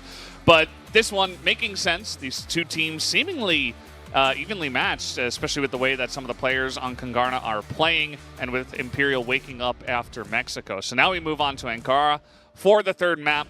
Any specific expectations for this one? Gokun, Ankara, I feel like he should pop off here, right? It's a very sniper-centric map. You can get a lot of work done. I've seen good stuff from him on that one. Definitely, I'd like to see Kungarna maybe playing a little bit quicker initially, depending on what side of the map they're starting on. I feel like that's where they've actually had a lot of their success. We saw on Mexico, on Blacklist side, quick through the map. It worked out for them. Same on Subbase when they got the opening pick, just rolled on into that B-bomb site or the A-bomb site. Traditionally, I guess it was the A side that they really ended up at. But yeah, those faster plays when they've got those opening picks, I think are going to really work out. And just set Famous up for success. You know, give him a bunch of human meat shields, send 3 guys in front of him. All he has to do is trade down. I think that's the recipe for success for Kungarna. But for Imperial, seems like they're kind of getting the job done a little bit more by committee. So just keep it on the way that it's been going at the moment. And I think, yeah, Imperial, for me, probably will close this one out. But I still want to give some credit to Kungarna. I think they've had a good series. So I'm hoping they can make it close here on the third map. Yeah, it's going to be tough. I mean, Ankara is usually a very strong map for Imperial. So if I'm the IGL for Kungarna, I would just tell my teammates, come on guys, let's go, let's just push as a unit, you know? And then go for trades, having Kais and Famous maybe more on the back, like as a 4th and the 5th guy. They will get the trades and hopefully get the clutches at the end. I feel like this is probably the only chance to win Ankara because it's a very big map. And then you have Fefe playing also Sniper Rifle usually on this one, alongside Gokun, so it's very tough. And yeah, they also play very aggressive usually, even on GR side. And yeah, again, I think Ankara is maybe the 2nd or 3rd best map for Imperial. I think it was maybe a mistake to leave it in the map pool. Same like Imperial left Mexican map pool, right? I think Port would have been the smarter choice for Kungarna, honestly. Yeah, at the end of the day, they set themselves up for this Ankara choice. Imperial had the choice of the last ban, and they said, well, we'd love to play on Ankara, why not? Yeah. And so they do make it there for the last one. I think that what we saw in the beginning of Subbase from Blacklist side from Kungarna was a lot of aggression, a lot of big 5-man pushes, you know, oh, they're over there on the right side, we're going to push a stairs or through the computers or something like that. They kind of got cut down a bunch of times. As you were saying, I think, you know, relying on a couple of your guys like Famous or Kais to get the pickoffs. That's actually some of the only ways they won on the Blacklist side as well of Subbase, is allowing Kais some time to just stare through the doors and pick a couple of people off. Even when they tried to rush him down, he was holding his own. So play to your superstars that are playing a big game and hope that through that motivation and through that momentum, the rest of the team can back them up. And I think you've got a good formula going on the side of Kungarna. Right. I also feel like they should go for some unexpected setups, especially on GR side. You know, with Michael DRK, he's also usually a very strong sniper, especially online. So I think they should also go for a double sniper setup with Kais maybe on B side or hotel area, and then maybe send Michael towards A side. Even Famous can play the sniper rifle as well. I remember one match in 2017, the quarterfinal I played against them, and for some reason they decided to play 3 sniper rifles, and unfortunately it worked out perfectly against us. I don't know if I'd want to take Famous off the rifle at this point in time. You know, it gives you a little bit more flexibility, and obviously the way he's hitting heads at range as well. It's like, do you even need an AWM at that point? You know, you're getting the one-shot kill anyway. So if it ain't broke, don't fix it, as far as I'm concerned for Famous. But maybe, yeah, Michael onto the AWM. I could see that definitely on GR being a positive change-up. And I guess at this point, Kungarna do need a little bit of a change-up, having lost that last map. And I wonder what they're talking about going into Ankara here, because certainly a big deal, right? If you can topple Imperial, I mean, that's definitely a result that I would think would, worst case, have you sort of angling toward a 2nd in the group type scoreline. Yeah, I mean, it's one of the best teams in the group, right? And, you know, we've got it over here, I guess, All Gamers as well as LCK also in the group. So if you can take out Imperial, why not LCK as well? And All Gamers, I mean, LCK were able to take a map, so maybe you can get something going there. You've taken out one team. You know, Seven, you've been in situations like this as an IGL. What do you tell your team? You're coming off of a loss, but you still feel like you're overperforming or you're performing to your full potential? Like, how do you get them ready for the next map? I know, just tell them, you know, like Subis is just their best map, you know, just forget about it. Ankara, you know, we prepared for this one. We have good executes. Let's just play our stuff and let's see how it works, you know? Like, just forget about the last map. We have Famous popping off anyway. We have Kais. So we have nothing to lose, you know? In the end, Imperial is the favorite here. And I think they also know that probably the match against LCK will be the decisive one in this group, if they make it at least to the wildcard stage. But of course, winning today would be a big bonus for them. And no one expected it, right? So yeah. Just don't feel the pressure. Just play your game. Play to your strong suits. Definitely a good call, I would say, as we're getting ready to hop onto Ankara for the third map, as the chants are coming out from both sides, just trying to hype themselves up to get into this third and final map. This is the fun of best of threes. We make it 1-1, and we get a decider map to decide who is going to move on with the win in the group. So, moving on into this one, Kungarna going to start off on the Blacklist side. And let's see what kind of aggressive maneuvers they can go for. Will they go as aggressive as they did on sub base? I do wonder. Looks like Imperial might be setting for something outside of A here. I mean, you've got 4 players dedicated on this side of the map, even almost debatably 5, depends on where LKK decides to go. No doubt about it, Kungarna are going to have a fight on their hands if they want to go A. Lots of exchanges so far, but the first couple of kills will go the way of Lukum, and Imperial will be happy to see that. He got that flank going really quick. Yeah, definitely a nice little wrap around there. Just a lot of distraction from the rest of the team on top of this quarters area outside of A. And was traded back. We did get that 1 kill going over to Brando, who was great on Mexico and then just a bit quiet on the second map. So hopefully, you know, the team kind of pump him up and try to say, like, hey, man, you're great at this. You got this in the bag. Let's go. Let's try to pump him up. Now, they've just slowly pushed through. They haven't moved at all outside of this one area. So it looks like they are going to push through the air duct here and try to aggress onto A. Well, they've been spotted out now. Goken watching for Michael. He's going to get that kill. It's only Mercs to find the entry onto the site, and Imperial with a solid first round. Both teams kind of having the same idea to contest outside of A, but Imperial do it a little bit better. Yeah, that's what I meant, you know, Imperial really like to play aggressive here on this GR side. Having a double arm setup.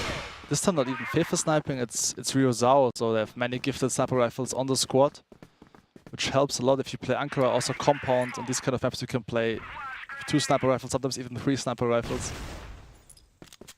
Here comes Kungarna up towards the office. Looks like Lucam is going to be over here. Maybe they say, okay, well, Goken's probably playing A. Let's just charge the other side of the map. But Lucam says, no, I'm over here. He is going to be taken out, though, as Mercs does get that entry kill. Fefe, nice timing just to wrap around here. Michael will trade it back.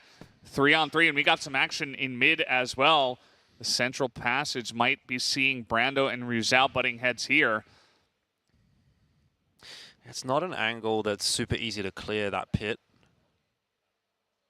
If you do clear it, you're sort of exposing yourself to everywhere else in mid while you're trying to do so.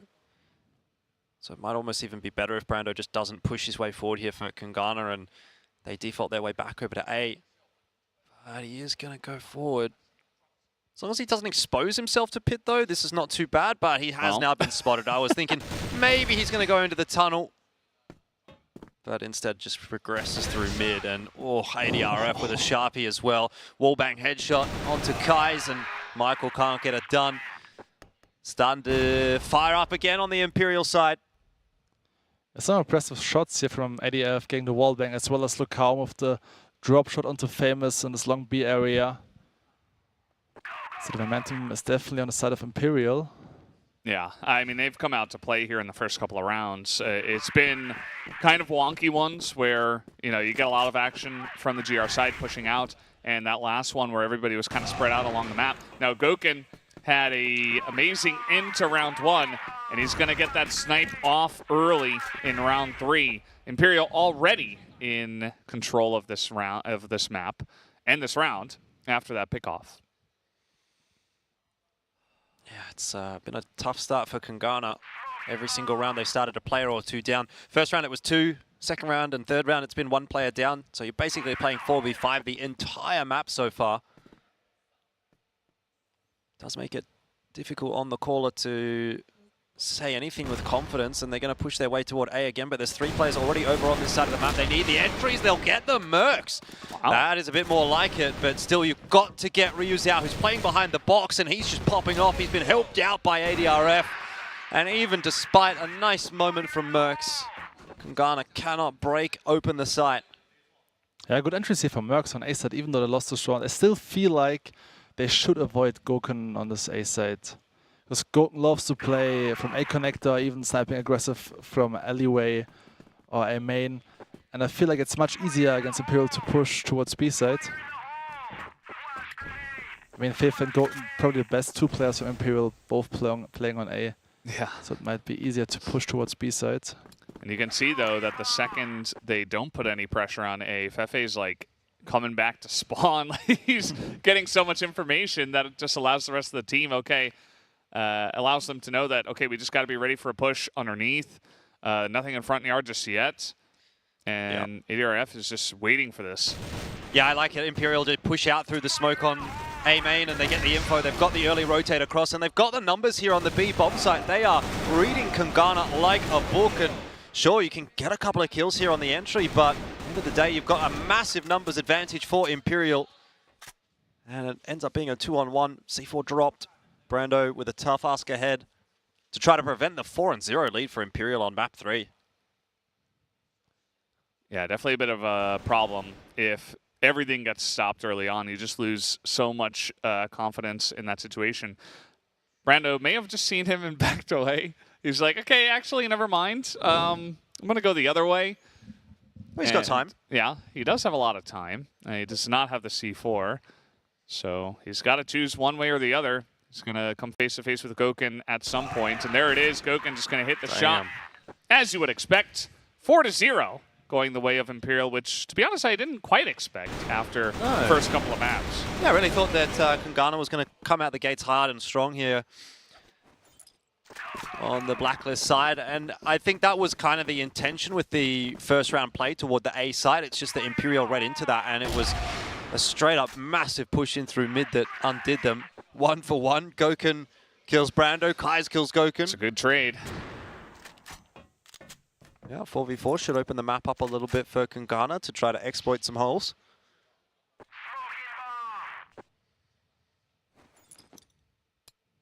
Well, let's see where they do want to eventually push. You take out Gokun. Makes it a bit easier. The angle here, though, very nice. From Lucom, just going to take down Famous, who unfortunately has not really been given a chance to tap on any heads. He hasn't had any really good looks and hasn't gotten the drop on many players. Adrian pretty far up here and might be able to get the drop on this counter push coming in from Kungarna. He is going to see them, but immediately nice tap from Mercs. Hits him in the head, and those entries have been cleaned from him. I've never really been a huge fan of that position that ADRF is playing. It always ends up being, it feels like a one and done in a best case scenario. Now, I know you do get information off of that, but even still, it was enough to bring it back to 3-on-3, but maybe that doesn't matter. The rest of the Imperial lads seem to have this one on lockdown. 2 players already set up over on the B side. Lucum from behind is going to drop the C4, and Mercs as well. So Imperial 5-0, and it is about time for a timeout from Kungarna. Yeah, although the scoreline is 0-5, I feel like Mercs is feeling it right now, getting multiple entry frags for his team. What I don't understand about Kungarna right now is why did they have Brando in the clutch situations twice in a row, you know? Usually this is the role for Famous, maybe even Kais, so Brando should be the second or the third guy when they're going for an execute. This would be my advice for them, because Famous is someone in a 1-on-2 clutch situation. This is actually, these kind of rounds is actually like made for him, right? Yeah, it kind of feels like they're pushing without Brando, and Brando's like just left alone, like, oh, well, I guess everybody died. I guess I have to kind of do something from here, but definitely not the setup that you want to be playing towards from the side of Kungarna. So I think it's a good time to take a timeout, right? 5-0. Better than any later, I would say, because if you let this one run away from you, Imperial, very momentum-based. I mean, the second they started to win on sub-base, it's kind of been theirs since then, outside of Famous and Kais, who have been very resilient, I could say, against the push and against the momentum. the freight train that is Imperial, and they immediately move on to Ankara, and all of a sudden it feels like they are just the much better team. Yeah, especially firepower-wise, you can tell that Imperial is just much stronger than Kungarna. I feel like the only chance Kungarna basically has on this map is he should just push as a unit, and then again, having Kais and Famous as the 4th and the 5th guy, maybe getting the clutches. I still would say they should definitely avoid pushing A side because Gouken got like 2 or 3 entry frags in a row in this area. Yeah, it is rough though when it feels like, okay, well, we just don't get to access that side of the map because there's one dude. It's like, well, our options are very limited, but I do agree, like, you still can do very nice pushes elsewhere. They are going to push into A, though. Here is Mercs. He's not going to get the entry this time. Fefe ready for him in the air duct. So that's the team is coming in, but he's reading the pressure excellently. The grenade getting some value, breaking up the push, and Fefe's holding it alone, gets 3 kills. And now there's so much power taken away from this push. Time and time again, Kungarna are just running at a brick wall, it seems. Ryazar will go down. Maybe one of the bricks is crumbling, but 3-on-2 still doesn't paint a pretty picture for Kungarna. This execute looked kind of weird. I felt like they were baiting each other, you know, like they're pushing without any flash, any utility usage. Anyway, it's a 2v2 situation, so this round seems to be doable. Yeah, especially with Kais, he's alive, right? Like, yeah. they went for the push, and one of Kais and Famous is alive, so it's not exactly the best situation that you were calling for, but it works out. And Kai's going to pick up 2 clutch kills. This is what you wanted to see. And now let's see if ADRF can hold it together. 1v2, he's going to get the 1. They don't push together. And Kai's with a minute left. Seems like ADRF is going to just wait and see where the plant comes in and then make a decision on where to go, although he is certainly wary about this going down at A, and now he knows 100%. Going to go back.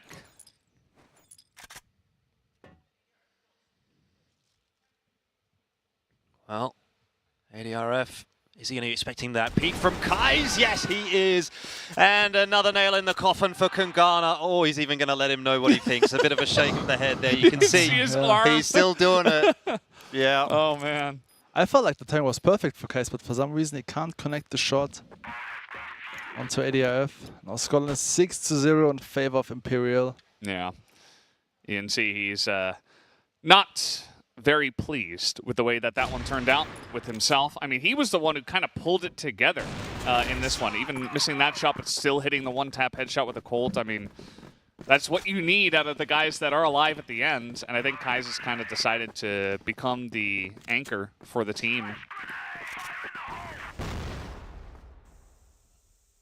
Yeah, it's a tough ask now for Kungarna to come back from this mentally, but also just in terms of the rounds. Best case scenario, first half is going to be a 6-3 scoreline, and Imperial are not looking like they're making a mistake here. I think we can really just put Mexico down as a map that Imperial doesn't feel too comfortable on, but put them on a map where they feel confident, and it's a completely different looking team. Yeah, it's very true.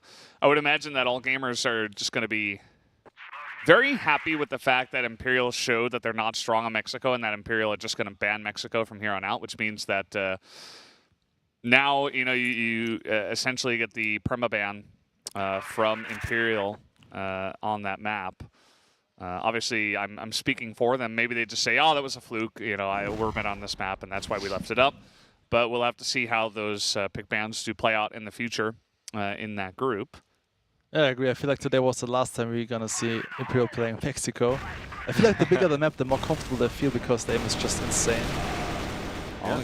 Fefe in the cutout, not able to do too much, but the trades are certainly there for Imperial. They had the numbers on this site, and they still do. Gouken, I would suspect, is going to be an unexpected force, but he was spotted out on that cross. LKK ambitious with a rifle on that angle, but it'll come down to another 2-on-1 clutch for Imperial. This time it's LKK to have a crack. Kais and Michael to try to keep things alive for Kungarna. Yeah, this is going to get pretty interesting because you could see Lukami's just going to wait and actually peeking in now. Maybe not 100% sure that they're still there, but he gets the answer, taps him a couple of times, and now it's Michael against Lukam, who is 9-4. Not again. unfortunately, I think, again, is the answer here. He's going to call it too. Look at that. Yeah. I think he's recognized this is not going to be a Ward A. He's already on the way over to Ward B, which is a very intelligent choice because, yeah, Michael's going to get the planter, but I don't know that he's necessarily expecting such a fast rotation. Let's see where his initial peek goes. Oh, he didn't see him. He did not see him. Right angle at least, but there it is, the one tap. Lucom just going to take him down, and that is huge. Once again, an Imperial member is able to go 1v2 in the clutch right at the end, taking 2 one-on-ones. And, you know, you could call it down to execution from Kungarna. It doesn't seem like they're playing their best game, but Imperial having those clutch plays to keep it scoreless, essentially, for Kungarna, that is. Obviously, lots of scores on the side of Imperial. Any semblance of mental strength now for Kungarna has got to be lost. You're in the third map, you're down 0-7. Like, how can you possibly come back from this? Famous finally having a rougher performance, and like, look, you can't blame him, you know. He's had 2 insane maps, and it's not just a one-man show. Someone else has to step up here and do the work for Kungarna, and I just don't get the sense that that is going to happen. Brando at least will get the kill onto Lucum, who's pushing into mid, but you can see where Feifei's found himself already. The push through on that defensive side is just so fast. Well, they did spot him, as it is Kais who's playing point back there, but Gokin will not be stopped. He is just going to line up 2 kills, and they don't even get to plant the bomb. It looked like Kungarna was in a good spot to maybe make a try here at the B site, but it was not meant to be because it was Gokin and it was Ruzao who was nearby just in case. Didn't even need him, but he's here now. Question is also why they even pushing. There wasn't even a smoke in front of GR base, and you know, pushing when Gokin is sniping, that doesn't make too much sense, as you might saw. Well, Trade's coming back through again. The plan's not even down necessarily, so Imperial don't have to do anything too overeager here. Kaiser's position has been found out by Gokin, but it's not going to help him out. There you go. Famous steps up this time. Yeah, finally, we see Famous here in the clutch situations, what I want to see before as well. But we saw like Brando, Michael Lee. Okay, I felt like if Famous would have been there as well, it could have been like maybe like a 3-6 scoreline. Yeah, I mean, there were definitely some opportunities for them that unfortunately were lost in some of those close rounds.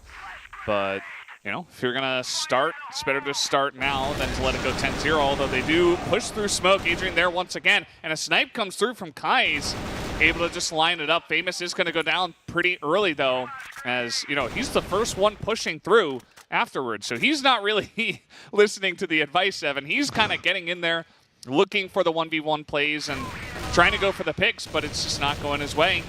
And the guys on Imperial have just been so consistent. As Feifei's out here in quarters looking for some picks himself. Oh, the nade almost finished him off. He'll get one more chance at it, but it won't work out too well. Still, it's enough of a distraction for Lucum to come for the swing. And Brando unable to do it on the final round of the half. 8-1. That is the most dominant first half we've seen today.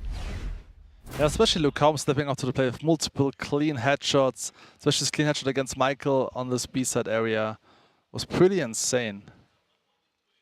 Yeah, it's hard to challenge that, you could say, at this point in time. It really does feel like Imperial have become the team that we expected to see by the end of it all. It was a really good showing from Kungarna from the early stages, even onto sub-base.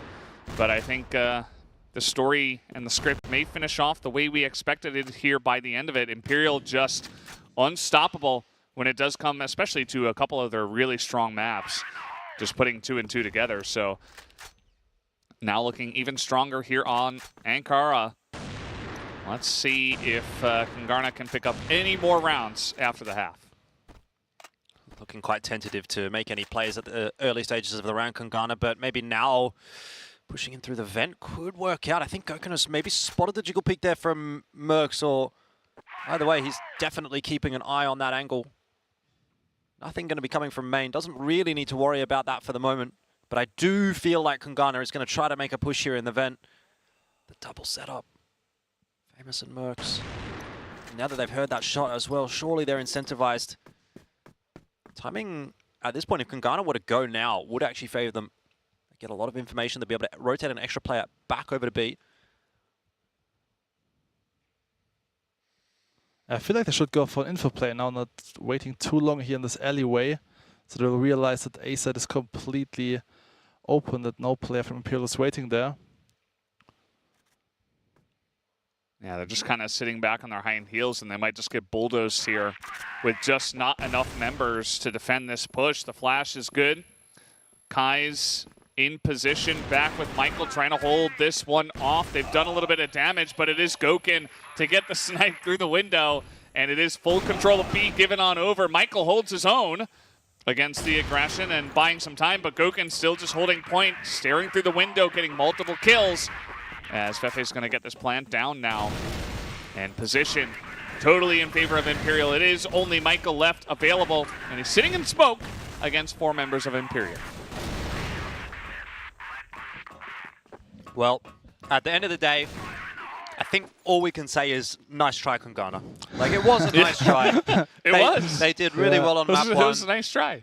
Map 2 was pretty competitive, but this is Imperial we're talking about, so NT, go next. Yeah, no shame. I mean, you got a map, and maybe that's better than some of the other teams of this group can say at the end of this one. Now, Imperial not going to go down without a fight here, or rather, Kungarna, as Imperial won't either. They are going to take the advantage in this round and stop the aggression that was coming from under B. As now 4v3, the A site, only Mercs is on top of that one. And the B site just being looked at by Kais, who is holding on to the AWM. Let's see which angle Imperial do want to take on the aggression.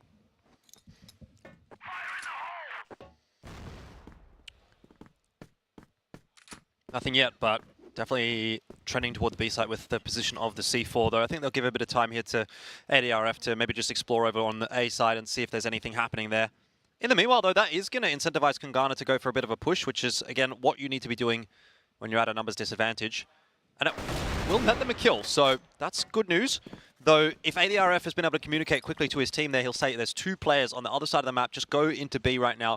Worst case scenario, it's a 3-on-1. Yeah, they are going to get that extra kill there as well onto Fefe. And now Plant is coming in here, but immediately Kungarna are in position to challenge this. Let's see how slowly they want to get in there, as Ruzao is going to get the jump on a very nice swing onto Kais, who has been pretty key on this map so far. Out of the few moments here for Kungarna. Michael pushing up against the wall, trying to get up on top of the boxes. It's going to work as he distracts alongside of Mercs, and they do clear it out, and they will pick up a second round win.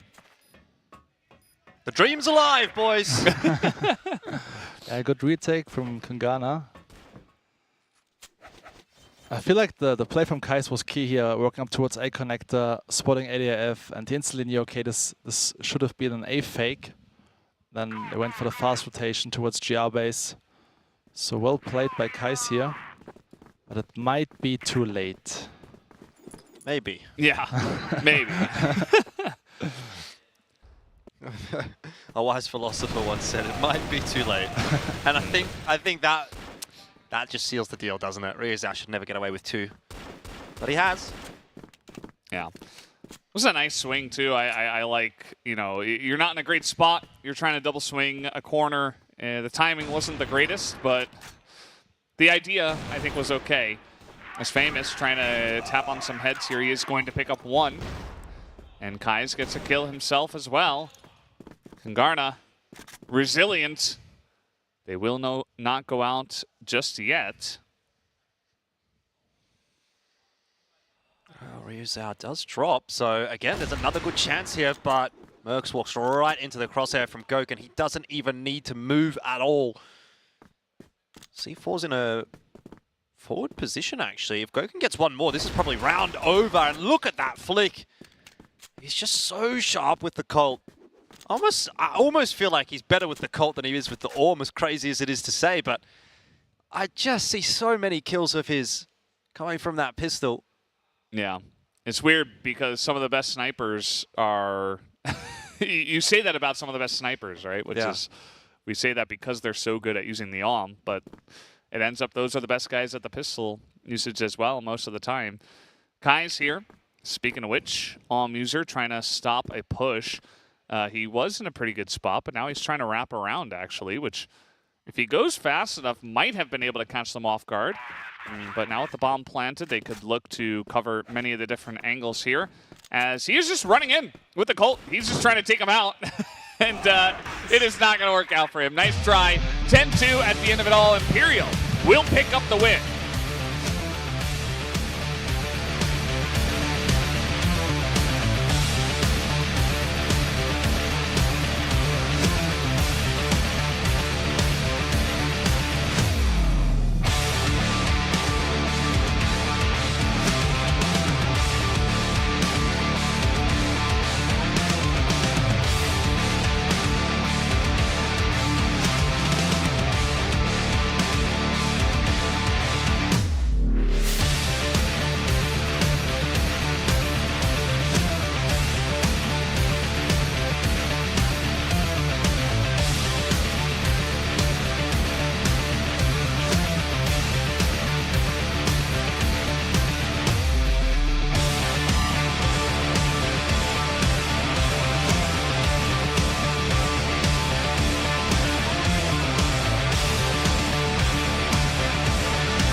And there you have it, Imperial finally coming together for a couple of map wins in a row. Definitely getting challenged today by Kungarna in a couple of maps, but Imperial were the better team by the end of it all. Ankara, 100% theirs, pretty much. Kungarna able to pick up a couple of rounds here and there towards the end, but it was not very consequential. So 2-1 victory, Imperial, for their first match. I'm sure they're a little bit disappointed it wasn't a bit cleaner in a match that, you know, you were even saying maybe they felt like it was a bit of a warm-up. Definitely got challenged, though, and it ended up being a pretty back-and-forth fun series. Yeah, got to say I was a little bit worried about my prediction when I saw that 10-5 from Kungarna. I thought, geez, they can maybe keep this train rolling. And look, even though Subbase is a great map from Imperial, if Kungarna is going to play that well, I could see it being quite the contest. It didn't really end up being that way. It sort of dropped off a little bit going into map 2 and then certainly fell off a cliff going into map 3.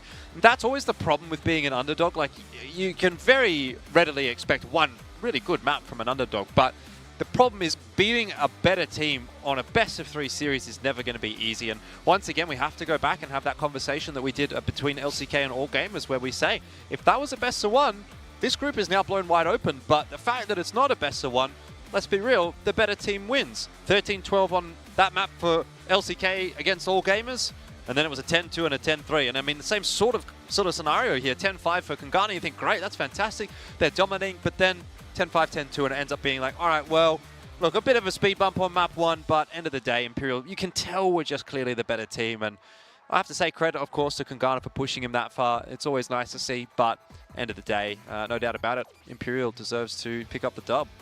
Yeah, in the end, the well-deserved win, like you said, guys, for Imperial, so huge congrats to them.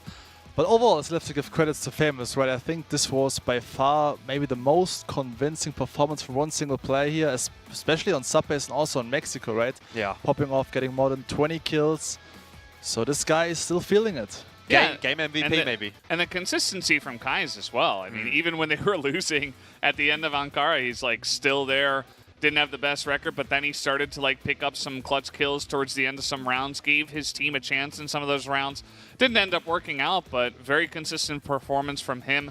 I think that, if they come together as a 5-man squad, absolutely they've got some really good potential.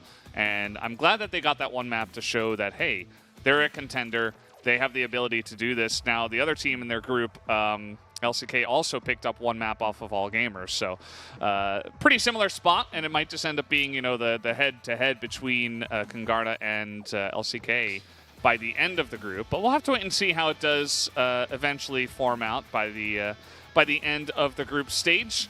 Not going to count them out just yet. So we will be hearing from one of the members from Imperial in just a moment on the stage. So make sure you guys are waiting for that. We'll be curious to see what they have to say about, the Mexico loss and how they're feeling about their chances and, their future opponents in this group as well. I really hope Matt asks them whether or not they're going to let Mexico through again, because honestly, it's a pretty decisive-looking performance against them, and I feel like after that, you might almost expect to see Mexico be a permaban for the rest of the event. Just go, you know what, let's not worry about it.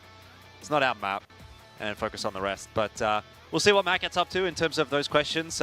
Still, though, end of the day, Imperial sort of uphold their end of the bargain. They do what they needed to do, even though it took a little bit longer than they would have liked it to. But yeah, I mean, still a very solid performance across the board, actually, in that final map. Everyone goes positive for Imperial. No one positive, unfortunately, for Kungarna, but ADRF goes back-to-back in terms of MVPs, and have to say, he had a stellar series. Like, normally, we're always talking about Gokun when it comes to Imperial. It's a very sniper-centric team, but in today's game, I mean, Gokun, he had some highlights, but I don't think he was necessarily the standout on either of those maps, and it really did feel quite rifle-centric to me. Yeah, I agree. I felt like ADF and also Lucao were stepping up to the plate multiple times. Especially Lucao and Ankara, I felt like got many, like 2 or 3 clutches and good entry kills as well. So I even felt like he was maybe not been the best player on Ankara. Yeah.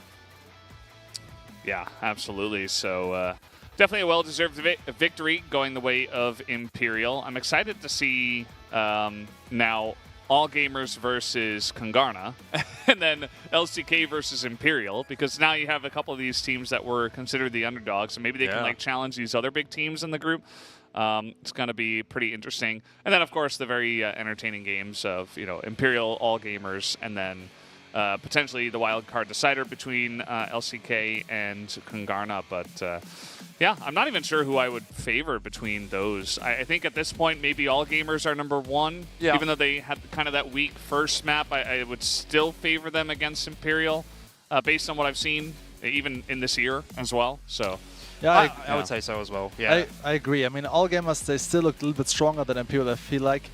And when it comes to LCK versus Kungarna, I think this is a more interesting match, I feel like. Yeah. But honestly, the firepower from LCK, I feel like is stronger than the one from Kungarna, because LCK, they have really like 5 players stepping up to the plate. But for Kungarna, maybe Kai is maybe famous, yes, but this is not enough. You need at least 3 to 4 players with the ability to drop some numbers, which was not the case today. I mean, Brando, yeah, on the first map, could see like 15 to 16 kills. That's also why they won this map. Yeah. But on Subbase, we only saw Famous and Kais, and this is definitely not enough. Yeah, indeed. Look, I don't know. I feel like Kungarna, they can have a good crack at LCK. I definitely think they can challenge them there. Kind of hard to get a read on it. Obviously, All Gamers and Imperial are, in theory, such a mismatch for the likes of LCK and Kungarna that you can't really draw too many conclusions from those results. Yeah, they took a map each. I mean, to be fair, Kungarna took a better map actually than LCK did. It didn't take them all the way to overtime to convert their map victory, but yeah, I don't know. I guess you make the argument Imperial's a slightly weaker team on paper than what All Gamers are, and so this sort of chain logic makes you think, well, still not too sure exactly which way we're going to lean on that one. And I mean, that's kind of the same conversation we can have around the next match as well. Like XROCK, we haven't seen them play yet. Obviously, ranking have looked a little bit shaky at this event, but seeing XROCK in their first CFS event is going to be quite a sight to behold as well for our next series. So we'll be looking forward to that one, definitely.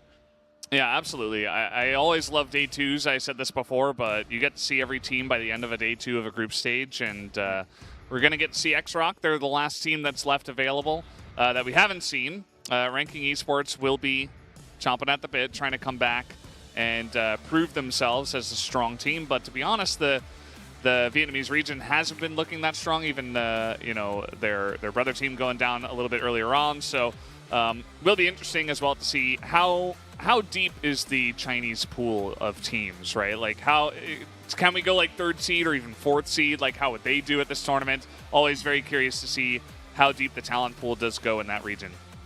Yeah, I agree. I feel like the constellation Group B is kind of similar to the situation in Group A. So we have like Anubis versus Ranking Gaming fighting for the 3rd place. We have the Chinese team of XROCK against VINCIT Gaming fighting for the 1st place in my opinion. Even though XROCK didn't play yet, it's still a team from China, so you can expect a lot from them. That eliminated Q9, a terrific match in the lower bracket in the Chinese qualifiers. So yeah, it's same situation, Group A, right? It's AG versus Imperial, I mean, and LCK versus Kungarna.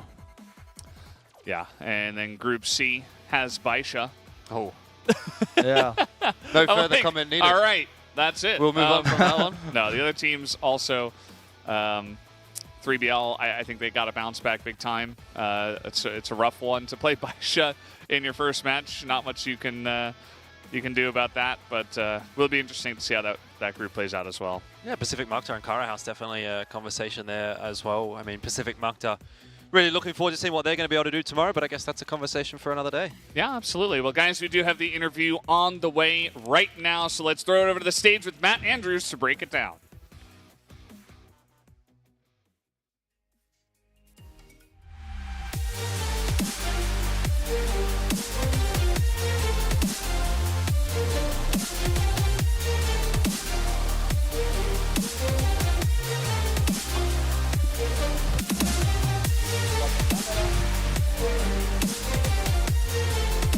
Adrian from Imperial, our MVP and the winner of that brilliant battle, North America against South America. It's Brazil who win. How'd you feel? First match of CFS 2023 Grand Finals. You win your first match of the group stage. How's that for you?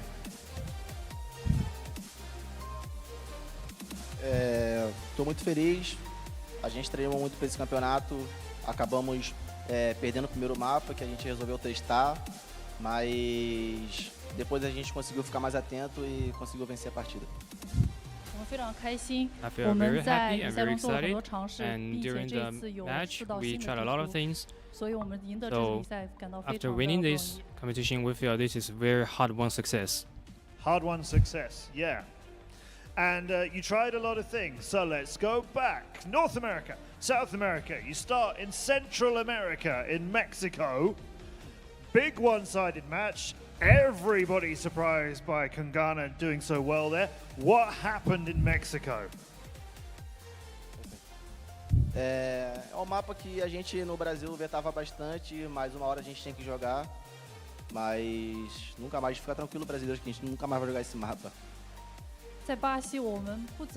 In Brazil, we seldom play the map Mexico, so this time we found this is an opportunity for us to play this map. An opportunity to play this map. I wonder if we'll see that again. The other two maps, so back to Imperial. What a win, particularly the third map. So what happened? How did it change so dramatically? São mapas que a gente está habituado a jogar, então a gente fez nosso dever de casa e conseguiu controlar bem a partida. For the next two maps, we play very well in Brazil and we do a lot of trainings on it. So we think winning these two maps are very easy for us. Very easy for you. I have to ask you something else. Before the match, when you're over in your booth over here, the whole team, you're all like this. Yeah. Then you all shout. What is it you shout? Because you actually scared some of the team, some of the staff were like, what was that? What do you say? Conforme eu falei, ali normalmente os brasileiros fazem muito isso, que é onde a gente conversa sobre tudo, que a gente tenta buscar as melhores energias para poder ter o nosso melhor desempenho no campeonato. In Brazil, this is our habit, so before the competition, we will gather together to cheer each other up, to put our strengths together. But what do you say? What do you shout? What do you actually shout?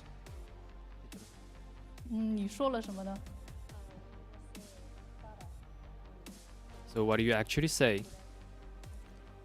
Normalmente a gente fala, obviamente, sobre o jogo, mas a gente sempre tenta falar também sobre da forma que a gente conseguiu chegar até aqui, das batalhas que a gente teve que vencer lá no Brasil para poder chegar aqui aqui nesse momento, e a gente fala que a gente não vai decepcionar o nosso povo brasileiro. 我们除了说有与游戏相关的东西，我们还说了一 besides 些 things about the competition, 为了激励 we 因为我们 just say 从巴 something 西 to cheer 很不容易 each 来 other 到 up 这里，所 because 以我们互 come 相 to 带 China 打 from 希望不 Brazil, 要 it 给 is 巴西 very 人民 challenging. 丢脸，希望为国家 So 争气。 we want to contribute to the fame of our country.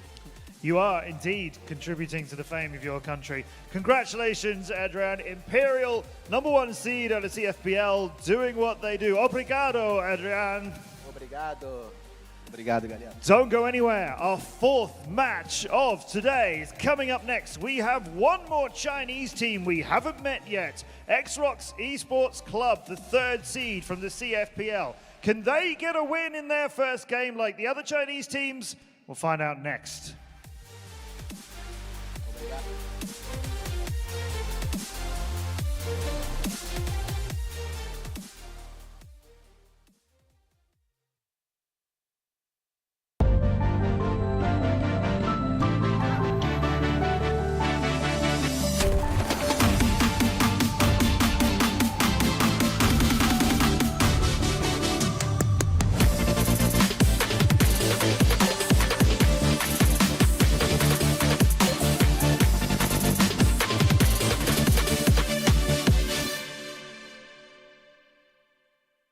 Welcome to the CFS 2023 Grand Finals, the world's top competitive crossfire esports world championship tournament.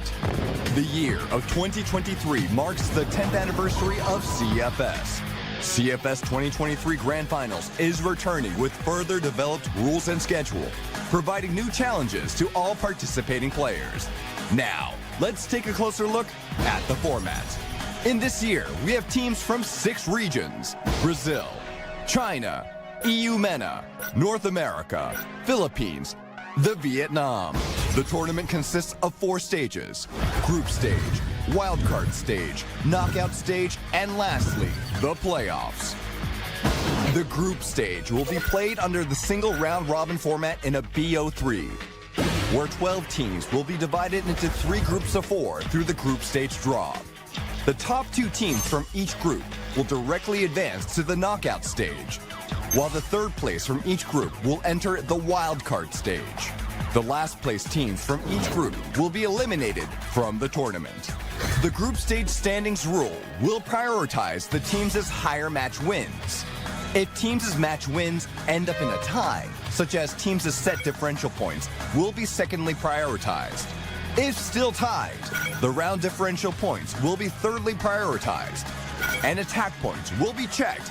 As for the last comparison, the wildcard stage will also play under the single round robin format, BO3 series, where the top 2 teams out of the 3 teams will earn the last 2 tickets to the knockout stage.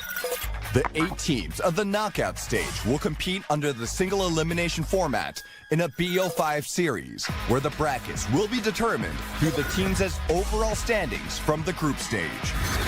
Knockout Stage 4 winners will advance to the playoffs that will be played throughout the double elimination format in a BO5 series. The playoffs consist of 6 matches to claim the champion.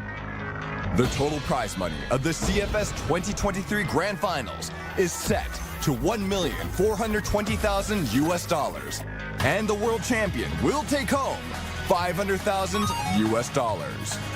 Compete to conquer.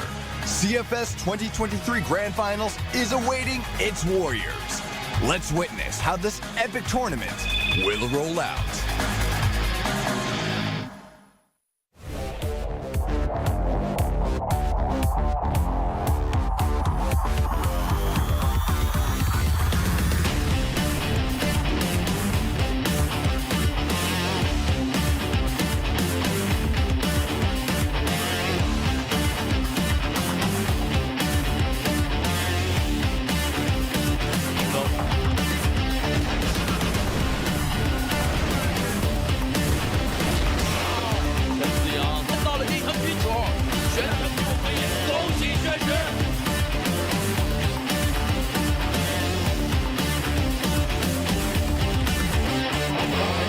goes down. Snake, good for 2. Beba, good for a dump. 哦哟！知道你在这2键完成价位是不是能好一点？是，另外一边，但是 Top。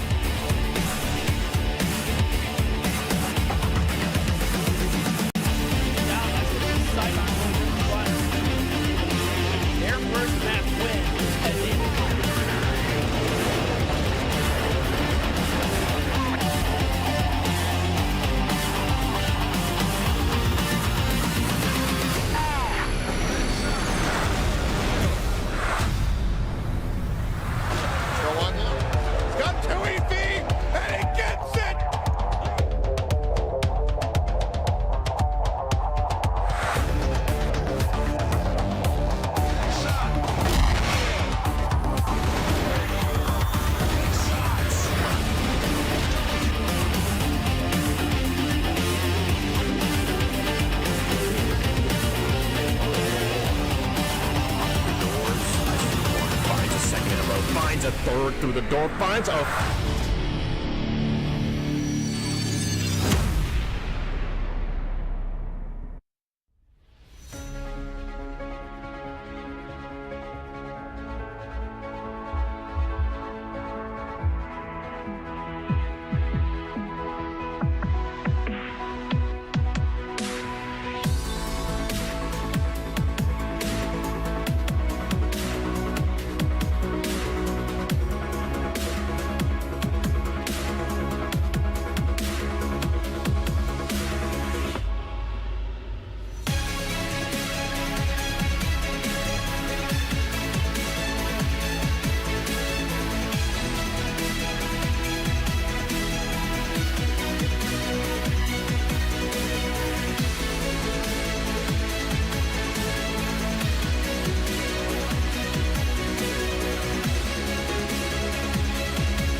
Welcome back to CFS 2023 Grand Finals. We are here for the final series of the night. It's XROCK up against Ranking Esports, and this one, on paper, Ranking Esports, they have gone to a loss to start off with, but they're up against a team that has not played with them. Before we get too much deeper into the action, we do want to go ahead and thank our sponsors, and of course, Open Mind Alienware. Alienware is supporting CFS 2023 Grand Finals with their awesome devices, monitors, and accessories, and all of that jazz. Thank you for making it possible. Yeah, and a big shout out as well to Morphling for their generous support as the official gaming chair in the CFS 2023 Grand Finals. Whether you're in the midst of an intense competition or enjoying a prolonged gaming session, Morphling has you covered. Morphling, reach your throne. And of course, we have reached our throne very nicely. Me in multiple ways today, but anyway, we'll get straight on beyond that one because we've got a good game to talk about. XROCK and Ranking. How are we feeling about that one? I mean, look, we had a Chinese team at the end of the day yesterday. Very dominant display, 2-0. Are we going to get that again is the big question that's in my mind. And I have my reservations about saying yes because, well, we don't really know a whole lot about XROCK in this format of Crossfire. Yeah, I think it's going to be a tough matchup, I would say, for Ranking, even knowing this is a newer team to the CFS stage. But at the same time, this is a team that made it out of the CFPL into CFS. They took down Q9, which is a team we have seen before be dominant in this competition. So even though they don't have a lot of history playing at this level, I still feel like XROCK has to be a pretty strong favorite in this matchup. Yeah, I wouldn't be too surprised. I think if you got a region that is this dominant, everybody else that's playing against them all the time probably also pretty good, at least. So would expect those guys to be pretty strong on the side of XROCK. And, the Vietnamese region has kind of not really reached their full potential, I feel. Both teams seeing a loss so far. And now this is an opportunity, potentially, for Ranking Esports to turn all that around. Now it's not an easy opportunity, but they do get a chance now to say, hey, we're better than at least the third seed from China. And if they could do that, I think that's a good statement, although none of us believe in that. Yeah, I mean, look, it would be a tick in my book if they were able to do that. I don't think it's too much of a surprise to see the entire Chinese cohort going the way of the Chinese team. And also, I'll say I don't think it's much of a surprise, though, is it? Like, we've all been around enough times to sort of know that the Chinese do tend to bring with them a different level of competition. And for Ranking, I don't think that they really showed us a whole lot yesterday when they went down to VINCIT. There was a good map against them on Compound. They almost pulled it off, but we just didn't quite get what we needed to. Yeah, I think looking at this matchup for Ranking, I'm hoping we see some of those adjustments we were hoping for. Playing too loose for themselves didn't work out against VINCIT Gaming, and I don't think it's going to work any better in this environment. If anything, it's going to be punished, I think, even more so against a Chinese roster like XROCK. So I feel like Ranking, if they've made some adjustments, they could be fairly competitive here, but if they come in trying to play a similar game, it could be a quick 2-0 against them.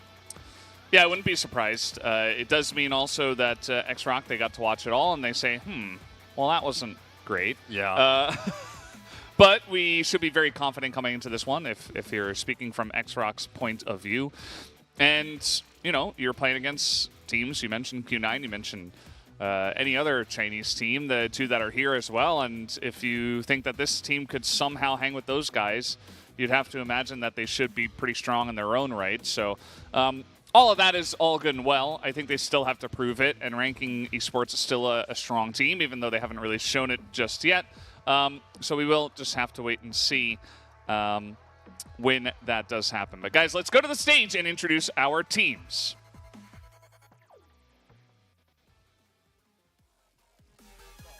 Let's welcome two teams who want to show that they can keep up with their rivals from their regions and fight till the end.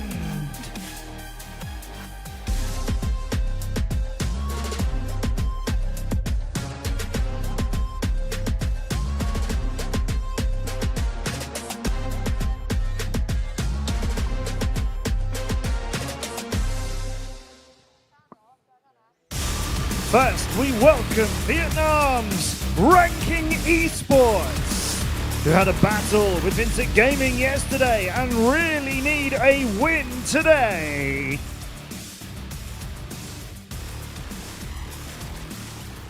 Ice Cube, Nevis, KT15, Fatcon, and Humio are ranking esports.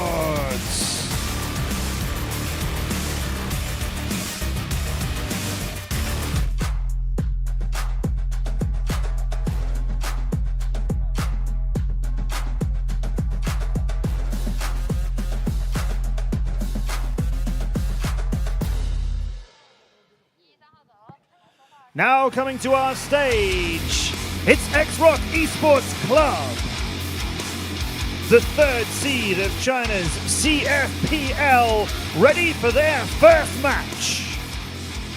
Yang, Chao, Jie, Sunny, and Lee are XROCK Esports Club. Time for our fourth matchup of the group stage, day 2, to begin. Let's see who will be the winner and compete to conquer.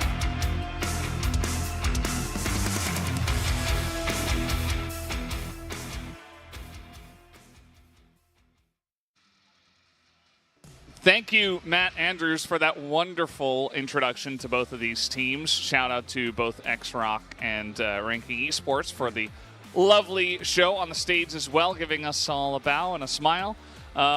Definitely, you know, it hits different. You know, you feel like you're building up to playing on stage, but then you gotta like stand right in front of the cameras, in front of everybody as you get introduced. It's probably that moment where you realize, oh, this is really happening. You know, for some of these players that may not have been on the stage, although I do know that a lot, if not the majority of the players here have been on the stage already. Yeah, I think there's also, I mean, obviously the discussion for the CFPL side of things. I don't know what their process actually looks like, but I imagine that they're a little bit more used to this because obviously this is in China. We're on a Chinese broadcast, right? It's all very much the way that they tend to do things.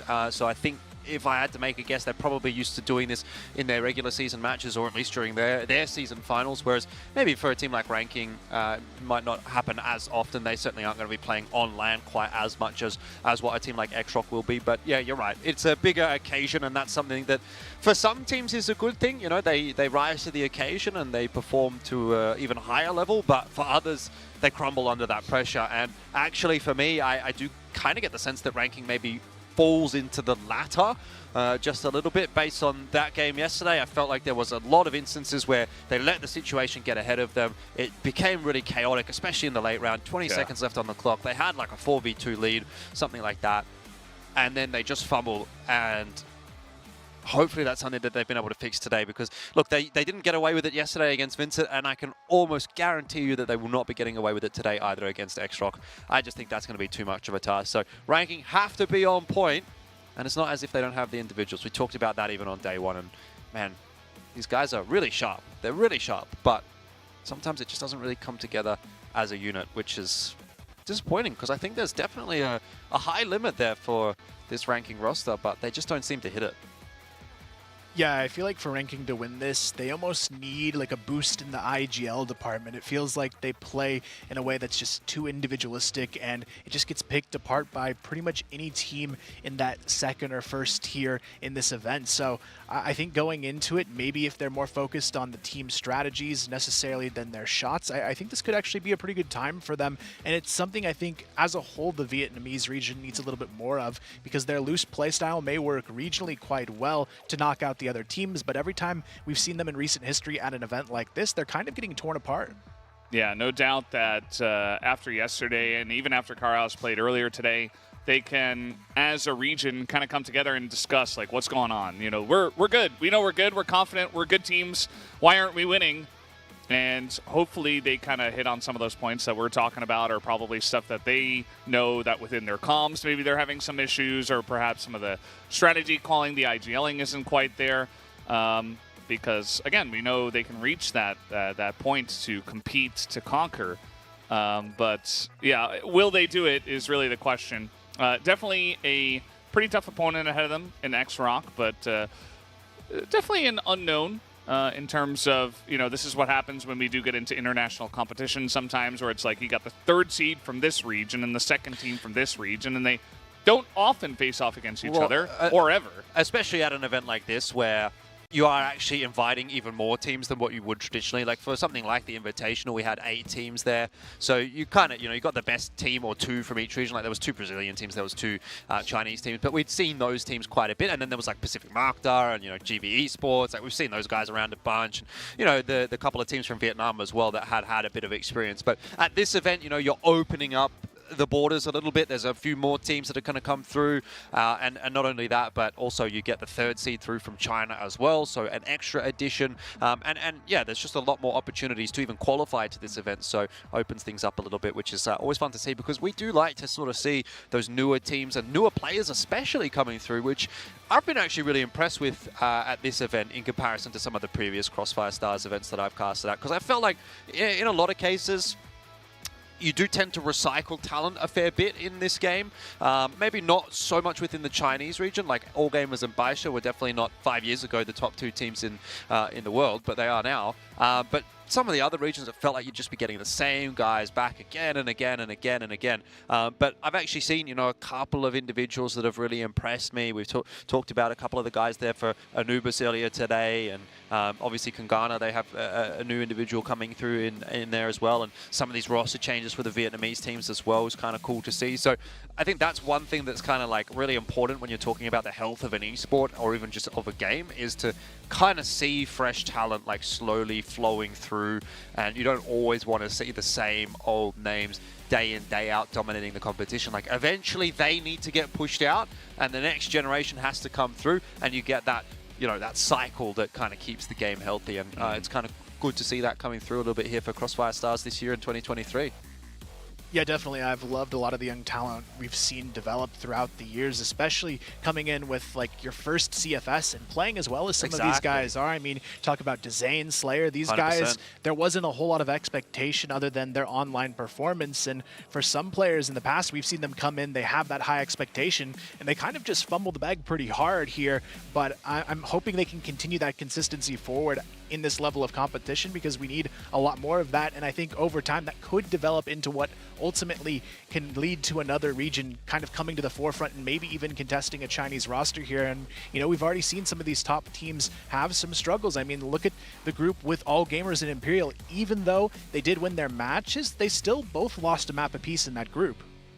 Yeah, it's very true, and it's good to see some of the teams challenging the top ranking teams. Speaking of which, I was curious because we always have a little bit of extra time before we do get into these games, so I was thinking top 5 right now teams here at this tournament. What do you guys think?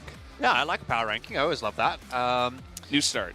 Yeah, I will say All Gamers 1, Baisha 2. I would want to say Baisha 1, All Gamers 2. I like Baisha a little bit more, but I do think, generally speaking, All Gamers seems to perform a little bit better on this stage. Well, granted, they didn't win last year, but I don't know. I've still got that faith that All Gamers may be a little bit more consistent. Beyond there, it gets a little bit muddier. I think for 3, right now, I'd probably give it to VINCIT, just because we've seen them win 2 games. And then maybe like Pacific Macta, Imperial, I'm not sure necessarily on the order there. I think Pacific Macta actually kind of looked a bit better than Imperial, but they were playing against Kara House, who I don't think played as well as Kungarna. And also, we've only seen 1 game from both of those 2 teams, so I can't really read into it too much. But look, if I had to choose 5 right now, it's AG, Baisha, 1, 2. Who do I say for 3? VINCIT. Yeah. And then I'll go Pac-Mac, and then Imperial. No XROCK. Well, we haven't seen them play yet. This is the fun of this because it's very early. Yeah, we haven't seen them play yet. But you could throw them in if you want. I think, yeah. Nah, not without seeing them. Yeah. Nah, they got to put in a bit of work, right, before they get the reputation. You know what I'm saying? True. I like that. Yeah. Who even are these guys? I've never seen them. So yeah, I'll give XROCK maybe the benefit of the doubt after we see this series. Ask me again after then. I'll have a different, potentially a different top 5 for you. But that's where I'm sitting for the moment. What do you think, Kyle? I'd say mine's a little bit different. I would definitely put XROCK up there. I watched their qualifier match against Q9, and they looked incredibly impressive. So I would be surprised if they're not a team we see in the semifinals in this competition. I would definitely obviously put All Gamers and Baisha in that 1 and 2 spot. I actually think Baisha's the front runner in my eyes, even though a lot of people are saying All Gamers is the team to beat. Baisha, to me, looks a lot more flawless so far in their performance. The problem is, though, that's exactly what I thought in Vietnam. You know, I feel like I'm like double faking myself out because remember, I don't know if you know this, you probably don't, but Kyle definitely knows this because I brought it up every single day in Vietnam. I had a 100% correct prediction rate right up until the match between All Gamers and Baisha. No, the upper bracket final. All Gamers Baisha. I was like, man, Baisha looks so much better. Baisha go into that game. I predict Baisha, and they lose 0-3. And I was like, oh, come on. Then they go into the grand final, win the first 2 rounds, and I'd predicted All Gamers for the grand final. I was like, what is going on here?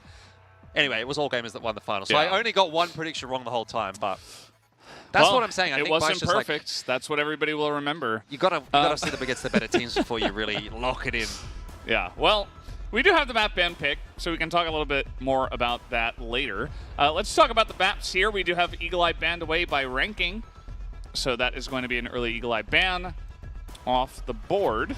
I think that's a good one. Obviously, we know that XROCK will have that one in the map pool. It's in the map pool for the top 2 Chinese teams. I don't think you get away with not having it there if you're XROCK. They've gotten rid of sub-base.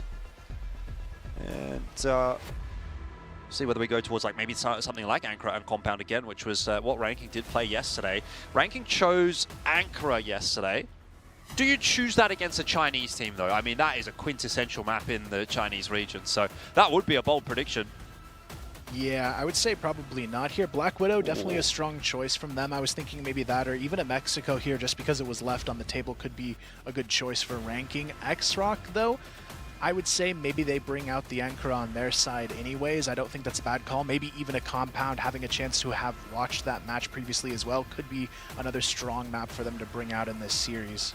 Yeah, give me a bit of Black Widow Ankara. I love that. I think that's bang bang. My top 2 favorite. Actually, I think if I could get my dream map pool right here, it goes Black Widow, Ankara, and then Compound. If we get Compound as the 3rd here for the decider, I'll be very happy. Ankara, there it is. It's picked. Not too surprising, no, based on what you guys have been talking about. So, left available, they do take it here. And let's see, the signs will be that they have to start on GR. So what are you ban now? I mean, surely you're getting rid of Mexico. If I'm ranking, I'd leave it in. XROCK, I think, maybe bans the Mexico here. Ranking, I actually think it's a good map to maybe catch XROCK by surprise. I could see maybe a port ban coming out if Ranking wants to play Compound in that 3rd map. And it seems to be maybe the road we're taking here. They're going to go ahead and ban port. XROCK, I would expect to leave it up to Compound for that decider map. Maybe they're feeling confident. Another Mexico in the day could be interesting. Nah, it's going to be port. It's going to be Compound. Compound's going to be map 3. It's almost as if Ranking gets to choose the last map because they are expecting 95% of the time XROCK to ban Mexico. So they're like, do we want Compound or port? Let's ban port so that we get Compound. Now, inevitably, it is XROCK's pick in reality. So, let's see what they do decide to go for. They will ban Mexico, which is not surprising, and it will be Compound. Yeah, happy with that as a pool. I will say, I think as far as the 3rd map in the pool being Compound is concerned, Ranking won't be too disappointed. They had a pretty good shout there yesterday against VINCIT. I think cleaning up a couple of small things on that map could have actually won it for them. And I dare say it doesn't take much of a conversation going into today to sort of shore up some of those issues, but obviously whether or not we're going to get to Compound is probably the bigger question here. And I do think taking a Chinese team to Black Widow and Ankara, map 1 and map 2, is a very scary prospect.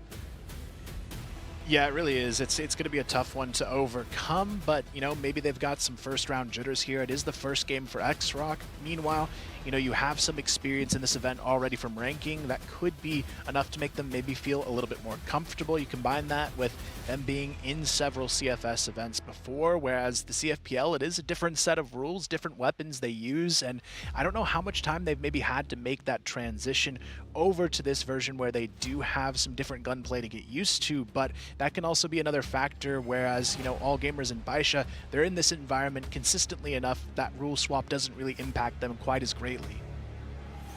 Yeah, it is going to be interesting to see if they can step up to the plate in this moment in time.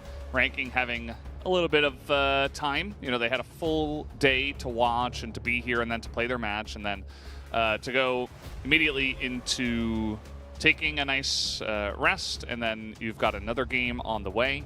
So should be very well prepared, I would imagine, on the side of Ranking Esports. One thing I will say in the favor of XROCK is that even though they haven't played at a CFS event before, you would imagine that All Gamers and Baisha are looking for scrim partners on this format. So even though we haven't really seen them play this format in officials, you can imagine that they're relatively familiar with it. Also, not to mention the fact that they are now also the last team to actually play their first opening game. So it's very, very late on day 2. Obviously, teams got in here earlier on in the week, so they will have been scrimming amongst themselves, and XROCK even have like an extra couple of days on top of most teams to actually get that scrim time in. So, you know, it's basically the best case scenario, I think, for XROCK having to go from one sort of setting to another sort of a setting. At the very least, they get that transitionary period, going to give themselves like a week or two. Who knows how long Baisha and All Gamers have been trying to scrim on this kind of game. You know, so I think definitely XROCK should be coming into this one feeling pretty comfortable, regardless of it being similar to CFPL or not. Yeah, absolutely. Well, we should be jumping into this one in just a moment. Black Widow to start us off. We didn't finish our power rankings. I think I might put the 3 Chinese teams at the top, actually. Yeah. And it's not just because we're in Chengdu. I do think that the region is just really far ahead, and they have put a lot of separation between themselves and even Brazil in the last bunch of years. So I do think that I will give them the benefit of the doubt. Now we'll see how they play here on this stage. But it's a long tournament as well, and I think as long as they play decently through the group stage and they reach their final form later on, they're going to be a team to beat. Yeah. I think there's so much talent in China for this game, and I think that they should be up there. Last couple, I'd say probably Imperial is there for me. A 5th team? I don't really know. It has to be VINCIT or Pacific Macta, surely. Pretty much, yeah. I'm not really sure if there's another team that can really enter the conversation right now. Probably not. I would take Pacific in the 5th spot, actually, for me, over VINCIT. I feel like VINCIT has had one of the safer groups, and they've kind of underperformed in my eyes at times, even though they're winning those matches. Sure. I feel like they're a team I was expecting to play even better than what we're seeing, whereas Imperial, even though they give a map up in that series, the 2 after that looked way more convincing than anything we've seen from VINCIT so far. I'll tell you what, that is a nervous-looking face. You can see the chair shaking, so he's doing a bit of the leg wobbles, you know what I mean? Like, he's looking a bit nervous to me. He also is utilizing the behind-the-head headphone structure. I'm not sure if that denotes a little bit of nervousness. I don't think it does. No. It's just swag, mate. You I wouldn't do it, personally. Yeah, well, look. Some guys got style, some guys don't. Yeah. It is what it is. I like the hair. I do too. I like the hair. That's what I'm thinking. Like, could I pull that off? He's kind of got like what Dola's got going on. Dola has a little bit more of a fade on the side, I think. I don't know if you remember this, Kyle, but there was a period way back in the day where the Brazilian teams, I think this was before you casted. This was 2015, all right?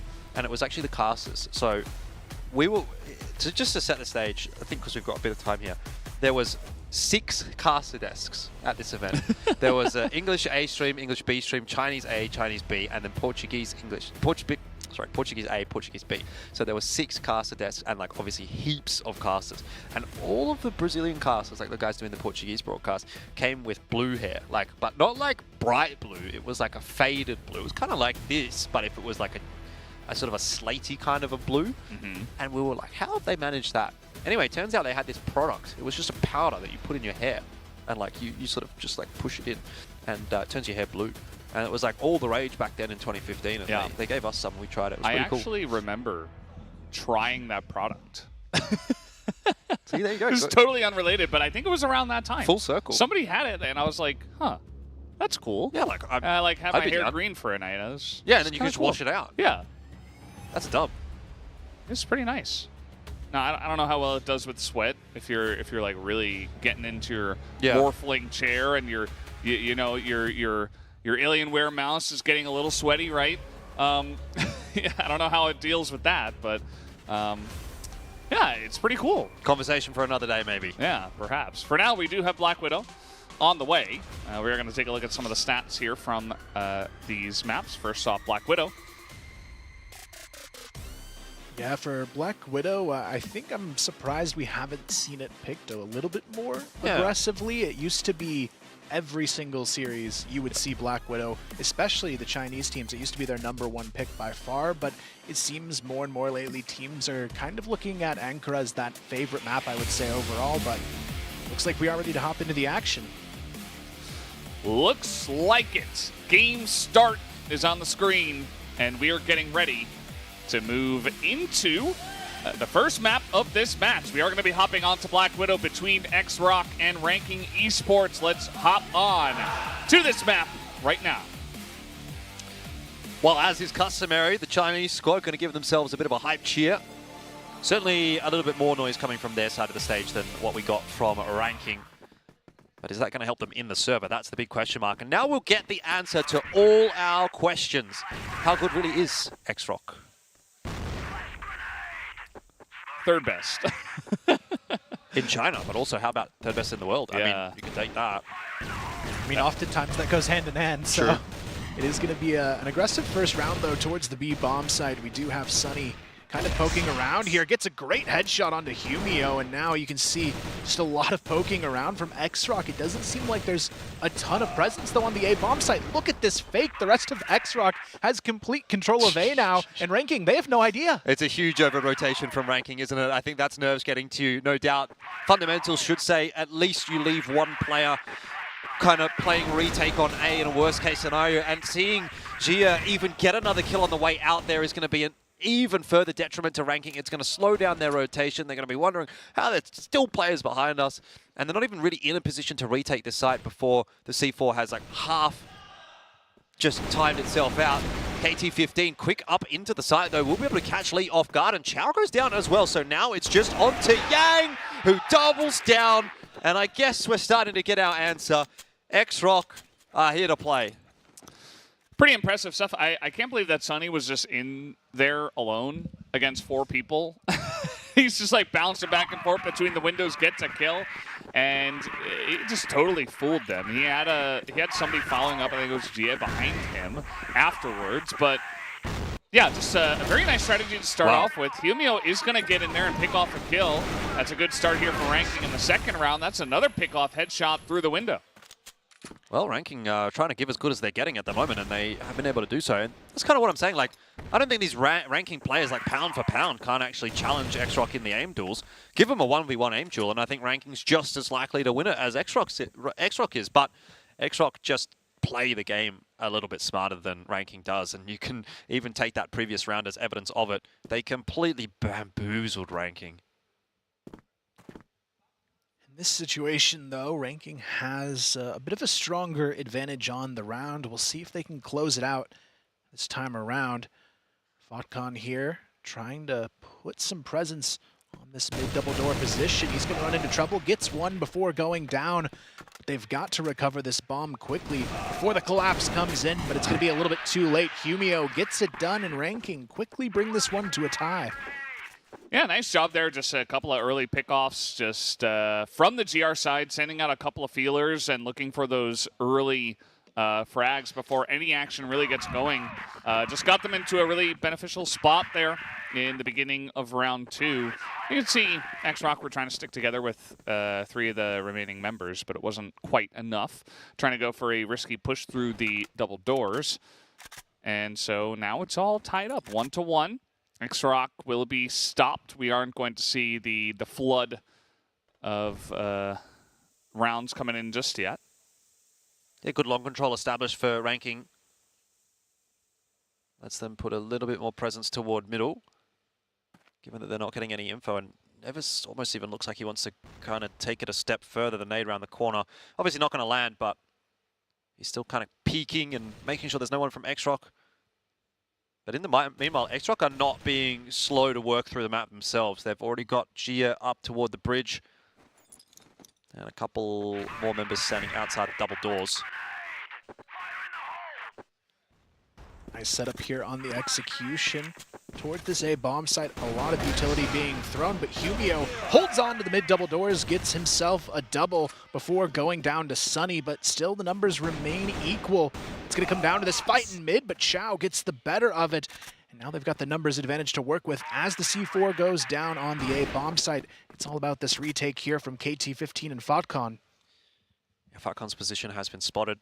KT15 kind of dealing with a 2-on-1 on A himself, and Sunny actually helps out. It's an easy round in the end for XROCK. Yeah, pretty scrappy at the start of the rounds. Just both sides trying to send out feelers, trying to get pickoffs, and you do see that both sides are having luck with that. Of course, it was Humio getting two guys that were pushing through mid doors very early on, so XROCK being pretty aggressive in terms of the angles they're taking. Here comes Ranking, though. They've got two guys on the catwalk looking to try to pick someone off, but this time around, XROCK going to feel that pressure and play just the left side of the map for now. This has been fairly standard, actually, as far as their setups are concerned. They haven't really spread super default. They've kind of heavily invested on one side of the map, whether it be toward the B or the A side. And then they've started to work their way back in. But obviously what that does is it gives someone like IceCube a bit more room to work, and he's a dangerous man to give a bit of space to. Nice double, couple of quick shots at the Orm. He's going to be traded back, but Gia is surely not going to be expecting Nevis close around the corner. While I spoke too soon. The quick scope didn't connect, but once again, the pistol coming through from one of the snipers working well. Humio, re-aggression was definitely unexpected from XROCK. Yeah, now it's going to be down to how they want to try and reclaim the C4. It's in a very difficult position to retrieve it from, but you can also see the rotations coming through from Yang on the flank, trying to sneak behind, almost hits that shot onto Fotcon, but now the support system is in place for Ranking to try and hold on to it with. It's going to put that pressure now onto this 1v3, but it's a good start here, but not quite enough to feel safe. KT15, though, is pretty low on HP to work with. Humio just holding safely on the back of the catwalk, but that bomb is still down in a very difficult position to grab it from. You can see the slow play coming through, but here comes the pinch from Ranking. They've got Humio ready to go, but it's actually KT15 who finds the shot, and now Ranking put themselves in a good position once again. Yeah, it was definitely good execution to finish out that round. There were a lot of exit kills, like especially this one, that gives XROCK the chance in this, right? GA also coming in here picking up this. It was essentially him versus Ranking getting a bunch of good picks. And he got like 3 kills, I believe, on the round, did GA. And he is leading the team for now. But it ends up being Ranking Esports' round by the end of it all. The C4 dropped in an unfortunate spot, and of course, just able to hold on to that one. So pretty even stuff so far. And I like the play style of both of these teams. Pretty scrappy. Yep. Just looking for pickoffs whenever they can. Definitely hanging in the balance, though. I think XROCK are going to be a little more aware of what Ranking is going to start to bring in the coming rounds. Because Ranking have found a lot of their advantages off of those more aggressive pushes. Humio, in particular, pushing up through short, has kind of caught XROCK off guard a couple of times. You can actually see the presence that they're investing in that position this time around. And Gia making sure that his teammates can go past unscathed. There is no one there from Ranking this time around. I like that as a change-up too. You can't get away with constant aggression. You can't get away with constantly being passive, but Ranking at this point, at the very least, are showing us good amounts of both. IceCube down toward the bottom along here is going to be tested once again, and I think he's probably the most impressive player on this roster for me. This time, though, only good for 1-for-1, and Humio will try to salvage, but he was out in no man's land and just gets picked off by Lee. Nevis on the push. Surely something that XROCK are potentially prepared for.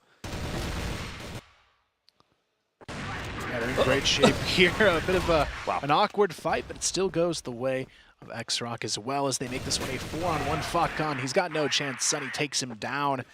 And now we're starting to see things get a little bit more favorable for the side of XROCK, but it still feels like they're playing a little bit scrappy in these situations, especially when I think of the other teams from their region. There's a little bit more cohesion in their approach, and I feel like they almost don't seem too sure how they want to start off these rounds. They're almost waiting, kind of lurking around individually, getting that pick, and then they kind of come together at the last minute. Yeah, perhaps just playing to their opponents, expecting Ranking Esports to be kind of aggressive and in their face and just waiting to see if they can get some picks and then maneuvering from there. But Yeah, it certainly seems like for now they're just trying to play a little bit slower and just wait and see what they can get before doing much of anything, which is fine. They did go for kind of that crazy round 1 play where they had Sunny distracting from the supply room, and then the rest of the team was just going in onto A. And that was pretty cool. Maybe they will return to that. But for now, we do have a stack in here from the side of ranking. Doesn't seem like it's going to be a bad stack either, because that is the direction XROCK are going to head in. And this is a particularly difficult one to break because it's a high-low stack as well, although they're actually going to pull the trigger themselves, which just doesn't work out. I mean, that is ranking in a nutshell, right? They had the perfect setup. They just had to wait. They had to be a little bit more patient. It's funny, too, because Kara House did the exact same thing earlier today against Pacific Macta. They had the perfect setup on the box room, but they just didn't have the patience to lock it down and hold for just a little bit longer. And they would have been able to shut down this push, likely, but now XROCK, they've been given a gift of a free bomb site, and now it's a 4v2 as well. Yeah. You definitely don't have to do that. You can get lucky, and sometimes there's like one guy and you just isolate him, and it feels good. Where's the trade? Yeah, they could have just sat on it, as now Lee is on the A side, and the rest of his team is not. So Lee is like, well, I'm here alone. I might as well try to go for the flank, but Humio could potentially find this angle onto him. As Ice Cube, not going to hit that shot, is Lee, and a pretty important one at that. He is going to back away, but still, Chow at least is able to pick up the bomb and maneuver over to the A side. Should have enough time to plant this one as well. And this should make for a pretty interesting post-plant scenario. Is going to stop the plant, but there's still plenty of time for him to plant it down, as Ice Cube was just running in there with no brakes. He wanted to be the hero. He wanted to turn this into a 1v1 at the worst-case scenario, but in the end, he's actually forced Humio into a much more difficult position. It's now a 2-on-1, and his spot is known, so Chow waiting for him up the stairs. Look at that crossfire. Like, you're just not going to break that, so I'm astonished. I'm at a loss for words. If I'm the coach for either team there, I just don't know what to say about that round on both sides. Like, that should have been a fun match so far. Should have been so much cleaner for XROCK, but ranking, they had every opportunity to win that round and just letting it slip in multiple facets. So neither team playing the perfect game so far, but as you say, it has been fun. And Ice Cube, well, he'll take some damage for his troubles there, but more than welcome as far as that trade is concerned. Yeah, ranking, all they need is a little bit of patience, and I feel like they could be just a dominant team, and we'll see if they can maybe take note of that as the rounds go forward, but it doesn't seem too likely how they've been playing this one out. It's going to be XROCK, though, putting that pressure early on the catwalk here. Nobody directly defending, just Humio underneath, and they've got, of course, Ice Cube on the off angle, but there is still a little bit of work to be done in this round for XROCK. They don't really have any advantage and not too much map control, but look at the spot there from Gia. He's going to get it done. ET15 goes down. Nevis, he's been spotted on the barrel as well. Will the shot connect? No, it will not, but it's going to be a re-engage anyways here, potentially. You can tell they want to take these fights, but ranking, they've got the rotators nearby. I just want to make sure that their spacing is good here. I think that was one of the issues with the last round for XROCK, is that they just sent one player in, I think it was Yang, on his own, and no one was there to trade him when he took that fight against Ice Cube. Again, it looks like it'll be Yang to try to be that entry fragger for XROCK. Flash is getting tossed on in, but again, yes, this time much better. Yang gets the opener, is taken down, but the trade there from Sunny, and Chow also able to strike as well. So that's a little bit cleaner from XROCK. Spacing, trading on a better level this time. And as a result, a much cleaner round.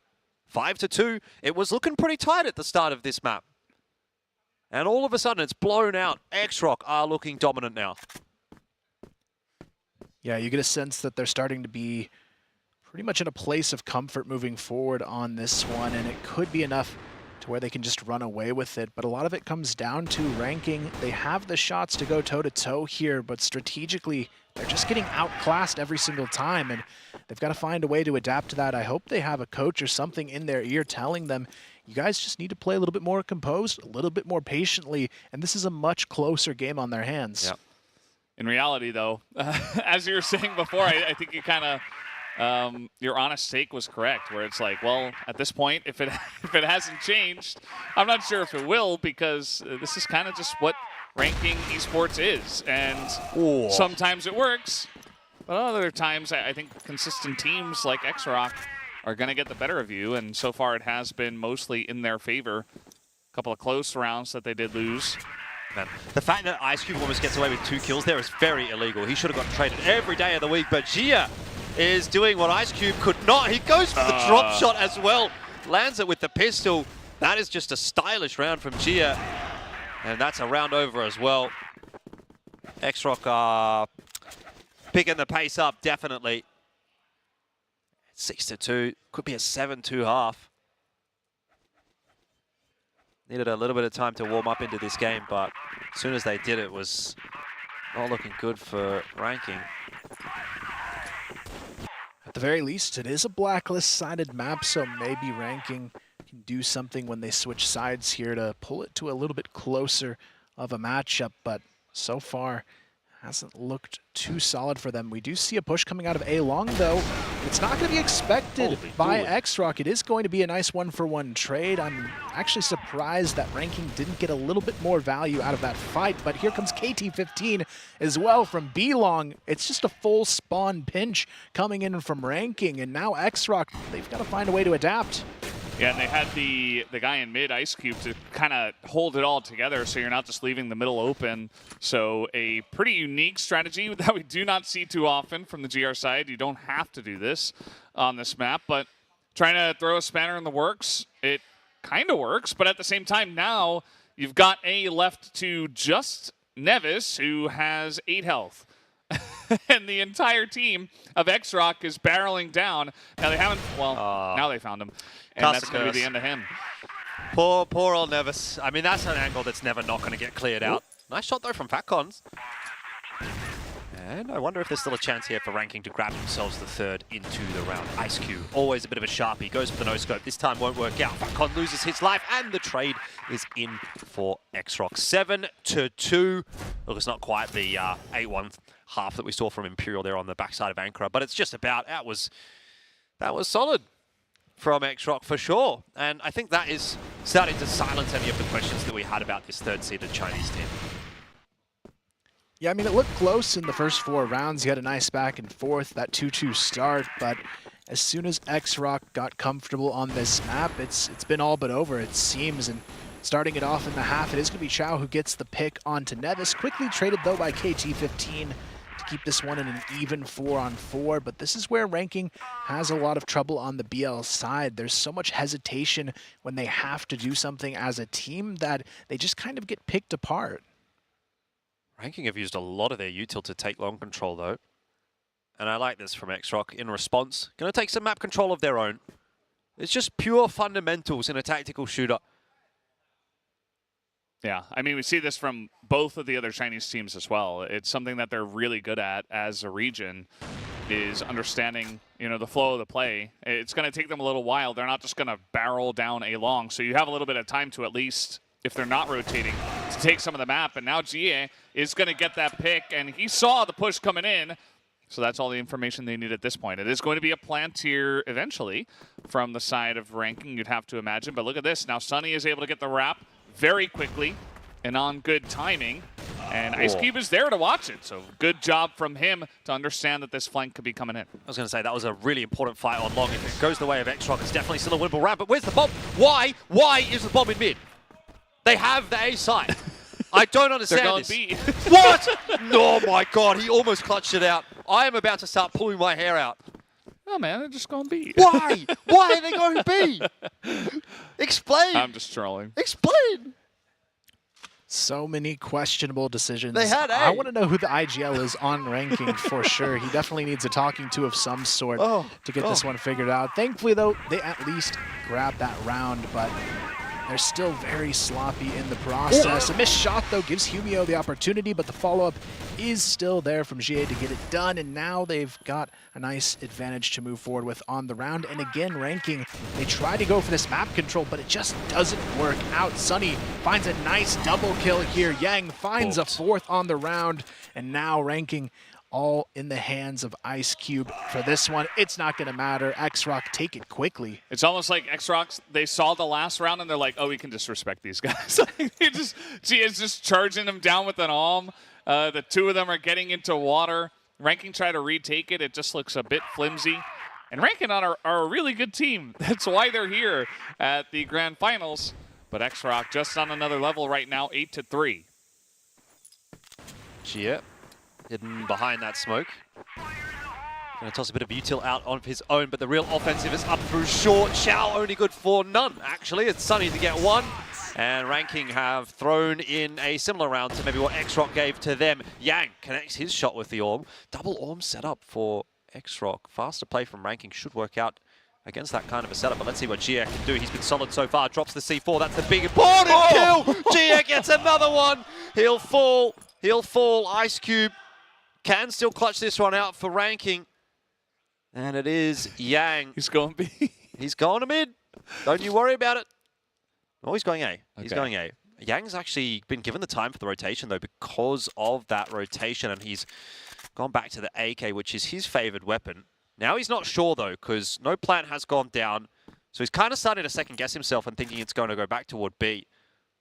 Both players actually playing quite patiently here. I mean, in particular, Ice Cube, he is just chillin'.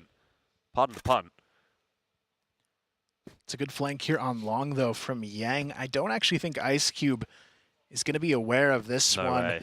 He's just kind of hanging out here, though, in window. He hasn't even attempted to plant the bomb just yet. Yang, if he makes a little bit too much noise, it could compromise the position. Here comes the fight, though. Ice Cube gets lit up, but so does Yang, even worse so. And now Ice Cube knows he has the advantage, swings wide, and Ranking claim another round.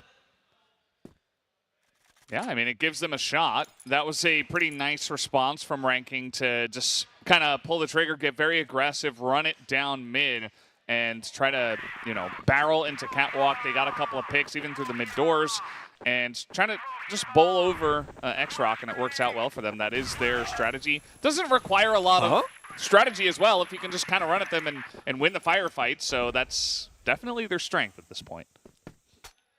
Ranking W key. It's going to work out, unless what's Gia got to show for it. Sunny's there to assist as well, but he will fall, and Gia does quickly as well. So, on to lead, 1v4. Bit too much to ask, and these faster plays, this extra pace that Ranking is bringing now, is actually causing problems for XROCK. Scoreline starting to creep closer. Not the end of the world still for XROCK. They've got a lot of time, actually, to close this out, but you have to start having a bit of a think about it.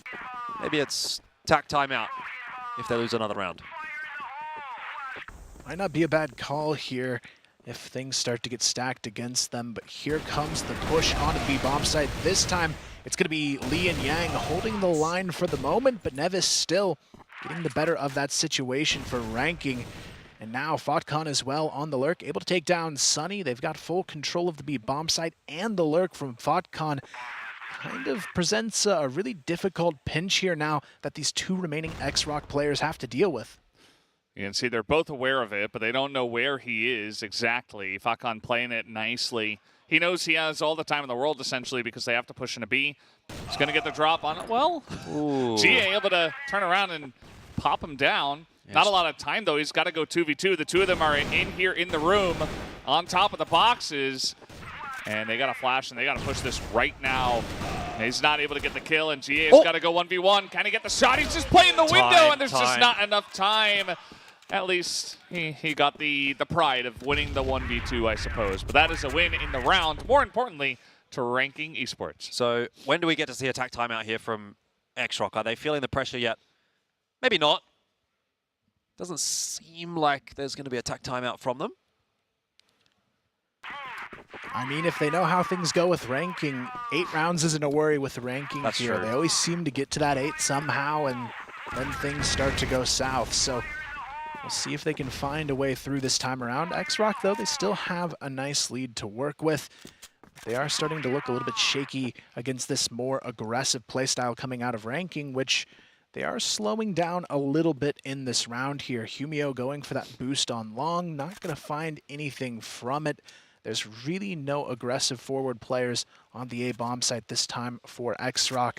But you can see the commitment anyways from ranking, and I like this change of pace, not being afraid to go for these early pushes. Here comes the utility over the top. KT15 and Humio find the entries. FuckCon as well. There's just no response from XROCK. It's already down to a 4-on-1. Wow. Okay, surely you have to call a timeout here if you're XROCK. Yeah, I can see them handing the card back, I think, to the referee right there. Because this is now actually starting to get a little bit too close for comfort. Like, they were dominating. Pause on. Yeah, but now they're not. Ranking are the ones that are kind of running over XROCK. And why? That's the question that they have to answer. I would like to see a change up here from XROCK. I just think that ranking, they realized that they could just run at them. And once it worked once, it worked a second time. They're like, this is the thing. Like, why would we ever not do this? This is the only way we're winning rounds. And XROCK, they never had a real answer. So I like the call for the timeout. You have to do this now because you've lost so many. It was 8-3. Now it's 8-6. And you have not had an answer in 3 rounds. They haven't only been round losses. They have been pretty devastating, one-sided round losses. So either you figure it out now, or maybe ranking just roll over you in the next bunch of rounds. That is the key point of difference. If it's 3 rounds that come down to a 1v1 and you just don't win the 1v1, you go, well, that sucks, but at least we're making it close. But right now, it doesn't even seem close for XROCK. So, bit of thinking to be done. I'd like to see them change things up, maybe try to get a bit aggressive, take a bit of long control, take water control, maybe try and push into mid, onto short, something like that. Just take the onus away from ranking or take their opportunity to dictate the game away from them, right? Make it so that they actually have to play a little bit reactively rather than proactively. Because at the moment, it is XROCK that's being reactive, but they're not reacting well enough. So maybe if they try to throw their own curveball in, that catches ranking off guard. And look, this is not the kind of strategy that's going to win you the game necessarily, but at this point, you only need like 1 or 2 rounds. You know, it's not a huge amount of a difference. And I think if you can just break this momentum, then that can go a really long way for XROCK here. But I'm starting to get worried. Ranking here on Black Widow, looking good. Wonder if they can make it happen. Yeah, I mean, XROCK, I'm hoping they come out of this one with maybe some mid-control plays. I feel like when you're not having a whole lot of luck against an aggressive team, going for that fast mid-control can do a lot of work for your team. But they're going to go ahead and play it almost even more safe than what they were before, to try and add some extra pressure, but I don't think ranking has any issue with this. They're going 4 players directly out the mid-double doors, but this time Yang is ready, gets the triple kill spray down, and things have not worked out after this pause. Yeah, that one was a little bit too much. I mean, you're charging down mid. It was pretty obvious. Like, they had some amount of information that Yang was just able to look down mid, and I think he almost got an ace. He at least got 4 kills in that one. But really nicely done from the side of XROCK. They take the tack pause, and then they come back, and it's a very one-sided round. They read the pressure. They're in position to handle it, and they shut it down immediately. And that's one of the weaknesses of just sprinting at your opponents, is that if they're ready for it, they're probably just going to mow you down.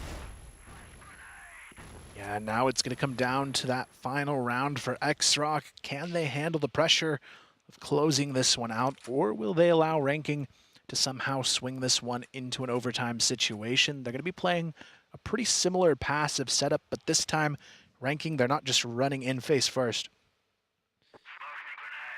Problem is, though, momentum broken, confidence perhaps shattered for ranking. Sometimes all it takes is this sort of knife's edge type situation, and everything is relying on that if you're making the comeback happen. And as soon as the illusion is broken, then it all falls to pieces. They are going the wrong way. Yeah. Yeah, I mean, they're walking right into a stack here. It's going to be tough to break through, but if they go fast enough, it has worked before, even on some of these stacked up rounds. So we'll see if the utility is going to be there to back it. Chow, though, he's kind of in a key position. If he goes down too early, this site could be a little bit too exposed to this aggressive play, but you still have to worry about this in hand as well. It's a missed shot though. Ranking, they've got an opportunity, but the rest of XROCK is here to shut it down. It's all onto Humio, but Humio, he somehow finds the double, but it's not going to be anything more than that. 10-7, XROCK, they claim the first map.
And there you have it. Was a win in the end for XROCK. It was a little bit of a bumpy ride, I feel like, the entire time, but especially in the middle there where XROCK were on the precipice of getting to the end of this win, and all of a sudden Ranking Esports started to come back in a big way, but they eventually took a timeout, figured it out, and were able to shut it down. Yeah, I think you got to be giving a big pat on the back to Jie for that performance, because again, another Chinese sniper steps into Crossfire Stars and sets the server alight. Very solid performance from him. Lots of highlight plays, lots of multi-frags, which isn't necessarily the easiest of things to do with the Orm. But end of the day, look, effort by committee, I guess it has to be said by XROCK. My only concern, obviously, is that they do kind of allow Ranking to come back in toward the back end, but this is, I think, quintessential, actually, of Ranking. They always have these sort of close maps where they look pretty good.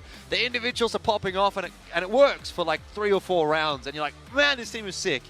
And then, unfortunately, it goes the other direction. So it's just a case of maybe for Ranking trying to capture lightning in a bottle. And if they could do that and have a solid couple of maps in a series, they'd look like such an awesome team. But they never seem to bring it consistently, and that was their issue there as well. So 10-7, XROCK just have enough to get it over the line.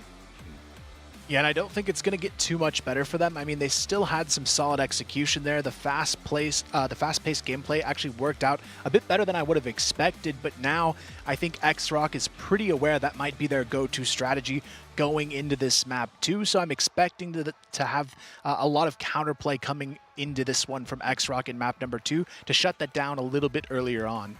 Yeah, absolutely. I think they're going to be ready for this and maybe caught off guard a little bit, but should be XROCK going into the next one with a lot of confidence. It is going to be Ankara, right? The second map of this pool. So looking forward to that one to see who is going to be able to take it down. Will Ranking Esports be able to get back on the horse, or is XROCK just the better team in this one? Would be kind of an unfortunate start for Ranking to go down 0-2 in this fashion.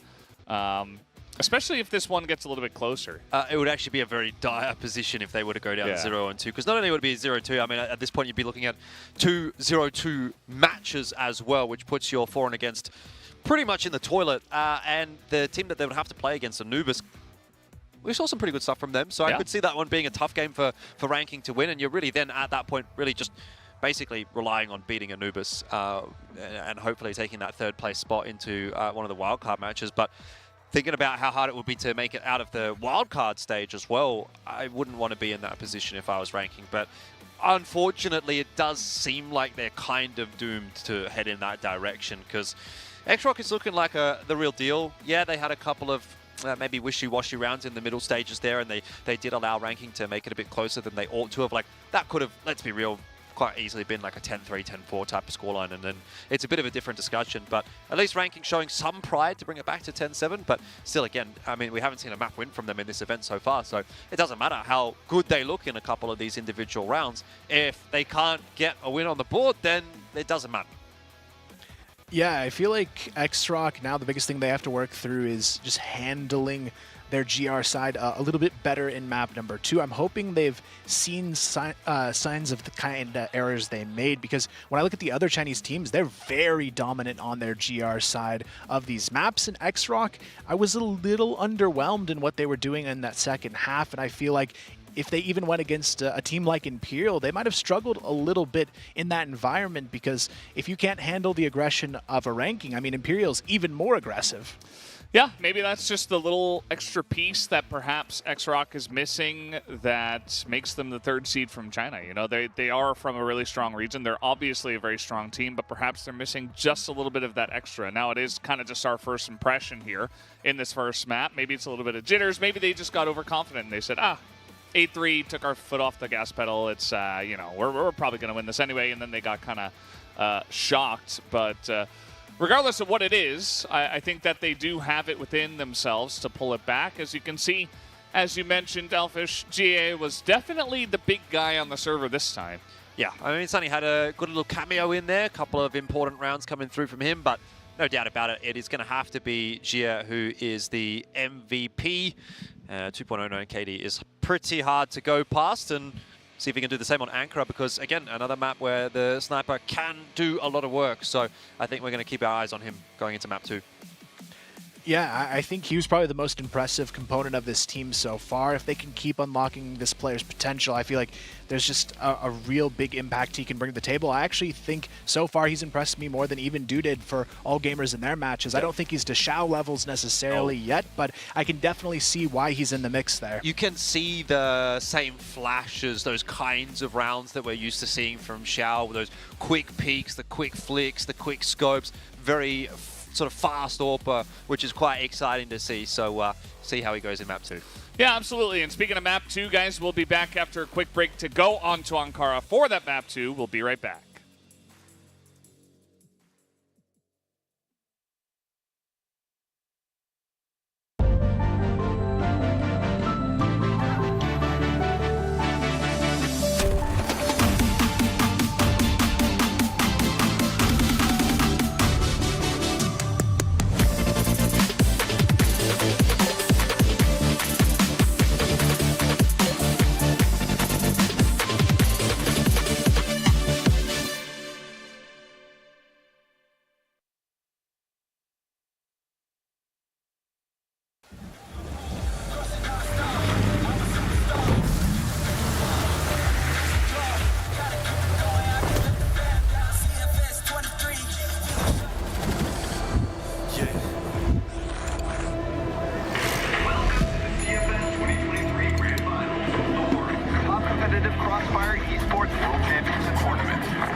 Hello and welcome back to CFS 2023 Grand Finals, where we are in the midst of a great series so far between Ranking Esports and XROCK. Was an 8-3 in the lead for XROCK. Seemed like they were going to close it out pretty easily. And then Ranking Esports finally pulled it together, got 3 rounds, 4 rounds I think eventually by the end, but XROCK, they took a timeout. They finally figured out what to do, and they did take that first map. They were pretty dominant on it for the majority of it outside of that little stumble in the middle. So got to say that they are the favorites going into map 2, which I believe is also their pick of Ankara. You believe correct. They did choose Ankara, and I would have to agree. I think that they are going to be the team that should walk away from this series 2-0. I've seen enough from Ranking at this point to make me think that, yeah, they're going to put together a few brilliant rounds that just look so good. But those are going to be like maybe 3 or 4 rounds for an entire map, and sure, they'll get like maybe a clutch in here or there, or like another couple of standard rounds.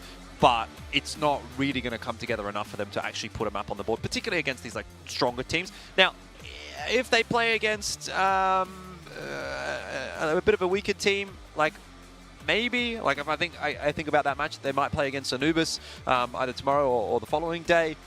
I could potentially see them winning that one, but I don't think so against the likes of XROCK, and obviously they've already shown that they weren't able to do it against VINCIT, though they did make it close. But again, it's the same old story. They make it close, they choke toward their final step of the way, like the 11th hour, and then unfortunately they go out of the series 0-2 and potentially out of CFS 2023 as well if they go down 0-2 here, because then that will pretty much put them in a position to rely on that final game of Anubis.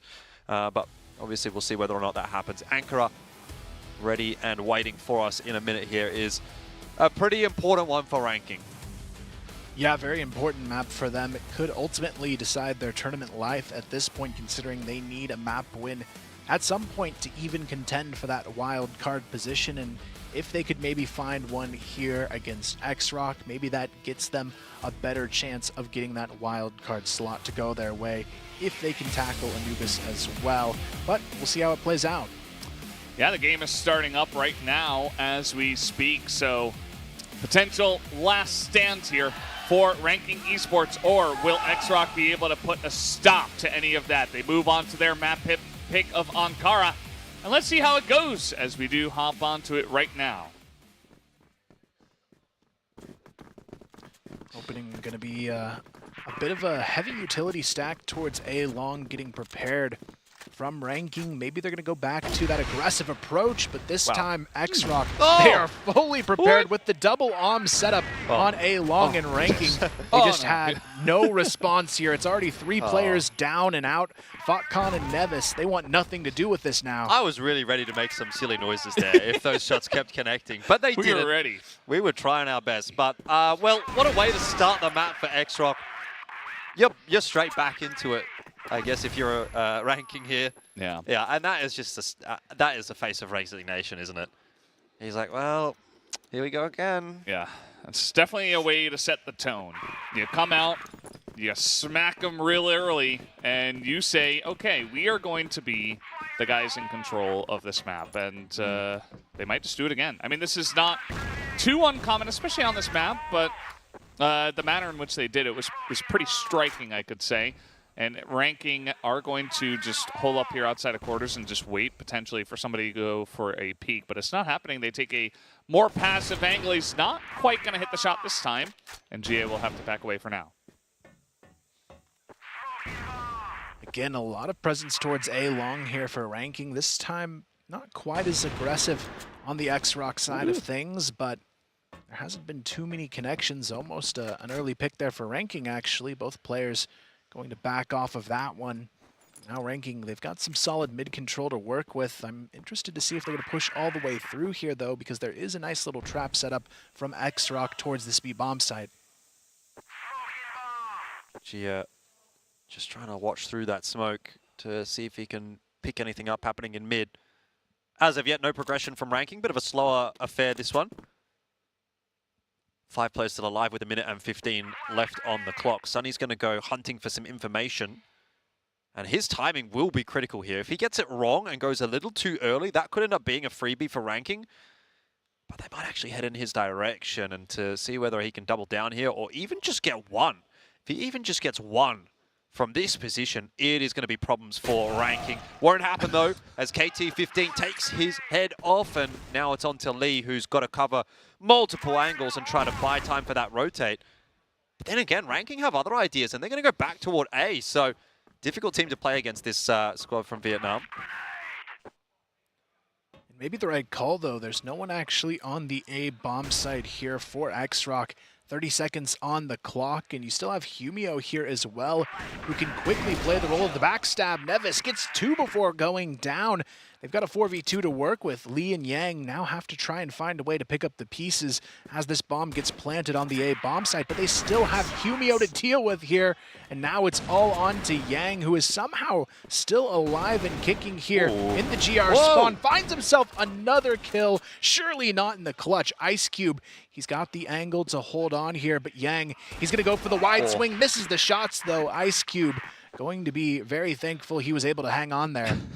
So Yang, he said, okay, my limit is 6 kills in 2 rounds. And he did a lot for the team. I think that was a good round, actually, from the side of ranking esports. As you can see, a lot of Yang there in a row.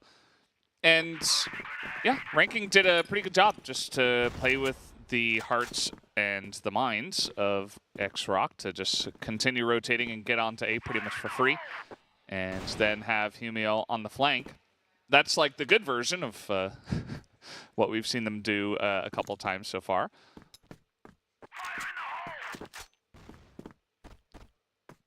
I like the change up here, though, from XROCK, putting a little bit more attention towards the A bomb site earlier on.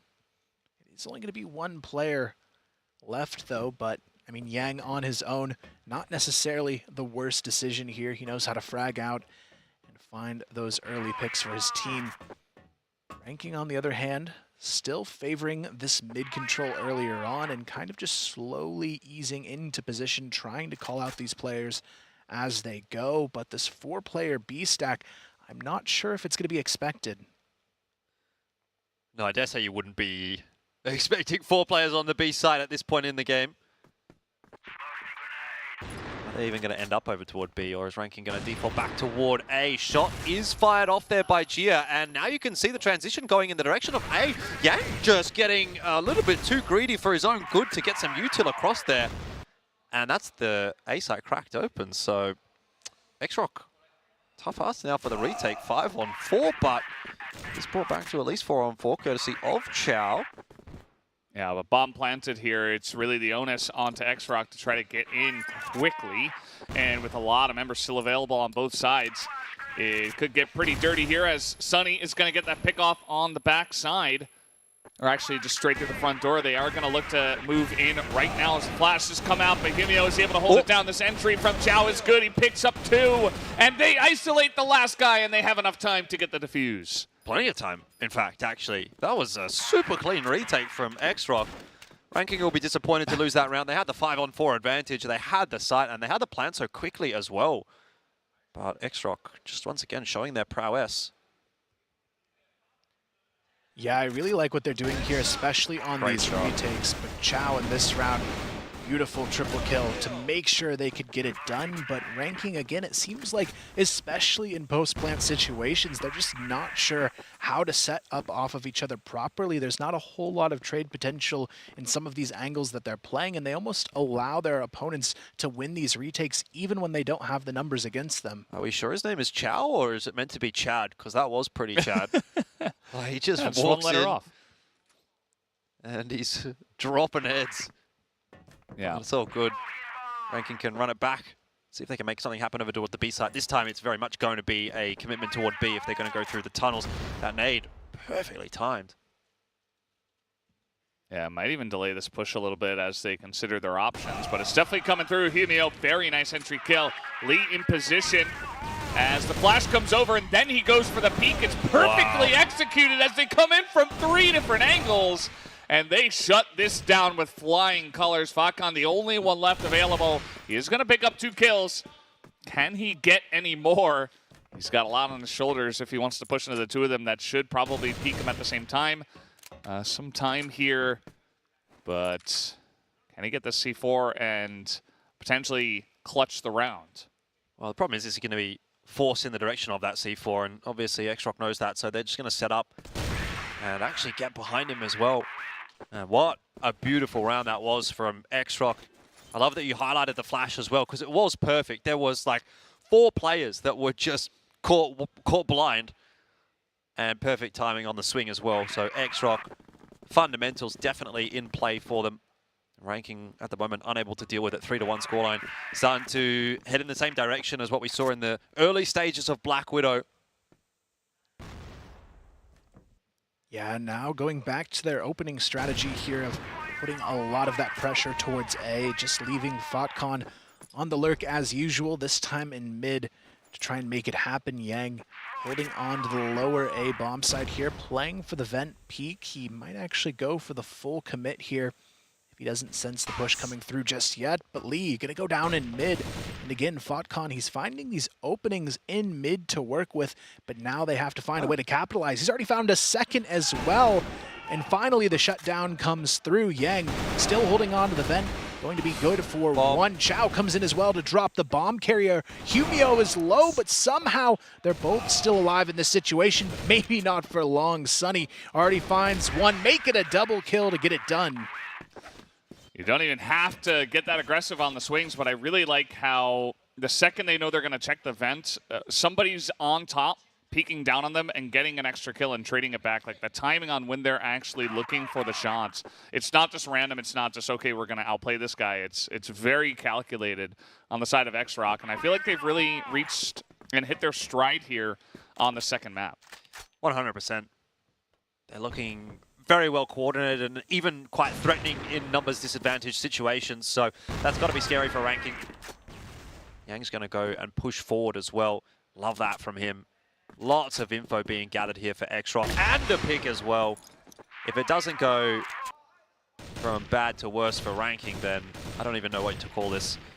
It's like out of the frying pan into the fire, really. You're down 4-1. Now it's 4v5. Jia, wow, we'll take the peek onto KT-15 as well. Picks up the AK, knows there's players headed in his direction. He's calling for some assistance, and we'll get it from Chow. Oh, like I said, it goes from bad to worse, really, for Ranking, doesn't it? Like, these rounds are getting more and more and more one-sided as we progress through Ankara. And that is making life very difficult for Ranking. 1 on 4 for Nevis. Surely not possible. This XROCK team is a little bit too well drilled to allow that to happen. Well, yeah. That'll be it there. I mean, 5-1. It looked like it could be close after how that first map ended, but it's certainly not here on map number 2. A lot of it just comes down to, I feel like the utility difference between these two teams is very severe. Ranking, they go shot for shot pretty equally, but I feel like they don't utilize their utility, especially the flashes on the peaks, near as well as these Chinese teams do.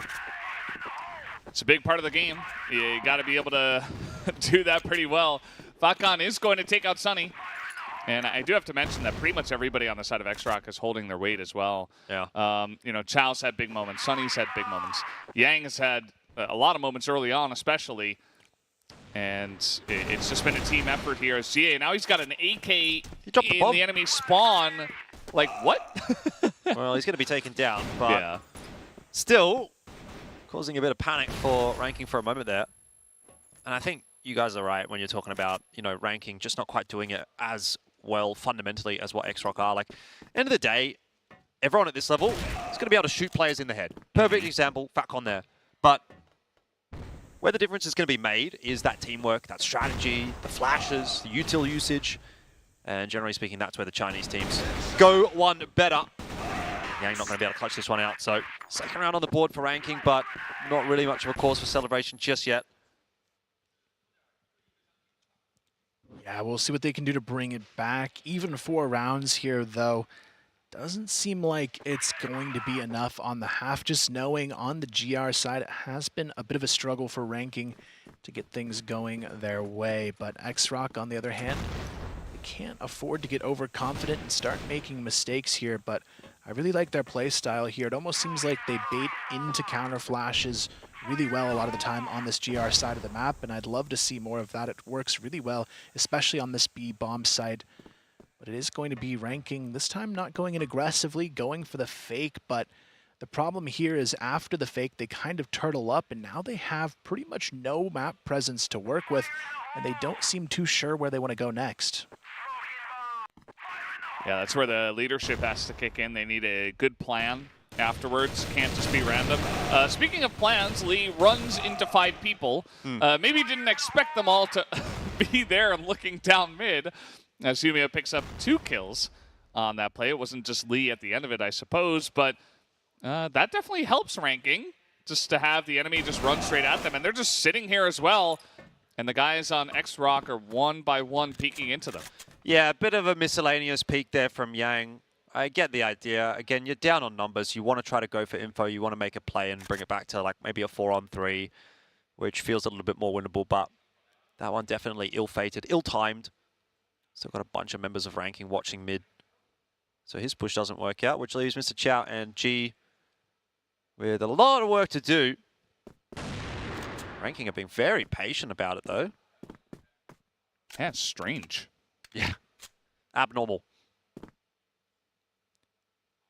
Now we are going to see the 2v5 play out. Actually, both players playing alone, one on each side, to try and just hold on for dear life, I suppose. Chow, though, has a chance to find one. Gets the ladder pick onto Fotcon. But here comes the rest of ranking onto the B-bomb site right behind him. Humio gets the spot check there. I believe they know Chow is there, but Chow good for a second. Surely not more than that at this point. The trade finally comes through a little bit late from Nevis. And now it's down to the 1-on-3. As you're going to disregard the Orm in favor of the M4A1 for this attempt at the clutch. A 1-on-3, always going to be a tough one, particularly with all that util headed in his direction. Completely flashed out, and so time to go back to the Orm. Won't work out. 5-3. One more round left in the half, and ranking, look, if they could make it back to 5-4, I give them a lot of credit for that, because this half was not looking good at all.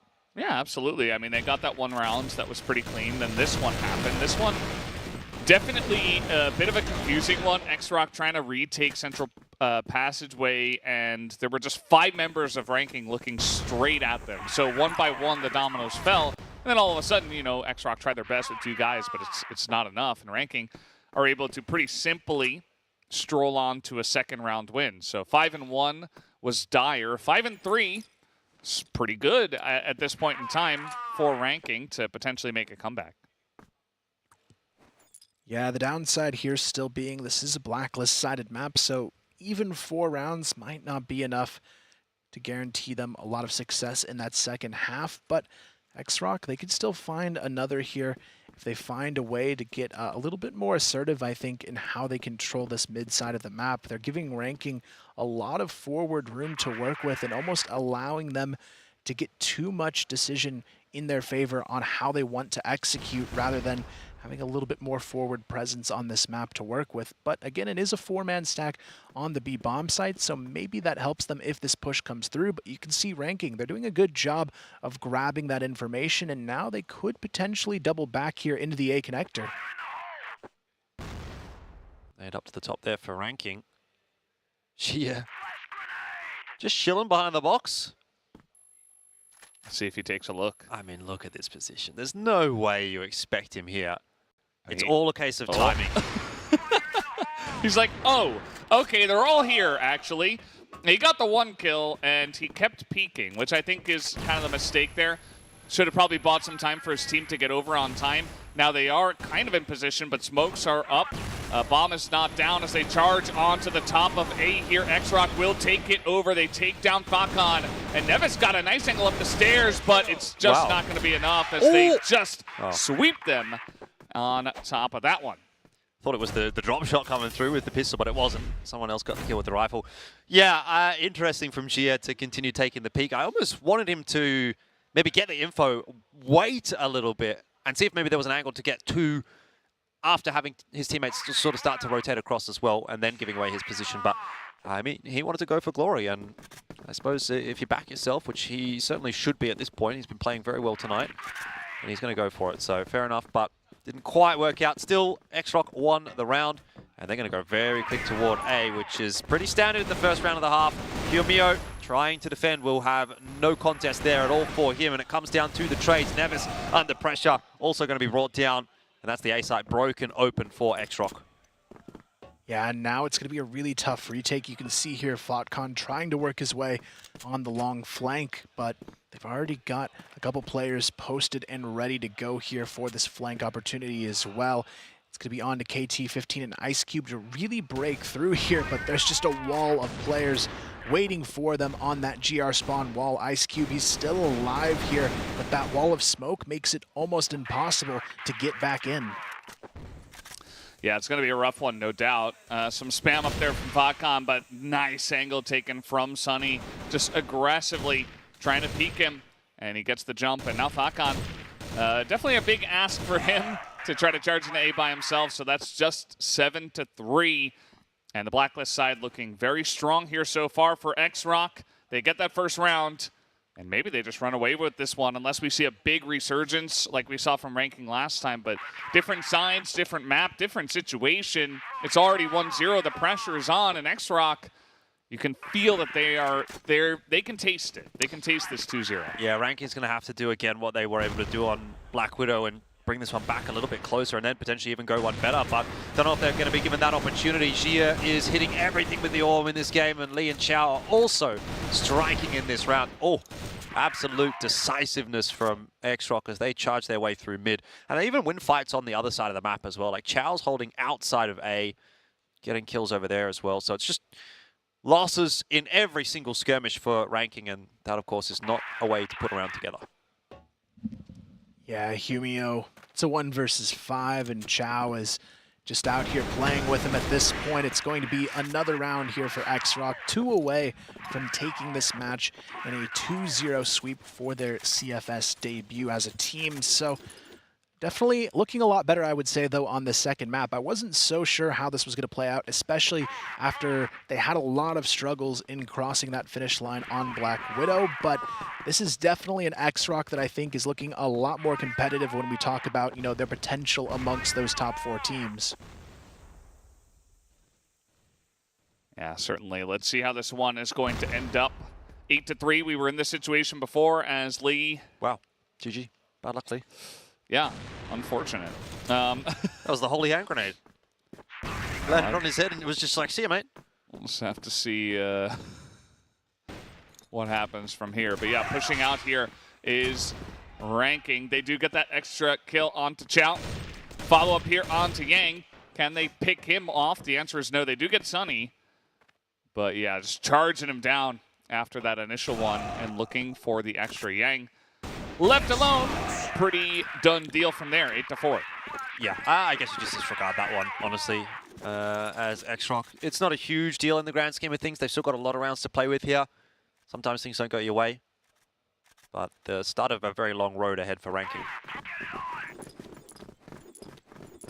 Yeah, I'd love to see maybe a bit more aggression on the GR side here from ranking, maybe going for a full A long control play. I know it can be pretty strong for them if they're willing to do it, but the problem they've got here is the XROCK firepower difference so far in this matchup. Every time they take the aim duels early on, they've struggled quite a bit to come out on top, but this time it is going to be a quick fake into mid, now doubling back their entire team on towards this A bomb side. KT15, he has to come up huge here in this vent position. If he goes down too quickly, it could be a tough fate ahead, but he doesn't even stand a chance there. Now there's only one player defending this A bomb side. Ice Cube able to find himself one, gets away behind the smoke, but still, XROCK have the site.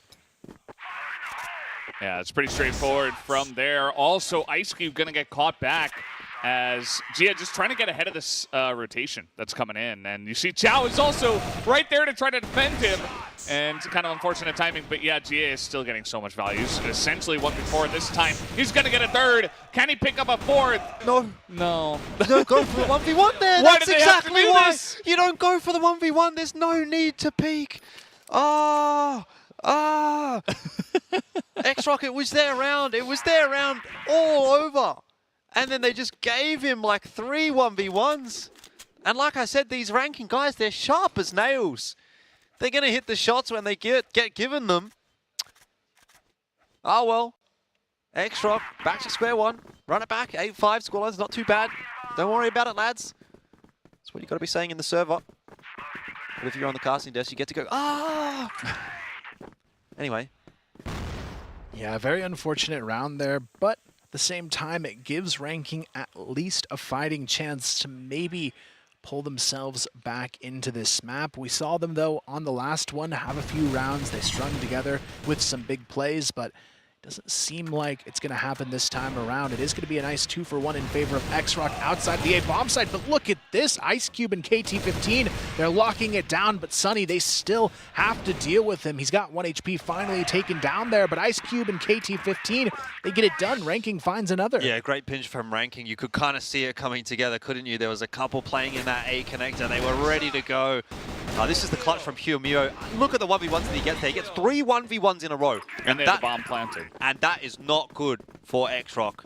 They really should not allow that to happen. So a little bit of a mistake, and it is a bit of a mishap that is going to give them a little bit of a stumble again here. It's kind of the same story as what we saw on Black Widow. XROCK out in front, looking like they're going to dominate the map and clean it up very quickly, but maybe they have this little bit of a 8-round curse maybe as well. Like we've been talking about that for Ranking, but what about for XROCK? They are struggling as soon as they get to 8. Yeah, absolutely. And now, once again, ahead of the curve, trying to come in from many different angles, and this aggression is once again paying off big time for the side of Ranking. They have made it 8-7 so quickly.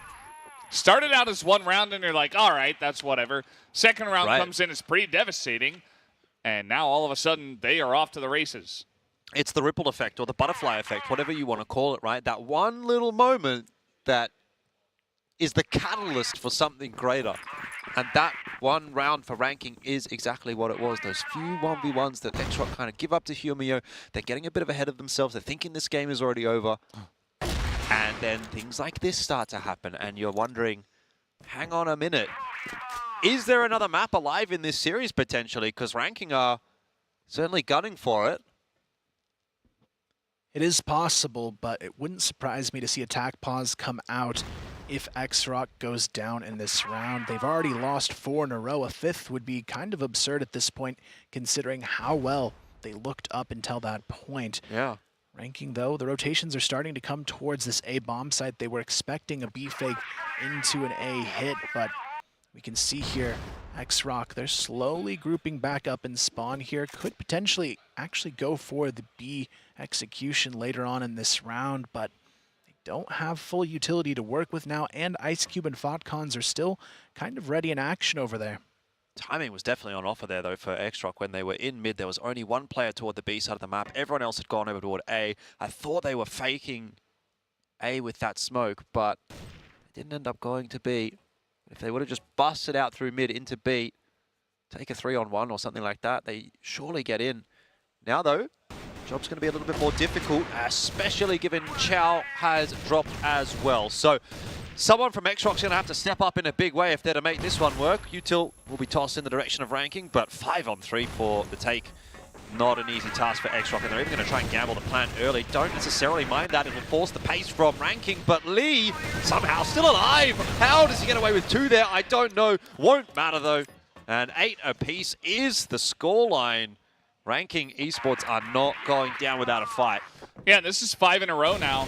Ranking, they have looked so much better. They have controlled a lot of these rounds. They have been controlling the pace of, how they're taking these fights. The second Hyomio got that clutch, everything changed, and you can tell that they are just oozing with confidence. I don't see any pause coming through, and XROCK are running out of time. This looks like Ranking's to win from here on out. It's 8-8, but doesn't feel that way with 5 in a row going towards the side of GR, as now they're trying to rush on in our XROCK, but again, just very over-aggressive plays. They are not hitting their shots.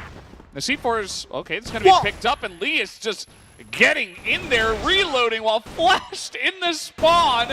And GA is going to go down after only getting 1. Chow up against 3. Up against the wall is him and his team.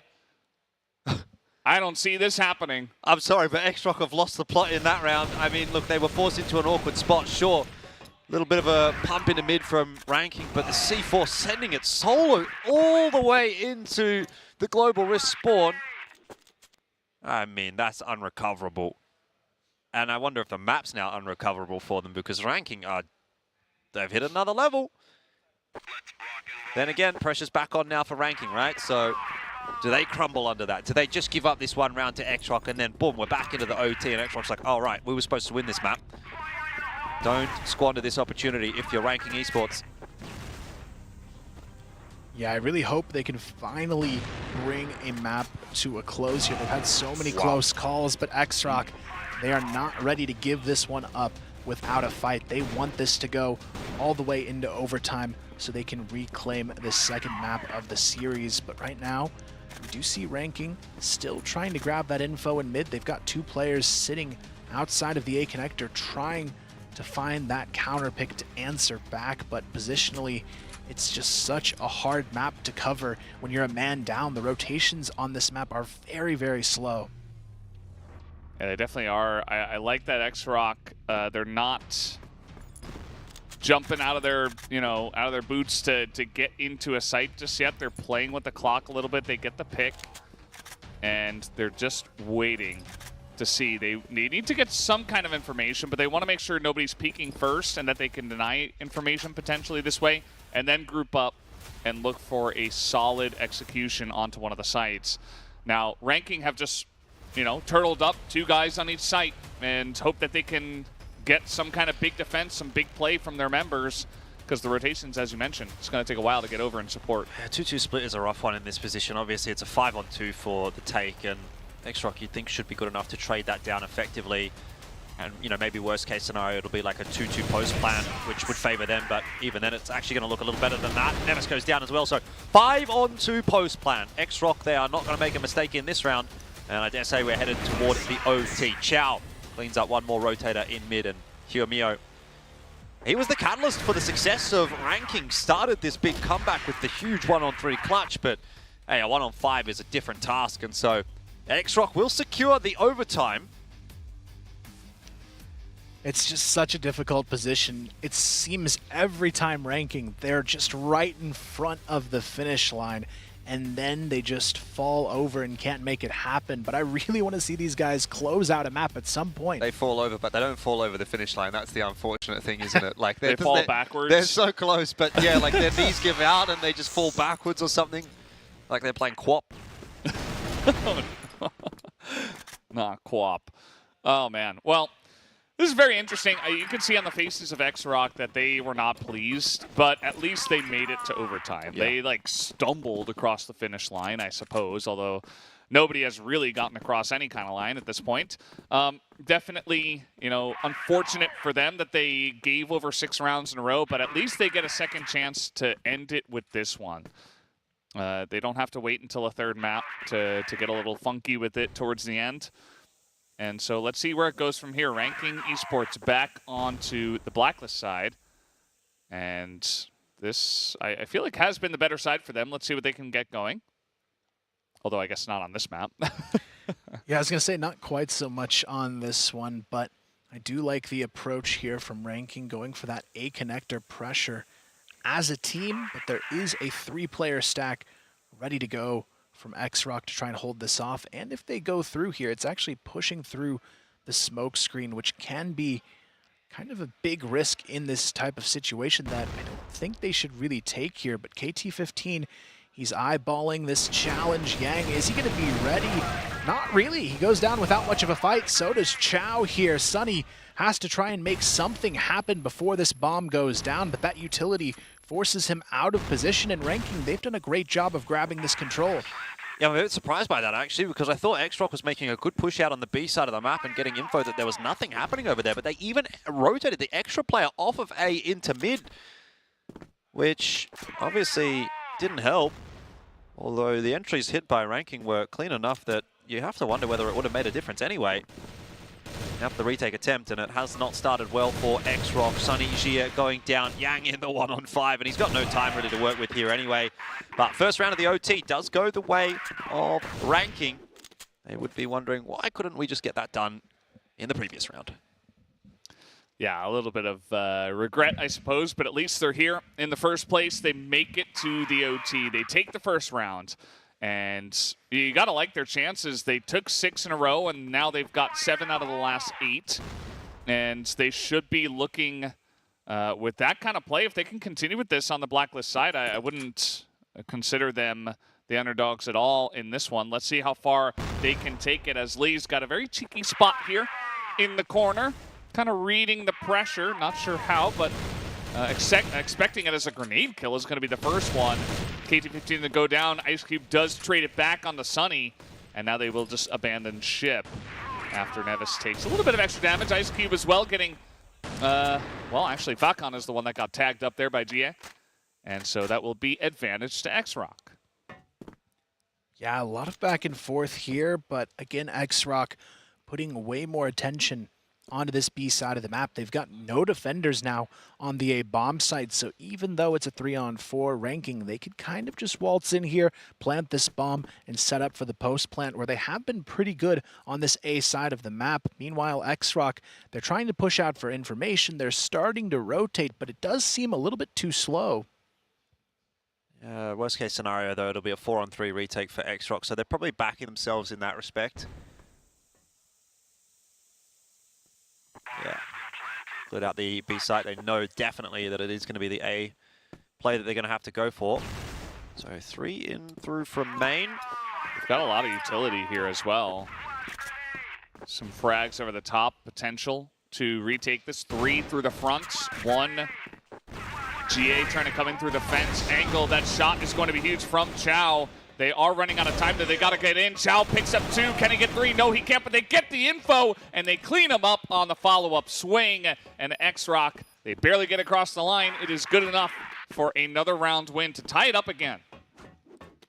Yeah, really intense match here. Now 1 round left in this first of overtime, and I'm still unsure of who really looks like they're playing this map better. I would have thought at the 8-3, I mean, XROCK, they had everything in their hands to just close it out, but ever since then, it seemed like a pretty much neutral territory for these two teams. So I'm curious to see what changes we might see on the side of XROCK, but I like this call. The full aggressive play, it worked at the start of regulation for them, just going guns blazing, and so far, it seems to be the right call again. They get the early pick, they can fall off now, and this is the type of pressure I think they needed to do more so in that second half of regulation. Yeah, poor old KT-15 could not get out of there. He was just getting tagged constantly by the util, unable to escape.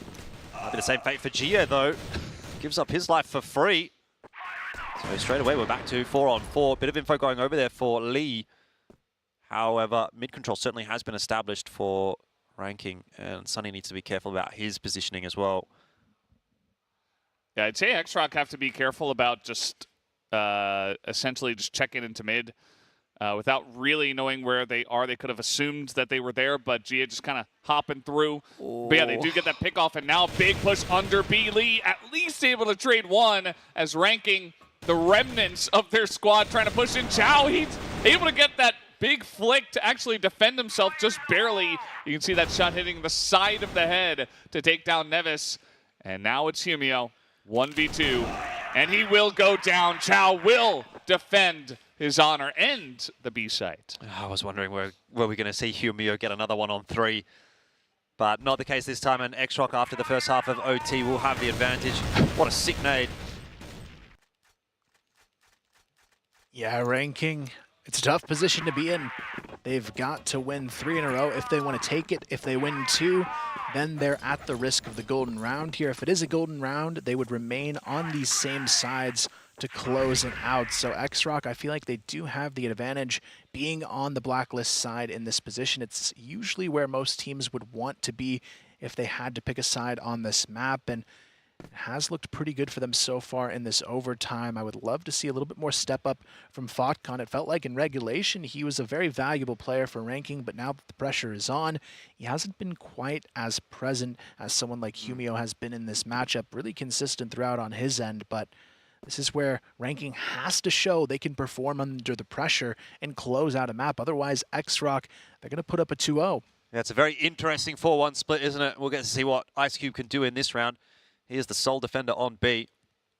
You have to think anything short of at least 2 kills here is not going to be quite enough. And That is definitely not it. Yeah, I mean, a 1-for-1 would have been still a struggle to retake, but this is getting even worse. Holy cow, what a shot from Chow.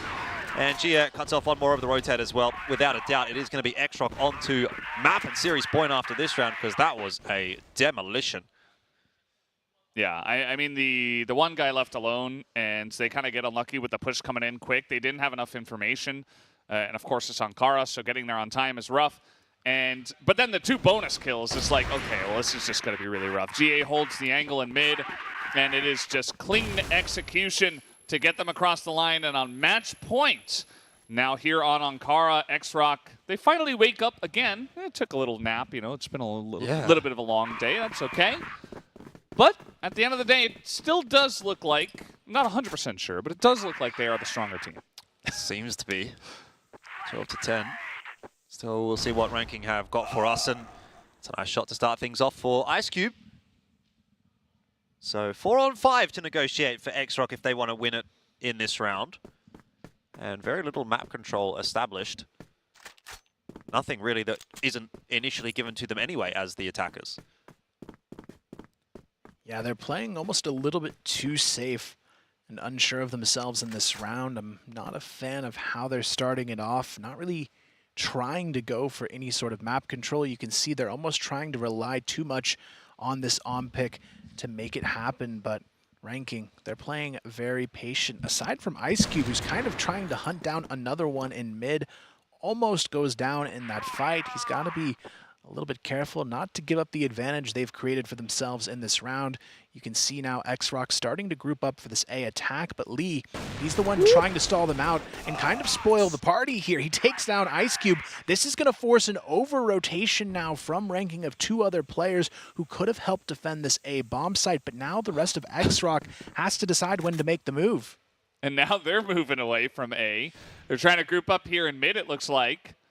And they don't 100% know that everything is safe and sound even behind them. GA is alone with a AWM pushing into A, trying to create a ruckus, and he might just get himself into trouble. That he will.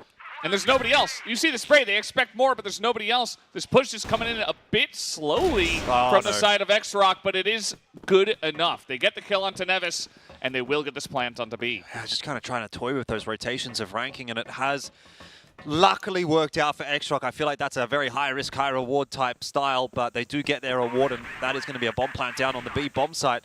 Humio, KT-15, Fatcom for the retake to save the game here for ranking eSport, and already they've lost 1, another 2, and Yang just gets it done alone. Wow. That is that. It is 13 on the board for XROCK, and they pick up the series 2-0.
Welcome back to the desk after that victory from the side of XROCK. Our 3rd seed from the Chinese region was able to net themselves a 2-0 at the end of the day. It was a little bit hard going, Ranking Esports giving it their all, but wasn't enough. They got into overtime the one time, but at the end of the day, XROCK the better team.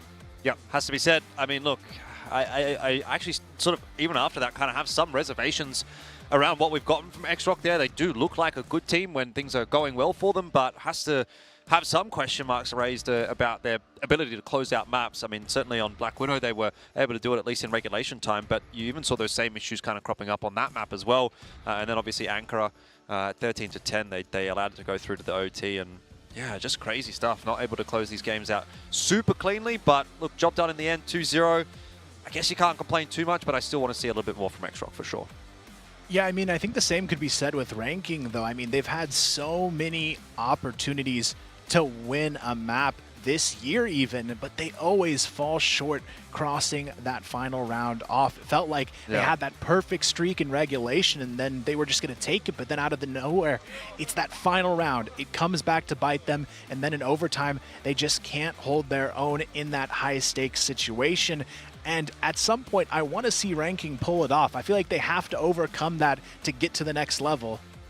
They absolutely do. I mean, there were definitely maps they could have taken, even series that could have been changed by taking maps or getting closer, a couple of rounds that could have gone their way. You know, it's very, very close for them, but close is not good enough. And unfortunately, you know, maybe this is a cool story where they get to come back from like 1-2 through the wild card and really show their stuff. But yeah, maybe just a fairy tale as well if they never really reach their full potential. So still looking out for them, but at this point, sitting at 0-2, it is going to be rough, especially with XROCK seeming like a pretty strong opponent in their group as well. So going to be interesting to see how it all does pan out by the end of it all. But in terms of what we did learn from this series, XROCK is pretty good, although definitely not as clean as the other Chinese teams.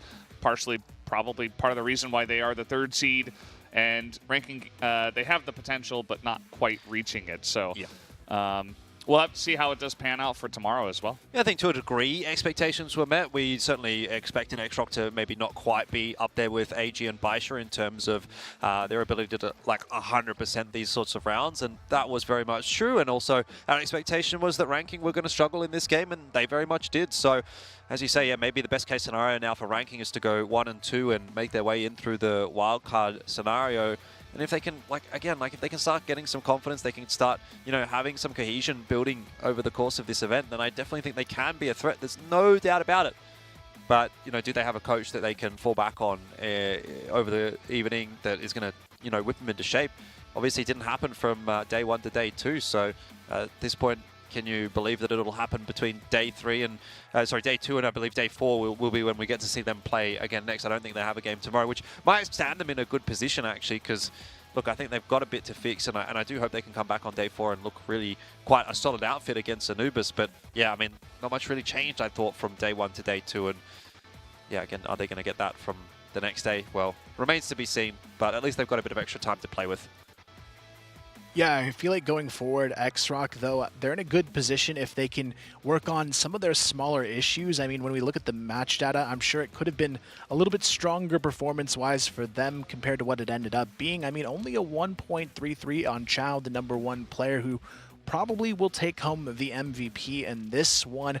But it felt like throughout this series, there was just a weird overconfidence when they started out on the right foot. But Chao still, he's going to pull it off there. Some interesting dance moves as well, showcasing what he can do on the dance floor maybe for us. But you know what? At the end of the day, a 2-0 is still a great way to start off your tournament life at CFS, even if it is a little bit shaky. Though they did have, you know, those 8-3, 8-4 starts on both of these maps. They couldn't close out quite as cleanly. They still grabbed the wins, and after all, a 2-0 puts them in a great place. Now, the big question is, was that kind of performance enough to give them that emphasis against a team like VINCIT to have a fighting chance of beating them? Because I'm not so sure after that one. Yeah, I actually agree. I'm really not too sure. I think that's a big question mark now that I've got. I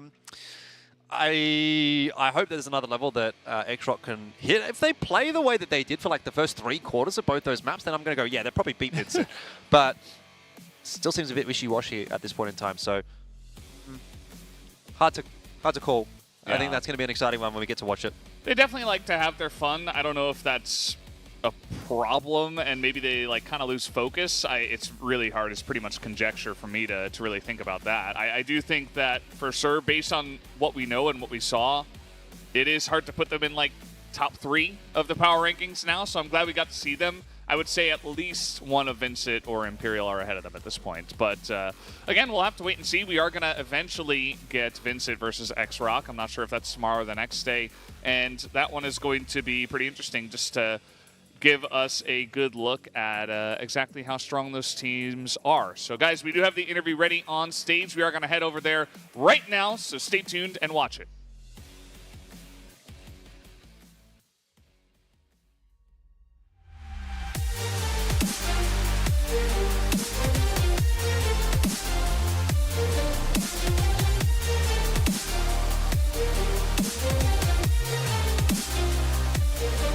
Hello， 大家好，欢迎来到比赛现场。那 welcome 么 back 这 to 一场比赛也是要恭喜一下现实拿到了他们的首胜，最终大比分2-0获得了比赛的胜利。全场的 MVP 呢给到身边的史伊苏勾一，来给所有的 CFS 们打个招呼吧。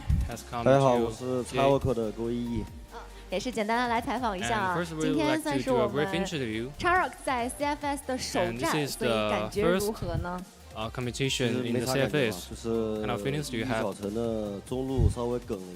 I think that we found a lot of challenging in the mid. 实话实说，刚上来的时候，是不是觉得队友们打得有点紧张 you guys feel kind of nervous, right? 反正我一点感觉没有。Actually, I 感觉 feel 还挺 kind 放 of 松的。 calm. 那今天跟 RK 第一次交 So 手，赛 since 前做了 this 哪 is the 些 first 准备 competition 呢？ with RK, what kind of preparations have you did before the competition? So we have just 今天第 watched 一张 some 图 of 的 the 黑 previous 色上半 videos. 场，我们担 And 任 in 前 the 锋的 first 时候是 Black 7-2 Widow 的一个 and 大 the 比 Black 分， List 可以分析 side, 一下 we 我们的 have the 进攻 7 优势 versus 在 2. 哪里吗？ So can you kind of illustrate the advantages in the aggressive method? And we think we can be more consistent on our gun shoot. And others, 在换边 not 之 at 后 all. ，RK 也是 So 不 after 断的 shifting 追分 sides, 啊。 the 我 RK 看 is 他们 chasing 都 up 是 a lot 多 of 次 points, 抱 and 团 they 去 just 进攻一个 team A 大。 together 那我们这 to 边是如何防 be 守的 aggressive 呢？ in 而 the A 且是 side. 接连 So 的丢 how do 分。 we defend on the A side? 一开始没有太过细的沟通吧，然后一直 So at the early stage, we didn't 然后 know 稍 to 微 defend very 聊 well. 一下细节吧，然后 Then 给 we 我们 focus 安排 more 了 on the details. 的确是在8-7的时候， Yeah, 对方 actually, 不断的追分，我们 when 这边 it 交 was 出了一波暂 8 停。还 versus 记得那一 7, 分 and 暂 we 停的 have 具 the 体调整内 timeout. 容吗？ So can you just 我 tell 说 us 他们 what kind of 全 adjustment? 哪分野哪能多就打哪啊。So we shift on more on the 那 smoke 最终我们 and 是 to 靠暂 focus 停 on 调 where the 整了 smoke 过来 is. ，10-7 So 拿下 after 了 the 第一图的胜 adjustment, 利。 we 第二 have 图的 got 意义啊， the 的确也是 first 相当的 victory. 焦灼。分析 And 一下 on the 对方给 second 到我们 round, 最大的压力点 it 在哪儿 is 吧？为什么 very 这么 hard 纠 won 结？ success. 其 So 实 can you 赛前 tell 教 us 练给 what's 出 the 的方案 difficult? 没用吧，就不服， No, 就要跟他 because 中路干一下。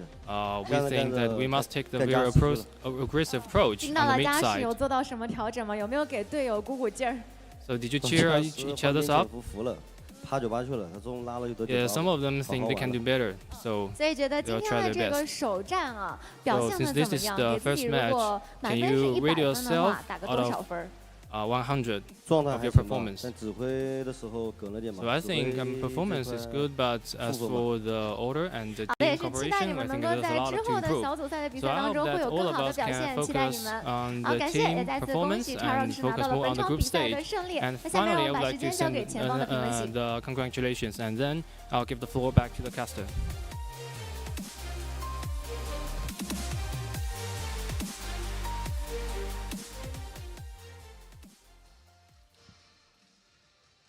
I hope you guys enjoyed the interview with Jie, who was quite the powerful force for that XROCK team.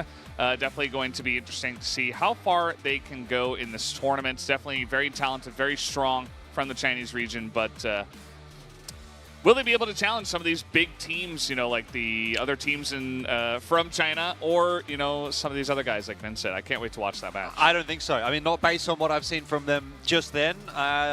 Look, they definitely had their moments. They were really impactful. I thought Gia in particular was a player that we're going to watch throughout this event and kind of keep our eyes peeled. But the consistency wasn't quite there. Certainly not to the same level that you expect from All Gamers and Baisha in particular.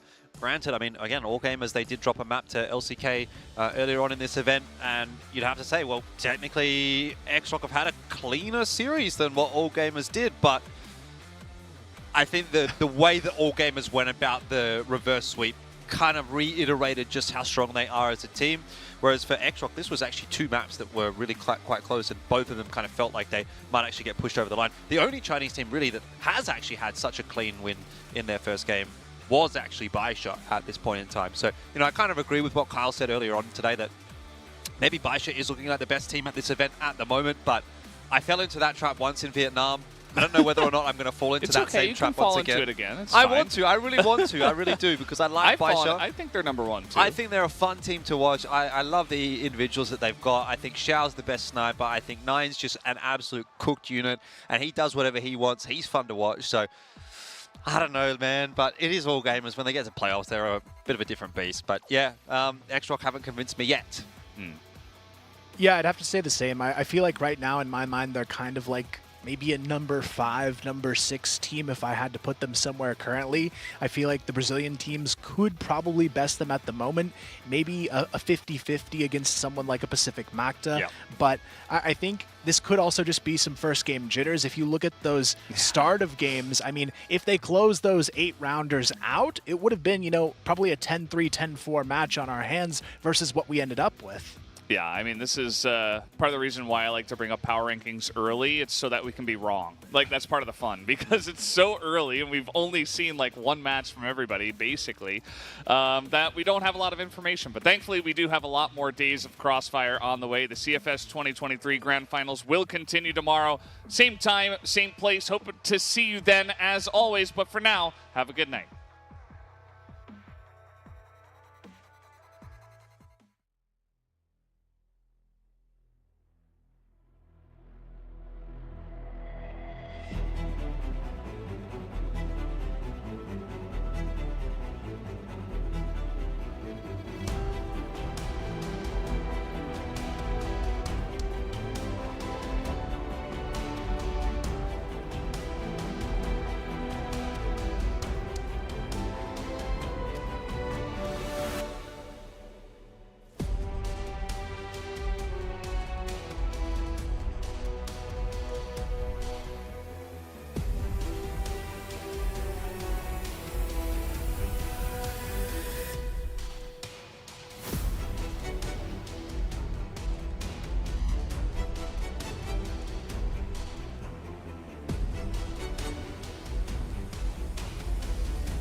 Chapter.